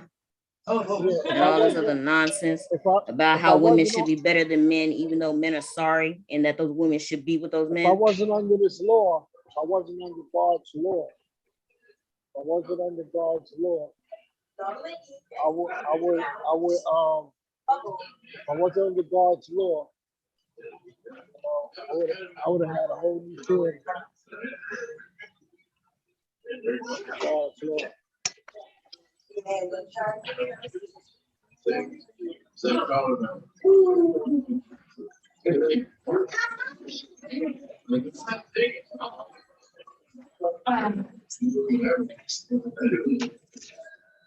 That brings another topic. I'm glad. Okay, so you hear the men say they'll admit that they cheat, but then they'll say that women cheat better. And that is the bullshit that they have now convinced themselves, as if every woman cheats. Now, if a woman cheats, does she do it? She knows how to do it? Yeah, she does it better than men. You know why? Because we don't just fuck anything, right? When men cheat, y'all will fuck anything. You don't care if there's feelings. Y'all have already admitted this. You would sleep with any woman who would allow you to. So you'll end up messing with the wrong chick who comes and mess with your family. You'll end up messing with some chick who's purposely trying to get you so she gets pregnant. You will do, but y'all will fuck a bitch who don't even know how to clean herself, which y'all have admitted on this panel here tonight. Okay? And so when a woman, though, she's not doing that. She's not going to just mess with any dude. She's not messing with every dude. If she's cheating, she's very selective. And most likely her feelings are involved. So, and dudes, since y'all don't wild out, y'all can't get pregnant, number one. Y'all not going to wild out and go busting no windows and scraping up no cars. You're not going to call a dude and say, yo, man, it's my man, too. You know what I mean? Kind of shit. So that is the difference. But also, just because a woman, if she wants to cheat, can cheat better, does not mean that all women cheat. You see? And so y'all have decided to say, when y'all hear that when a woman cheats, she know how to cheat better, y'all taking that and say, oh yeah, these bitches cheating. All they do is cheat. Some of you have claimed that you've been cheated on when the chick wasn't even dealing with you. Just because y'all was on the phone talking doesn't mean she was yours. You were just getting to know her. Okay, it's ridiculous. Some of the stories I hear where the dude say, well, I met her last week and we was on the phone. Come to find out she's sleeping with her ex. No, nigga, she wasn't sleeping with her ex. You was the person she was getting to know, but she was still with her boyfriend. Probably about to make an escape, probably looking for something better. Okay. These niggas have claimed they've been cheated on by women they wasn't even dating. Now what y'all got to say? They stay lying. They stay lying. You the side nigga. And sometimes they be turning around and be claiming that they've been cheated on and she didn't even date him. Like, she didn't even know who the heck you are. Girl, I'm quite sure many men called me a cheater. All we did was go to the movies. I told you, I met my husband's roommate first. He's the first guy. He asked me out first. I didn't know he was his roommate, but I didn't know my husband at the time. But I knew his roommate, right? And his roommate was cool, but he wasn't my type. He asked me to go out, and I was like, nah. I was kind of like, nah, we cool. We friends, and I'm good. I said it in a nice way. And he's put on the puppy eyes and, oh, it's just the movies and, we're going to have fun. And I was like, it was almost like this nigga crying. The action, trying to get me to go out with him. So he said he going to the movies with some friends. I said, cool. I go to the movies with him and it's not just me, right? It's me and him in the car, but we met some friends at the Denny's. We ate, and then we went to the movies. That's where I met my husband for the first time. He was there with another woman, right? I saw him looking at me. I saw my husband looking at me while he with another chick. Anyway, long story short is, after all of that, And I decided after I met my husband more formally, I went and knocked at his room, his room door in the barracks, and his roommate answered the door. And I said, Mark here? And he looked at me like, you bitch. He called me a bitch. So I never dated this dude. I never kissed this dude. I never had sex with this dude. I never held his hand. But see, I was a bitch. How am I wrong in this story? Maybe Twink can explain it. How is a young woman wrong in the story when she chooses the dude she decides to be with? Because well, a lot of guys, you know, if they see a chick that they were feeling, and somebody close to them, if she's a roommate or a friend, and a chick go with them over the other guy, some guys they just get in their feelings about it because they feel like, you know, they was trying to get with you, and now you want to get my roommate, you know. But how am I the bitch though? But I mean, it's almost like I y'all. wouldn't take it that far if it wasn't no relations or nothing, and you never slept with him, you know. I never slept with him. I never held his hand. I never kissed him. Yeah, but it was a whole problem. They ended up not being roommates no more. I guess I'm not sure what the details were with that, but I do know that that they wasn't roommates too much longer after that. I'm not sure if they fought or what. I need to go ask him. I should go ask my husband. He's sitting in there and ask him, you know. But yeah, I met. So it's almost like you men, you know, we become the enemy when you can't get us. Like you decide who you want, and then when we don't want you back, you didn't make us the enemy. And that's what these Black Manosphere men are doing. Y'all remember the one who got away, and she didn't really get away because she was never yours. She was never. Some of these women don't even know these men. She done broke his heart. She didn't even say hello to this nigga ever. You know what I'm talking about? Tell her like he was looking in a bedroom window with some, what they call them, binoculars. This nigga had binoculars across the street looking in her window. Yeah, women do the same thing, Bob. Do what? No, we don't. What we do? This nigga get on my nerves, man. Nigga, you ain't got no woman who gonna date your ass in her imagination and then claim you broke her heart. Oh yes, they do. Right. Dude, that's a lie, dude. That's a lie. Now, if you sleep with her, she gonna try to claim you. She gonna try to claim you, even though you ain't never slept with her. What you mean try to claim you? What you mean by that? What you mean? All right, this is all right. Let me tell you what happened. I slept with this girl, right? Oh, there you go. That's it. That's all that it is. What you just said, you ain't never dated, but you sexed her. Listen, but hold on. Right. Listen. Okay, go ahead. We were just messing around. So, long story short, like 3 or 4 years later, I wound up sleeping with a girlfriend. You just a trifling ass nigga. No. This nigga, this is why women is crazy as hell now. And have emotional issues. And then they wonder why they can't get nobody. And then they wonder why we want to go upside their damn head. And why we don't want to touch them with a 10-foot pole. And they wonder why. You notice how you said women do it the same, but dude, it don't matter if you with her, you slept with her. It doesn't matter. You still did it, you dummy. It's still wrong. But check this out, though. I said the woman never slept with the dude. You said women do it the same way, and then the first thing you said is I slept with her once. And so you slept with her, dude.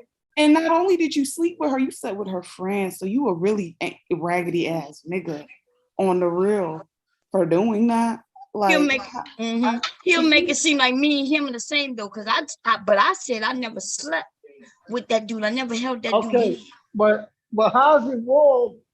Because how she gonna get mad saying, "Oh, you slept with my friend"? Like Yes, that's I wrong wasn't for even. you to do that. If I had slept with my husband's roommate and then turned around and slept with him, you telling me that wouldn't have been wrong? See, Y'all some would people both would have just been calling me a rather whore.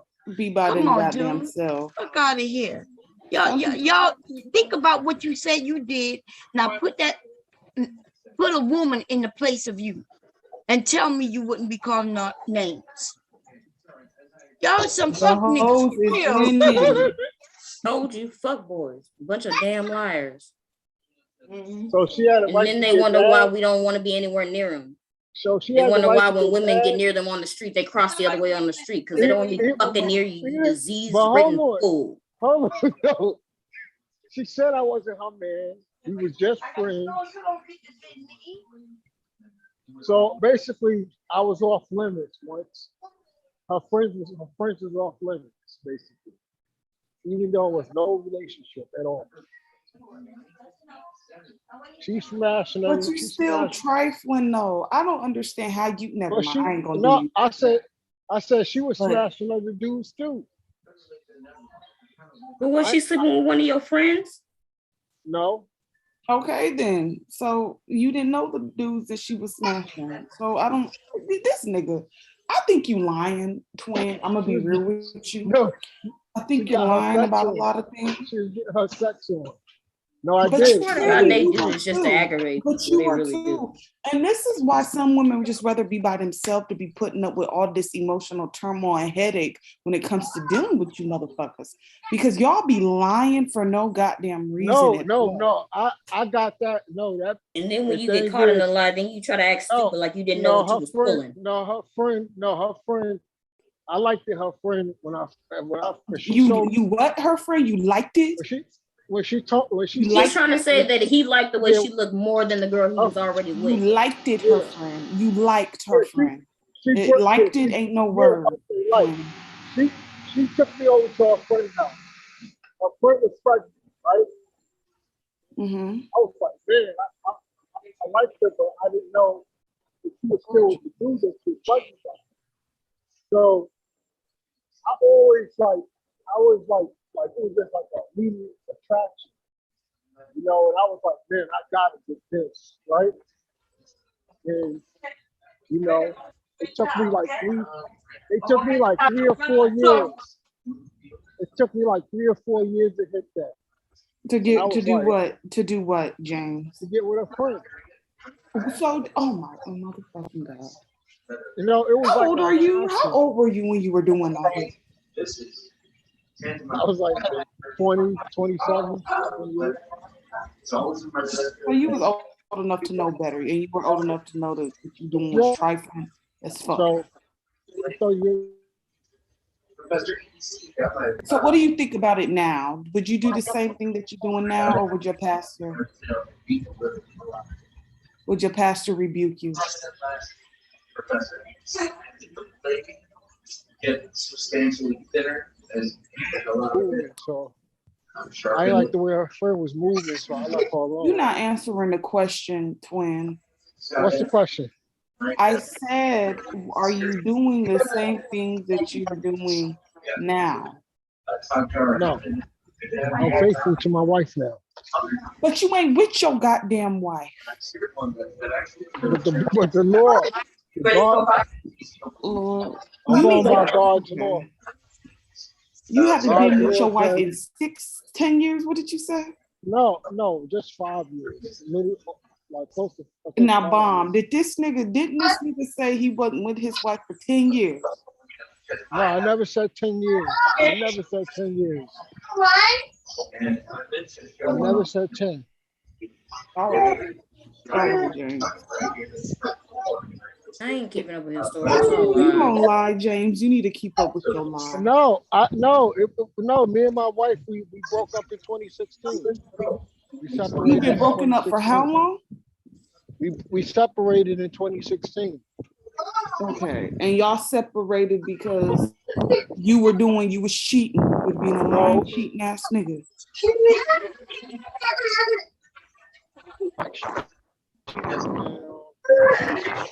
Okay, James, you gonna have to take the microphone up out your throat because we can't hear you. yeah. Okay, she cheated. I left. I left after she cheated.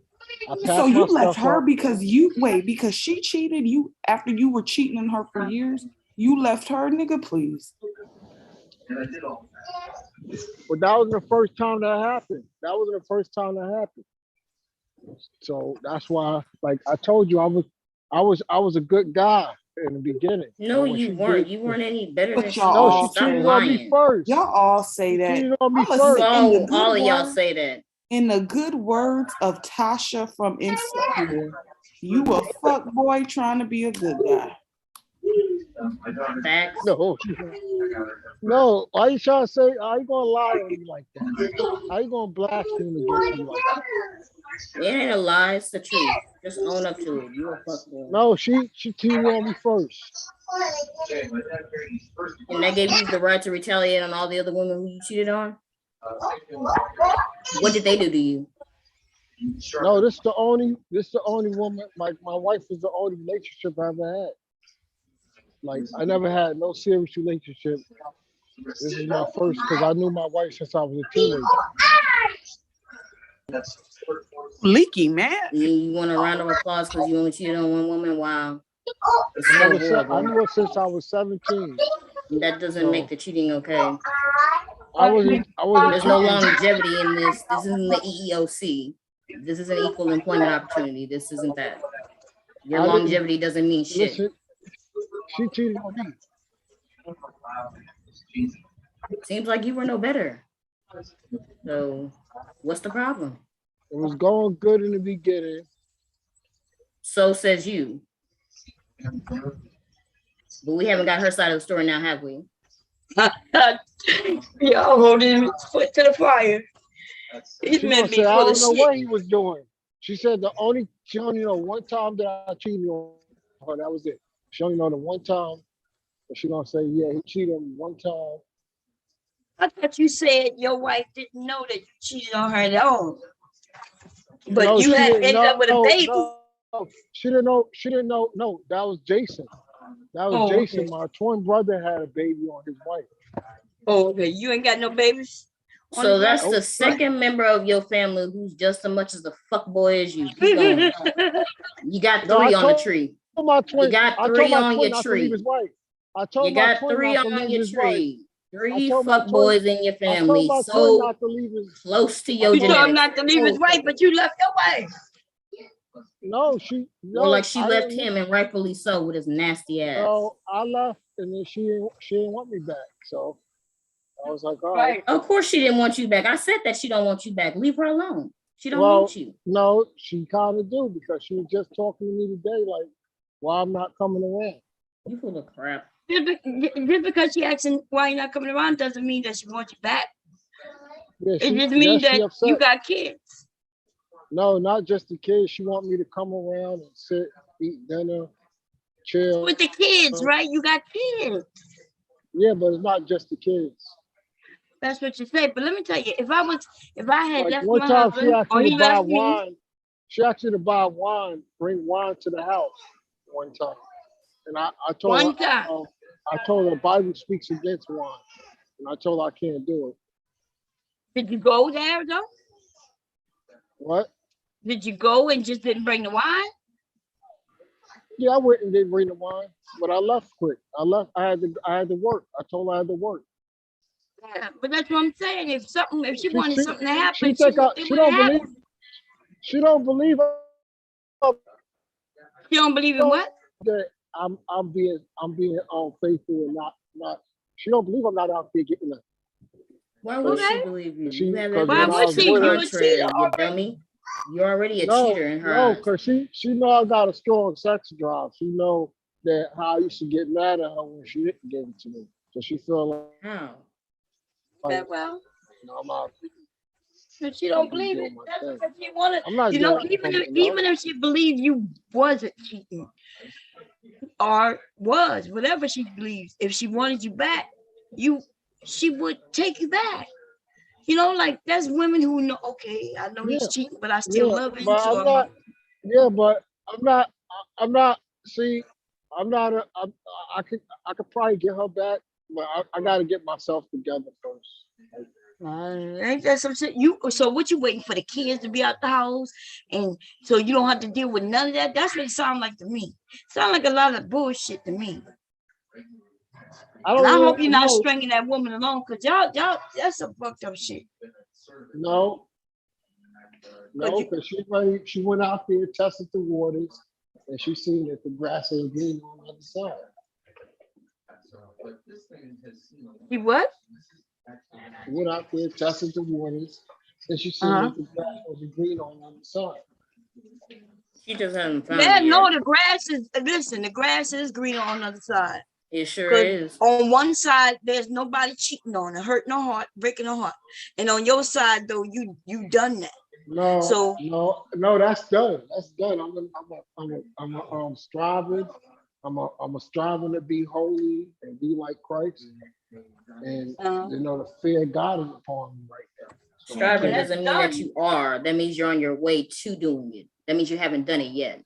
So Yeah, she's gonna need some proof before she goes up in there. She's not gonna fall on no maybe. Girl, they've been separated for 5 years, girl. Exactly. She don't want him. And he's still over here holding on to hope. I'm not holding on to hope. He holding on to hope that she hope that they get that she has hope. He holding on to hope that she has hope, but she don't have no hope. In 5 years, She sure don't. No, my She pastor. gone and done. And then there you go with that pastor thing. That's probably why she ain't got no hope. If you stop talking about the pastor so much, she probably then will. She may then see the light. I can't go. You talking to her like you talking to us. You ain't got a mind of your own. I don't think so. No. I can't go. A grown ass man who ain't got a mind of his own. That's a damn shame. No, because she goes against everything I believe. Then why do you want her back? What the heck is this? What are you trying to pull here? Well, you make no sense. You talking in a word salad, man. Get to the point. I only want her back because I can't get nobody else. Yeah, you can't get nobody else because you a fuck boy. No, because I'm. And your karmic debt is to stay that way. No, you're going to be single forever because that's your debt. Because that's what you desire most. You get what you give. And considering you wanted to cheat, well then that should be your karmic debt. You don't get to cheat on nobody no more because you can't get nobody else. And the person who you want, who you could only have, doesn't want you back. That's what you deserve. I got females I can call, but I don't. But right now, like I said, I'm down. That's a lie. I'm down. Nothing. I've been turning down females for a while. Right? That's a lie. I've been turning them down. For years. They've been trying to change me, trying to seduce me. I've been turning them down. Nobody wants you. They for damn sure ain't trying to change you. I'm down by the Lord. Y'all stay lying. When do y'all ever tell the truth? That's what I want to know. If I wasn't, when do y'all ever tell the truth about something? Y'all always lying. If I wasn't bound by the law, I would have been out there slawing. I'd have been slawing. You just said that nobody else wants you, so how you gonna be going out there slawing? I'd have been out there slawing if I wasn't. You're such a liar. Who wants to be? And you're rather annoying for a man. Who wants to be one? You know, nobody wants to be around an annoying man. Who wants to be one woman? Who wants to? He wants to be with a fuckboy who thinks he deserves to be with more than one woman, but then turns around and expects her to be with only one man. You can't do what man can do. And then sure I can. Okay. You can't do what I can do. All right. You can't move the way I can move. Can you hear? You wish you could, but you can't, and you never will. Can you hear the after effects of what you're doing? Of course I can. You can. And so statistics and everything else shows that. So you can hear me being called a horse, slut. Of course. Of course. You can hear me all that. Of course, because it's not true.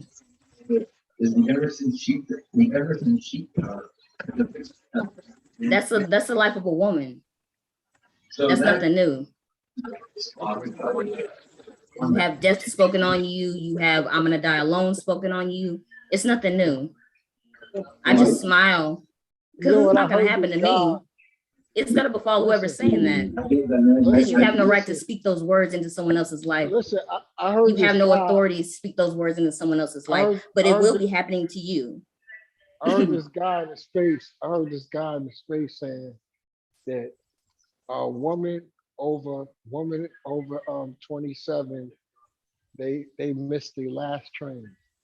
That train, if you ain't get married by 27, that train done left the station. Who said that lie? Jason Black. He said, you done missed your train. You should have got on that last train. I've seen some of the pictures of some of these dudes, and I'm gonna No, tell you, I Jason think Black though. You can't see Jason Black. He don't show himself. Oh, okay. Who is the guy? He talks a lot of bullshit, and he always praising white women. I got a picture of him when he was fat, talking about that ugly dude. That ugly that nigga. Like I don't like. Remember Kevin Samuels used to go after Derek Jackson. Remember? Yeah. He said Derek Jackson will keep lying to these women. But he looked good though. Kevin Samuels called them big girls, Big Shirley. Well, his wife wasn't that unattractive, and at least he had a motherfucking wife. At least we know he liked women, vagina, and he was dating when he was cheating on his wife. He was cheating on his wife with a motherfucking doctor, a black female doctor. Yes, when he got cheating, that was a doctor. She was a black doctor. But she took him back. She said, "I'm not gonna lose." Of course, she took him back. Why wouldn't she? She said that's the last train, and I'm not leaving. I'm not getting off this train. She's into that religion shit like you, so you got to be able to understand why she took him back. She's not getting off that train. Huh? She's not what? She's not gonna get off that train. That was her last train. Well, you call it a train, but when you talk about it, it's religion. But when she does it, the woman, then it's a train. You see the hypocrisy? That's what Jason Black said about her. No, but I do see the bullshit. Ain't there something? She stuck by her husband because her religion, she explained that. She said, well, this is my husband. And he started talking about, remember how he switched it up? Talking about God is in him and he gonna do better. So she sticks by him, but the men called her stupid. Some of these men who claim they religious. Yeah, that's her Lord. She's not supposed to leave. She can't depart from her Lord till he dies. That's exactly why I don't listen to them, because they're full of shit. No, what Jason Black said, he said that last train, he said she ain't getting off that train. That's her last train, and she knows it. And she's not gonna lose that man. Good for her. I'm still not gonna fall for y'all bullshit. Like I just said, I don't care about her. Let her do her own thing. She got her own life. I said I'm not gonna fall for your bullshit. I said I know. Don't really give a damn about her. She's gonna do whatever she wants in her own life. That's her. That's her last. And that's honestly none of your business either. Get your own life. Right about that. Who was that other girl? That other dating coach, Crystal and Karazin? Yeah, what about her? Yeah, Jason said she's old. He said, you old, nobody wants you. Yeah, but I've seen these men. First of all, she's a beautiful sister. I've seen these men want her. They, you know what I mean? They hated the fact that she was married to a white man. So I don't know that when they say she's old, they talking about her age, because as far as old and looks go, she don't look old. That's a such thing as old, because we all get old, right? We all get older every motherfucking year. And there's a difference between old and looking old to where nobody else wants you. But even if you look old, my grandmother got married a couple of times. You know what I'm saying? So even older grandmothers, great grandmothers, they still get married. Do y'all know that men get old too? So can you believe that an older man meeting an older woman and deciding that they love each other, that's possible. How y'all act like that shit not possible? No, Jason Black said she's too. Well, actually, that white guy, she cheated. Jason Black sound like a fucking fool, and that other one that I mentioned, that nigga ugly.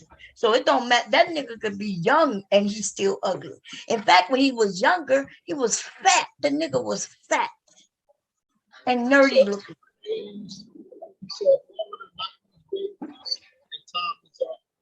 I can't even hear you no more. But so you gonna have me roasting these niggas, and they gonna be mad at me. They're gonna be mad at you. I want you. Yeah, because I'm a roast. See that license? They kill me, Bomb. They want the camera to cry, but then they be ugly as fuck.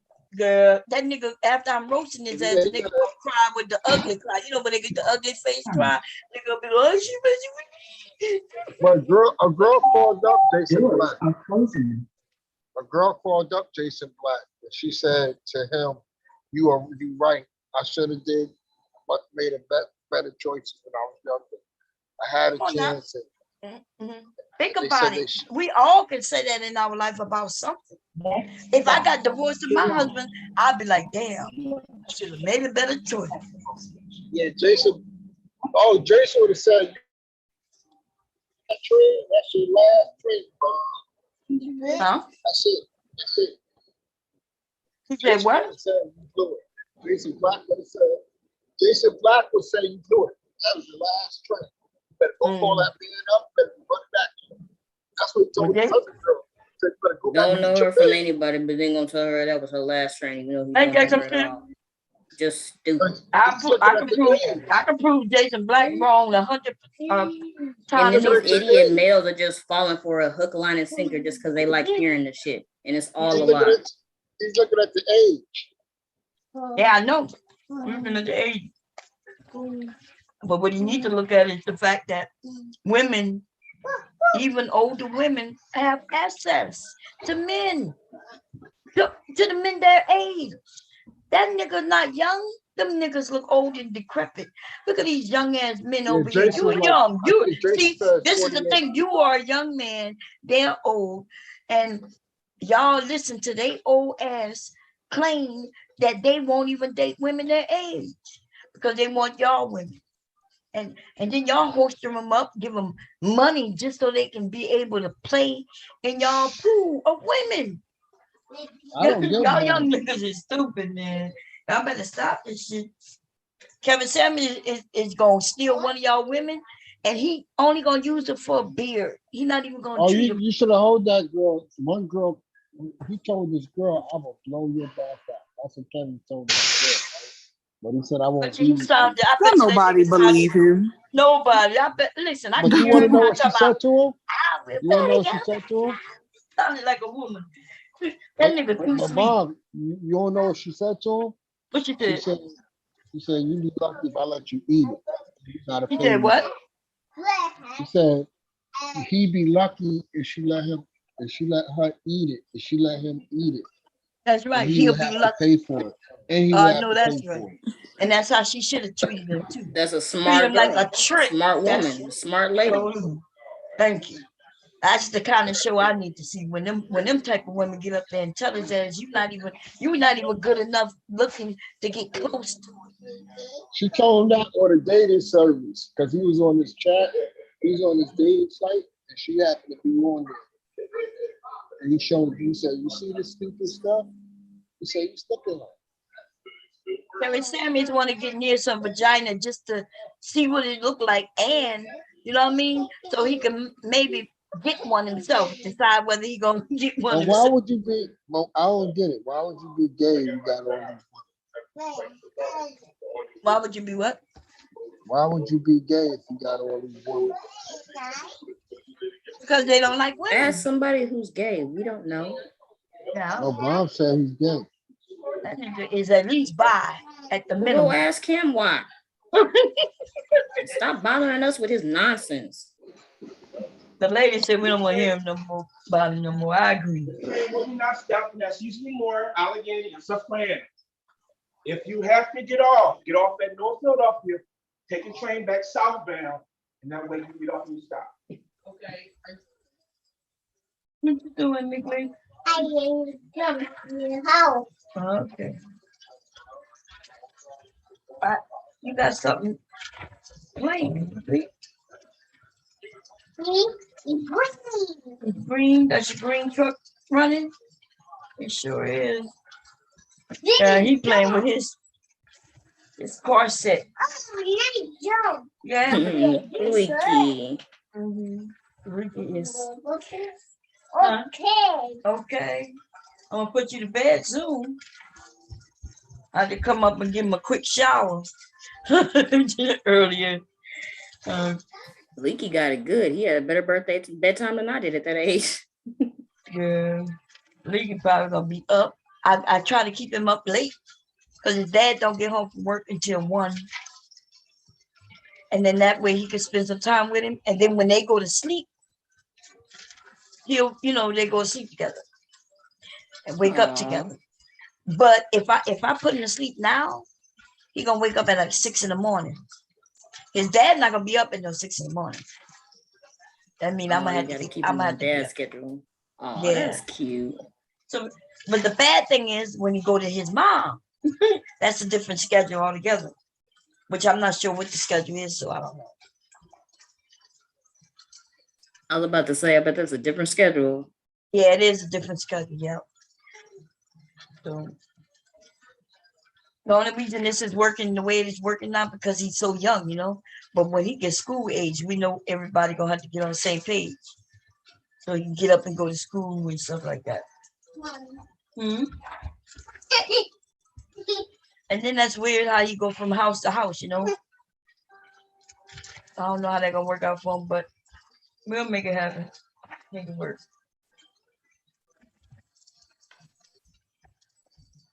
This is the new, listen, I know this is not the way I was raised, my parents were raised, and others were raised, but this is just the realities of people, of, what's going on today.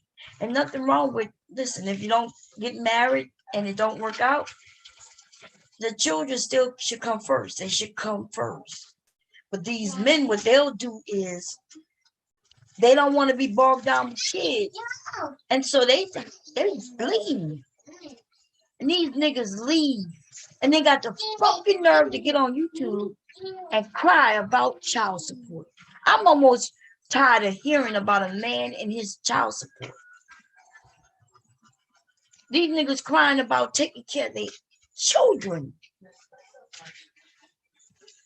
And then they talk about the government. The government should get child support because most of the women, it would be hard for her to get it, number one, without the help of the government. Number two, pay for your goddamn children. I'll put my husband on child support too. I ain't gonna give him. Listen, he was on child support, and we were together. We were together. I think I'm not no fool, and these women shouldn't be no fools neither. Just because a man is there doesn't mean he's gonna be there tomorrow, And so, and if he gonna take care of his children, he shouldn't care if he got to pay child support, right? If your husband exactly, he shouldn't. Yeah. So my thing was, hey, you want to have children? I need this side. we go, and then he, of course, he had a problem with it in the beginning. I was like, if we're gonna be together, then you ain't got to worry about none of this. This has come into effect if you decide to leave. And I was like, and he's still gonna be your children, huh? You got that right. And some of them men be like, see, she cared about his money. You motherfucker, man. I cared about money for my children. I enjoy taking care of my family. I feel so weak when I take care of my wife. That's what men do. They, women, we like take care of our families too. We do our part. Whatever we decide to do is our part. Whether that's work or just take care of the house or whatever. And men had their spot, but it's the men today that's confusing me. See, the women are okay, we're gonna get a job. A real man hates when he can't take his wife to church. That's right. I've heard the men say. He'll do anything and everything to get out of that street. I mean, I feel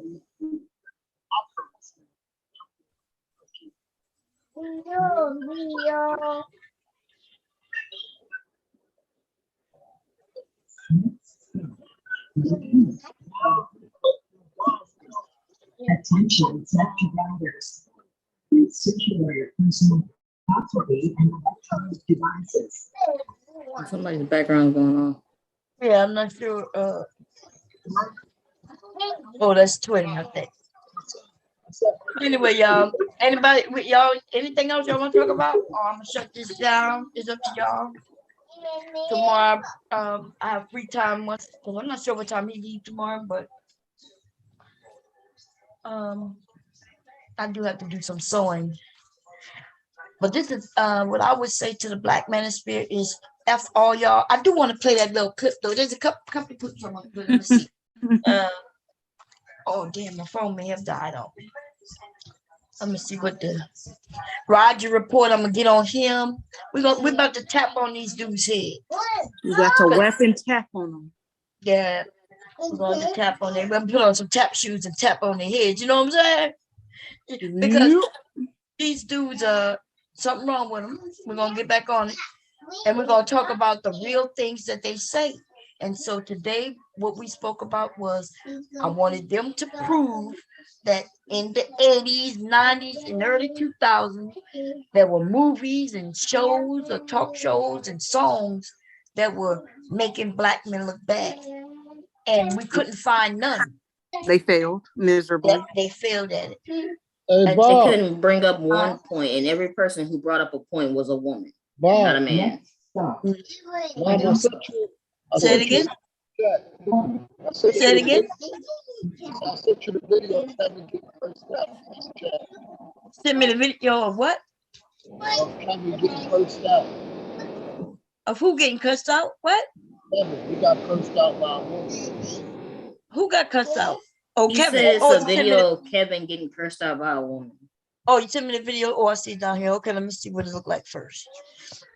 How long it is. I gotta see how long it is, and then I'll share it. Let me see. Oh, that's a okay, I'm gonna mute myself and let these commercials play, and then I'll.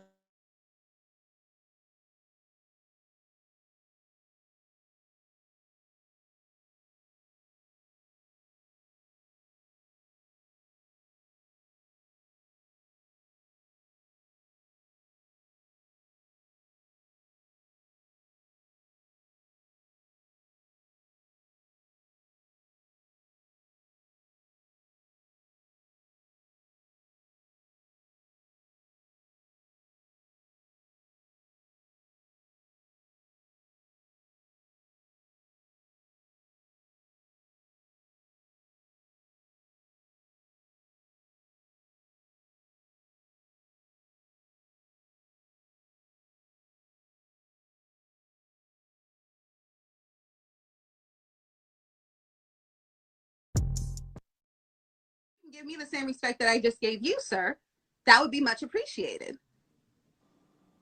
So back to the point of the imagery, there are 8 billion people on this planet, and there are certain people that are going to go, there are a certain demographic that they shoot for, and they want to keep in that place, them being white people, white execs who run these stations, who say these are the roles that we have for Black people. In order to get to a certain standard as a Black man, you have to do A, B, C, and D. Otherwise, because there's a ton of actors who are amazing actors who didn't get anywhere because they wouldn't fall in line.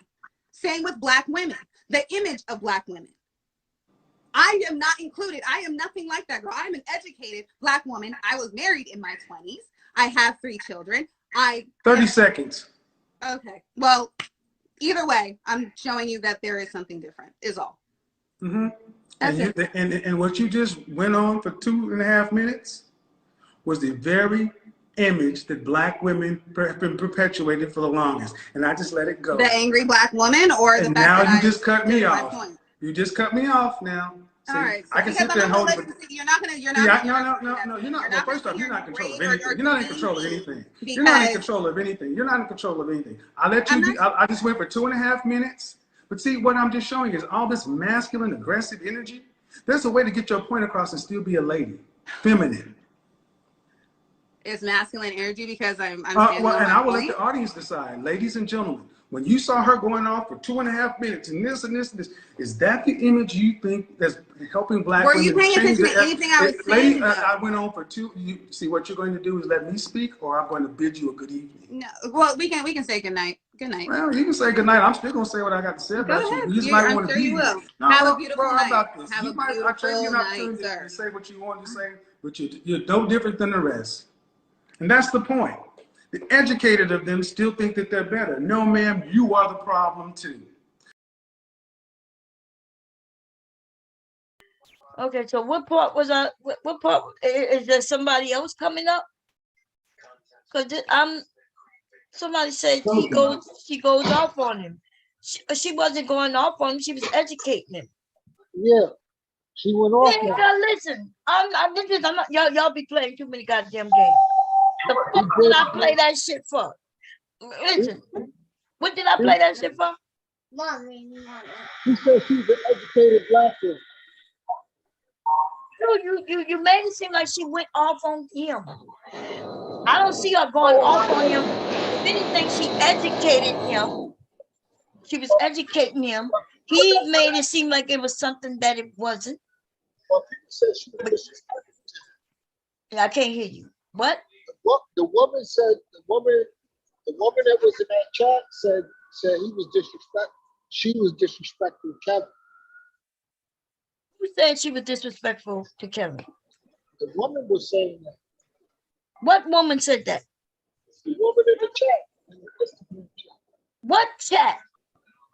The original video. I can't hear you. What? Dude. I said the original video that he put up there. Okay, so but I'm asking you like, why you sent this video to me to play. Oh no, that was the one where she went off on him. I didn't see, but she did not go off on him. What she did was she was educating him. I didn't hear her cuss at him. She didn't get nasty with him. She was just. She said she angry. She said. Well, she didn't look. She didn't sound angry to me. She speaks that way. You know, she would just. He gives her a time, right? He gives everybody a time, and what she said was, in history, with the propaganda, the movies and the roles that black people had to play. That is what so she was educating him. She did not go off on him. So this is the thing. Y'all motherfuckers gonna stop playing with me. I just played this stupid ass shit thinking that this woman went off on him. See, me going off on somebody is what you about to get right the fuck now, right? Like sending me some motherfucking shit, telling me it's one thing when it's not that, it's something else. That's going off on. Now I'm just doing this to let you see what's going off on.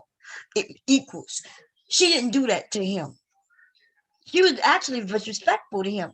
When he said, you got so many minutes, she said, okay, and she stopped. When he said, you cut me off, she stopped again. And then he proceeded to make that seem like just because I can show you a white woman doing the same thing and nobody bats an eye. Nobody bats an eye if a white woman do it. Nobody bats an eye. Black women, though, it's that where they'll say we aggressive. Yeah. Even when we're just educating. She moving her hands. Yes, she was moving her hands and her head. But what that got to do with anything? Black men, y'all seem scared. Just because she moves her hand and her head does not, do y'all get frightened by that? Is that what's going on? And if y'all not frightened, then why are y'all claiming that it's the angry black woman? Okay, now, I'm not understanding what's going on. It's like a bunch of bitches And I pray to God my grandson don't end up like this. This is ridiculous. My son's not like this. I'm not understanding. Okay. It's like y'all crying about everything. I didn't see anything aggressive about what she did. In fact, if you listen, you just got to listen to her. Now, if you're just sitting there looking at her and you're scared, ooh, because maybe your mom spoke the same way and you took it as an authority figure, right? And you knew that if you didn't listen and do what she said, you were going to get spanked. And I think that's what they're doing to us, ladies. They had mothers who had to take care of them. They had mothers who had to discipline them, correct them. And this is the way you would do it, right? Women, most women with children, we learned to have a stern voice.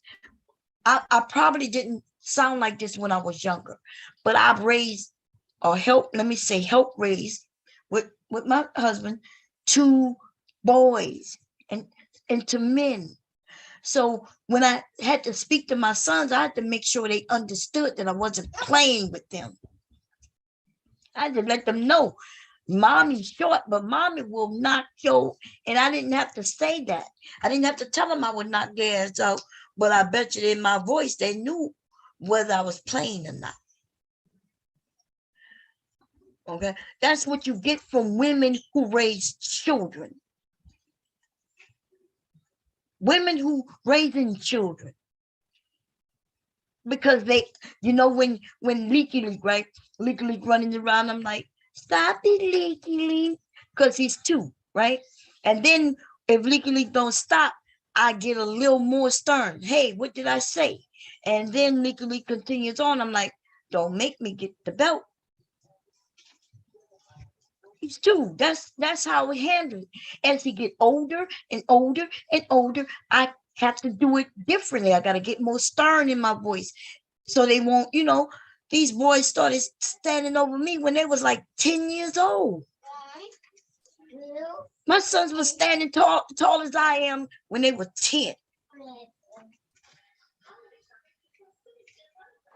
And so if black men, if you don't understand that, the only black men who understand this are those who have wives, those of you who have mothers and love your mothers. You watch your mother be a boss. You watch your mother love you and educate you and still stand by you. And these are the men who understand a black woman. And we are different than white women. It's true. White women don't have a care in the motherfucking world in most cases. And even the ones who do, their children end up walking all over them. Yeah, they always talk about time out when they discipline their children. We spank our children. That we spank them, and even if we decide not to spank them, if I tell them to get in time out, I'm gonna give them a scolding with this mouth and let them know they're not gonna play with me. You understand? You're not gonna play with me, because if you don't, children are humans and they will test the grounds, right? They will push and push up until they hit a wall sometimes, especially boys. Boys will push My and mother had push. 7 boys. So you know what I know I'm talking about. Yeah. So y'all used to the way we speak, but we got a group of men acting like that's a problem. Well, they blaming all of the they saying that the mothers doing so much of a good of a job while we got 500 murders. Why we got 500 what? I said, you got black men out there saying if women was doing so much of a good of a job, why we got all these murders, all these young boys committing all these murders. Or do we have young boys committing murders, or young men out there trying to do what the hell they want to do without their parents, right? Running ways and doing what they want to do. Or yeah, but they saying it's because they don't have no father in the home. No, well, even you men know that's a lie. No. Even the men know that's a lie. I've heard the men say, well, my mother was right there, she was on it, but I was hard-headed. My mother was right there telling me what to do, but I wouldn't do it. I was sneaking out the house. I know. Oh, and what about the ones who do have two-parent household and he's still out there in the street? These niggas say the stupidest shit. They just say some stupid shit. Now, if there was a lot of youth, a whole lot of young kids doing the most, right? Because there are some. They are And if some. you, Go ahead. I'm sorry. Mom, and if you really want to drive the knife home, all you gotta say is girls are also raised by single mothers. How come they don't turn out the way y'all do? There you go. Thank you. Put it in there. Put it in there. Oh, okay. Yeah. You're welcome. That's what I'm saying. And so I've also heard what y'all say. I was on a panel and I was explained that, hey, you know I'm thinking from a mother's perspective, right? A mother who loves her sons. So I was asking the men, okay, what are your thoughts on this? And I had men willing to come up there to tell me, oh, you a mother, huh? You a mother. You got you this and that and that and this. I said, yes, I'm a mother who love her sons. I raised them. I loved them. I protected them. I made sure they didn't go down the wrong path. Sometimes I had to be harsh, and sometimes I even had to cry. Right? Tugging at the emotions. You goddamn right. Willing to do what I need to do to get through their heads. I don't have perfect sons, right? Quote unquote perfect sons, because nobody in the world is perfect. And they're both different, raised by the same two motherfucking people in the same household. In fact, I treated them exactly the same until I could not do that anymore. Once they start getting their own personalities, doing different things, then now I have to treat one way different than I treat the other. But why is it that these men want to beat up on mothers and then they say you hovered over him? Well, wait a minute. Either y'all saying that we're not there and that's why he's out in the streets, or are you saying that we hovered, protected, made sure he ate, he had clothes to go to school. We made sure as much as we could that he went to school, did his homework and all of that good old shit, right? Well, Bob, do you think a mother should throw her son out on the street when he get older? I think that if that's what you need to do, that's what you do. I'm not here to tell women how to raise their children. And I'm going to tell you why. Because like I just said, in the same household, two different young men needed two different things, right? They had two different personalities after a while. If I had to kick one of them out, get them to do what the hell they need to do, you goddamn right. They would not be living in my house if they wasn't doing what I think they should be doing. I would have kicked them out. But they doing everything they need to be doing. They have jobs. One of them got a son. He's taking care of his son. So I'm more than willing to help. I'm more than willing to be a full-time grandmother, like here every day, as long as my son is doing his part. But see, if he wasn't doing his part, if he had no job, wanted to sit home, be on video games, and all that bullshit, oh no, he would have been kicked out a long time ago. I would see my grandson only on, every few weekends or some shit like that, because I would think that he needs to learn. So yes, so I'm sorry. Some of these young men need to get kicked out. If my sons was selling drugs and shit, you think he could live in my house? So y'all not gonna look at none of that, right? You're not gonna think, well, if she kicked him out, maybe he was doing something that was dangerous, not only to himself, but to the entire family. If I thought for 1 minute, what if he gets shot on the street? We're gonna regret it, right? If he gets shot on the motherfucking street, then that's something he did. What you mean? He could. So I mean, he's supposed to live in my house No, but so you're he could gonna come. no, you're gonna be crying. You're gonna be crying like a baby, bro. If he got shot on the street or got shot up in my Yeah. house, I'm gonna cry like a baby. That doesn't mean that I will feel like I did something wrong. What the fuck? You just said something. If he gets shot in the street, what in the fuck is he doing? Where he got to dodge bullets in the street? Like I literally left a state because I wanted them to have better education. I Yeah, that's moved what I did to out. my daughter. Okay, so I moved out of a community to make sure that my kids had the best. I was on webcam shaking my ass to make sure we did all of that. And so that's goddamn right. And they had no problem doing it. So no shame. I did it.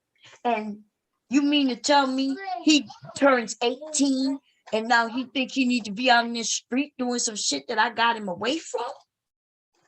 I did everything to get him out of that to make sure he ain't got to go that route. So why in the hell would I let him live here once he turned 18 where I can no longer control him and he want to be with the dope guys? He want to deal with his friends, you know, because they want to be these dope dealers. You ain't staying in my motherfucking house. I got other kids. I have another son. It's me and my husband.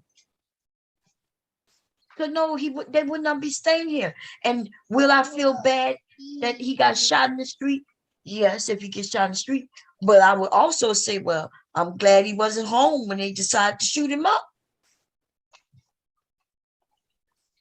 If he choose that life, then we already know what happened to most young men in that lifestyle, right? They either end up in jail or dead. That's what I've taught my sons. I said, look, this gonna end one or two ways. You're gonna end up doing some time in jail, or you're gonna end up dead. That's where that road leads. Jail or dead. My jail mom or used to dead. embarrass. My mom used to embarrass my brother for being on the corner. She'll take her belt, whoop him right in front of all his friends. Hell yeah. Today though, if you said that, they'll be like, your mom was masculine. No, that's love. That's that thing that some young men need. It may embarrass them, but I bet you he won't do that shit again. He don't want his mom coming out there whipping his ass in front of people again. Like he might continue doing what he's doing, but he's gonna do it a little differently though. You know what I'm saying? Yeah. So my brother was a big dope dealer. My mother had to kick him out. We loved him to death and everything. And we loved him so much that when he went to jail and got out, he came to live with me in Missouri. He was doing good for about a year. And then found some other Louisiana boys on post. And ended up right back doing what he was doing. He's still alive? Yeah, he's still alive. Now, remember I told you my brother dealing with being on drugs now. He get clean, but he fall off. He get clean, he fall off. Yeah, he having a rough time at it. He's been doing that for years though by now. Keep telling him, boy, You gotta just change imagine. the atmosphere. Huh? You might need to change your atmosphere.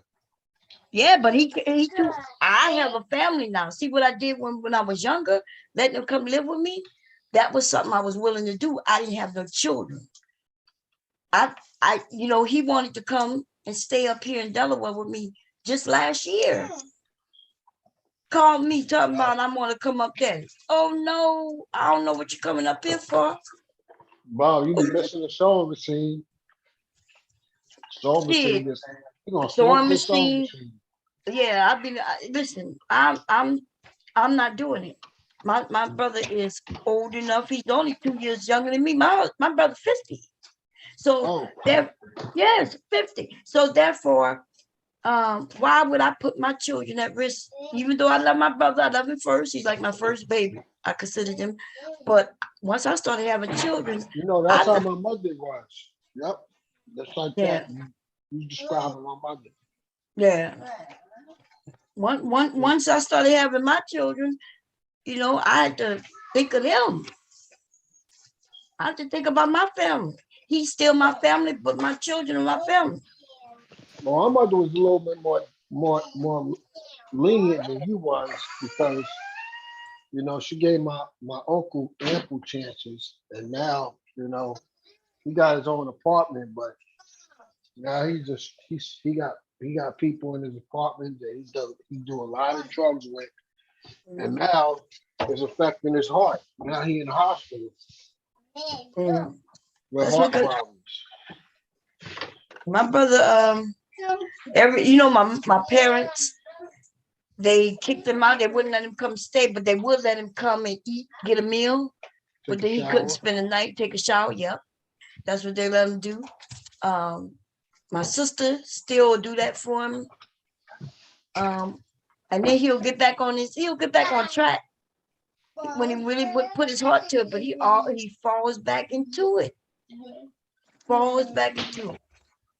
Yeah, I was thinking about running for mayor, and I was telling my cousins that I was gonna if I became mayor of Philadelphia, then I'll throw all the drug addicts in a containment center and lock them up.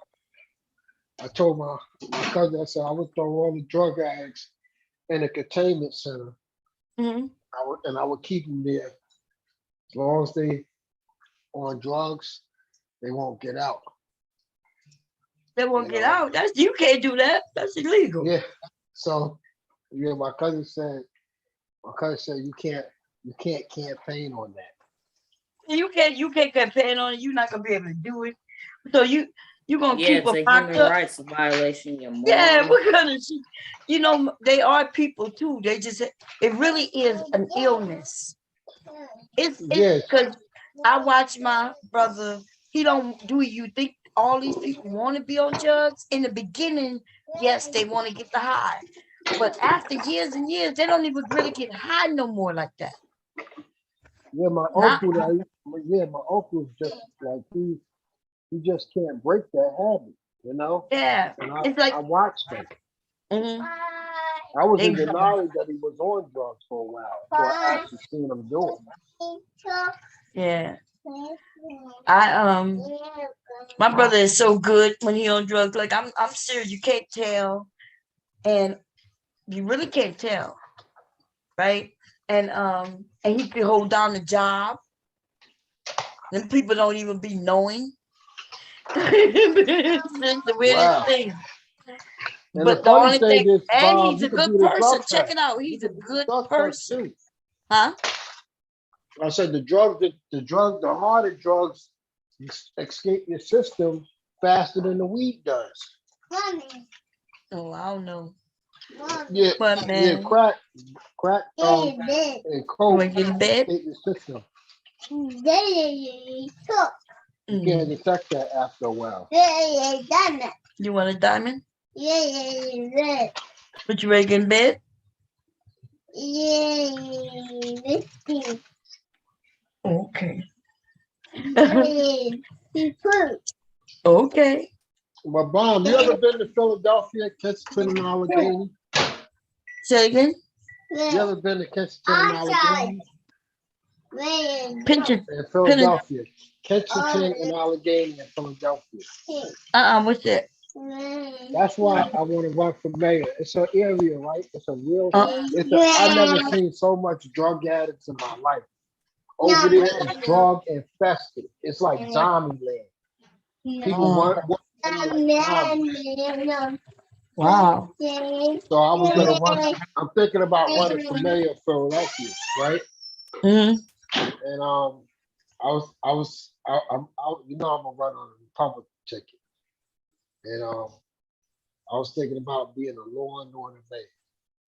He said he gonna run on a Republican ticket. I need you to do that. I need some black people to run on a Republican ticket, so the Republicans can switch over to Democrats fast as shit. Brian Donalds is a Republican. He's doing a good job. I bet he is. And Byron Donald. So what make you a Republican? Let's no, I'm not gonna go do it right now. We're gonna do it another time. I'm gonna be tough on crime. That don't even make sense. So you're gonna be tough on crime. Responsible. I'm gonna implement responsible stop and frisk. I'm gonna add 20,000 cops to the streets of Philadelphia. And I'm bringing back serious crimes 3-strike rule. No, you're not. That shit, they done made this shit unconstitutional, dude. You don't even know what you can and can't do No, more. you can't. Like you They said, got 3 strikes. They got 3 strikes in California still. what? No, So, they don't do. Yes, they do. Okay. I don't even know. I'm bringing back. That's gonna be. I'm gonna reform the whole criminal justice system. How you gonna do? How you gonna reform the criminal justice system? We got from over just one little 500 area. murders. We got over 500 murders. And I'm campaigning on being a tough law and order mayor. I'm going to be tough on crime. We're gonna have stop and frisk. We're gonna have 20,000 cops on the street. We're gonna be trolling the areas on foot. You're not doing no stop and frisk, dude. That's unconstitutional. No, it's not. No, it's not. Oh my God. The guy's about the Democrat that just got elected in New York. He just was on the radio talking about he's bringing it back. Okay, well, you're talking about bringing something back. We'll see. No, it's called responsible stop and frisk. Responsible. Responsible. Like you want to stop somebody because I know where all the drug dealers and I know all the players. But see what you're saying don't even make sense. So it's responsible. So what makes it different than the illegal stop because you're and not going to frisk? all right, for instance, back then when I was security guard, I used to get stopped in New York under Bloomberg. I used to get stopped in New York. And I was just a security guard. They would throw me on the gate and check me out and say, "Oh, you." Throw you on the gate, and that sounds good to you. And I had a security uniform on. But that was irresponsible. Responsible is you're gonna go and you're gonna assess the situation. If this person looks up to no good. If he looks up to no good, he's loitering. He has to put his hands up. Pat him down, and you write it. You document it because we got body cameras, so we can do responsible stop and frisk. Because we got the body cams now. The body cams, that making a big difference, huh? Is that what that's doing? Yep. Oh, so really, so they haven't killed people while the body cam. They haven't set people up and put drugs. Not all the time, no. Yeah, but they've been getting caught right now. Yeah, that's right. They've been getting caught years after. Also, I'm gonna put money. Also, I'm gonna put money into the Internal Affairs Bureau. So meaning that we can get those bad cops off the street. You sound like a bad cop, you goddamn so. What the hell are you talking about? So wait a minute. You remember getting thrown against the thing and frisked, right? For no reason, except probably that you're black. Because remember you said you had on a uniform. You think though responsible stop and frisk just means you're gonna assess the situation. Well, they did assess the situation against you. Then they gotta make sure there's a reason. Well, there was a reason for doing that to you because you was black. See, you think that because it's called responsible that it doesn't mean just because you're black. No, responsible is doing it the right way. You're gonna do it the right way. You're gonna make sure that when somebody is stopped, they are stopped in a responsible manner. Their rights are not being violated. They're being told why they're being stopped. And they're gonna get a ticket while they got stopped. It's not a ticket that you gotta pay. It's just a ticket, like a warning. You got stopped. This is what telling you you got stopped. This is what your rights are, and that's it. And then you move on. That's responsible stop and frisk. Dude, okay. That don't make sense at all, but okay. In your mind. And I think I can get elected. I think I can get elected in Philly.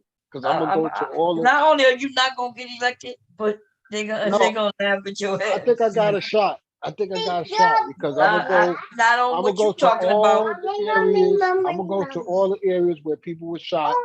I'm gonna go gather all the victims of the people who lost people to gun violence, and I'm gonna show them. I'm gonna say this is what the Democrats got to offer you. If Well, you you want in this to Philly, right? stop, You in you Philly, right? elect me as the You in next PA, mayor of right? Philadelphia. Yes. Yeah, that's right. So wait a minute. So I know where all the shootings are happening. Now let's think about this for a minute.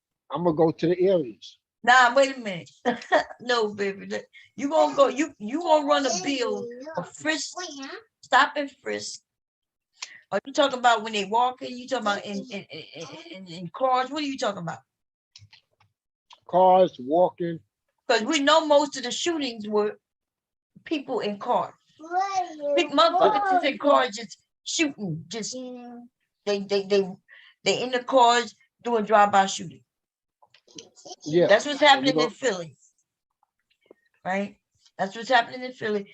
But you're gonna do a stop and frisk, which mainly means on foot. Stop and frisk means people are walking, going about their motherfucking business, and and so you won't even get most of the criminals who are doing the shooting. No, we're gonna make car stops too. That's why when I so go, you people in cars, you what?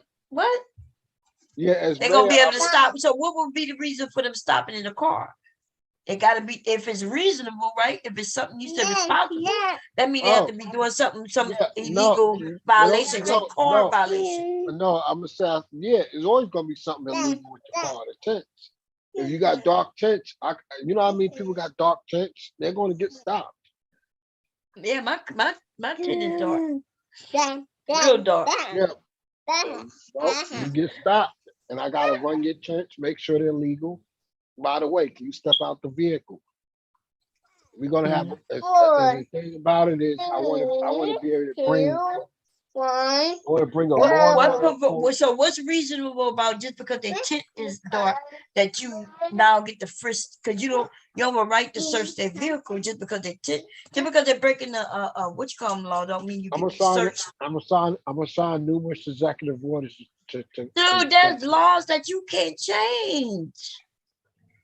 You know that there's the Constitution. And so you think that you could just make a law? Not make a law. Yes, that's what it sounds like you're saying. It sounds like you're saying you're going to create this law, but there is a Constitution, and you can't put a law in place that breaks the laws that we already have in place for the nation. No, in New York, they can stop you. If you got dark tents, you can get stopped. Yes, you could get stopped for a tip. That doesn't mean that they can search the car, though. That doesn't mean they can do a search and seizure. That doesn't mean just because the tip dark. Yes, you could. Okay. Wow. Because 2 cops just did it last week. Just because they're doing it doesn't mean that they are right. That is why lots of lawsuits. White people sue them. Black people, we stupid. Black people, we just be feeling lucky that we made it home safe. And then when they break our, when they break the laws against us, we don't do shit about it. We don't even file suit because we be feeling lucky. But see them white people though, break them laws on their ass and see how they work out for them. They gonna do everything. The cops, they are breaking laws, and then them people get sued. That's why we're waiting for some of these states to say, okay, the state is tired of paying this money. We're gonna make these officers responsible for what they do, and see when they do that though. Also, I'm bringing welfare to work program to Philadelphia too. What I think they already have that. Do you late as fuck? No, they don't have it. No, they don't. Oh they have it. They don't have it the way they don't have it the way New York got it. The way New York got it is being enforced. I'm gonna put more money to enforce it. I'm gonna hire more investigators to enforce the welfare to work program. The welfare to work program, I thought it's federally. funded So, and is no, everywhere. yeah, Women yeah. can't even they can't get a check without working No, unless the baby no. is young or Well, what? it's not being enforced in Philly, and I see too many people staying home. Dude, And what you mean it's not being enforced? They cannot get the check without doing it. What do you mean it's not being enforced? It is. They we don't can't have get no. enough We don't have enough investigators to make sure they're actually working What are you because we talking gotta. about? They put them to We're work. I gonna don't do. think you know. Yeah.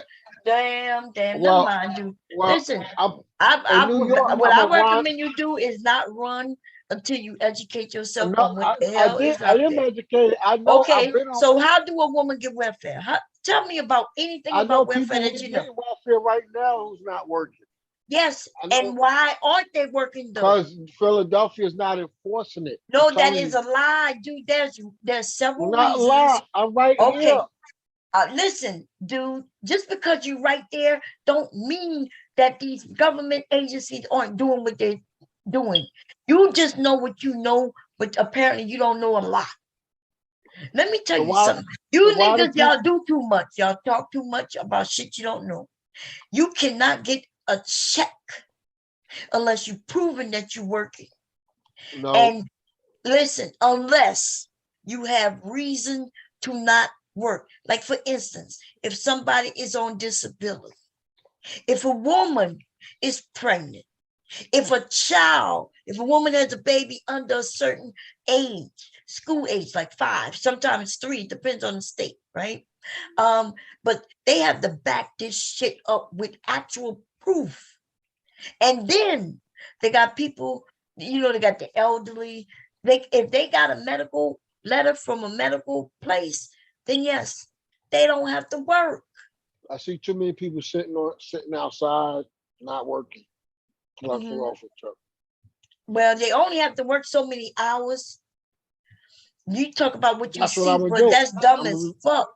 How you well, know when you see them outside in the daytime, how you know they're not working at night? I'm gonna change the threshold on how much you can work to qualify for it. Well, I don't think you're gonna do that A neither. man, a man can do that because No, Bloomberg. I'm afraid not. Yes, New Not York mayor anything did it. federally funded. I don't think so, Yes, baby. the mayor of New York put stiff terms on it, and that's why people is going back to work in New York. And that's what I plan to do. Y'all hear this shit? You don't even know what you're talking about. But good luck with being voted in. Also, and then you know what's worse about this shit though? Is that you are stupid enough to think that Republicans are the ones who are harder on welfare reform and things. Republicans are actually the ones who, when the government, when they waste money and get scammed and all that shit, that's usually under Republicans because they lean it when it comes to those things. It's the Democrats that make it more difficult. And if you don't believe that, just go look and see who put these okay, laws yeah. in place. Listen. What I want to do is, I want to cut taxes. I want to cut taxes for businesses. Mhm. I want to cut taxes for businesses so they can hire more people. I want to make it easier. That don't even make motherfucking sense. You Yes. gonna cut taxes for them so they can hire more people. Yes. Okay. That's dumb as hell. No, we're gonna create millions and millions of jobs. Oh, you think you create jobs by cutting taxes for business? Yeah. Okay. And also, I want to eliminate the Philadelphia income tax. I want to eliminate Good the luck. tax board, so everybody can take more of their check home. So meaning that you'll only pay your federal tax. That's good for the city, right? If you say so, I guess. Apparently, that's what you think. But apparently, you don't know Matt. You don't know. Yeah, I know. You don't know. No, we're gonna have to cut. I know we're gonna have to cut the budget for childcare that we're giving out. We're gonna have to cut the budget for. I thought you were just about to give large, but you were about to put more police on the street. There's a lot of shit you just said in here that don't add up to nothing. The You police. about. No, You gotta hire more people to go check people home to make sure that they're abiding by this and that and the third. You okay? Anyway, good luck with your good luck, baby. You don't think I'm gonna win? You don't think I'm gonna win? Not only are you not gonna win, but when whoever you go against, they're gonna make you look stupid. Based on the things you said up here, you're gonna look like you dumb as fuck. So other mayors have said the same thing. Yeah, but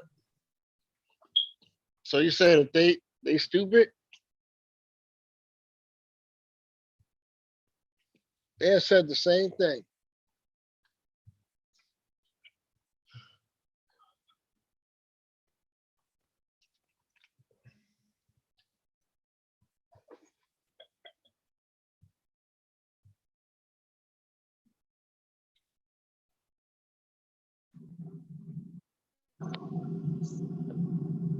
Hello? Hello? Bob? Can't hear you.